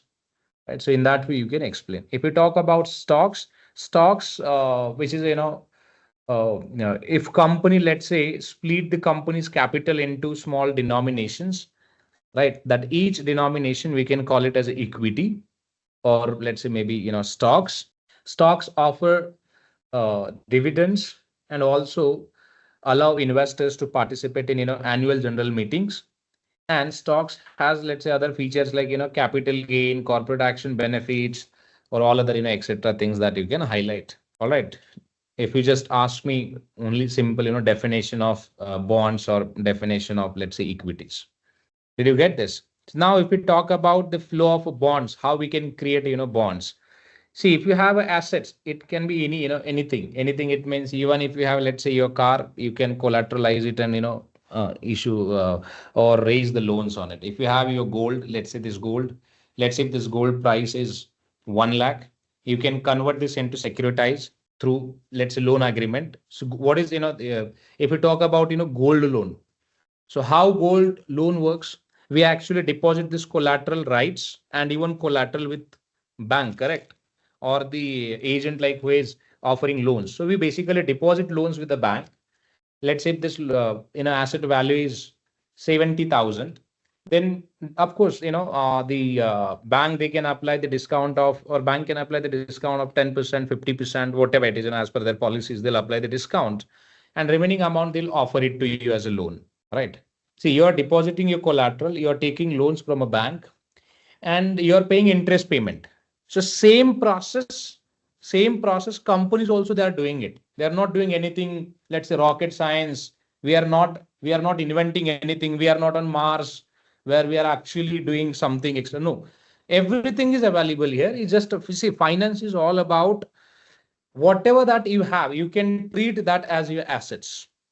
Home, properties, agriculture, flats, plots, gold, cash, money, all that comes under your assets. So if you basically, let's say, need a, funds, additional funds to do extra, anything. See, if you have any assets like this, if you have assets like, gold, then simply go to the bank, sign agreement and raise funds on this particular, this asset, correct? So same way, if we talk about, company, if the company, if they have any assets, it could be building, land, machine, any raw material, any technology, team, talent, it can be anything. Anything means anything. Just simply convert that into, collaterals. So conversion of collateral process happened through, valuation of business. So we actually appoint valuer and ask valuers to compute the business value. And after that, you can set, you can split that value into tranches, 1, 2, 3, 4, whatever, tranches that you want to create, just create it and sell that tranches to the public or even other people as well. And once you sell it out as a business owner, you will receive a cash, right? So once you receive a cash, that cash you can treat as a liability and pay interest payment, correct? And then as a investors, if anyone is, let's say, really interested to buy your bonds, then they'll buy bonds from you. Or maybe see, nowadays, we are moving towards the digitalization. And in digitalization, you don't need to purchase any bonds physically. You can directly purchase bonds through brokers or through your banks, through RBI central banks. You can open accounts with your RBI as well to buy the bonds and all. So basically nowadays we are means we have a facility to buy bonds through online. So you can buy the bonds, and once you buy the bonds, then of course, if company has, let's say, committed 10% interest payment per annum, so they'll process you 10% interest payment per annum. So then you can enjoy that benefits. That's the process of a bonds. You can say it, and that process will call it as a securitization. Correct. So see, this means see this paper symbol, it represents the certificate of a bonds and how it looks like. Let's say this one. See this, if you can see, this is the bond picture. It looks like a note only. So companies issue such a bonds to the investors. Investor buys it, companies sell the bonds, and investor then provide funding, because businesses, they need a funding actually, right? And same bonds, if investor receives, then if the investor, let's say in between, if any investors want to sell it out bonds in the market, they can simply go to the marketplace. So in India, we have a marketplaces like BSE, Bombay Stock Exchange, NSE, National Stock Exchange, ICICI Broker, HDFC Broker. There are many brokers who offer this facility. So you can open account with broker. If you have a securities in a demat account, link your demat with the broker account, and then through a broker account you can send the order to the marketplace, and through marketplace you can simply buy and sell the securities. Again, NSE's team, national stocks, NSE's or BSE's team, they'll take care of it. Correct. So see, NSE, NSDL and CDSL provide kind of locker. If you see the symbol, it's a locker. So it means you can keep your securities in locker with the NSDL. Means digital securities you can keep in your wallet. It's like a wallet. Demat account, it's like a wallet. So if you purchase securities from this guy, let's say business owner, so those securities it will receive in your wallet under depository accounts, and then thereafter your depository NSDL or CDSL provide safety and security. But if you again buy the securities, see, if as a, let's say, you're the original buyer, then again you would be like seller, and if you sell the securities to other person, you need a marketplace, right, to at least reach out to the investors, broader level of investors, so that you can reach out to them and buy and sell securities with them. Correct. Then you can transfer securities to the buyer. Then again, buyer will receive the same certificate, and CDSL or NSDL provide safety and security services to them. So this process will call it as a basically trade process of a bonds. So most of the bonds, like government bonds and all, so they settle in the same day. And again, the corporate bonds, sometime it will take 2 to 3 days to settle in your account as well. So on trade date, basically we send the order, and on settlement date, it actually received securities in a demat account and cash in a bank account. See, NSDL and CDSL, they exactly works like a bank. In a bank, what happened when we deposit the money, bank transfer that money into your digital wallet, and that's how you can track your money as well, like how much balance is available in your account. If we talk about depositories also accept the deposit of shares. So it means if you have any physical certificates, you can deposit with the depositories. So depositories will convert your physical shares into digital, and that securities it will available in your wallet, digital wallet. So means through digital wallet you can transfer that securities to anyone. By sitting home, you can transfer securities to the Delhi investor, maybe Mumbai, Pune, Hyderabad. You can transfer to anyone. So this is how basically NSDL and CDSL come into picture, right?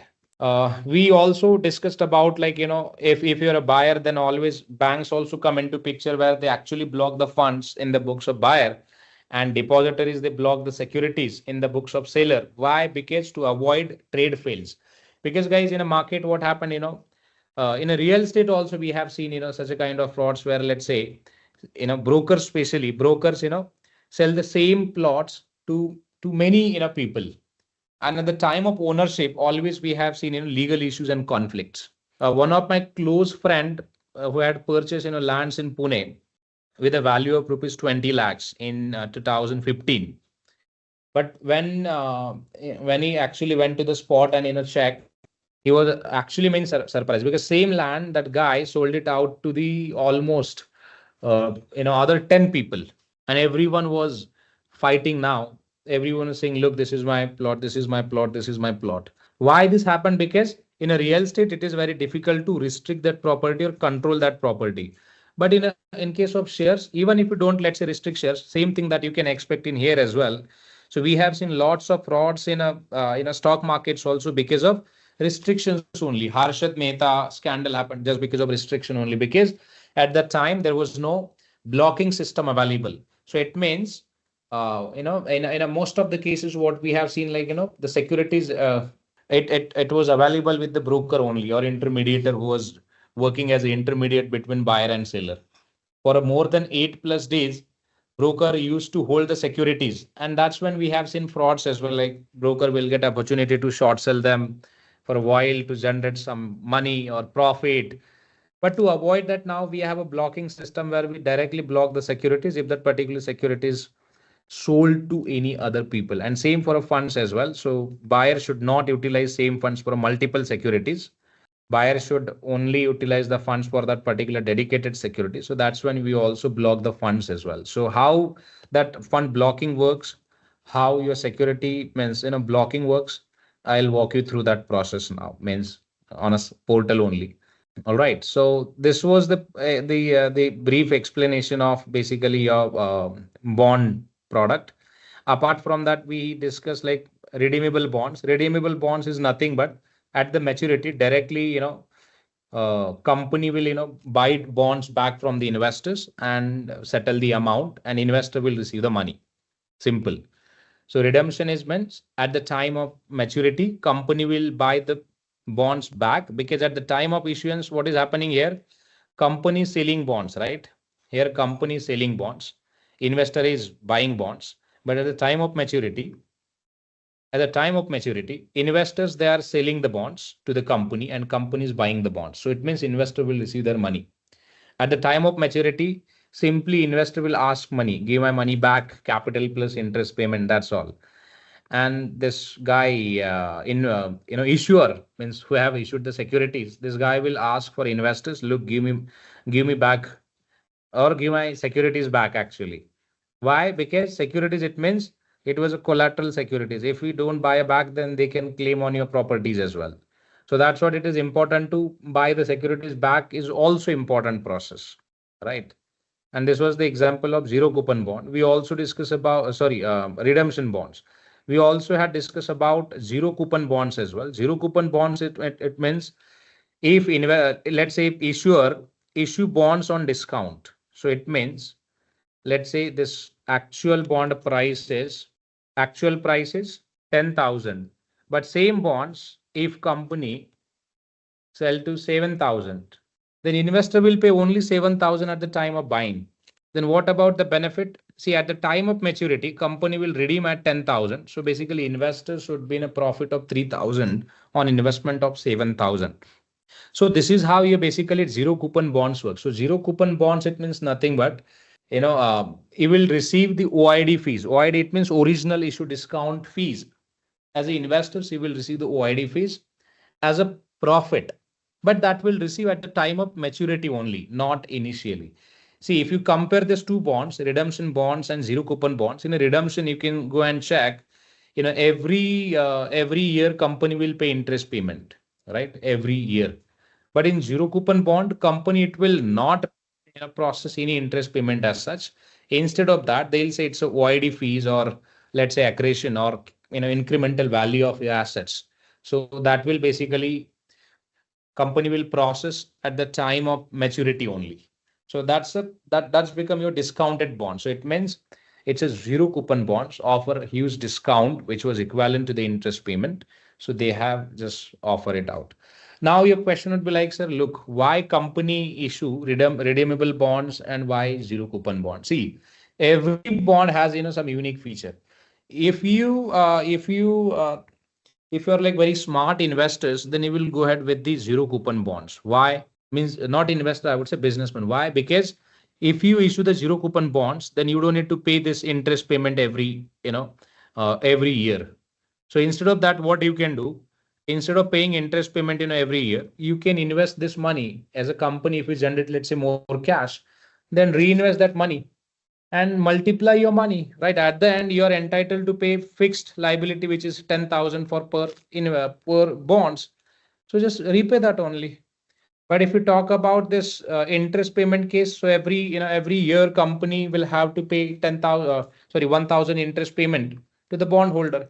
So it means every year company will have to maintain a healthy cash flows or cash available in bank to manage these liabilities. If not, then again, bondholders, they can, penalize to the company as well.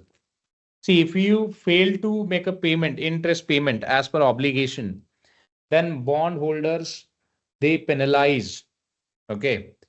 Let me tell you something.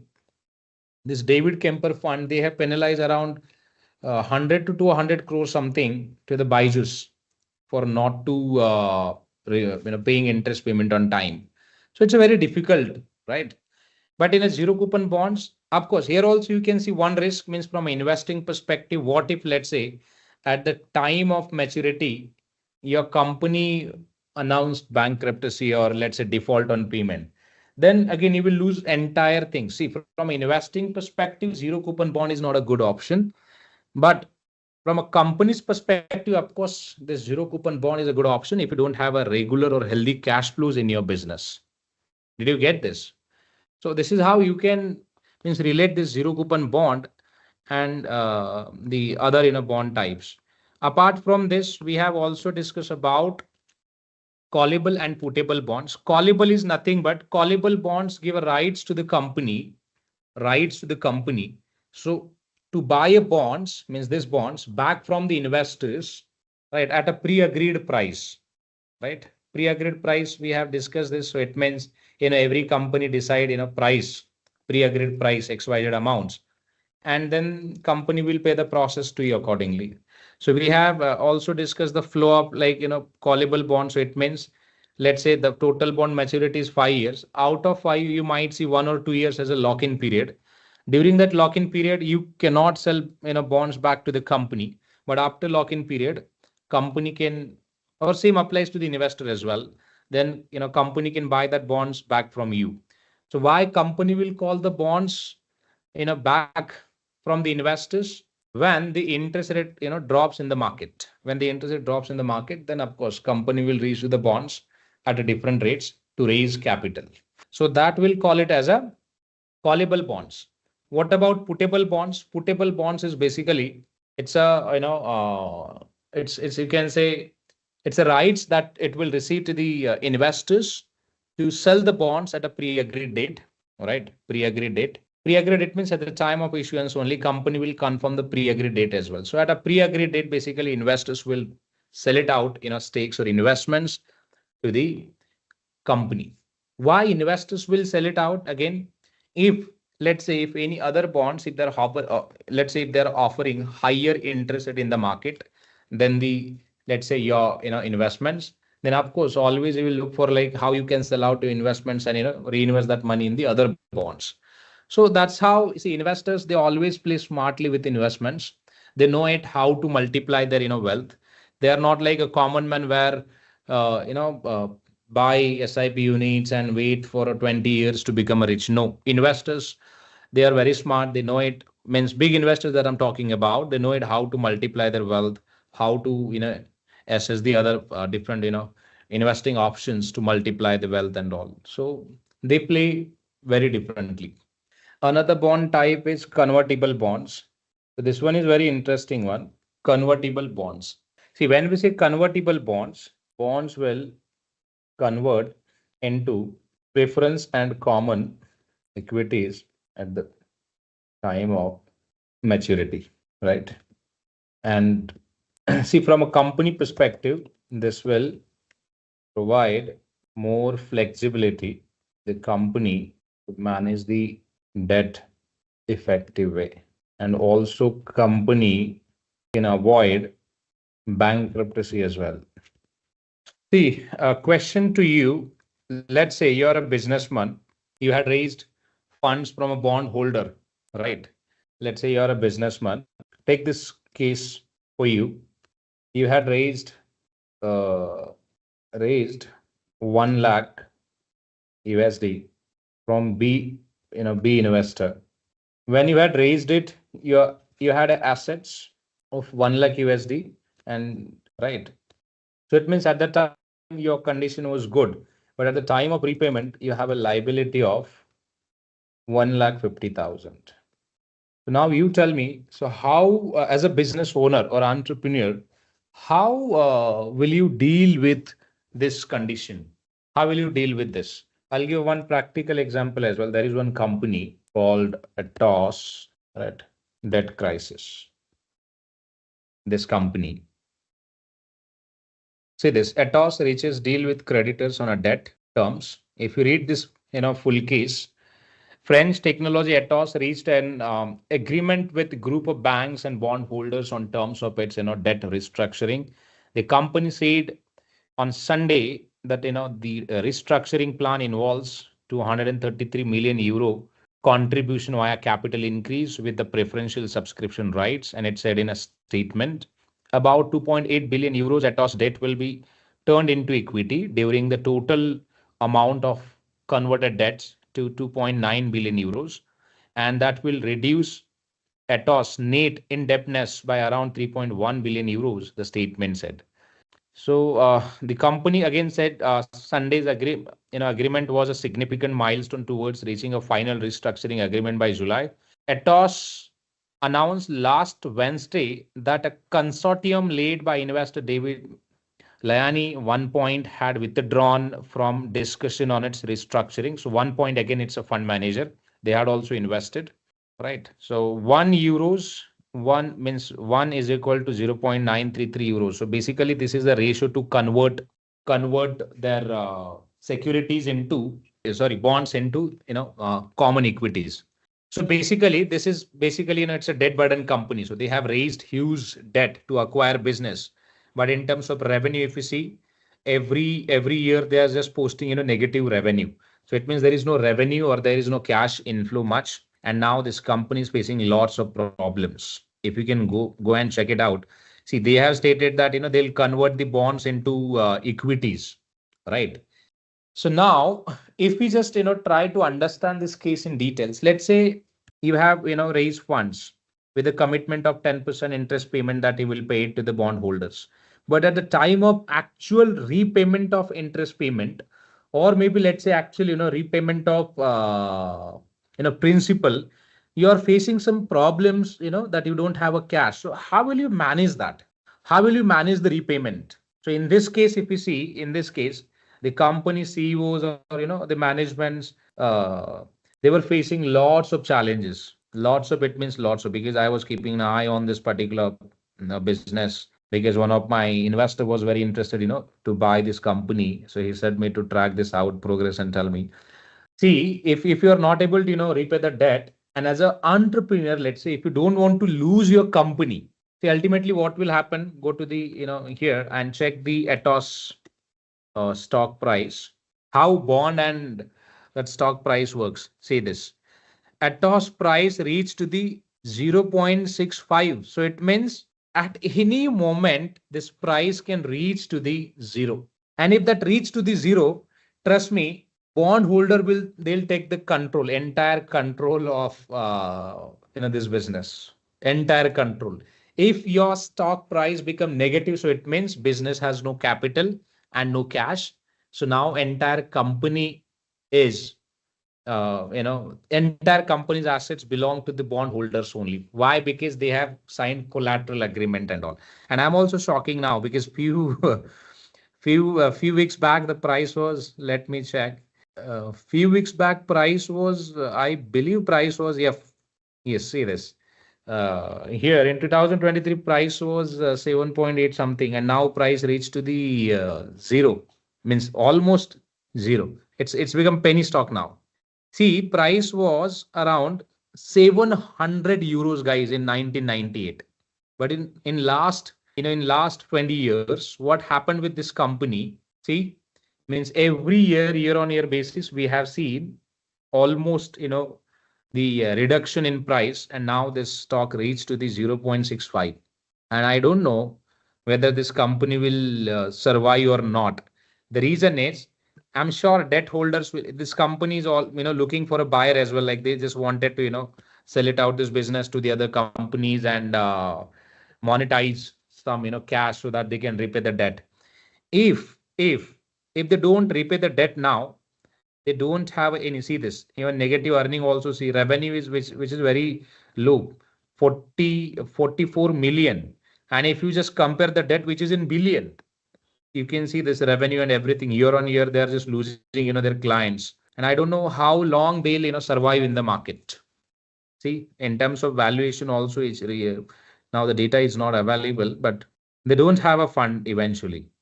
Debt to EBITDA is over the software average. So it means now debt is over, EBITDA is very low, negative growth rate, and companies facing lots of problems. If you look at the balance sheet, shareholders equity value is 56 million.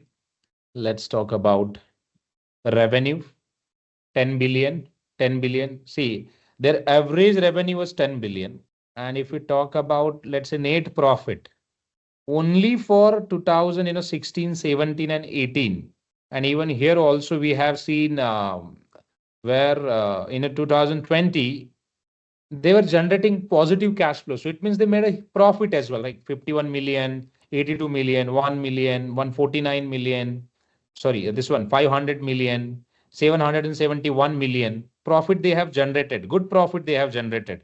But what suddenly happened, from million to billion losses. So see this, in 2021 they had a huge loss, which is 2.92 billion loss. Then in 2022 900 million loss, and in 2023 $3.3 billion loss. And now we don't know, means whether this company will survive or not. And see, on other hand, see, they are making huge losses. Why? Because they have an interest payment due, right? The interest payment due, and they don't have a cash. If we look at the cash figure, they have a negative cash flow around, see, 600 million. In 2022, still they had a cash of 160 million, 76 million. So it means even they don't have a cash to pay the salary of their people. This is the brutal fact. And at any point in time, that company can announce. See, the ATOS is one of the largest, French IT company, one of the largest. And that company is now on a verge of bankruptcy. Why? Because of debt only, guys. Because see, if you are buying any assets on a debt, and if that, let's say, that asset has no potential, then always you would be in trouble. Even if you buy, let's say, apply for a home loan. So always see that whether that, home will offer rental income opportunities or maybe, let's say, capital gain or not. If not, then do not buy that home. Do not invest. Same for bonds as well. If you want to acquire any bonds, let's say you have decided to, apply for a loans and then invest in stocks, bonds, any other financial instruments. See, if that instruments or assets, if they don't have a potential to offer you good benefit, then do not invest. So my point here is, I'll show you as well in detail case study of this only, how they have got trapped in 2022, or before that only they got a trap, right? So why and how, let's discuss that. We'll go to the, now they are in a negative cash of 600 million. It means they need an immediate cash of 680 million. And immediately what they did, term loan. See, French technology company ATOS said that on Friday it had successfully secured short-term financing via 2 tranches of loans from creditors, adding it still expected to reach a final restructuring agreement this month. So it means they had no cash left. See, could ATOS be rescued by creditors? So their creditors actually paid amount to pay the salary of people. So it means even they don't have a cash in their pockets to pay the salary of their people, right? So they applied for a quick loan. And how long this loan will also help the support to survive, I don't know. And more than 150,000 people they're working in ATOS. Now your question would be, sir, what if, let's take a hypothetical condition tomorrow that stock reach to the zero, what will happen? See, there are bond holders. Bond holders will directly take a control, right? And they'll just remove the existing people by disposing the equities, right? And if you dispose the equities through legal process, so it means that existing shareholders, they'll not have any rights of investments. Sorry, they'll not have any legal rights to be a part of this ATOS as a investors. And new investors, they'll take care of it. Means new investors, what they'll do, they'll convert their debt into equities, and they'll then operate business from there. Because see, eventually ATOS is revenue making company, but few things happened in that business. And what are those few things? So let's talk about now. And this message to everyone that if you want to acquire any assets, so make sure that you guys are following, means at least you guys are checking something. If you don't check, and if you directly try to acquire assets, it will put you in trouble. Here you can track the details of this company. They have secured 1.6 billion committed by group of banks and group of bond holders. But I don't know, in July only they were facing to the problems. But if they have received any commitment for 1 billion, so they might survive. Lockup agreement reached between the company, group of banks and group of bond holders covering all key terms of financial restructuring plan.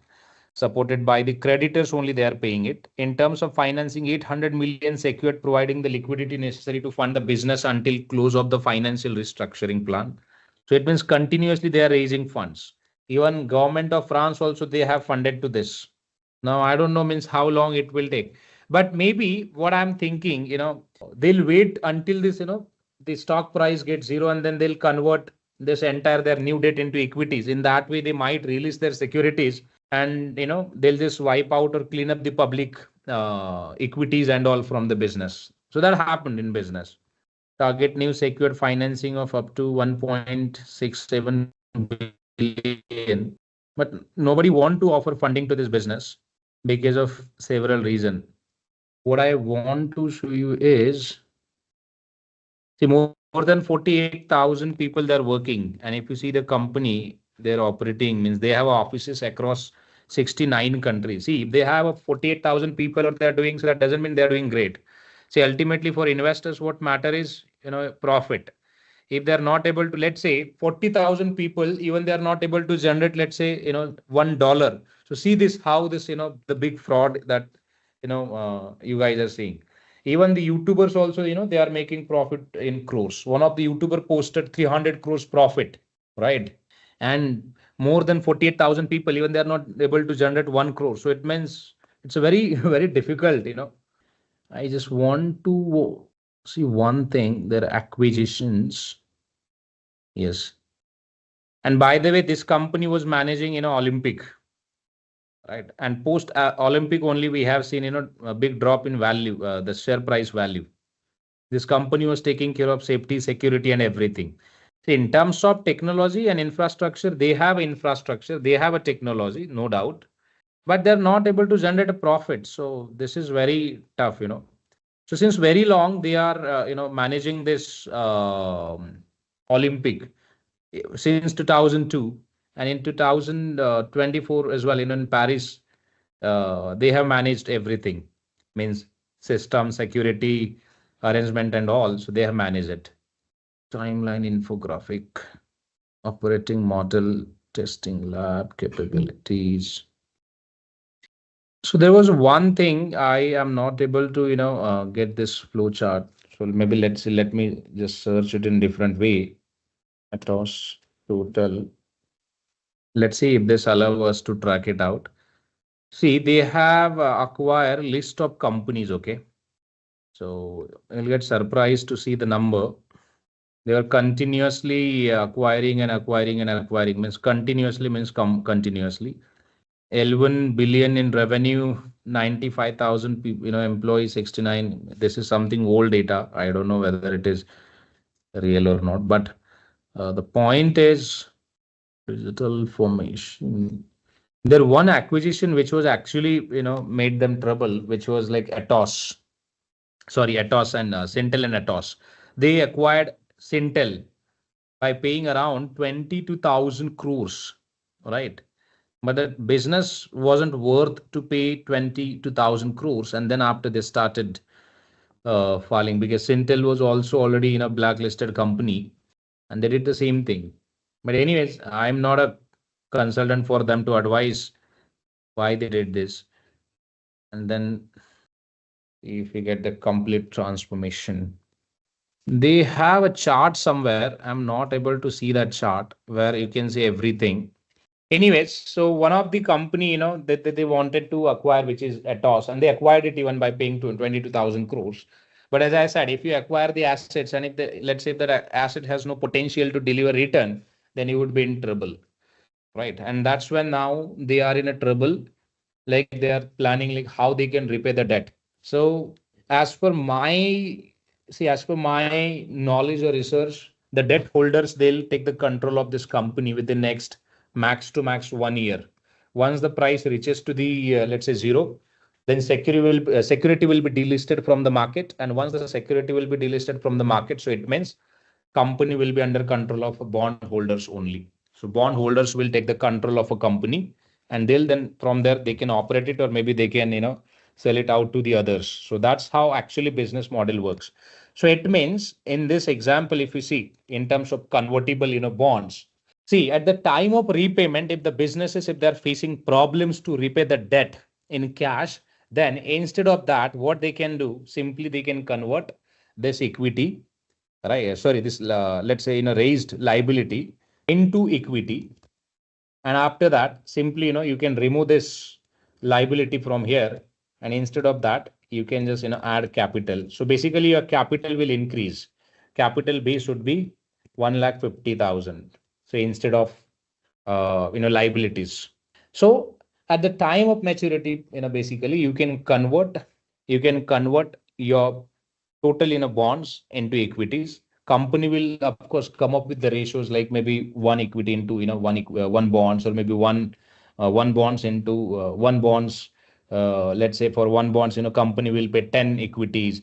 So see this swiping ratio, you may see that at the time of maturity only, but company can provide you that ratio and all. On the basis of that, sometime it will get option as well, option of conversion at maturity. So it means, let's say you decided to participate in conversion, then your bonds will company buy it back, and company will pay you like equities, common equities, right? For example, let's say if this is the bond example, you had let's say investor invested in bonds here, but at the time of maturity, what will happen? Instead of company will not pay any cash to you.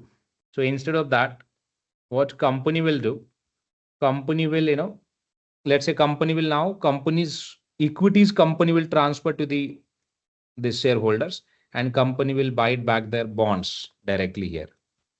So at the time of maturity, instead of cash, if you see in other examples, investors, they have received cash only. Here investor received cash, here also investor received cash, and company purchased the bonds back. But if we look at this one, this bonds one, which is your convertible bonds, at the time of conversion, company will buy their bonds back, and they'll convert these bonds into equities, and equity will be transferred to the investors. See why this is this is important, I'll tell you. Now if you take the same example of ATOS, if let's say bond holders, if they are not ready to allow conversion of bonds into equities, then by default the shareholders of ATOS, they have lost the control. So it means, let's say the board of directors, they are like driver of vehicle, and what if let's say if you lose the control? Just imagine what will happen if you lose the control, or maybe let's say what will happen if there is no brake to that vehicle, what will happen? Just imagine. So it means it feels like there is no direction, and which is true as well to some extent. And the same thing has happened with that company also, and same company can happen with your business as well. If you, let's say if you're raising money, that is fine, you are applying for a loans, that is fine, but if you don't know how to manage that liquidity, or how to manage that, let's say debt fund, or how to manage the loans in an effective way, it is a very essential, guys. And if you don't know that, then it means you may lose the control of your asset. Because after all, we are, if you go and see the flow, see, basically the owners of the business, they are, giving you power of attorney, means sell rights of assets. So if company is not able to pay, then definitely they'll take the control of your business, right? They'll directly take the control of your business. And if they take a control of your business, it means as a equity owner, you will lose the control of your equities. And if you see, this example, now share price, which is reaching towards the uh, zero now. And if this reach out to the zero, so it means shareholders has no liquidity or assets or let's say ownership interest in that particular business. So by default, the stock will be delisted from the market. Did you get this? So if anyone invest at this price in this group, then they will not receive anything. Anything means anything. All right. So I have done lots of research on this, so I know it. In last 1 year, stock price, see the performance, 90% down, continuously, which is down, down, down. See, the problem is not with the business model. The problem is with the high debt. If you see the $10 billion in revenue, which is still fine, yeah, 10 billion, right? Not even million, 10 billion, which is still fine. But the problem is with debt, higher debt. Now they have got trapped. And I don't know whether they'll survive or if you see their competitors see their price, which is at 95.36, and see their price, which is 0.645. But few days back when I checked it, price was around $4 something. It might have happened something, and that's what price now this particular stock crash. But anyways, so now we'll go to the ICICI Direct site. Let me access. Let me log in. So if you have a, let's say, account with ICICI Direct, okay. So whatever flow that we have discussed, see, the brokers, they are member of, stock exchange, guys. If you see NSE and BSE, it is a marketplaces, okay. And ICICI Direct is a broker. So it means ICICI Direct, they have access of NSE and BSE. So it means they can access the marketplace. If you see this HCL Tech listed on NSE, Shriram Chemical listed on NSE, Sun Pharma listed on NSE, Tata Motors listed on NSE, right? Titan listed on NSE. Most of the stocks, they are listed on NSE, BSE, NSE, BSE. So it is depends on you, means, which stock that you want to buy it out, or which, let's say, bond that you want to buy it out. If you want to buy simply, you can, select any stocks, whatever stocks that you're looking for. Buy limit order, price is given. Always look for a limit order. Why? Because if you select the market one, so it means stock exchange, the system will book your trades at this price, which is higher price. But if you just restrict the price, which is limit price, let's say market price is 1626. So always select lower price if you can, if you're looking for a buy, right? And then send the order. So once you send the order sent to the exchange. See this pop-up. Now, pop-up says we have sent the order to the market exchange, right? And go back in our, discussion, the flow which we have charted out. See this guy is, basically the security is listed, means this, they have listed their, bonds. Company listed their bonds on exchange. So once they have, listed on exchange, so it means marketplace. So it means this investor, they can send the order to the marketplace, and once the order is sent to the marketplace, this will available here. Now if I go to this, or if you see this, any stocks or any click on the market, let's see this order quantity, bid order. So basically this bid, it means buy, offer, it means sell. So if anyone want to sell it, quantity, it will reflect here, and if anyone want to buy it, it will reflect here, and they can quote the price as well. So stock exchange track that, okay.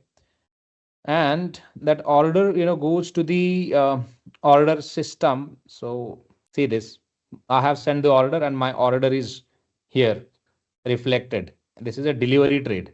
So now if I click on this status, or so it's the segment is rolling T1, it means on the same day this will basically settled, traded. or maybe in a very next day it will settle this particular trade. See, margin amount blocked.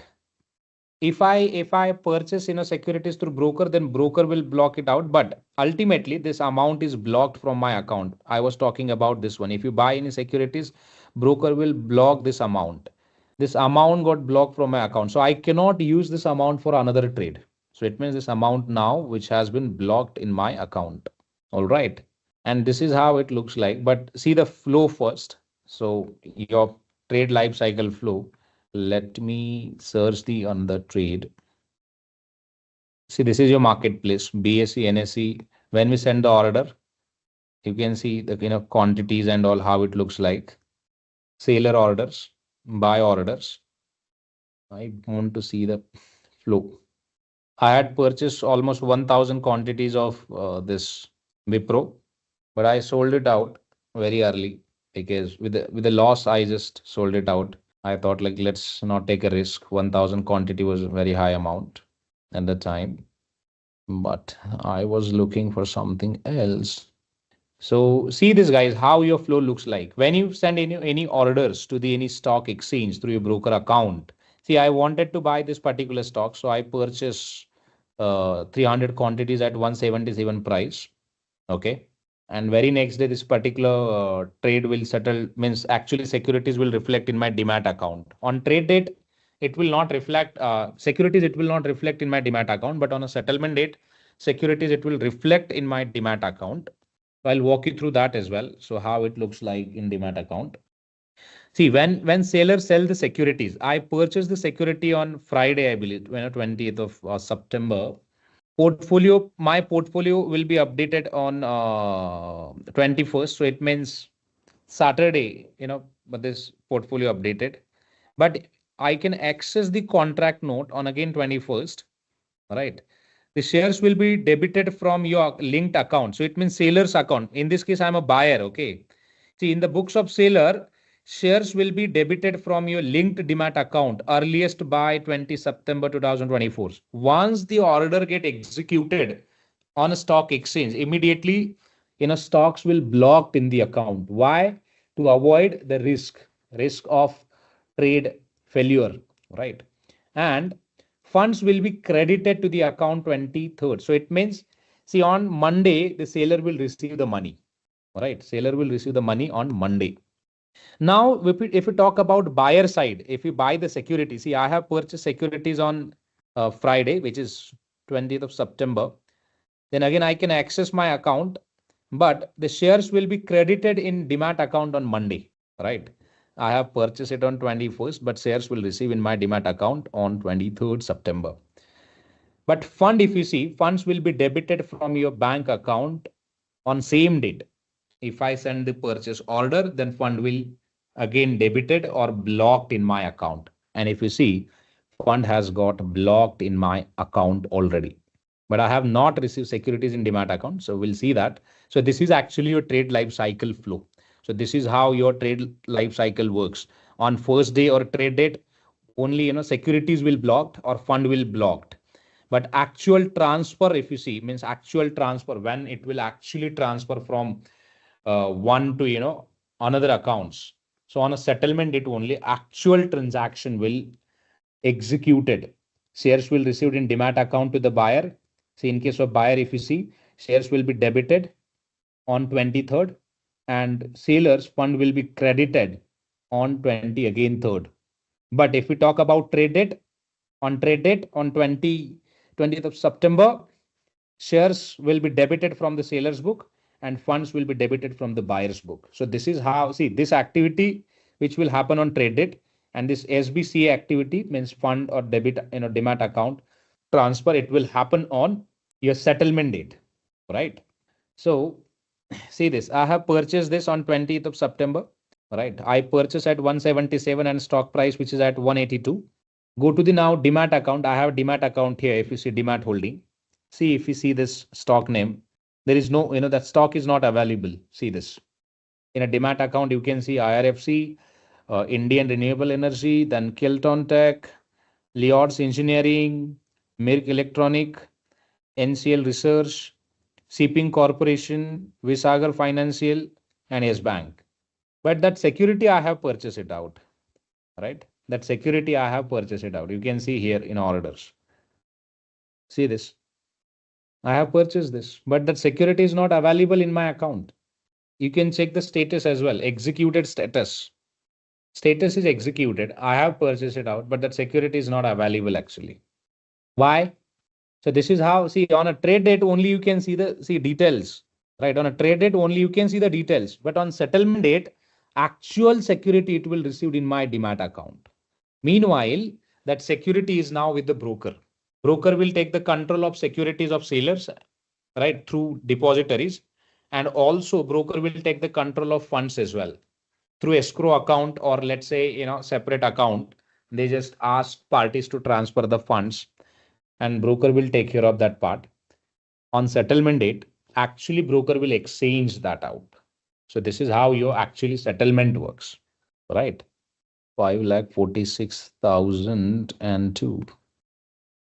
See, I made a profit of 3,57,000 on this, but in last 2 weeks, I lost almost 50 to 70,000, I believe, 70, due to market fluctuations. Now I have transfer money to the different investments as well. So I thought, like, let's not take a risk. If you have made a money, do not get stick with it. Anyways, now if we talk about bonds, go to the bonds here. See, these are the securities which are available. If you want to invest in government T-bills, you can invest. This is a gold bonds actually. So you can invest in gold bonds. IRFC, they have listed their stocks on a stock exchange. But again, if you want to invest in IRFC through bonds, you can invest. Corporate bonds, tax-free bonds. If anyone want to really, save your taxes, then you can invest in this particular bonds. They'll pay the interest payment to you yearly. Maturity of the bond is like in 2031. So bonds will mature in 2031. And if you want to, buy these bonds, simply click on this buy, select the market, because this IRFC bond is listed on a BSE and NSE as well. Because NSE and BSE both are marketplace, guys. We are looking for a buy. Then again, click on buy. Whatever quantity that you want to buy, again, select the quantity. One, get the quote from the market. Whatever quote that you are looking for. This is a marketplace for a this IRFC. Only one order that I can see for a sell, but not in NSE. There is no order open in NSE, but on a BSE I can see 2 orders. Right, this one. Someone want to sell the 250 quantities. 245 quantities at price of 1255 offer price. But the buyer is looking for, see this, guys. This buyer is looking for price of 1,000 only, but the seller want to sell the quantities at 12,550. And there is another seller who is looking for a sell of almost 600 quantities at a 1,400 price, right? So, but those orders, again, it is not possible to execute it. You can see this order, still will remain, open. And that's what you should not select, if you're a buyer, then don't select market order ever. If you select it out, trust me, broker can execute your trades at this price also. Why? Because you have clicked on market order. So it means broker will always try to apply higher price to your order, or even your stock exchange also, they'll apply the higher price to your securities. Right. So the reasonable price is reasonable price, I would say it should be 1052, but someone have updated 1255 again. So you can select the price, whatever price that you're looking for. So I'm looking for a cash buy. Then here I have limit the order. I'll select see, in this case, if you select the price of this, if you select the price, let's say this one, this is a market price. If you see there is no price updated over here, right? Then broker will directly, stock exchange will directly execute the price at this price. So it means if anyone select market price at the time of buying the securities, it is a clear indication that you are ready to pay more fees or more premium to buy the assets. So do not, again, Do not select market price if you are buying or trading securities, and also do not do this. Same for a ceiling as well. If you want to sell, then do not select market. Always restrict your price. Restrict your price like 1250 or whatever price that you want to buy. Right. So if you ask me, then I'll always select, the lower the price at the time of buying. And if you select this price, broker will try to execute, or let's say your marketplace, it will try to execute your trade around this price, 1052, around, at least around, I'm saying. Not at maybe exactly the same price, but at least around. Update the quantity. Every security you can track it through their number, which is, the script code, right? The price which is required, this one, and update it. So this bond.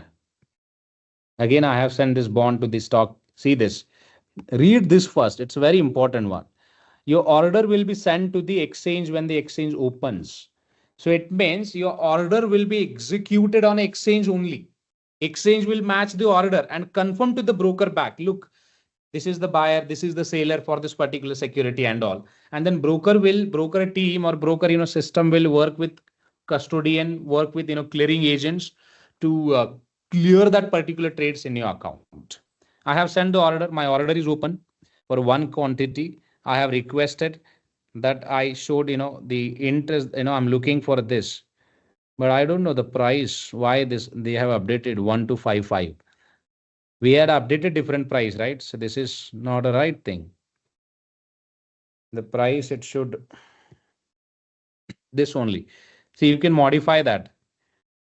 We have modified it and send the order, say this. So now my order has been sent to the exchange. So once the exchange opens, the exchange teams, they'll collect the orders and they'll match the order with the other orders, means seller orders, on the basis of time. Let's say I have sent order today. It means my order would be like, first. And if they received any first trades for the same price, they'll try to match my buy order with the seller order. And if that match, then that trade will announce as a, that trade will announce as a buy trade, means executed. They have executed the trade. See, in a stock exchange, everything works on a bid. Bid, it means boli, right? You would have seen in movie as well, like मैं 10 पे लूंगा, मैं 11 पे लूंगा, मैं 14 पे लूंगा. You would have seen that in movie as well. Am I right? In Bollywood movies, or maybe in Harshad Mehta and all. So brokers or agents, they actually quote the price. Hey, I'm ready for 10 rupees, 11 rupees, 11.5, 11.10, whatever it is. And if someone, let's say, offer best price, then stock exchange will deliver that security to that person. Correct? So this is how actually you can understand this stock exchange term. Stock exchange, it's a marketplace. When we say exchange, it means it's a marketplace. They actually sell the securities, right? They actually sell the securities or offer the securities. If they received any securities, they offer it. Look guys, हमारे पास इतना ये है. Look guys, हमारे पास वो उतना है. And if they received buy orders, then they execute. All right. So this was the example of your bonds. Now that someone asked question like, how to evaluate bonds. See, there are ways to evaluate bonds. First, check it like, who is offering. If it is a government is offering, then see, always good to invest in government bonds. If you don't want a risk, means if you're let's say looking for a zero risk, then always invest in government securities. Always, it means always. If anyone, again, let me reiterate, if anyone is looking for a zero risk, zero means zero risk, then invest in government securities. Let's say if the government securities, if they are not available to invest, then go to the corporate bonds or listed bonds, right? And target the public enterprises like IRFC. It's a public enterprises. See, government bonds is also available. The government of India, they have announced bonds. Then government of Indian Railway Finance Corporation, Bank of Baroda, right? Then IIFL. See, this is a private one. See, private companies, they offer higher interest rate. If you see, IIFL, they're offering 8.2. And if I compare this with the government bonds, they're offering only 5%. 2.5 half yearly, it means 5% would be for per annum basis. Government will offer you the security and safety to your investments, but the same safety and security you can't expect from this IIFL, correct. Rural Electrification Corporation, again, it's a government bonds, but it is offering best, which is 8.6. So you should invest. It's a government enterprise. Then IIFL, it's a private, but they have a NCDs or, the deposit schemes and all. National Highway Authority of India offering 8.3%. Right. Power Corporation offering 8.92. See the tax benefit as well as rate of return. If any government enterprises or government, if they're offering higher interest rate on any bonds, then you can invest. But also you should look for a frequency as well. See, higher interest payment, government enterprise, and let's say half yearly payment. That would be a best investment opportunity. Why? Because if you receive, let's say, more and more interest payment frequently, so you can reinvest it and then you can, multiply your yield. Yield means income. But let's say you have two opportunities. One is this one, 8.92, and another one is 8.97. If you compare this two, of course, you should invest in this one. Why? The reason is there is a slight, change in the interest rate, and both are government enterprises. Now, if I compare with, let's say, same security with this one, this 8.3, 8.71, 8.92. So again, I would suggest this one. The reason is all are offering like yearly or annual interest payment on assets or bonds. All right. But if I get any opportunity, let's say this one, NTPC, tax-free bonds. They have a yearly. Government of India, gold bonds offering 2.5 half yearly. See, gold bonds are also profitable nowadays. Instead of buying, let's say, physical golds, so you should invest in gold bonds. Now your question would be like, sir, why? Because gold bonds, they offer capital gain as well as 5% interest payment for per annum. If you have a 25 lakhs to 1 crore, then it is a good investment to invest in gold bonds. Because every year we have seen like 10 to 15% appreciation in gold prices due to international market demands and all. In coming time also, gold would be in prime focus because the gold is one of the metal, which is accepted worldwide. And so you can invest in those bonds. Nowadays, if anyone want to invest, you can, you can select the government entities for investments and you can invest. If you are looking for a very safe and secure investments. Secure, it means safe, secure, and average rate of return would be around 8.5 to 9 or max to max 9% at the moment.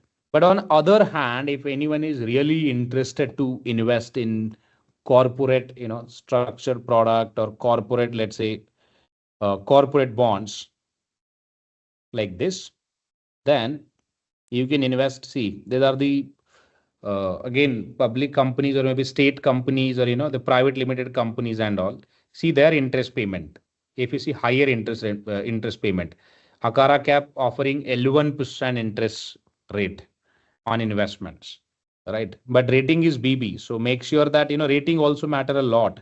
BB rating, it means company is not in a good position. A rated, which is still fine. Nindo Home Fin Limited offering 11%, 10%. So if you now compare this two, I would go with this one, 10.3 interest payment. Why? Now you will question me, look, sir, the, Akara Capital is offering 11%. But dude, if you see, they have a rating B. So it means risk would be very high with B, right? Risk could be very high. And if I compare with those, then 10%, which is decent with a moderate risk, right? Then apart from this, India Bulls, again, private company. Let me see if we have any highest. Let me filter it out. So these are the listed bonds, okay? So you can find the same information on a stock exchange as well. So all are listed bonds which are available. There is nothing in my demat account, so I will not say anything. See, the highest interest rate which I can see, which is 11%. See, now here you can understand this, guys, the term which is, putable bonds and callable bonds. Let's say you had invested in UP Power Corporation, right? You had invested in UP Power Corporation, but you got to know that the other companies like Akara Capital or Nindo, they are offering almost 10% or 11%, which is high, like 2% extra that you can earn. Then always you will look for like, how you can sell it out bonds to the company back or maybe to anyone so that you can reinvest in other bond series, right? So that's how your putable bonds come into picture, where that offers, more flexibility or rights to the investors to, means liquidate the existing investments and invest the funds in other investments, right? And same for a callable bonds. Let's say if the other, if other companies, they have issued bonds at 9.7 or maybe let's say below that, or let's say 9%, then why should I pay, let's say 11%, right? Why should I pay 11%, 2% extra interest rate? Why should I pay it? Then what I'll do as a company owner, I'll redeem these bonds. I'll buy back my bonds, which was offered at 11%. And I'll also reissue the bonds with 9%. So net, I can save 2% interest payment, right, on bond investment. The reason is, see, as a business owner, bond investment, it's a loan. Sorry, bonds capital, it's a loan. We are paying fixed interest payment to the bond holders. Correct. So that means callable and putable bonds gives more flexibility. You can rate but if anyone is really looking for 11%, so you should invest in this. The rating of, this Muthoot Finance is AAA. CRISIL rated it. So it means you can see at least to some extent, safe and safety to your investments. So you should invest in Muthoot Finance bonds then, 11%, which is decent. If you have a 1 crore and if you invest in Muthoot Finance, then you can earn 11 lakhs per annum. Okay. See, big people, they don't expect 50% return, 100% return. See, this is the expectation of poor people. They always expect 1000% returns. Let's say, 5000% returns, because all our stories which we have heard through your YouTube channels or Facebooks and all, that's what we always get, trapped. The big people, if they have a big money, they'll not look for a 100% return. If I have, let's say I'm a businessman and I have 100 crores, see, what I'll do, I'll find 10 different companies like Muthoot Finance and I'll invest 1 crore in each company or maybe 10 crore in each company. And every year I'll earn 11 crores on my investments. And same 11 crores, I'll reinvest in other companies. So that's how they multiply their money. So they don't expect the 100% or 500% returns from the one company. Right. This is like something rare where, let's say your grandpa, Nanaji, they have invested in XYZ companies and now your share price is now multiplied like 10x, 20x. But at this point in time, if you ask me, see, most of the businessmen, they have a different mindset. They always look for 10 to 15%, decent return annually. They invest in, assets. It could be business, it could be any fund or anything. If that offers 10 to 15% fixed return to them, the big investor only target to that. But common people like us, they always get trapped in equity market or here and there. And see, there are traders. Now you tell me, SEBI publish it, 90% traders or let's say investors, like small investors, they are in losses. 98%, only 2% people, they are making profit from the stock exchange. But in a bond market, only 10% possibility that you can see, you will lose your money. 10% that I'm saying. But in a 90% cases, you can make a money. At least you can make a 10% on your investment. Right, 10% is also very decent, okay? 10 to 12%, which is very decent. If you compare with America, Europe, Japan, they have a bond yield around, 2 to 3% or below that. But in India, we have a decent around 8 to 9%. And which is fine, yeah. So if you have 10 to 15 lakhs, you should invest in this. So every year on 10 lakhs, you can earn 1,10,000, right? So it means 10,000 rupees per month that you can generate. There are businesses who invest in crores of rupees in the business, but still if you see their profit, no, they are not in profit. They're making huge losses. Take the example of Amazon. Amazon is not making any profit from Amazon, India. They're making huge losses, but still you have something, right? If you invest in this product, you will receive 11%, 10%. At least you can expect, means it is kind of an assured return. But what about the assurity and guarantee in equity market? There is no guarantee. There is no assurity. Maybe in 1 month you will generate 1 lakh. Maybe another month you will lose 2 lakhs. It's just a gambling, right? So big investors, they always target the fixed income instruments and government securities to invest.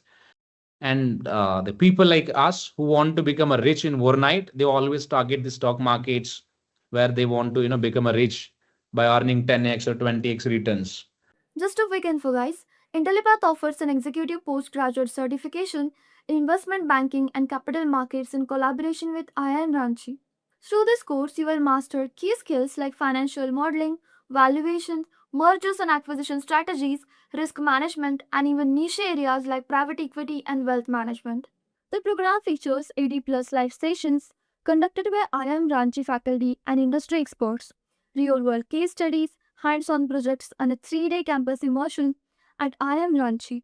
Plus, you will also get exclusive benefits like executive alumni status from IIM Ranchi and complete career support from Intellipaat. We have already helped thousands of professionals achieve successful career transitions in the finance domain, and you can check out their testimonials on our Achievers channel. The link is in the description below. And for sure, this course can set your career to new heights. So visit the course page link given below in the description and take the first step towards the rewarding career in finance. See, when we talk about asset management, so asset is the key component of your asset management business. All right. So when we say asset, it means why we want to manage assets. Why we want to manage? Maybe let's say because that we have a plan, so that we can generate revenue out of it, right? Because assets offers appreciation in value. Assets offers, let's say, income, dividend, and other benefits, right? It could be any other benefit. So basically, asset offers different, benefits, and that's what everyone want to acquire asset, right? Everyone, it means everyone. Even if I talk about, let's say, individual person, even that individual person also want to acquire an assets. If I talk about, let's say, any institution, if any institution, it means any institution, that institution also want to acquire assets or manage assets. Why they want to manage assets or why they want to, let's say, acquire assets? Because of simply these reasons: appreciation in value and appreciation in value of assets, and as well as gain in assets, right? See, whether you are individual or institutions, both have your own investment objectives, correct? Why we want to invest? Maybe that you're looking for appreciation in value of asset, right? If I talk about, let's say, bonds offer income opportunity so that we can generate 10 to 12% interest payment on bonds investments. If I talk about equities offer appreciation in value of equity, income, dividends, and other benefits, which could be anything, right? If I talk about loans offers again fixed income or interest payment. So that would be your income basically, right? From individual investors to HNIs, when we say HNI, it means highly net worth individuals. Everyone want to acquire an assets, right? Everyone means everyone. Then what are the assets basically? Stocks we treat as assets, bonds we treat as assets, loans, investment into loans again we treat as an assets. Then merger and acquisition of, let's say, your startups, again we treat that acquisition as an assets, and we always look for benefits like appreciation in value, income, dividends, and all. Then any other even any other contracts, it could be anything, that all comes under your assets. See, the purpose of this asset would be, it's very simple. Everyone, see, they have a money, right? They have a money, but they want to multiply their money. See, there are two mindsets, guys, which exist on this planet, right? If I talk about, let's say, you have a 1 crore, right? You have a 1 crore. Will you work? Means will you work hard? I'm sure your answer would be no. If you ask me, then again, if you don't know, let's say, how to multiply your money, then maybe you can say, look, sir, even if I have a 1 crores, I'll still work very hard. I'll do 10 to 6 job and try to make some money to let's say fulfill my dreams. But if I have a 1 crore in liquid cash, see, even if I don't want to lose any money in stocks, cryptos, or any other financial instruments, then what I'll do, I'll simply look for loans or bonds investment opportunities which they offer around 12%, which is a fine for me, because on 1 crore investments, see this, how much I can generate annually, almost 12 lakhs that I can generate. So 12 lakhs, guys, which is a package of the experienced banking professional, like who's having around 10 to 15 plus years of experience. Those people, they're earning 12 lakhs, means average that I'm talking about. Maybe someone is earning, let's say, 1 crore, or someone, let's say, 2 lakhs or 5 lakhs or 10 lakhs. So if we just average it out, average salary of investment banker or other the professionals who are into banking, they're earning around 12, right? They're earning around 12. So if you have a 1 crore and if you just invest that same money in let's say low risky financial instruments, still you can generate 12% return. And this 12% return, which you can use for maybe your expenses, lifestyle, and also you can reinvest some money as well. Same money you can reinvest also to multiply your returns.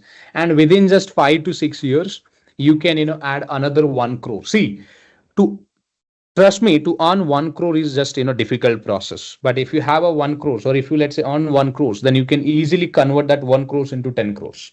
Then if you have a 10 crores, then you can easily convert your tens into 100 crores, right? Then after that, see, after 1 crore process is very easy, but to achieve 1 crore, it's very difficult. It will take at least 10 years to reach to that benchmark, and which requires a lot of hard works, ideas, or a lot of things to build portfolio like this. It's not an easy process. But if you, let's say, if you generate 1 crore, then trust me, you would see very easy process to multiply your money, right? You can earn 1 lakh rupees by just investing your 1 CR in financial instruments. You don't need to do anything at all. It's just go to the broker side, identify good assets, and invest your money. And same, let's say, interest income means this 12 lakhs. Maybe you can split into the risky investments like stocks. Every year you can invest around 5 lakhs in stocks, because 5 lakhs, I'm assuming your other expenses, right? From a same bond investments, you have invested your 1 CR in bonds, you are generating 12 lakhs per annum, and out of 12 lakhs, you are investing 5 lakhs around in equity investments, and around 6 to 7 lakhs, which is enough for your family expenses, 50,000 family expenses, which you can, means you can live a decent life along with your parents, mom, dad, and your kids. Did you get this? So it means, see, this is how, see, everyone looks for a same. Even if I talk about, let's say, institutions, see, when we say institutions, so there are, different institutions, guys. So individual and institutions, both will have a same financial set of objectives, individuals and institutions. So now if I talk about institutions, there are different institutions, let's say mutual fund, again, which is a institutional, or organization or a trust, I would say, where they raised money from the common people like us, and they invest money in financial instruments, right? Why mutual funds? We'll discuss that as well. You can also see like hedge funds. Again, hedge funds also raise funds from the investors, and raise that funds, invest that funds in a variety of different financial instruments. You may see private equity funds as well. Private equity funds, again, private equity funds raised investments from the people and invest money into the different asset classes. Then you may see SPVs as well, special purpose vehicle entities. Special purpose vehicle entities. So when we say special purpose, your special purpose could be fundraising, investing, or maybe to convert your bad assets into, let's say, tranches to create or generate more liquidity. So basically it's a, see, SPV is basically used for converting your bad debts into liquid form, or maybe let's say if you want to raise any capital from any different financial instruments, still you can use SPVs to raise the funding through your securitization process. All right. Apart from that, see, governments, they also raise funding from the common people. Then private companies, they also raised funds from the common people. Public companies, they also raise funds from the common people. And finally, let's say insurance companies, they also raised funds from the common people. See, ultimately, who is investing into their businesses? Who is investing? Only common people. Common people like us, because we participate in IPO, we participate in secondary market, we participate in a bonds events, we participate in derivatives, and we are the people only. We also run the startups, or own the startups, or own the companies. So it means this is a model kind of, I would say it's a public model. So in both, to both the sides, you can see public only, common people only. Maybe from buyer side, maybe from seller side, you can see them only. So ultimately, all, let's say, if I talk about mutual funds, it's an institutions where raise funds from common people to invest in stocks, bonds, and money market. Mutual funds intention would be to raise funds from common people to invest in stocks, bonds, and money market. Now your question would be, look, sir, why should I invest in mutual fund? So you should invest in a mutual fund if you don't have a total full gyan of capital market. Answer is very simple. There are people, even they don't know the basics of, let's say, this financial market, like equities, bonds, debentures, the rules of markets, or how they can generate, let's say, income from different securities. They don't have even basic idea about it. Now you tell me how they can make money. Let me tell you about myself. In 2014, I lost around 2 lakhs in the stock market. In during 2015 to again 2018, I lost around 4 lakhs. Right. Again, when I lost that money, I took a loan from my couple of friends as well, with the promise that I'll repay them with the 12% interest rate, and I took a loan from them to invest in stock market, because I got influenced by the influencer. Like, if you invest in stock market, and if you get a penny stocks, your assets will be 10x, 20x. Even I had invested in one of the penny stocks. I was holding around 10,000 quantities of TTML. But see, purchase price was 1 and sold price was only 14. But that stock, it was reached to the 283. So I missed that target. So my point here is, I wasn't aware about it, how stocks works, how, let's say, price works, how the market fundamentals are, what we need to follow during trading, during investing, during, let's say, scalping, during maybe, let's say, buyout, directly buyout, and large stake of a business and hold, during merger and acquisition. I wasn't aware about it. So it means I had no idea, and where I had invested around 4 to 5 lakhs in the market. Trust me, I lost everything, and I was under debt of around 7 to 8 lakhs by 2019 ends. 2020, when pandemic started, again I picked up another idea, which was a business. I wanted to do a business now, but I believe early, it's 2020 or maybe end of 2019, started one startup, and again I lost money and everything. Right. And my debt was around 10 lakhs somewhere, because 3 lakhs almost that I spent on startup, and again I lost that as well. See, the point here is, at that time, let's say, if I would have invested my money, same 7 lakhs, through mutual funds, right, same mutual funds, trust me, I could have saved my time, my interest payment, right, then my, again, efforts, and also, if you see in terms of returns, most of the investment instruments or even mutual funds, means most of it means I'm talking about 50% mutual funds, they have generated around 40% return, 30 to 40% return for per annum, right? Even if it was the loan amount, still I would have generated at least 12 to 15% returns for per annum without any risk.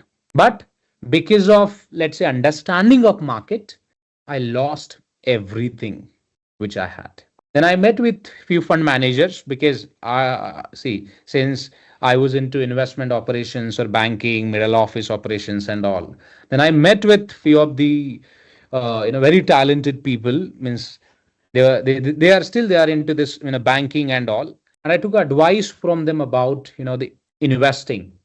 Then after, see, I got enough understanding about market behavior, trend, price trend, and the news or the inside details and everything. I built my portfolio with the size of 25 lakhs after that, and with you can say around 10 to 15% IRR. I'm not talking about normal returns. IRR, it means which also considered your time value adjustments and all. All right. And overall return, it was somewhere around 30%, 30 to 5% returns, and which was again decent. Few scrape it was in loss, and few scrape it was in profit. But if you just average it out, portfolio, it was performing very well.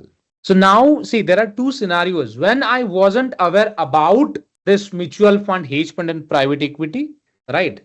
I started on my own. I lost my money, right? And if you, let's say, think other way around, basically I lost my money as well as time as well, correct? And which is very important, correct? So same way, if you invest your money through mutual funds, if you invest your money through hedge funds, private equity funds, SPVs, or government any schemes, or private company schemes, or public company schemes, see, they are a team, they have an infrastructure, they have a well qualified people, so they'll operate your money to generate return for you as well as for them.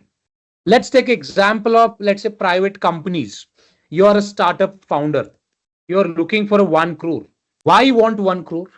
Maybe you want 1 crore to invest, or maybe to hire talented people who can help you to scale your startup business to the next level, correct? So you need a money for that.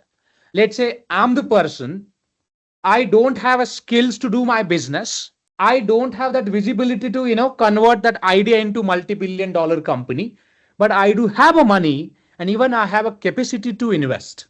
There are two aspects. One, I have a money, I'm ready to or willing to take a risk, but I don't have a, let's say, understanding of business, right? Then in that case, I can simply invest my money in startups, because startup founders, see, maybe let's say they have a zeal, or they have an idea, or it could be like they have a potential to generate or employed your money to convert that money into 10x returns or 20x returns. Did you get this logic? So one class of people always, you can see, is they are always hungry for money or capital, which they want it from you guys. And the other class of people is, you have a capital, you have a, let's say, you are willing to take a risk, but you don't know where to invest, or maybe let's say you don't have an infrastructure, you don't have a business idea, right? But again, you have a business vision, you have a business mission, you have, let's say, your vision about your investments, correct? About your investments.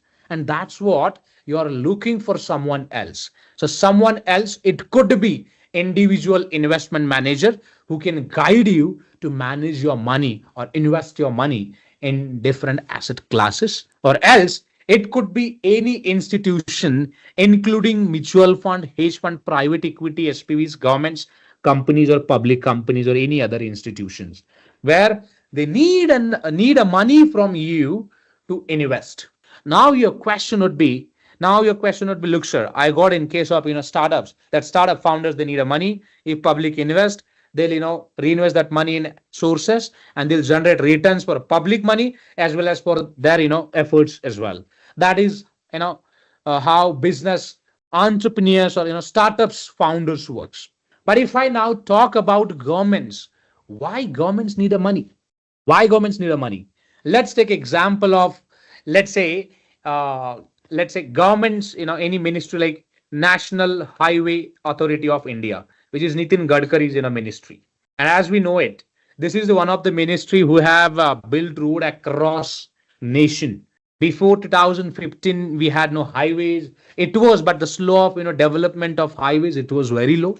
But if you see now, I am from Maharashtra. In Maharashtra, you can see almost, means across everywhere you can see national highways across all the districts. So most of the districts he has connected through national highways. Right. Now let's talk about funds.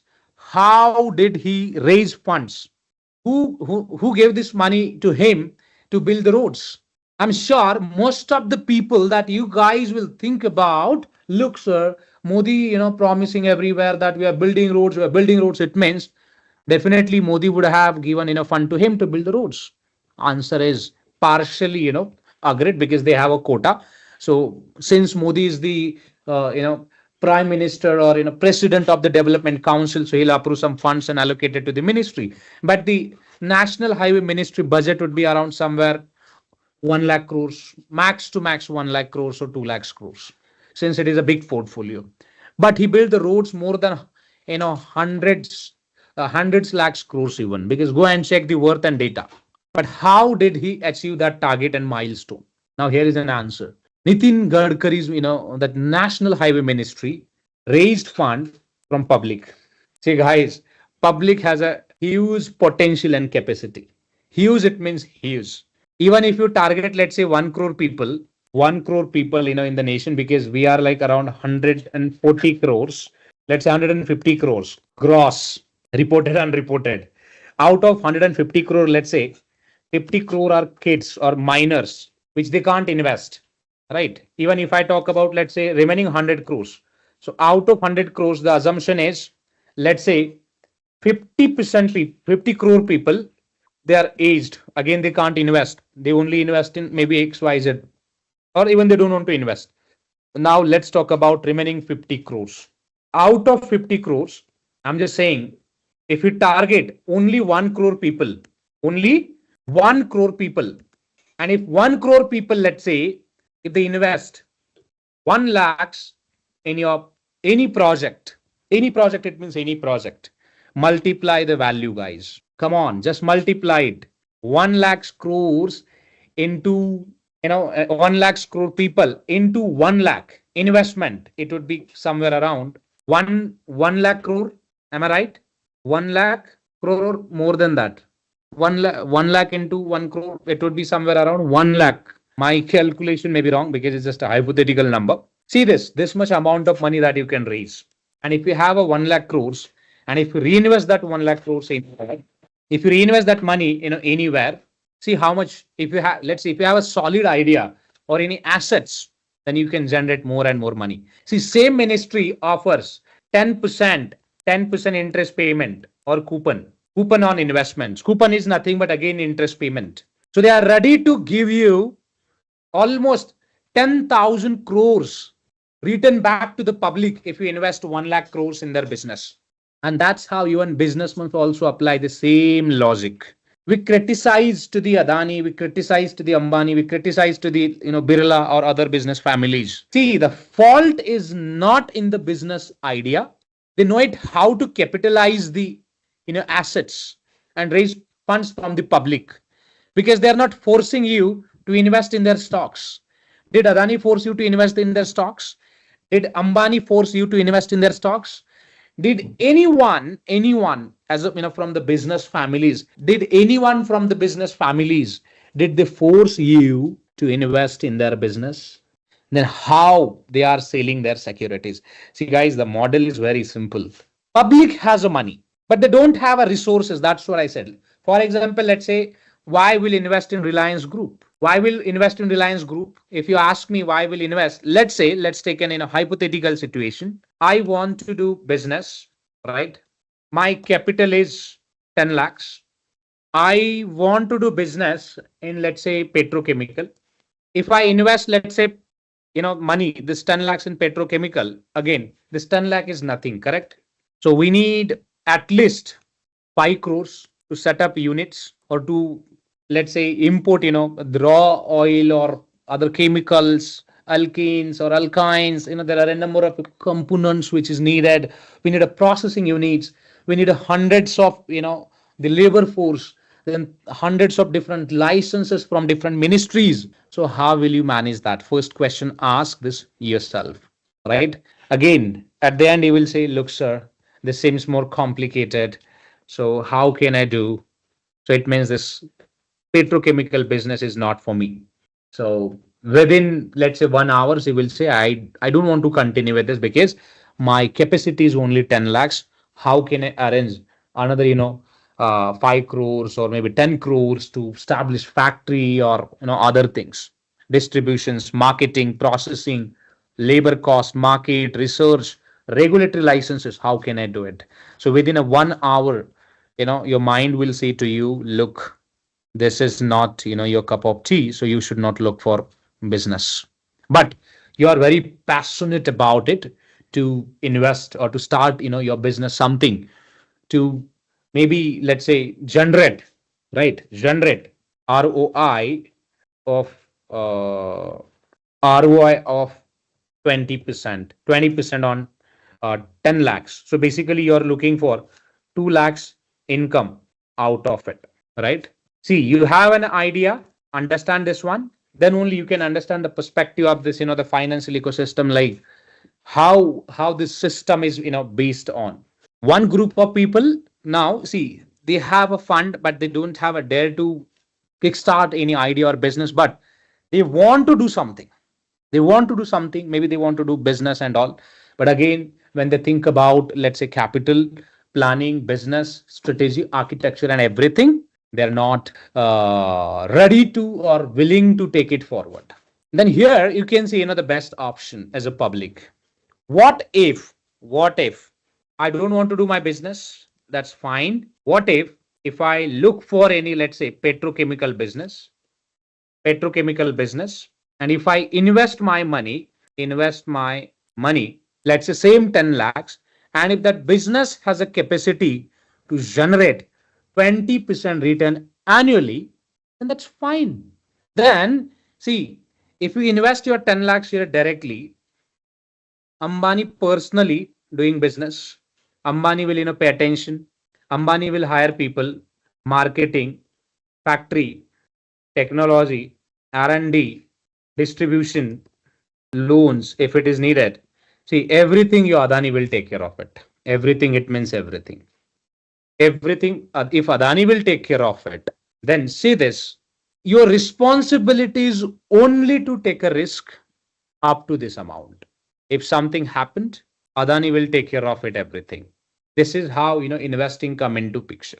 So one group of people, they don't want to take a risk, but they want return on investments. They want, entire setup like company and everything, but they don't want to manage that, on, let's say, they don't want to manage on themselves because they're not ready or willing to do this. Maybe because of time, maybe because of, let's say, they're interested in petrochemicals, but they don't want to own petrochemical company. That's when your investing journey will start it. Then simply you can invest your money or put your money with Adani and Ambani or Adani, whosoever, they'll take care of it, everything. They'll manage your money. They'll produce, they'll, process, they'll do R&D, they'll distribute, they'll take care of it, everything, and generate money for you and for themselves as well. If they generate profits, they'll also keep their profit, means business profit for them, maybe as a salary or commission, and remaining profit, they'll distribute it as a dividend distributions to all holders.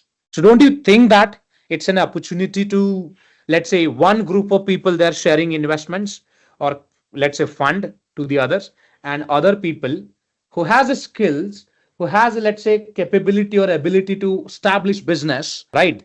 They'll establish business, but they'll raise funds from the common people and grow or scale business to the next level. Did you get this? So this is how basically this business works, or your investing works. And then you can simply go to the market and purchase securities of Reliance and invest into it. Let me give you my example. I wanted to do something in solar. Solar, it means why? Because solar is rapidly growing, and in future also, see, we are like more than 800 crores people on this planet. Only I'm talking about peoples. Apart from peoples, we have other living organism as well. If I consider them, the population would be around uh, more than 1200 crores people that we are exist on this planet. Let's talk about one by one thing. We don't have any alternative for food. We don't have any alternative for water. We don't have any alternative for energy. We don't have any alternative for clean air, right? Even your hospital things. Let's say if you are infected by any kind of critical disease, it could be AIDS, it could be cancer, it could be any other things. We don't have any other option. So it means you will have to go through the hospital treatment. Defense, due to rapid expansion of globalization, now we are under threat of safety and security as well. So defense automatically come into picture, right? Then of course agriculture. So if we talk about, let's say, food, automatically agri come into picture.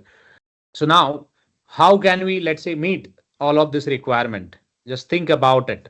See, there are my top sectors. If you ask me as an investor, sir, where or let's say even not investors, if you ask me, sir, means in which segment you would like to do something. See, I would like to do something in food, water, energy, clean air, hospitals, defense, and agri.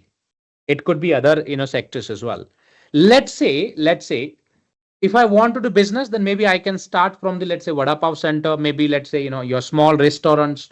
It could be my small or that energy distribution center or supplements, or it could be anything. Correct. The difference between investments and businesses: in a business you can operate all of that activities, and in investments you can give a funding to someone else. So someone else will operate that activities on behalf of you and will generate money for you and for himself.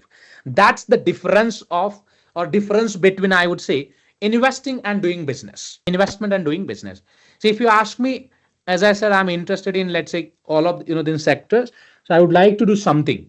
I would like to maybe do something maybe as a startup in this particular field.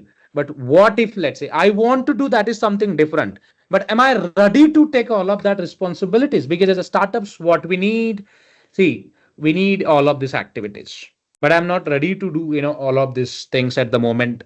Because, see, as I said, my capital is very small, like, let's say, 1 crore or maybe 50 lakhs or 20 lakhs. So within a 20 lakhs, maybe if we can kickstart the business, but fundraising and again to inviting people, convince people, it's a lengthy process. So why should I do this? Instead of this, maybe whatever money that I have, 10 lakhs, I can simply invest in a startups or in a companies who are operating in food business, who are operating in water management. It could be distillery, right? Who are already operating in energy, clean air, hospitals, defense, agri. So when they, let's say, in agriculture, when they, let's say, start doing business, automatically my money will grow, right? Automatically my money will grow. So this is how you can define investment approach and, let's say, businessman or entrepreneurship approach. Now let's come back to the main point, right? See, as I said, we have a two different class of peoples. One is investors, another one is businessmen. How businessmen raise fundings. Even if I talk about, let's say, businesses, governments, or any other institute, how businessmen or businesses raise funding. So now if I talk about, let's say, how they raise it, they simply sell securities or their resources. Why, sir? Because they are a team, they have skills, and so on and so forth. They have everything, but they need a funding. Now let's talk about investors. how investor can make money. How investor can make money? By investing funds in the businesses. So buying securities is nothing but buying securities. It means basically buying business percentage. It could be 1%, 0.001%, right? So and so forth. So basically, as investors, investor want to buy a stake in the business. Why? Because see, as a alone, I cannot buy the company of 1,000 crores or company of, let's say, I cannot build company of 1 lakh crores. But if I invite you guys to come and join my club and contribute, let's say, money, then we can build empire of 1,000 crores or 1 lakh crores. Then it's very simple. So the approach is very simple. So investors, they buy stake in the business through investing. As I said, maybe they can invest in loans, invest in bonds, invest in stocks, invest in any coins, contracts, deposit, money market instruments, or etc. So investors, they simply purchase it and invest it.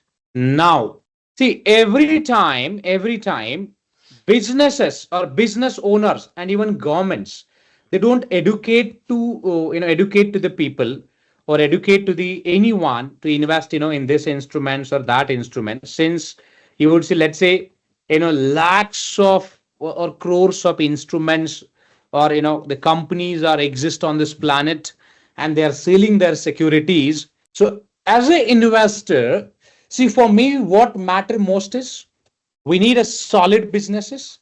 We need a, let's say, solid ideas. We need, let's say, fundamentally strong businesses to invest. Am I right? But as an individual investor, now you tell me, how can I assess the information of top 100 companies and their research? If I start doing research of all of those companies, it will take at least 1 or 2 years to get the detailed information of such a businesses. So it would be very difficult. Then in that case, would be very difficult. It means would be very difficult. So how can I manage it? If I talk about, let's say, Reliance Group, right? If you want to understand the Reliance Group in details, then you should know first, let's say, basic of accounting, like how to read P&L, how to read balance sheets, fund flow statement, their business model, idea, revenue streams, then multiple revenue streams, then bank date, cash outflow of bank date, then equity percentage of Ambani Group, or their the parents companies, funds, then revenue history or profit history of that same company. What if, let's say, under one Ambani, let's say, name, there are hundreds of other entities? It could be A, it could be B, it could be C, and that C again has invested in multiple, let's say, labels. How we can read all of that complex reports? Now you tell me. See, my point here was, if you're a cognizant investor, cognizant, it means, let's say, well versed with detailed research of companies, their balance sheets, businesses, and fundamentals, then you don't need to invest your money through anyone. Then you can manage your money on your own. Even if you invest money through mutual funds, still you can see the risk of your capital is like, you can lose your 100% capital also. Even if you manage your money by own, still you can see a risk of losing capital of up to 100%. In both the cases, the risk is 100%. Now your question would be, look, sir, if you see the risk of, let's say, the investment is like 100% in any mutual funds, then why should I invest my money through mutual funds? See, mutual funds, they work in between mutual funds, hedge funds, private equity funds, and SPVs. Because again, they are like team of professional people experienced into funds, into fund management or investing part, I would say. They have a technology which is needed for research. They have an infrastructure, maybe catering the requirement of different people along with their different investment objectives. and they have a connects across businesses. So it means they're holding the information of different, the databases or companies where easily they can deploy funds, maybe 1 crore, 2 crore, 3 crore, 10 crores, 20 crores, 1000 crores. They can easily deploy the funds. So this is how you can see the intervention of funds into the business. So basically, if you are, let's say the difference between like why we need a mutual fund, now I'll decode that. First, try to understand this one. See, as a team, always you can expect better result or outcome in terms of research, in terms of identifying potential opportunities, or in terms of, let's say, generating return on investment. But as a team itself, you may see different threats as well. It could be, let's say, lack of skill set, cooperation, right? Then the information breach, or lots of other the risk which you would see, which will be involved in the that transaction as well. But again, if someone is offering technology, infrastructure, and let's say they have connects across businesses, then you can save your time as an investor. Am I right? You can save your time. Now your question would be, look, sir, why these guys will offer something in free of cost? No one offer anything in free of cost. Mutual funds, hedge funds, everyone, they charge fees. Mutual fund charge fees, management fees, or expense like up to 2% annually. Hedge funds and PE funds, they charge management fees up to 2% and incentive fees up to 20%. It's like a profit share which they charge to the investor. So why investor? Because if you want to manage your money on your own, you can manage. If you want to manage money on your own, it means it's a direct investment. So you don't you don't want anybody's intervention, or you don't want, let's say, anybody in your this particular transactions. You are capable to handle the transaction, research, and everything. Then you can simply or directly purchase securities from the market. You can purchase any securities, any means any securities or whatever securities that you want, you can purchase it, right? But if I talk about, let's say, intermediate form, then as I said, we can't do the research of each and every company thoroughly. But as a team, mutual fund company, your hedge fund company, private equity company, they can do it because they have a team, they have a technology, they have everything which is needed to do the research of the business. So they can easily manage your money.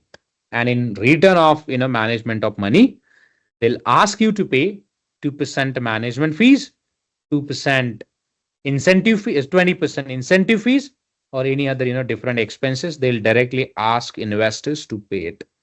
So it means if you invest your money through mutual funds, through hedge funds, or through private equity funds, investors will have to pay extra cost. That's the difference. Extra cost. Why? Because if you hire me as an investment manager of your business, of course I'll work with you, but I'll ask my profit share because I'm going to give you my expertise. Through my expertise, I'll generate money for you, and I'll generate money for other businesses as well. If I generate money for, let's say, for you and for other businesses, then I need my profit percentage. It could be 1%, 2%, 3%, 20%, 50%, depends on your partnership agreement. And this is how your asset management come into picture, guys, hereafter. So it means simply, if any investor has a, let's say, capability to identify businesses and investment, as I said, investment is nothing but it's all about approach. I want to invest because I don't want to do business. And if I talk about businessman has a skills, has a team, resources, and infrastructure. So businessmen, they are ready to manage your funds. So they'll employ your funds on behalf of you, and they'll generate money for you and for them as well. So this is how you can define investors and businessmen. But ultimately, both are people. So both need a funds. Both need, let's say, both have their own expectations like income, interest payment, appreciation in assets, and value of investments, I would say. Now, See, if I talk about, asset management companies, simply why you should go through the asset management companies, because as I said, maybe you're lacking with skills, you don't have a time, or maybe let's say you don't know how to invest. In that case, you can simply approach to the hedge fund managers, private equity managers, or maybe let's say any other companies who are into this particular segment. So basically, asset management companies, they are intermediate person. All right, they are intermediate person or intermediator between investors and the business owners or governments who are looking for funding. Who are looking for funding. Now, sir, in this particular spectrum, where we see investment banks you can see at top, because investment banks basically offer advising, consulting, underwriting services to whom? To the investors as well as to the business owners. Business owners. Why? Business owners need a funding. So investment banks, they basically underwrite your business, calculate value, and sell the securities on behalf of company. That's what we'll call it investment bank as a sell side entity. What we'll call to the investment banks? We'll call it investment banks to the sell side businesses, and also investment banks do some R&D as well, research and uh, development, I would say. So it means if they want to do research of any businesses, they can form a separate business, perform some research, try to understand the requirement of or immediate requirements of the clients. They can also support companies or investors to raise fundings through different methods or through different strategies. And they offer consulting facility as well, consulting in terms of capital budgeting, merger and acquisitions of entities or assets. So this is how you would see the role of investment banks in this particular business. If I talk about mutual funds, hedge funds, private equity funds, and SPVs, relation between, let's say, hedge funds and these two other segments. So the relations is like, it means they closely work with each other, guys. Why? Because the investment banks, they have contact details, or they will have, let's say, research paper and everything. See, same research paper, who want it? Mutual fund companies want it, because mutual fund companies, hedge fund companies, they raised funds to invest. But in which company that mutual fund company can invest? That research they can access through investment banks, or other way around. Investment banks actually hold the security information of businesses. The reason is businesses only hire investment banks to underwrite or calculate the value of their stocks as per the market circumstances or conditions. So it means investment banks and hedge funds, they work in a collaboration, because investment banks fulfill the security requirement of fund businesses, and fund businesses can meet the funding requirement of investment banks clients. It could be, let's say, TCS, Infosys, Adani, Ambani, or other businesses. So this is how actually the model that works in this particular segment. So basically, all these companies will call it as AMCs, asset management companies, because they manage the assets. They own the assets on behalf of their clients. Clients, it means investors, and invest that money into the different financial instruments and generate returns for themselves and even for investors also. Now your question would be like, sir, how investment banks then generate money? See, investment banks, they have a different ways to generate money. So nowadays the investment banks, they have multiple functions, or I would say roles and responsibilities. It could be research, it could be underwriting, it could be holding securities for some time, it could be consulting and advising to the businesses and governments. So this is how you can see the role of investment banks into this particular picture. One more important thing that you should know it as an investment banker, banker professional, or let's say, since you have enrolled to this course, so you should know it. Investment banks, they work at sell side. So it means sell side companies like business owners, they actually hire investment banks to do the underwriting of their business, and also to support to get the potential buyers of for their securities. And potential buyers, it could be retail investors, or maybe let's say HNI or AMCs like hedge fund, mutual funds and private equity funds. So basically, investment banks, it's like a breeze between businesses, investors, as well as to the mutual fund and hedge fund businesses as well. So basically, mutual fund businesses, they are like sell side entities. They are sell side entities, and even investors also, they are sell side entities. Sorry, my bad. Buy side entities. Sorry for this. Now your question would be like, sir, look, why buy side entities? And who are the sell side entities? See, businesses, governments, and any other entities who are selling securities. They come at sell side businesses, and who is buying securities by investing funds, they come at buy side securities. Buy side securities. So we'll talk about now buy side companies. And one more category that I would like to add here is to HNI. HNI, it means highly net worth individual investors. Okay. We'll call it them as HNI investors. We'll start from the very basics. Okay. If I talk about now HNI investors, see, in India, your chartered accountants can provide you certificate, but you should have to have a liquid cash of 1 crore. Then only you can approach to your CA to certified you as accredited investors or HNI investors category.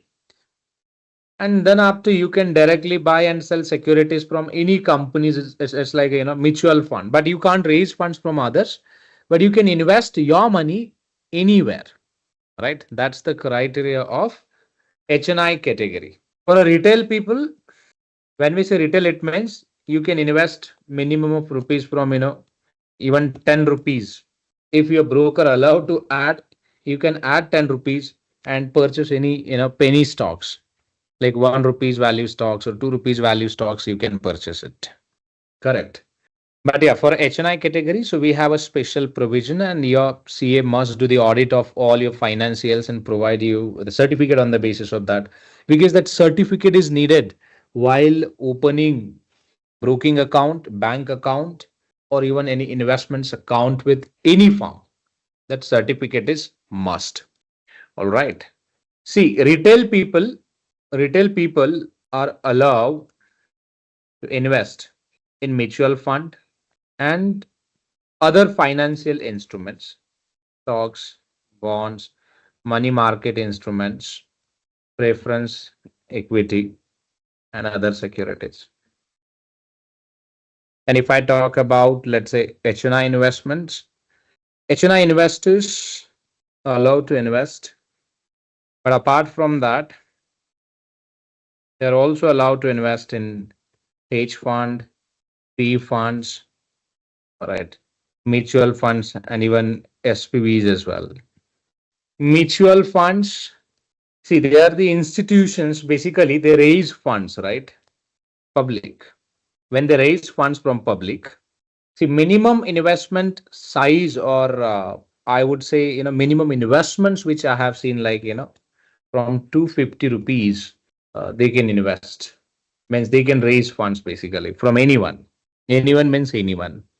And in terms of investments, fund manager manage funds, raise funds from the common people, and manage that funds, take investment decisions, invest funds anywhere in any asset classes which is approved or authorized by the mutual fund or that particular scheme, and they can easily manage it out. Mutual fund has a types. One is open ended and close ended. So in terms of definition, if you ask me, just a pool of investors' money. Now your question would be like, sir, what do you mean by exactly pool? Let's say if I create a pool,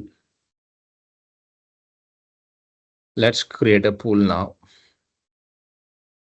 Let's say all are investors, okay? let's say that everyone's capacity is like 500 rupees monthly. Their capacity is like investments of monthly. Okay. There would be one fund manager. Fund manager basically create a pool. So when we say pool, it means fund manager will create a, the one designated bank account. And legally, fund manager will ask to everyone to deposit this money, deposit money here. If we just total out all, so they can contribute, around, let's say the calculation, 3,000. So this pool would be for 3,000, right? And who manage that pool? Your fund manager basically manage that pool, because all rights will be with fund manager to take care of that money. So I'm talking about legal rights. So this is how your flow looks like. Fund manager will receive money. And then same money, fund manager will get the access to withdraw money. Let's say maybe 3,000 to invest in stocks, bonds, or let's say money market. Money market, it means government securities. So this allocation that you might see like this, 1,000 in stocks, 1,000 in bonds, 1,000 in government securities. So this is what we'll call it as an allocation. If you invest your money, that money will be allocated to all of this companies, and fund manager will take care of it, that money, management, investing, or all other activities, I would say, whatever it is required. So that fund manager will take care of it, everything, and money will be withdrawal. It means basically money will be withdrawal for investment purpose, correct? The fund manager will take care of that money, withdrawal and investment part. So this. Now your question would be like, sir, look, if they invest all of this money, so how we can measure their ownership in this particular fund? See, if they come at same time, then you might convert this into units. Let's say the unit price, because in the mutual funds we allocate units, correct? So unit price, let's say 10 rupees, right? So the calculation would be total investments value divided by units, whatever units that you have.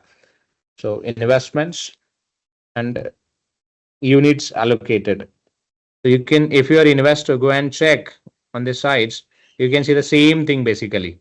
So units will be allocated to you with the price, and to every investors, then you can allocate equal units on the basis of their capital or contribution, I would say. Since it is a pool, so it is mandated to record everything.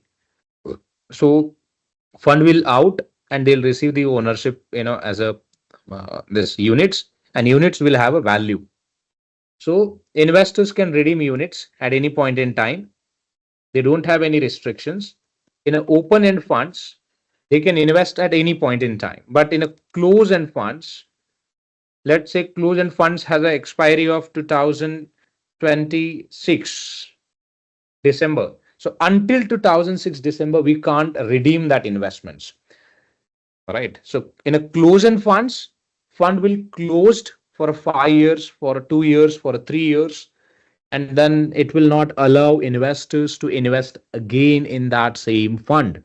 So it would be like a risky fund business, risky for investors as well, because the investors won't be able to, I would say, redeem their investments and withdraw money back.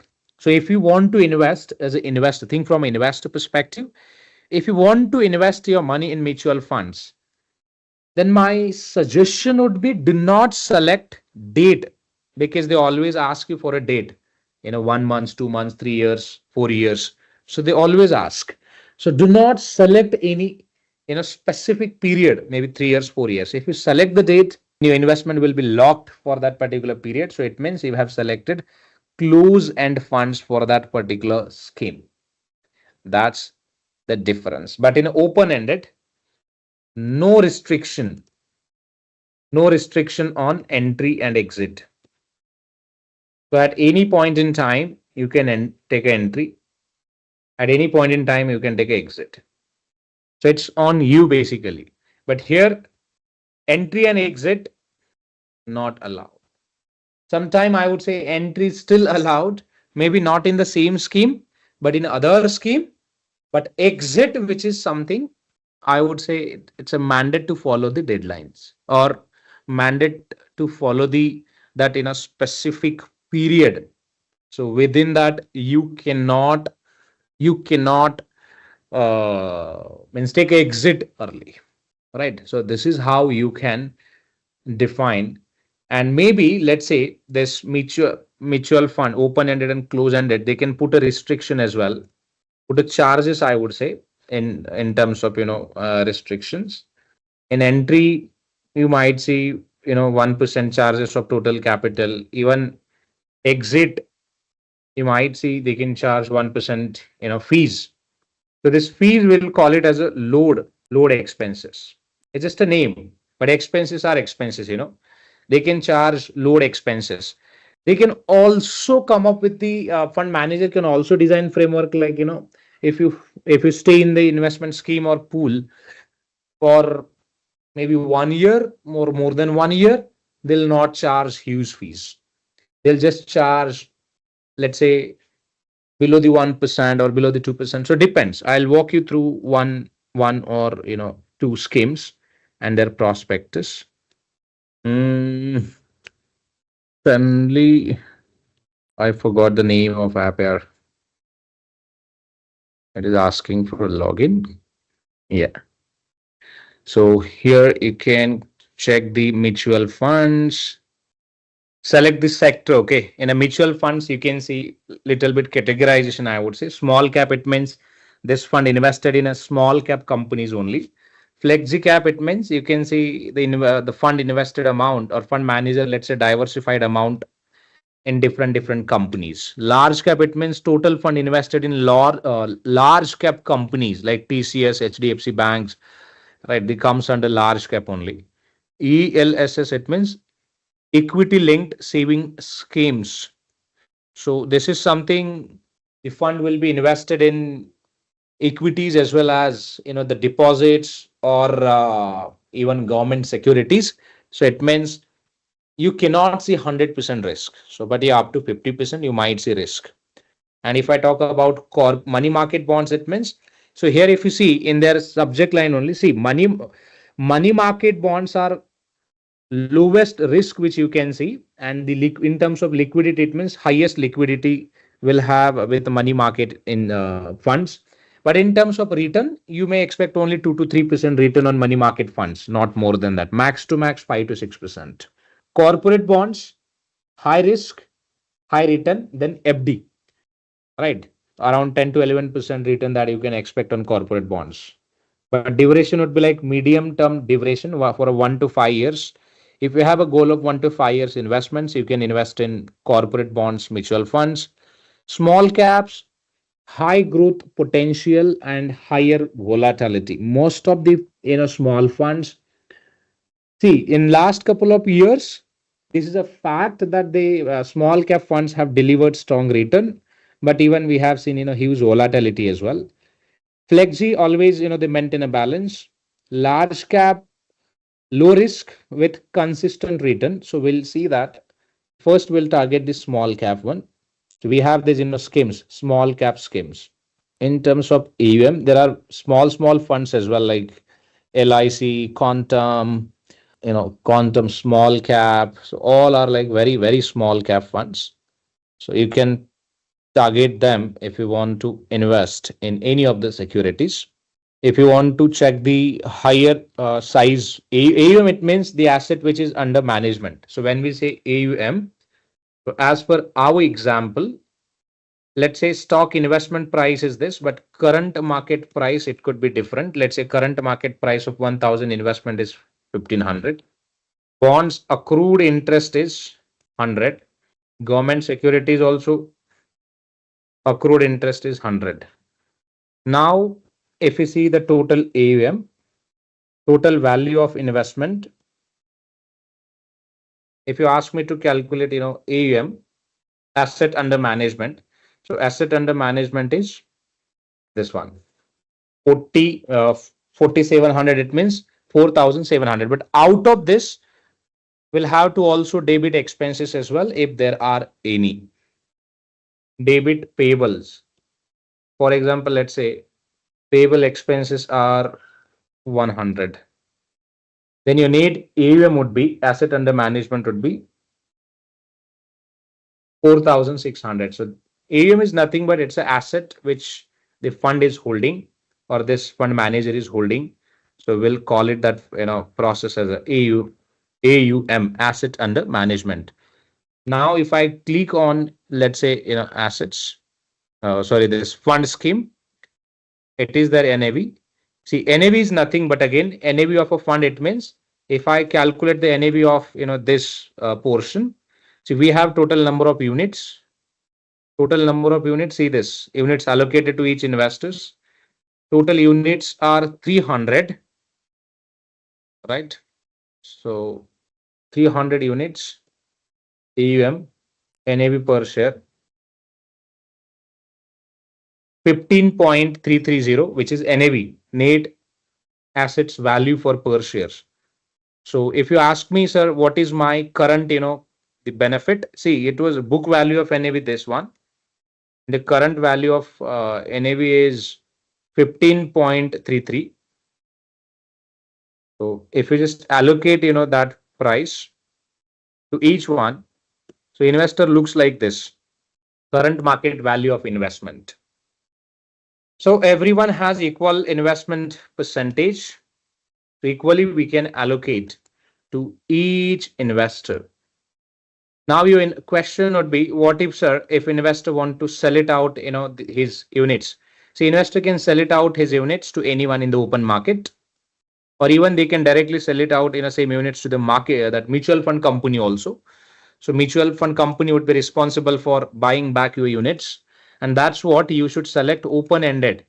When you select open-ended, so you can sell it out, your security, that units, this allocated 50 units to anyone, or even you can sell it out same units to the company also. So it means in terms of, units sell procedure, you can see low risk.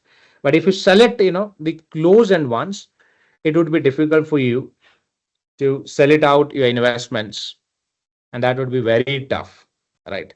Now, in terms of your personal, benefit, if you ask me, current market price minus 500.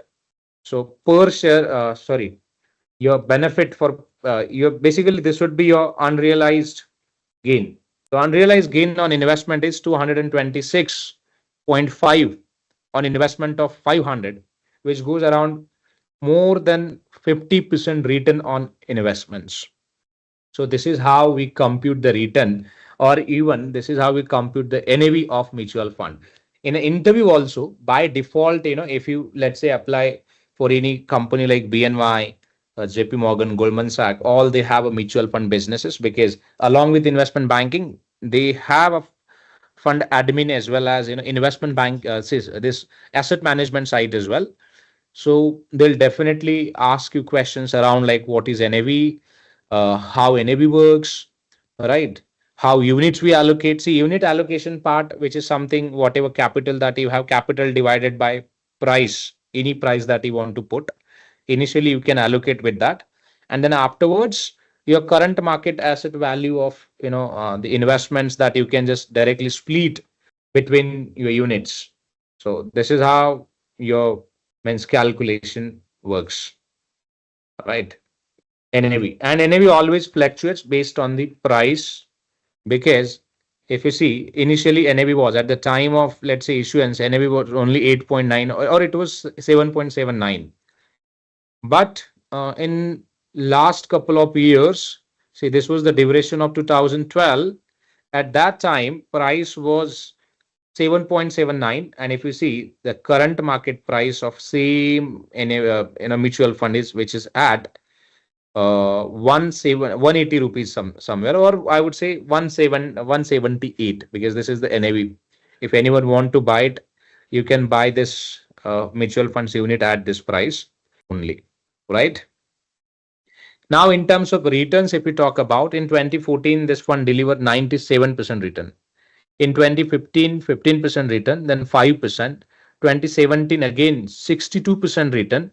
2019, it was tough, 18 and 20, maybe because of pandemic, I would say.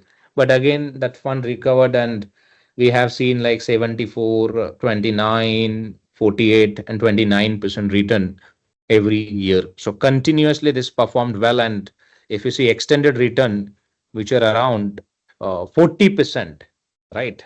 In terms of now investment, if we talk about, see the small cap funds invested in HDFC Bank, Tube Investments, Multi Commodity Exchange, Old Map, Apar Industries, Kirloskar, Bale, Tejas Network, NLC, State Bank. Market price, but the what is missing is like purchase price is missing, right? Purchase price, it means quantity that we can see for a few stocks like 21,000 K, ETK, quantity which is available. But the purchase price we don't see exactly, and that's what the SEBI has raised question around, like, can you please disclose the per share price, actually acquisition cost of a price of each securities. But again, mutual fund companies, they have denied it. So that's a different story, I would say. All right. So these are the companies, guys. Basically, your NAV depends on the performance of these companies. You can check all the details of a fund.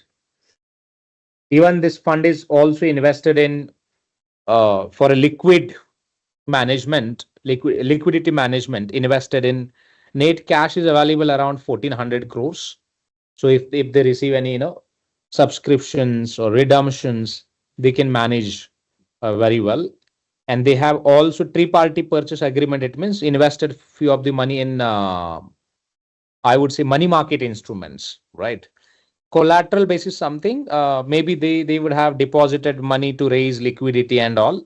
So they can do it sometime. It is just routine practice of mutual funds. So they have the value around 58 lakhs under margin as well. Maybe if they have a position so that they can hold. If you see minimum investments that you can do in mutual fund is 100, so which is affordable, but you will have to pay 1.42% cost for per annum. It means on 100 rupees, you will have to pay 1.42. So this fees directly goes to the mutual fund manager. So if I talk about this AUM, basically, see, if you ask me the income of AMC companies, guys, or buy side businesses like hedge funds, private equities and all, details is in front of you. Just open your calculator and invest it. Open your calculator and calculate their income. 60,000 crores into 1.42%. Just calculate it divided by 100 and see the price or amount, how much that they are earning. If you see their tenure, Samir Raj, the total experience is only 7 years. Kinjal Desai, experience is only 6 years. And within that 6 years, they have raised almost 60,000 crores from the market. They have also mentioned the investment objectives. Their primary objectives of the scheme is to generate long-term capital appreciation. And that's what I said. When we say buy side, it means they'll invest because of capital appreciation and income. And equity related instruments of a small cap companies. And the secondary objective is to generate consistent returns by investing in debt and money market securities. Exit load, it means at the time of exit, 1% fees will be charged if you sell out your investments within a 1 year. But up to 1 year, they'll not charge anything as such. But this is expenses like 1.42%, which is a mandate expenses for everyone. Every year, company will charge. See, this mutual fund managers, they'll charge every year 1.4% on AUM, asset under management. This is annual fees. More the expense ratio, which is a danger for investors because they'll directly debit from your pocket. And this affect on the total AUM of a fund. Even if you let's say funds perform losses, they don't care at all. They'll directly charge 1.42% fees on AUM. More the AUM, maybe it would be more benefit to the fund managers, and lower the AUM, it would be maybe again loss for them as well, but still they'll make a money out of it. How your funds perform, whether it is let's say in a negative or positive way, Fund manager, they don't care at all. It is not their responsibility. Legally, they are responsible, but if something happened with your fund, see, in an ad also, if you see, they always give a disclaimer or warning, which is investing in mutual fund could be highly risky. While investing, please review or read all the scheme related documents before taking any, informed investment decision. So it means, as per SEBI, it's kind of, that gutka or cigarette and gutka, which is a ban, but they have just, label it. If you still consume this or take this, it causes cancer, but we don't want to ban it. So same way, it is a risky, but government, and they have all, they have already declared it. It is your individual's risk. If you want, if you're ready to, take a risk, then take a risk. That's fine and invest.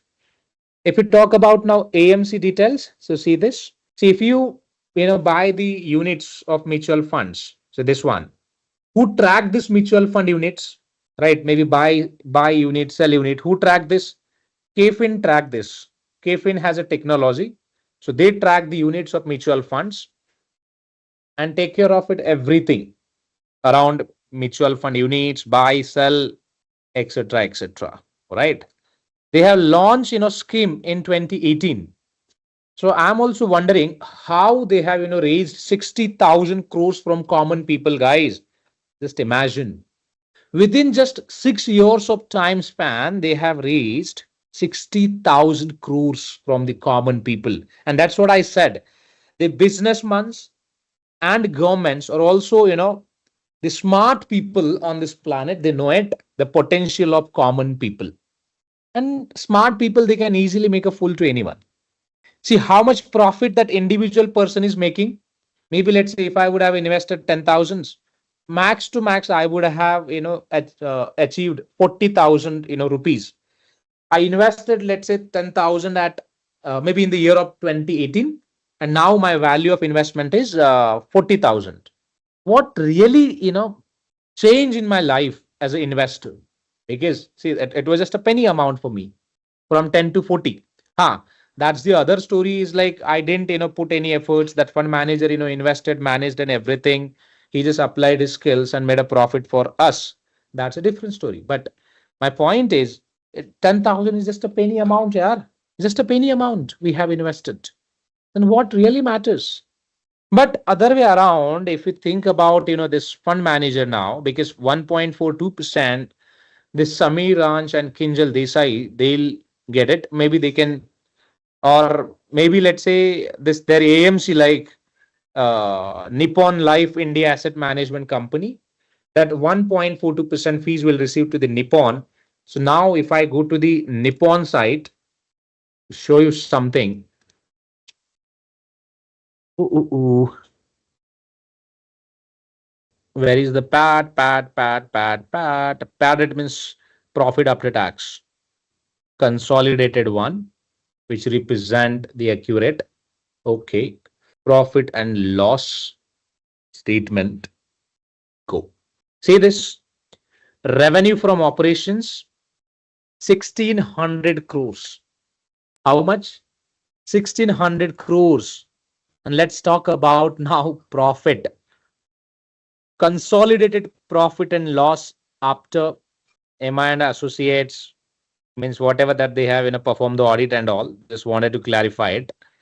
So if I see the profit, which is 1,100 crore, even if, let's say, if you lose your entire money in stock market, they'll still make profit out of it.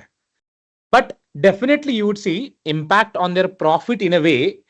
If I take you through the March 20, it means it was a pandemic time, market crashed, but still, see, investors, they lost their wealth and money, but this company made a profit of 400 crores.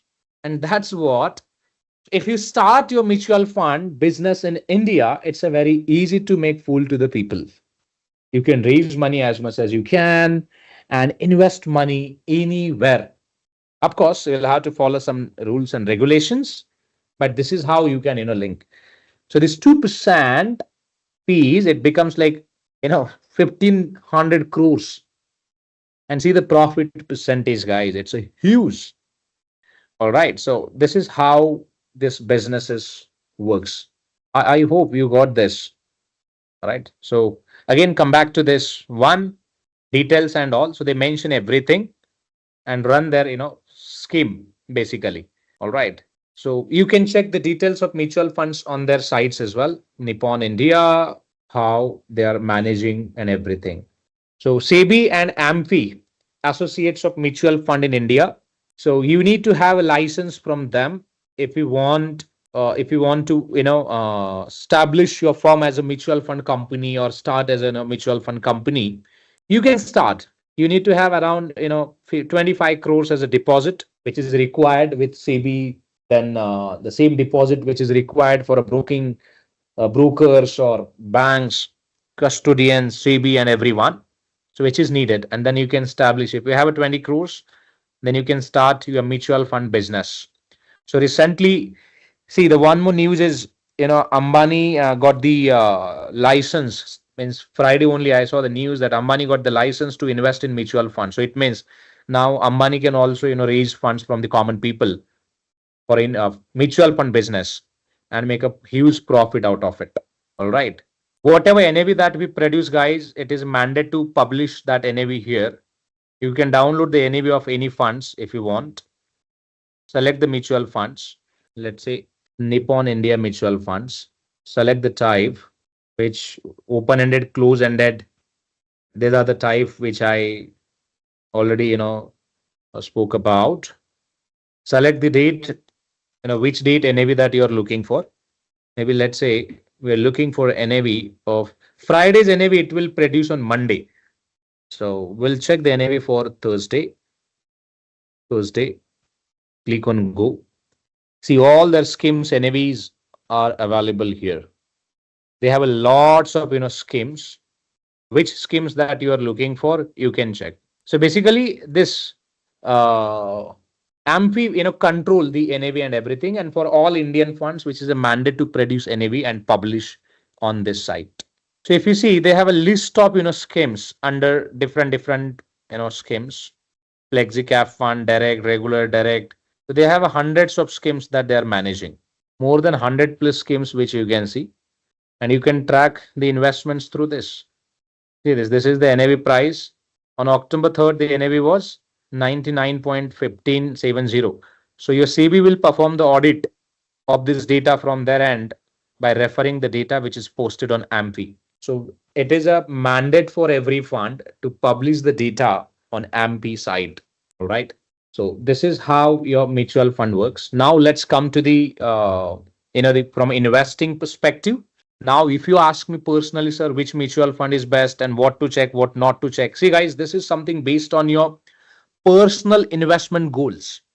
Let's say your age is 70 plus or even 60 plus. What matter, most to you? Because you need a liquid, cash, maybe to fulfill your hospital bills, functions, right? And at the age of 50, 55, 60, we can't work, right? So it means we need a regular income plus low risk. So if you have a 60 to 70 lakhs, you can, or even 1 crore as your pension corps. So why don't you invest in FDs, maybe RDs, or even you can directly invest in you can invest in money market mutual funds. You can invest in money market mutual funds. Whereas, if you compare money market mutual funds with other investment vehicles, of course, money market would be more safer than others. Your money will be safe and you can generate consistent return. But let's say your age, which is at 25, 18, let's say maybe 17, or in between, I would say 18 to 30. See, in that age, you can take a higher risk. Then you should look for a small cap. Why, sir, small cap? See, 40% CAGR, it means you just compare it. The NAV was 8, and at this point, the NAV, which is at 182. So huge return that, you could have generated. Simple. So did you get this? So it means this fund already multiplied the invested value by maybe, 100 times I would say. Not 100 times, my bad. 10 or 17 times, right? So you can say like 17x return already this fund has generated. It's a good. Again, on the other hand, you might see risk as well. Risk, it means you may lose your money also. See, guys, risk could be every year. But in a mutual fund business, what I believe, it is not possible at all to get the loss in all the companies, and that's when they maintain the balance. Maybe let's say total companies details which you can see more than 50 plus in companies they have invested, correct? More than 50 plus companies they have invested, and it is a very difficult to say that all companies will bankrupt and will lose all the money. But again, market is full of uncertainties, we can't say anything, but it will not happen easily, correct? So that's why you should invest in mutual funds. But as I said, if you are at a teenage, you can directly invest in small cap funds. You can generate more and more money. Again, my suggestion would be, let's say, if you don't have a time, you're like working professional and still you're ready to take a risk, still then you should invest your funds in small caps. Try to figure it out in a few top rated mutual funds and invest your money and take a risk. That's fine. But if your age, let's say 30 to 35 or even let's say 40, see at that age, you will have lots of responsibilities on your shoulder. So you can't behave like, reckless behavior means, look, I can take it. But if you're financially sound, if you have, let's say, multiple income sources, in that case, you can still look for a small cap. Then otherwise, I would suggest you should look for a large cap. Risk would be moderate and you can still generate 10 to 15% return annually, which is fine.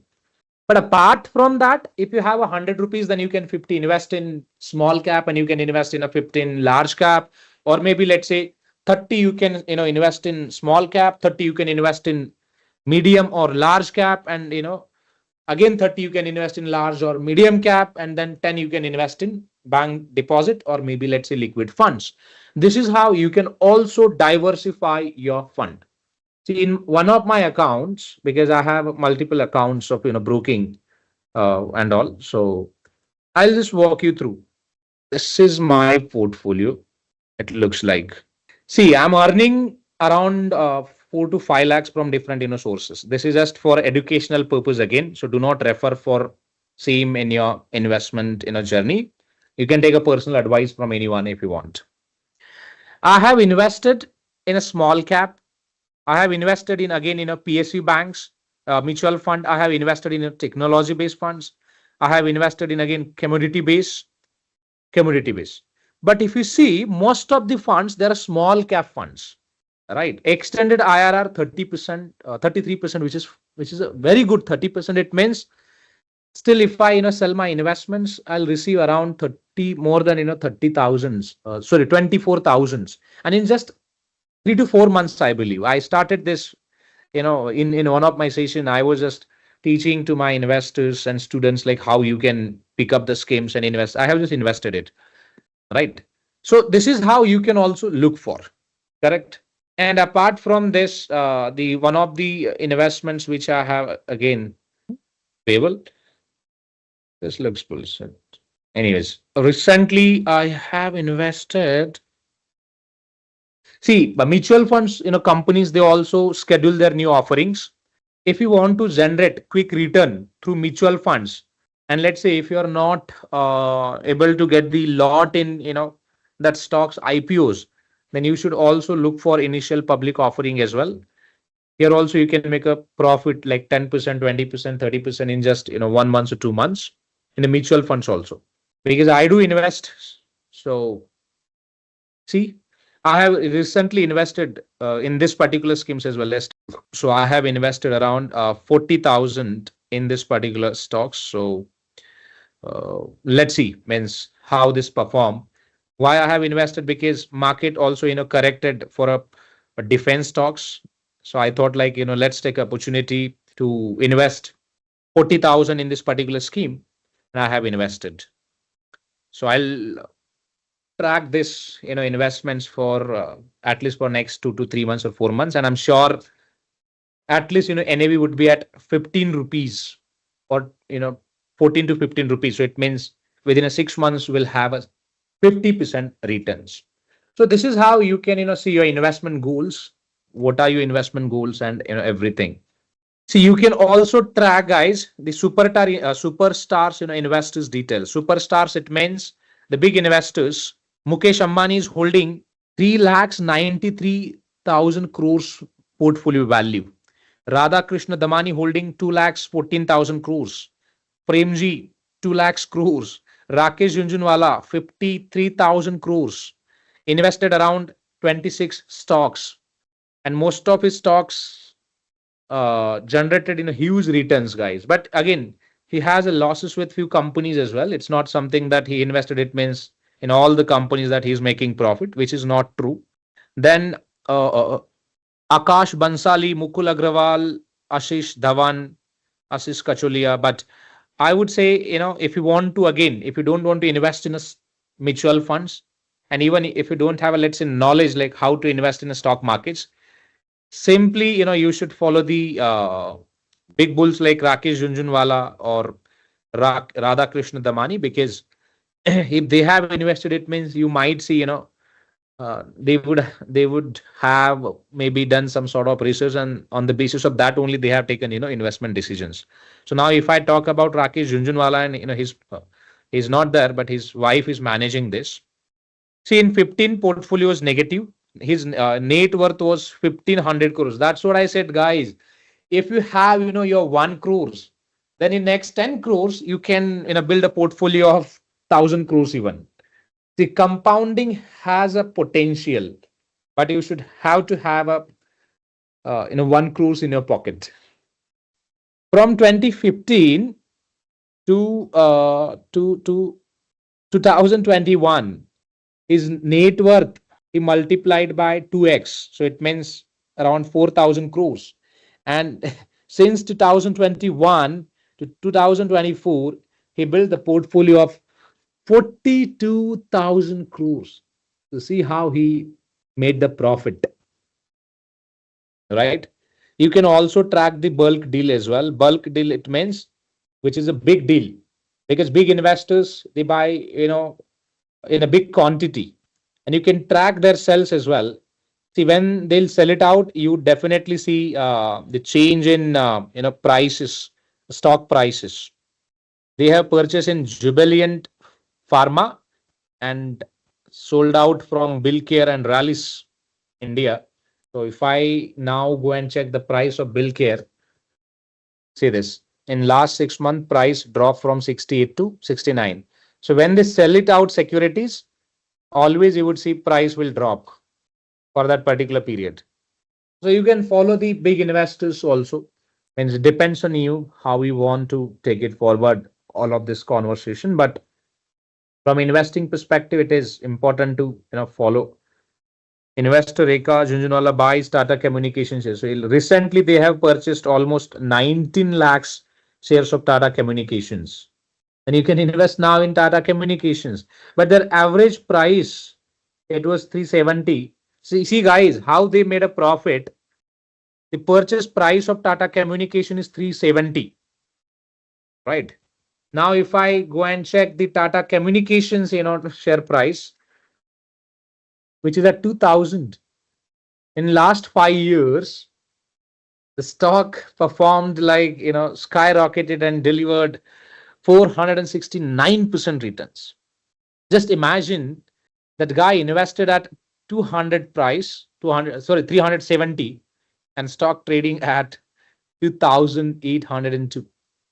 If you would have followed him, right, this guy, still you would have made a profit around 400%.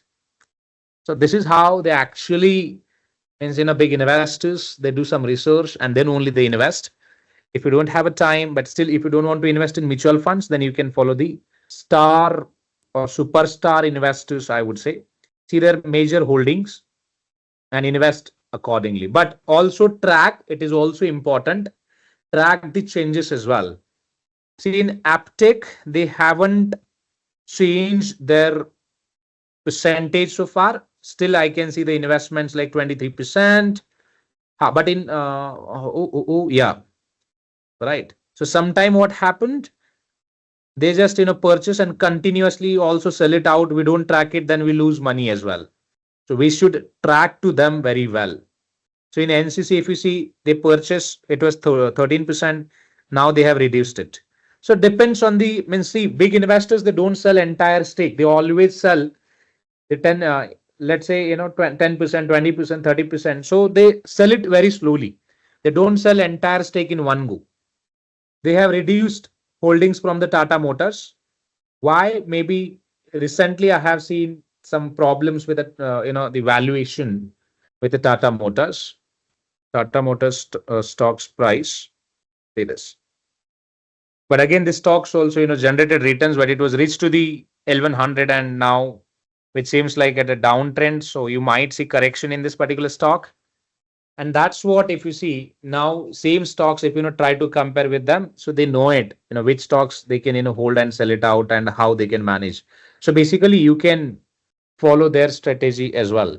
See, guys, there's if you see Rekha Jhunjhunwala's portfolio net worth fell by 3.4% to 42,000 crores.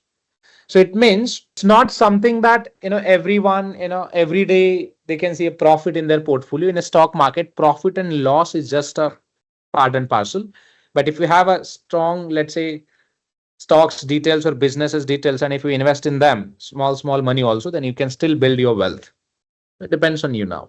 So yeah, this was all about mutual fund and how your mutual fund looks like. This was the example of mutual fund. And then in terms of interview, NAV calculation, which is important. So NAV calculation formula is total assets. Note down this one, minus total liabilities divided by number of units. All right. This is the formula of NAV calculation. Mutual fund is just a pool created by the professional fund managers so that they can raise funds from the investors and invest money in stocks, bonds, or other financial instruments. Fund manager receive their salary and AMC receive AMC fees around 1%, 2% depends. AMFI, which is all India mutual fund something. Sorry, asset management. Let me see the stand that full form of AMFI. Association of Mutual Fund in India. So they track the NAV and everything, all the details, and it is mandated to the Indian mutual funds to publish the reports on their sites.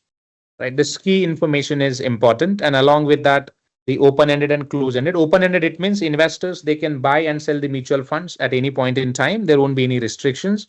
In terms of close ends, it would be mandate to the investors to hold the security, units in the funds until the maturity. So it means they cannot sell it out before the maturity. Minimum investment band is now 100, so anyone can invest it. So basically, mutual fund is for poor people. So this was all about your mutual funds. Just a quick info, guys. Intellipaat offers an executive postgraduate certification in investment banking and capital markets in collaboration with IIM Ranchi. Through this course, you will master key skills like financial modeling, valuation, mergers and acquisition strategies, risk management, and even niche areas like private equity and wealth management. The program features 80 plus live sessions conducted by IIM Ranchi faculty and industry experts, real world case studies, hands on projects, and a 3-day campus immersion at IIM Ranchi. Plus, you will also get exclusive benefits like executive alumni status from IIM Ranchi and complete career support from Intellipaat. We have already helped thousands of professionals achieve successful career transitions in the finance domain, and you can check out their testimonials on our Achievers channel. The link is in the description below. And for sure, this course can set your career to new heights. So visit the course page link given below in the description and take the first step towards the rewarding career in finance. Borrowing and lending. Borrower, let's say on trade rate, what happened in the books of borrower and in the books of lender. So lender, it means actually holder of securities. Lender, it means actually holder of shares, right? In a holder of shares, what happened? Let's say this guy is holding 1000 Wipro shares, right? Originally, this guy is holding in his demat account portfolio. So on a trade date of SBL transaction, borrow lending transaction, in the books of lender, how it looks like, sell securities, which is, let's say, all 1000 securities at market price of, let's say, 500, right? Let's calculate the price into, so your QTY, quantity, price, and amount, right? Then see, this happened on trade date, and in the books of borrower, see, happen, it means lender is selling now. But in a demat account, if you see the impact, demat account, see, this was in, or let's say opening balance of demat account, and close balance, you would see like 1000 Wipro shares will out. So in short, opening balance was 1000 quantity, but closing balance in demat account, you would see there is no balance. So it means there is no balance available. It's a zero balance. All right. And on a trade date, lender, will update the status like lender sold the securities to the borrower, and borrower, in the books of borrower, it looks like buy trade, buy at same price. Let me put it. So this is how your borrower books looks like, right? But whenever you would see like the SBL trade, this SBL trade will have an expiry. Let's say expiry of 5 days. So it means after 5 days, borrower will return 1000 quantities back to the lender. So let's say this on day first, this transaction happened, and on a fifth date, you would see like kind of settlement date, sell securities. So it means borrower will sell the securities at same price. There won't be any change at all. Okay, in means in terms of return. But what if, sir, market price, current market price was 500, but at the time of selling, the current market price, let's say 600. See, this price change has nothing to do with borrow and lend of securities. First, understand this. Why? Even if price change, this guy will still ask 1000 quantities only, right? So then on settlement date, simply will have to transfer, the securities with price of 500. Why? This should be the buy trade. See, from a technical perspective, if you see this trade, first, this trade will call it as a short sell trade, short sell. And short sell need a buy cover to settle.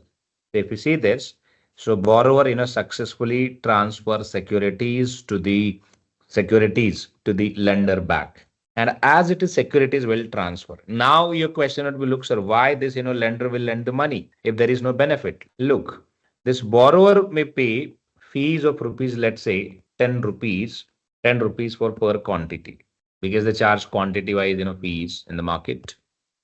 Let's say 1000 quantity, fees around 10, and just calculate it.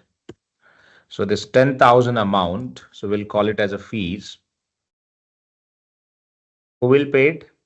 Any guess? And to whom? It would be debited, and same amount will be credited. So basically this fees, it looks like negative amount, and here it would be like positive amount. So positive amount, you can call it as a income or fees or commission on securities, right?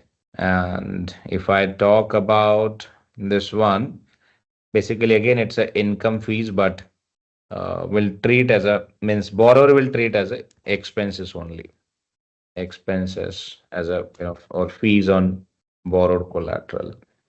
All right, so this is how you're basically actual means trade open and close. So this short sell will call it as open trade, and when lender receives securities back, it will close trade. In the books of borrower, the terminology would be this buy trade. This buy trade will call it as short cover.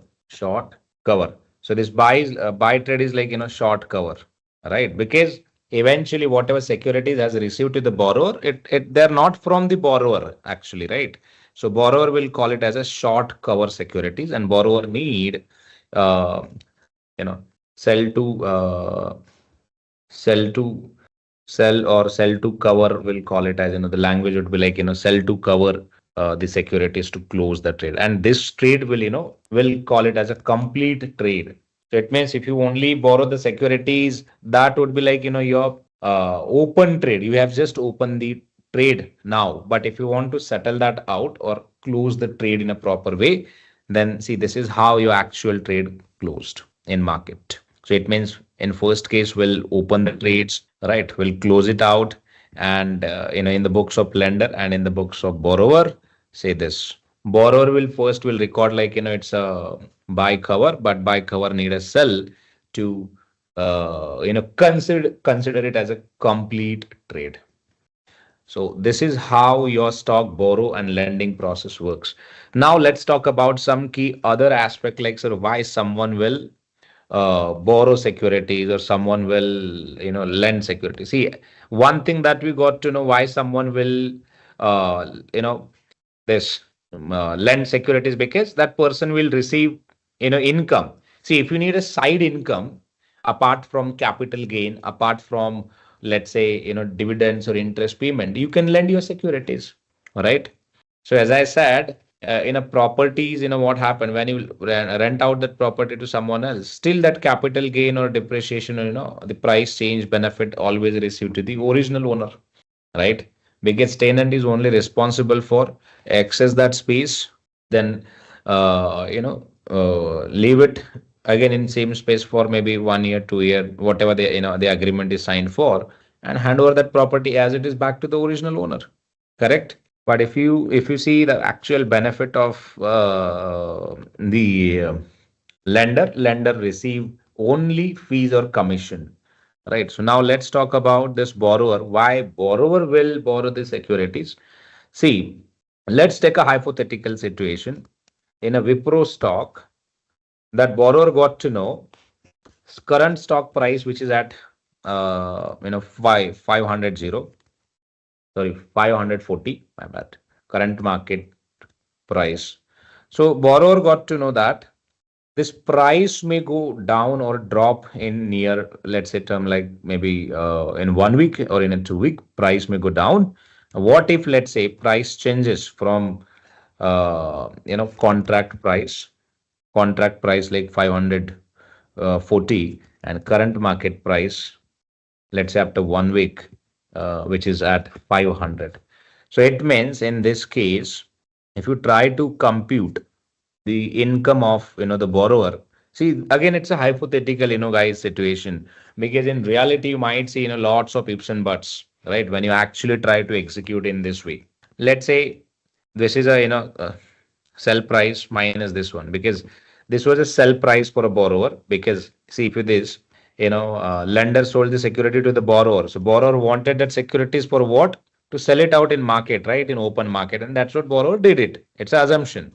Right. And again, when the security price, which was at 500, then borrower will again buy it back securities from the open market. Borrower will buy the securities from the open market and hand over that securities to the lender. Correct? But if you see the benefit of this, the borrower, if this happened, right? If this happened, so it means sell price, which is at 540, then current market price of securities, which is at 500. So net benefit of this borrower is 44 per shares. And total quantities, if you see, which we have in this particular contract, which are 1000 quantities, correct? So total profit, if you see, which is a gross profit, 40,000. Out of this 40,000, only fees will be debited. Why? The biggest fees that borrower will have to pay to the lender. So this fees will receive to the lender of securities, and this profit will receive to the borrower, because borrower took a risk, executed trades in the market, managed very well, and generated profit for borrower. So this is how you actually, SBL calculation works. And if you ask me now, sir, what is the net profit of borrower? See, borrower made a profit of 30,000. See this, right?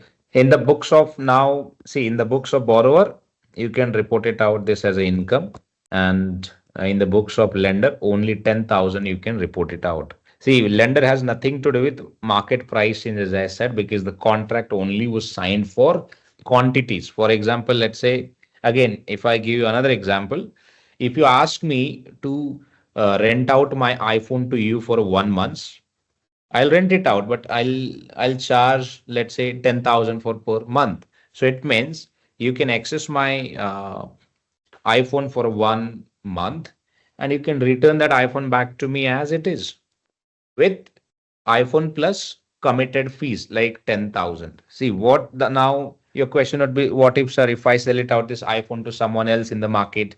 So you can sell it out, but on my contract expiry date, I need my iPhone back. I need my iPhone back. Now your question would be, look, sir, on maturity, you have a fees to pay to me, but you don't have this iPhone available to you, available with you. In that case, I can penalize you because I'm the original owner. So I can penalize you huge penalty. Huge, it means huge.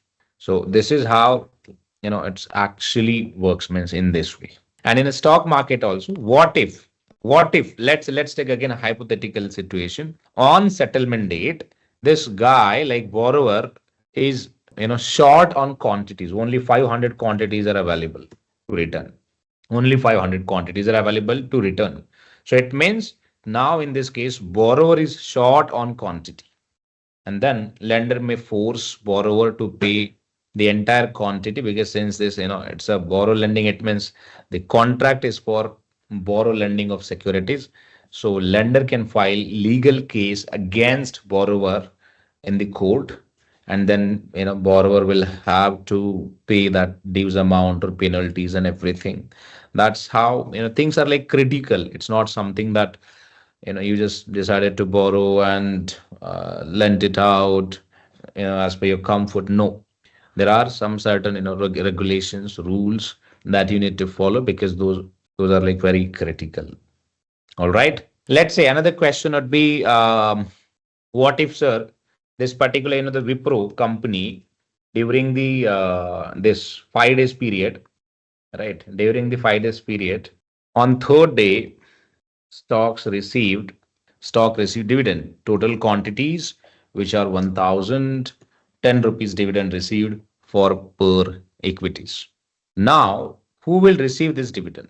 Who will receive this dividend? So this dividend, see, during the SBL period, during the SBL period, on third day of this particular contract, basically Wipro company announced dividend, right? 10 rupees per security. See, your contract is on, and in between, company announced dividend, 10 rupees dividend. Then who will receive that dividend amount? To this lender or to the borrower? To whom? Borrower is holding the securities. If you see, technically, borrower has already received the securities on first day, right? And this is the third day of the contract. So it means on third day, still your borrower is holding that securities. So borrower will receive that 10,000 amount, correct? See, guys, company will not process dividend to the original owner, because if you see, technically, if you see, lender was the original owner, correct? Lender was the original owner. So lender already sold out securities to the borrower for 5 days. And if lender, let's say, transfer securities to the borrower, so it means borrower is the actual owner of securities. So borrower will receive, dividend amount, right? But here is the catch. The point is, lender of security is original owner, but for a company, see, company doesn't care about who is the original owner, who is the borrower, who is the lender. They don't care at all. See, company directly process dividends in the books of company directly process the dividend. Directly means they directly process the dividend to the borrower, because the borrower name will reflect in the books of company. So company will process dividend to the borrower, but throughout this SBL transaction, broker will play very crucial role. So broker will take care of it, that part. Broker will reach out to the borrower and ask borrower to reverse that dividends amount. So it means company will directly credit this amount to the borrower, because as per the company's, let's say, ex-date rule or recorded rule, the actual or original owner of securities is the borrower, for a company that I'm talking about. But as per the SBL agreement, security master lending agreement that borrower and lender they signed. So as per the agreement, lender is the original owner of a security. So it means lender always claim dividend. Lender always claim dividend. And then broker reach out to the borrower and ask for the payment. So it means broker will ensure the settlement of this payment to the lender. So on X date, lender will not receive the dividend. Basically, borrower will receive the dividend, but after the X date, broker will execute this in a process like manually, reach out to the borrower, ask borrower to repay the money back, and then through that borrower's account, money will be like debited and transfer it out to the this lender, and lender will receive this amount. See guys, one more term that you can understand it here. See, this dividend portion, we'll call it as a manufacturer dividend. Manufacturer dividend. Why? Because the dividend actually generated through SBL process, security borrowing and lending process. Sometime in the interview process, you may see question around like, hey, do you know about manufactured dividend, or what is that, the manufactured dividend, or what is the term called like, the manufactured dividend. So you may see sort of questions around it. So when we say manufactured dividend, it means you should explain in a way, look, due to the SBL, what happened, lender, who is the actual owner of securities. So lender, let's say, who have transferred these securities to the borrower, right? So it means as per the company's book, so actual owner would be like borrower. So company will process dividend to the borrower only. But this SBL transaction actually execute, through the brokers. So it means broker will reach out to the borrower and provide, the security lending agreement copy to the borrower and ask borrower to refund or repay the dividend amount, whatever that they have received. And same dividend amount will transfer or settle to the lender account, and then lender will confirm that payment. So it means lender can also file claims with the broker stating that look, I'm claiming the ownership of the securities because I'm actually the owner of this particular securities, but I have just lent it out, and everything defines in lending agreement. So you can see this. So I would expect the dividend payment. So this is how your actual cycle works of your stock, borrow and lending process. All right. So now let's talk about theory part.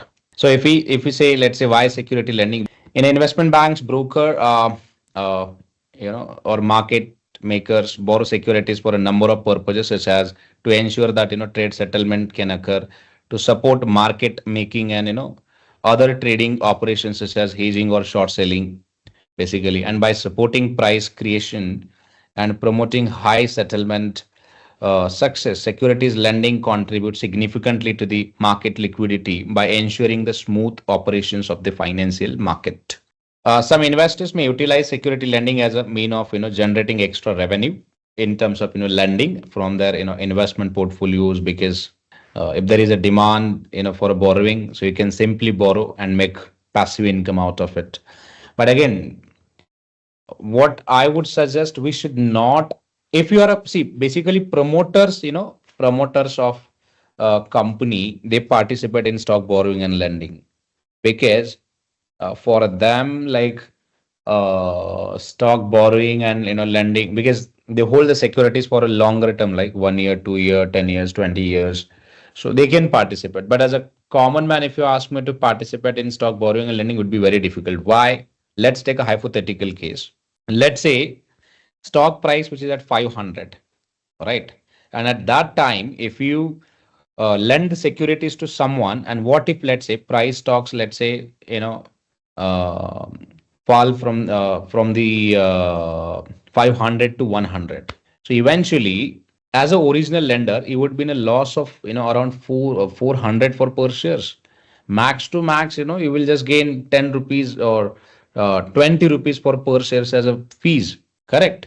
So if your security would have with you, then definitely you can quickly call to the broker and sell it out security in market. But if your security is under obligation, then you can't do anything.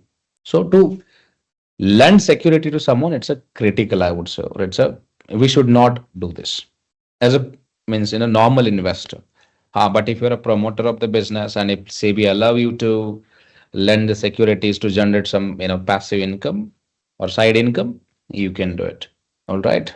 Securities lending who participate in SBL, banks, market makers, hedge funds, traders, mutual funds, broker dealers, all the participants in this security lending.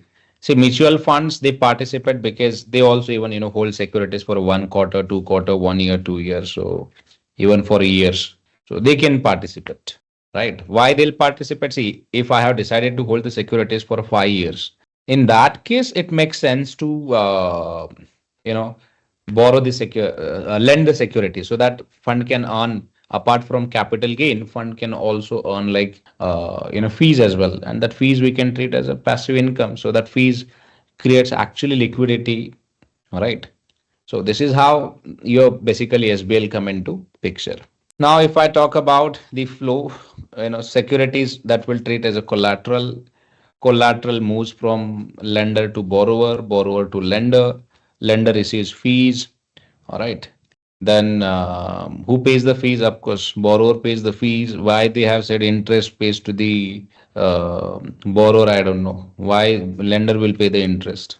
This seems like securities lending cover securities as equities, fixed income. That all securities basically come into picture. We need to correct this flow. Then trading process in SBL. When a security is lent, the borrower acquires the security title. Read this. Right. By becoming the owner of the security, the borrower gains the benefit of owning it. All coupons and dividends payments, as well as any additional privilege like voting rights, will go to the borrower. And these dividends or coupons must typically be returned to the lender in the form of manufactured dividend, as the term goes. But this term basically, the dividends and coupon payment, it sometime, depends. See, as per legal law, it should receive to the original owner. But in the agreement, if it is mentioned that dividends, coupons, it will receive to the borrower only, then borrower also may claim that as well, right? Manufactured dividend refers to a payment made to the transfer, dividend and interest payment from the borrower to the lender of those securities. All right. Triplicate SBL, Company A, Company B, and Company C are receiving custodial services from the custodian Adani. This again, it's an example like 1,000 shares are needed by Company A and Adani stock is held by Company C, because the custodian knows both the counterparty and becomes the guarantor in the situation. There is no market risk. Both parties will be charged fees by the custodian. All right. So Company A, Company B, Company C, so they can sign, means A company and C company, they can sign SBL contract and borrow the securities if they need for a time being. And custodian help to all counterparties, because custodian that hold the information of securities. So collateral management in SBL, collateral, it means assets. So when we say collateral, it can be your cash, government securities, mortgage-backed securities, corporate bonds, letter of credit, equities, government agency securities, covered bonds, all that we treat as a collateral, right? Then fees and rebate rate, SBL fees paid by the borrower to the lender vary according to the nature of the securities. See, that fees will call it as a rebate as well. If in a SBL, means whatever fees that borrower pays to the lender, that fees will call it as a fees or rebate fees. Other factor include credit worthiness of a borrower, duration of the loans, and type of collateral used will also affect the fees. So it means if the borrower credit CIBIL is very low, then you can charge high fees. If the, let's say, borrower CIBIL score is very high, then you can charge low fees. So it depends. The lender who receive cash collateral from the borrower and will reinvest it, whatever that lender receive, that they can reinvest it even. How will on spread between reinvestment rate and the agreed rebate rate which he pays to the borrower?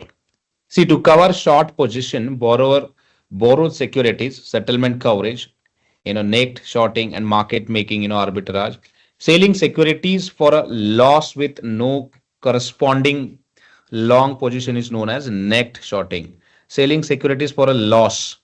So it means if there is nothing to cover, then you can book the losses. So when you book the losses in transaction or trade, that trade you can call it as a net trade, net, right?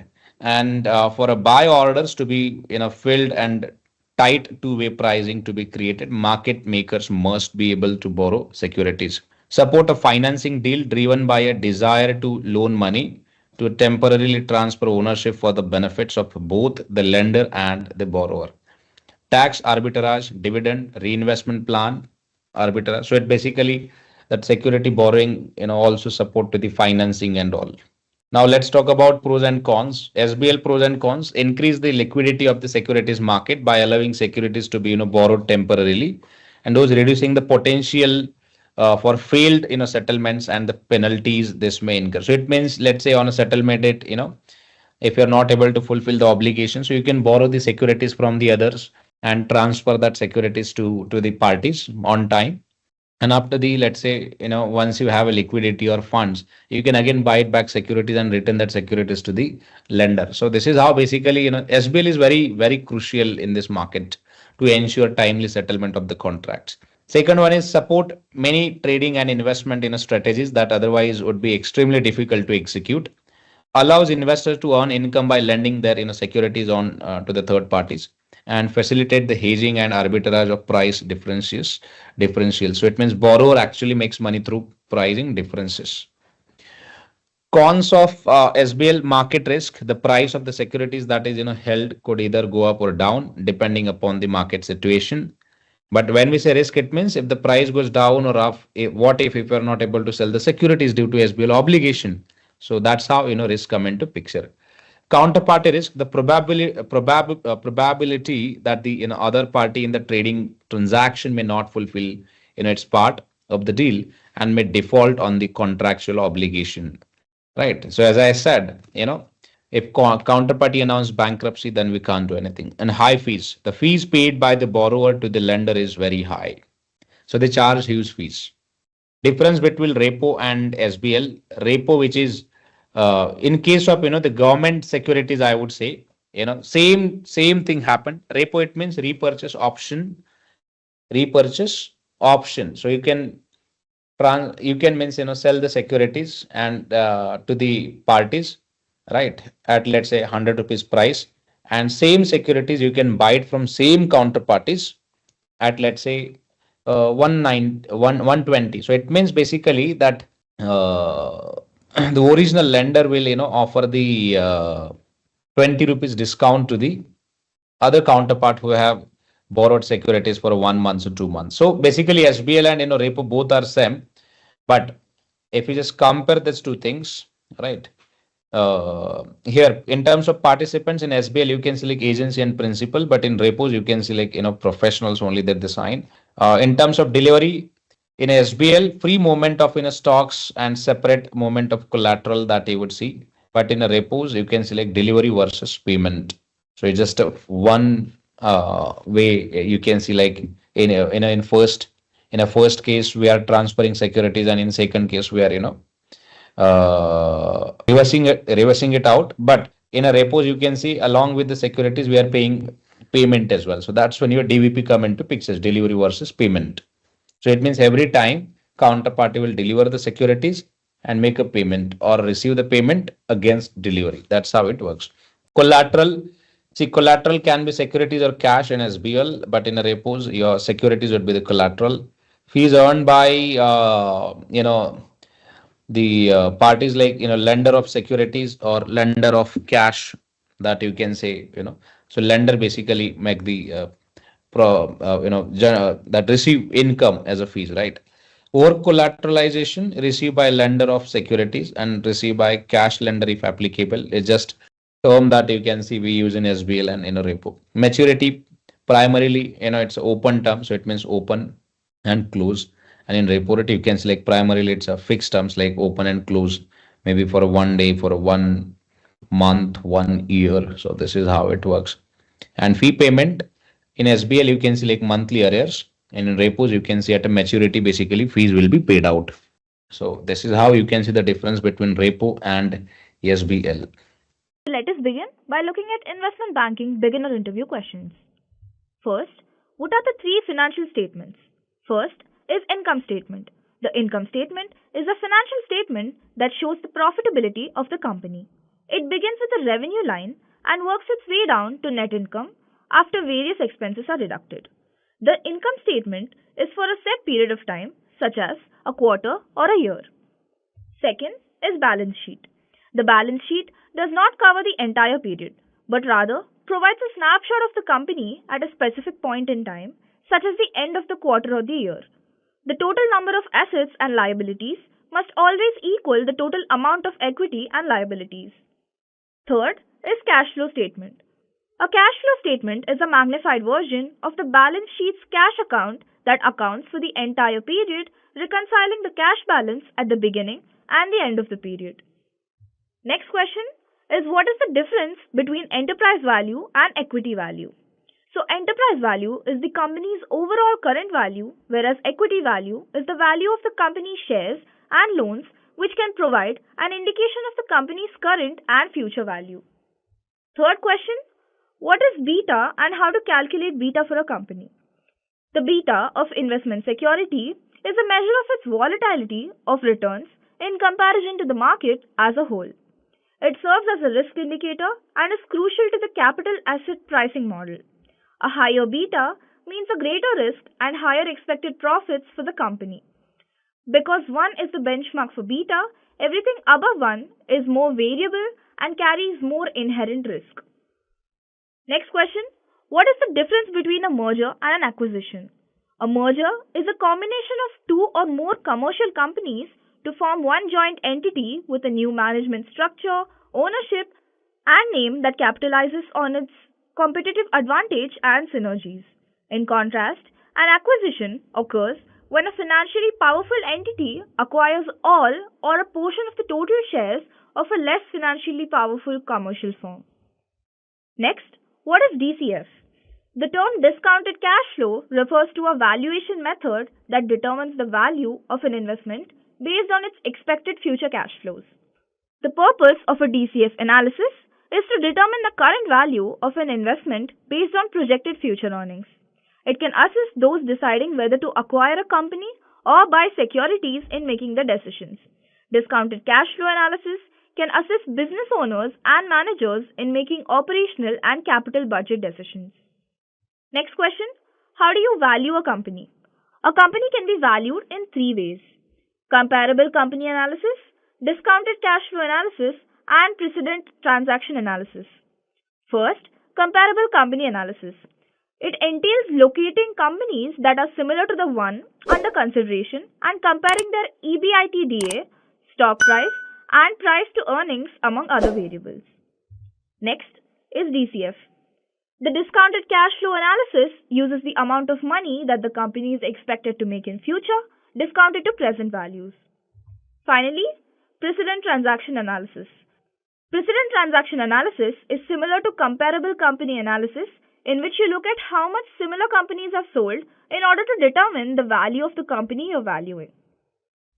Next question, how do you calculate terminal value? Terminal value is the estimated value of a company after a certain period of time and is a key component of DCF analysis. There are two methods for calculating terminal value. First, the growth in perpetuity method and the exit multiple method. The growth in perpetuity approach assumes that cash flows will grow at a constant rate indefinitely.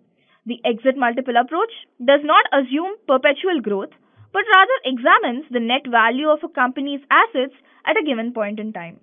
It is used to describe a company that will be acquired or liquidated in the future. Next question, when should a company issue debt instead of equity? Because the cost of debt is typically lower than the cost of equity, there are many situations in which issuing debt makes more sense than issuing equity. Issuing debt rather than equity makes sense if the company can benefit from the tax breaks by issuing debt, the company has consistent cash flows and can pay interest. As a result, the WACC is lower, and with more financial leverage, the company can get a better return on investment. Next question, what is the PEG ratio? The PEG ratio is an abbreviation for the price earnings growth ratio, which includes the PE ratio as well as the EPS growth rate of a company. Rapidly growing stocks have higher PEG ratios, whereas conservatively priced stocks have the same PE and PEG ratios. If a company has the same PE and PEG ratio, one could argue that its stocks are overpriced when compared to companies with the same EPS but a lower PE rate.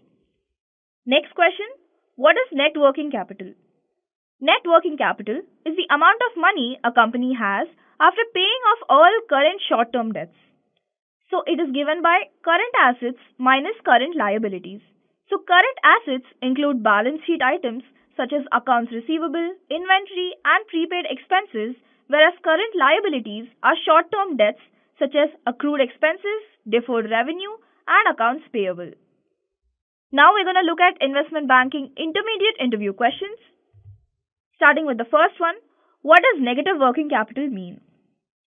When a company's existing liabilities exceed its current assets, it has negative working capital. This means that liabilities paid within a year outnumber monetizable working capital during the same time. Buyers frequently regard a target company's negative working capital as negative because it represents the additional capital required to operate the company after the transaction is completed. A buyer prefers a working capital ratio of 1 to 1.5, which means at least $1 in current assets for every $1 in current liabilities. This gives the buyer confidence that the company will be able to meet the seller's and payroll obligations in the short term. Second question, what is the difference between cash-based accounting and accrual accounting? So cash-based accounting records revenue and expenditures only when cash is received or spent. Accrual accounting, on the other hand, records revenue when it is reasonably certain that it will be collected and expenses when they are incurred rather than when cash is actually spent. Because credit cards and lines of credit are so widely used for payment these days, most large organizations use accrual accounting. However, very small businesses may choose to use cash-based accounting to simplify their financial statements. Next question. Two companies are identical except one has debt and the other does not, which will have a greater WACC. The company with no debt will have a higher WACC because debt is less expensive than equity. Debt interest is always tax deductible. Debt is ranked above equity in a company's capital structure, which means that debt holders would be paid first in the event of bankruptcy or liquidation. Contrary to popular belief, debt interest rates are typically lower than equity cost of equity figures, which are typically higher than 10%. As a result, the cost of debt component of WACC will account for a smaller portion of the total than the cost of equity component. Fourth question. Give an example in which you encountered a difficult situation while working in a group. So you can frame your answer in a way by saying, during my senior year internship in financial management, I worked in a variety of small groups. Each student had a very busy schedule and I took the initiative to help everyone reprioritize their schedules and find areas to compromise. This aided in the group in balancing workload and work quality. In the same situation, there was a member of the group who was not carrying out his responsibilities, and I contributed to the solution by assisting him in discovering his strengths and allowing him to focus on them while the others filled in the gaps. Next question. What is terminal value and how do you calculate it? So terminal value is the value of a company, project or asset after a period for which future cash flows can be predicted. So terminal value assumes that a company will continue to grow at a certain rate indefinitely after the projected period. The terminal value is calculated using the following formula, where FCF stands for free cash flow for the last forecast period, G stands for terminal growth rate, and D stands for discount rate. Sixth question, how is the balance sheet adjusted in an LBO model?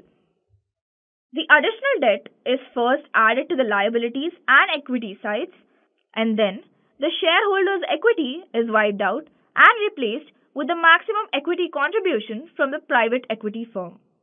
After cash on the assets is adjusted for and any cash is used to fund the transaction, goodwill and other intangibles are used as a plug to make the balance sheet balance. Depending on the transaction, there may be additional implications such as adding capitalized financing costs to the asset side. Moving on to the seventh question, what is the difference between high yield debt and bank debt? Some of the major differences are high yield debt has a higher interest rate than bank debt. Bank debt interest rates are not fixed like high yield debt rates. They fluctuate based on the Fed interest rate and LIBOR. Maintenance covenants apply to bank debt, whereas incurrence covenants apply to high yield debt. The main difference between the two is that incurrence covenants prohibit you from taking certain actions, whereas maintenance covenants require you to maintain a certain level of financial performance.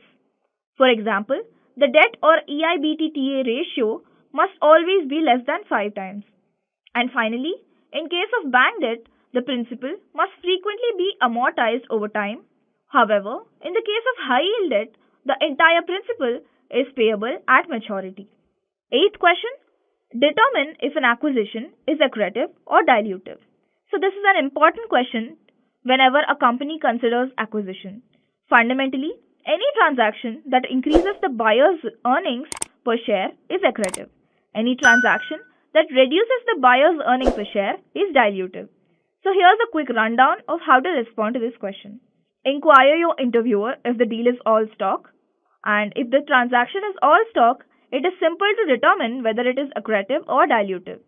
It is accretive if the buyer has a higher PE ratio. It is dilutive if the seller has a higher PE ratio. Ninth question, what is an LBO and what are its value drivers? A leveraged buyout is a debt-financed acquisition, typically a very high percentage of debt. The following are the primary drivers of an LBO's success or failure. First, the cost of acquisition, then the amount of debt used and the debt cost, and finally the anticipated exit price. It is also worth noting that the actions taken by the acquiring firm to increase the exit price of the target business have a significant impact on the success of an LBO. Successful LBOs, for example, typically involve expanding or restructuring the business to increase its value. 10th question, what is the difference between goodwill and other intangible assets? When a company is purchased, a goodwill premium is paid over the fair value of assets. As a result, it is linked to a company or business and cannot be purchased or sold on its own. Other intangible assets such as licenses and patents can be sold and purchased separately. Moving on to investment banking advanced interview questions. Starting with the first question, what is the distinction between capital and operating leases? Operating leases are used for short-term leasing of property and equipment and do not involve any ownership. Operating lease expenses are shown on the income statement. Capital leases are used for long-term items to provide the lessee with ownership rights. They depreciate, require interest payments, and are classified as debt. Second question, explain an IPO valuation for a firm that is about to go public. We only consider comparable public company IPOs as opposed to traditional valuations.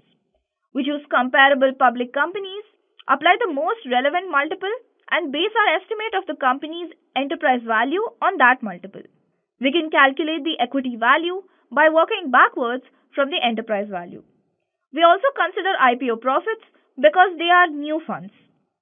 The price per share is then calculated by dividing the total number of existing and newly issued shares by 100.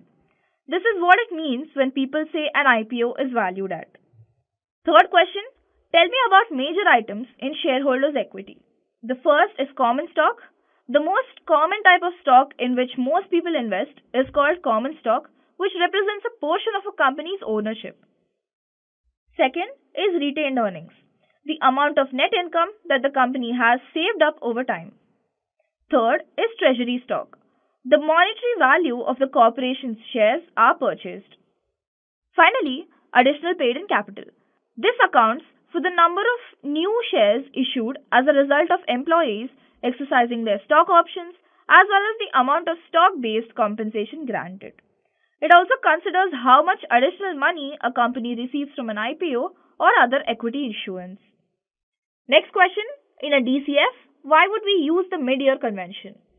This is because a company's maximum cash flow does not always occur at the end of a fiscal year, but can occur evenly throughout the year.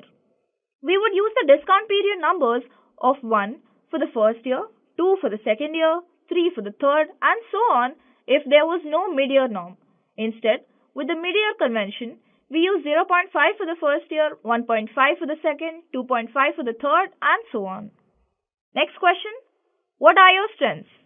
If you are asked this question, this is one of your best chances to demonstrate why you would make an excellent banker. Your analytical, quantitative skills, communication skills, the ability to learn quickly, detailed orientedness, and ability to work extremely hard are likely to be highlighted.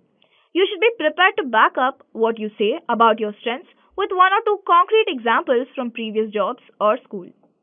Next question. Explain the use of revolver in an LBO model. A revolving credit line is used when you need more money to make your mandatory debt repayments than you have available. The revolver, like credit cards, begins undrawn, which means you don't borrow money and don't accumulate debt unless you need it. Before calculating mandatory and optional debt repayments, add any required revolver borrowing to your running total of cash flow available for debt repayment. You assume that any revolver borrowing from previous years is paid off first with surplus cash flow before any term loans in the actual loan repayments. Seventh question. Why are deferred tax liabilities and deferred tax assets created in the merger and acquisition transactions?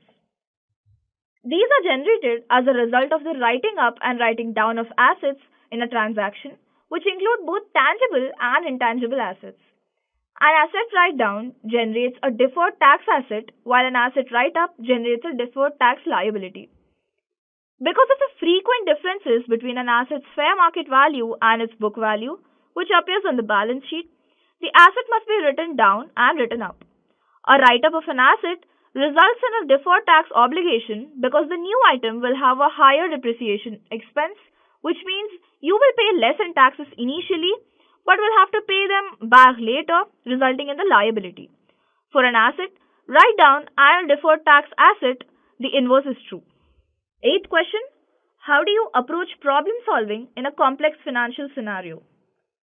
You could answer this question by saying, when faced with a complex financial scenario, I follow a structured approach to problem solving. First, I gather all the relevant information and data. Then I analyze the information to identify the root cause of the problem. Finally, I evaluate various options and make a recommendation based on my analysis. I always ensure that my solution is feasible, practical, and aligns with the client's objectives. Next question. Can you walk us through a recent transaction you've worked on? So you can answer this question by saying something like, yes, I worked on a deal for a company and my responsibilities included conducting due diligence, developing financial models, and negotiating the terms of the transaction with the counterparties. The transaction was completed successfully and it was a valuable learning experience for me. And for the final question, what are some of the examples of non-recurring charges that are reflected in the company's EBIT or EBITDA when reviewing its final statements? First, goodwill detriment, then charges for restructuring and asset depreciation, legal expenses, expenses related to bad debt, accounting procedures have changed, expenses associated with a disaster. Just a quick info, guys. Intellipaat offers an executive postgraduate certification in investment banking and capital markets in collaboration with IIM Ranchi. Through this course, you will master key skills like financial modeling, valuation, mergers and acquisition strategies, risk management, and even niche areas like private equity and wealth management. The program features 80 plus live sessions conducted by IIM Ranchi faculty and industry experts, real-world case studies, hands-on projects, and a 3-day campus immersion at IIM Ranchi. Plus, you will also get exclusive benefits like executive alumni status from IIM Ranchi and complete career support from Intellipaat. We have already helped thousands of professionals achieve successful career transitions in the finance domain, and you can check out the testimonials on our Achievers channel. The link is in the description below. And for sure, this course can set your career to new heights. So visit the course page link given below in the description and take the first step towards the rewarding career in finance.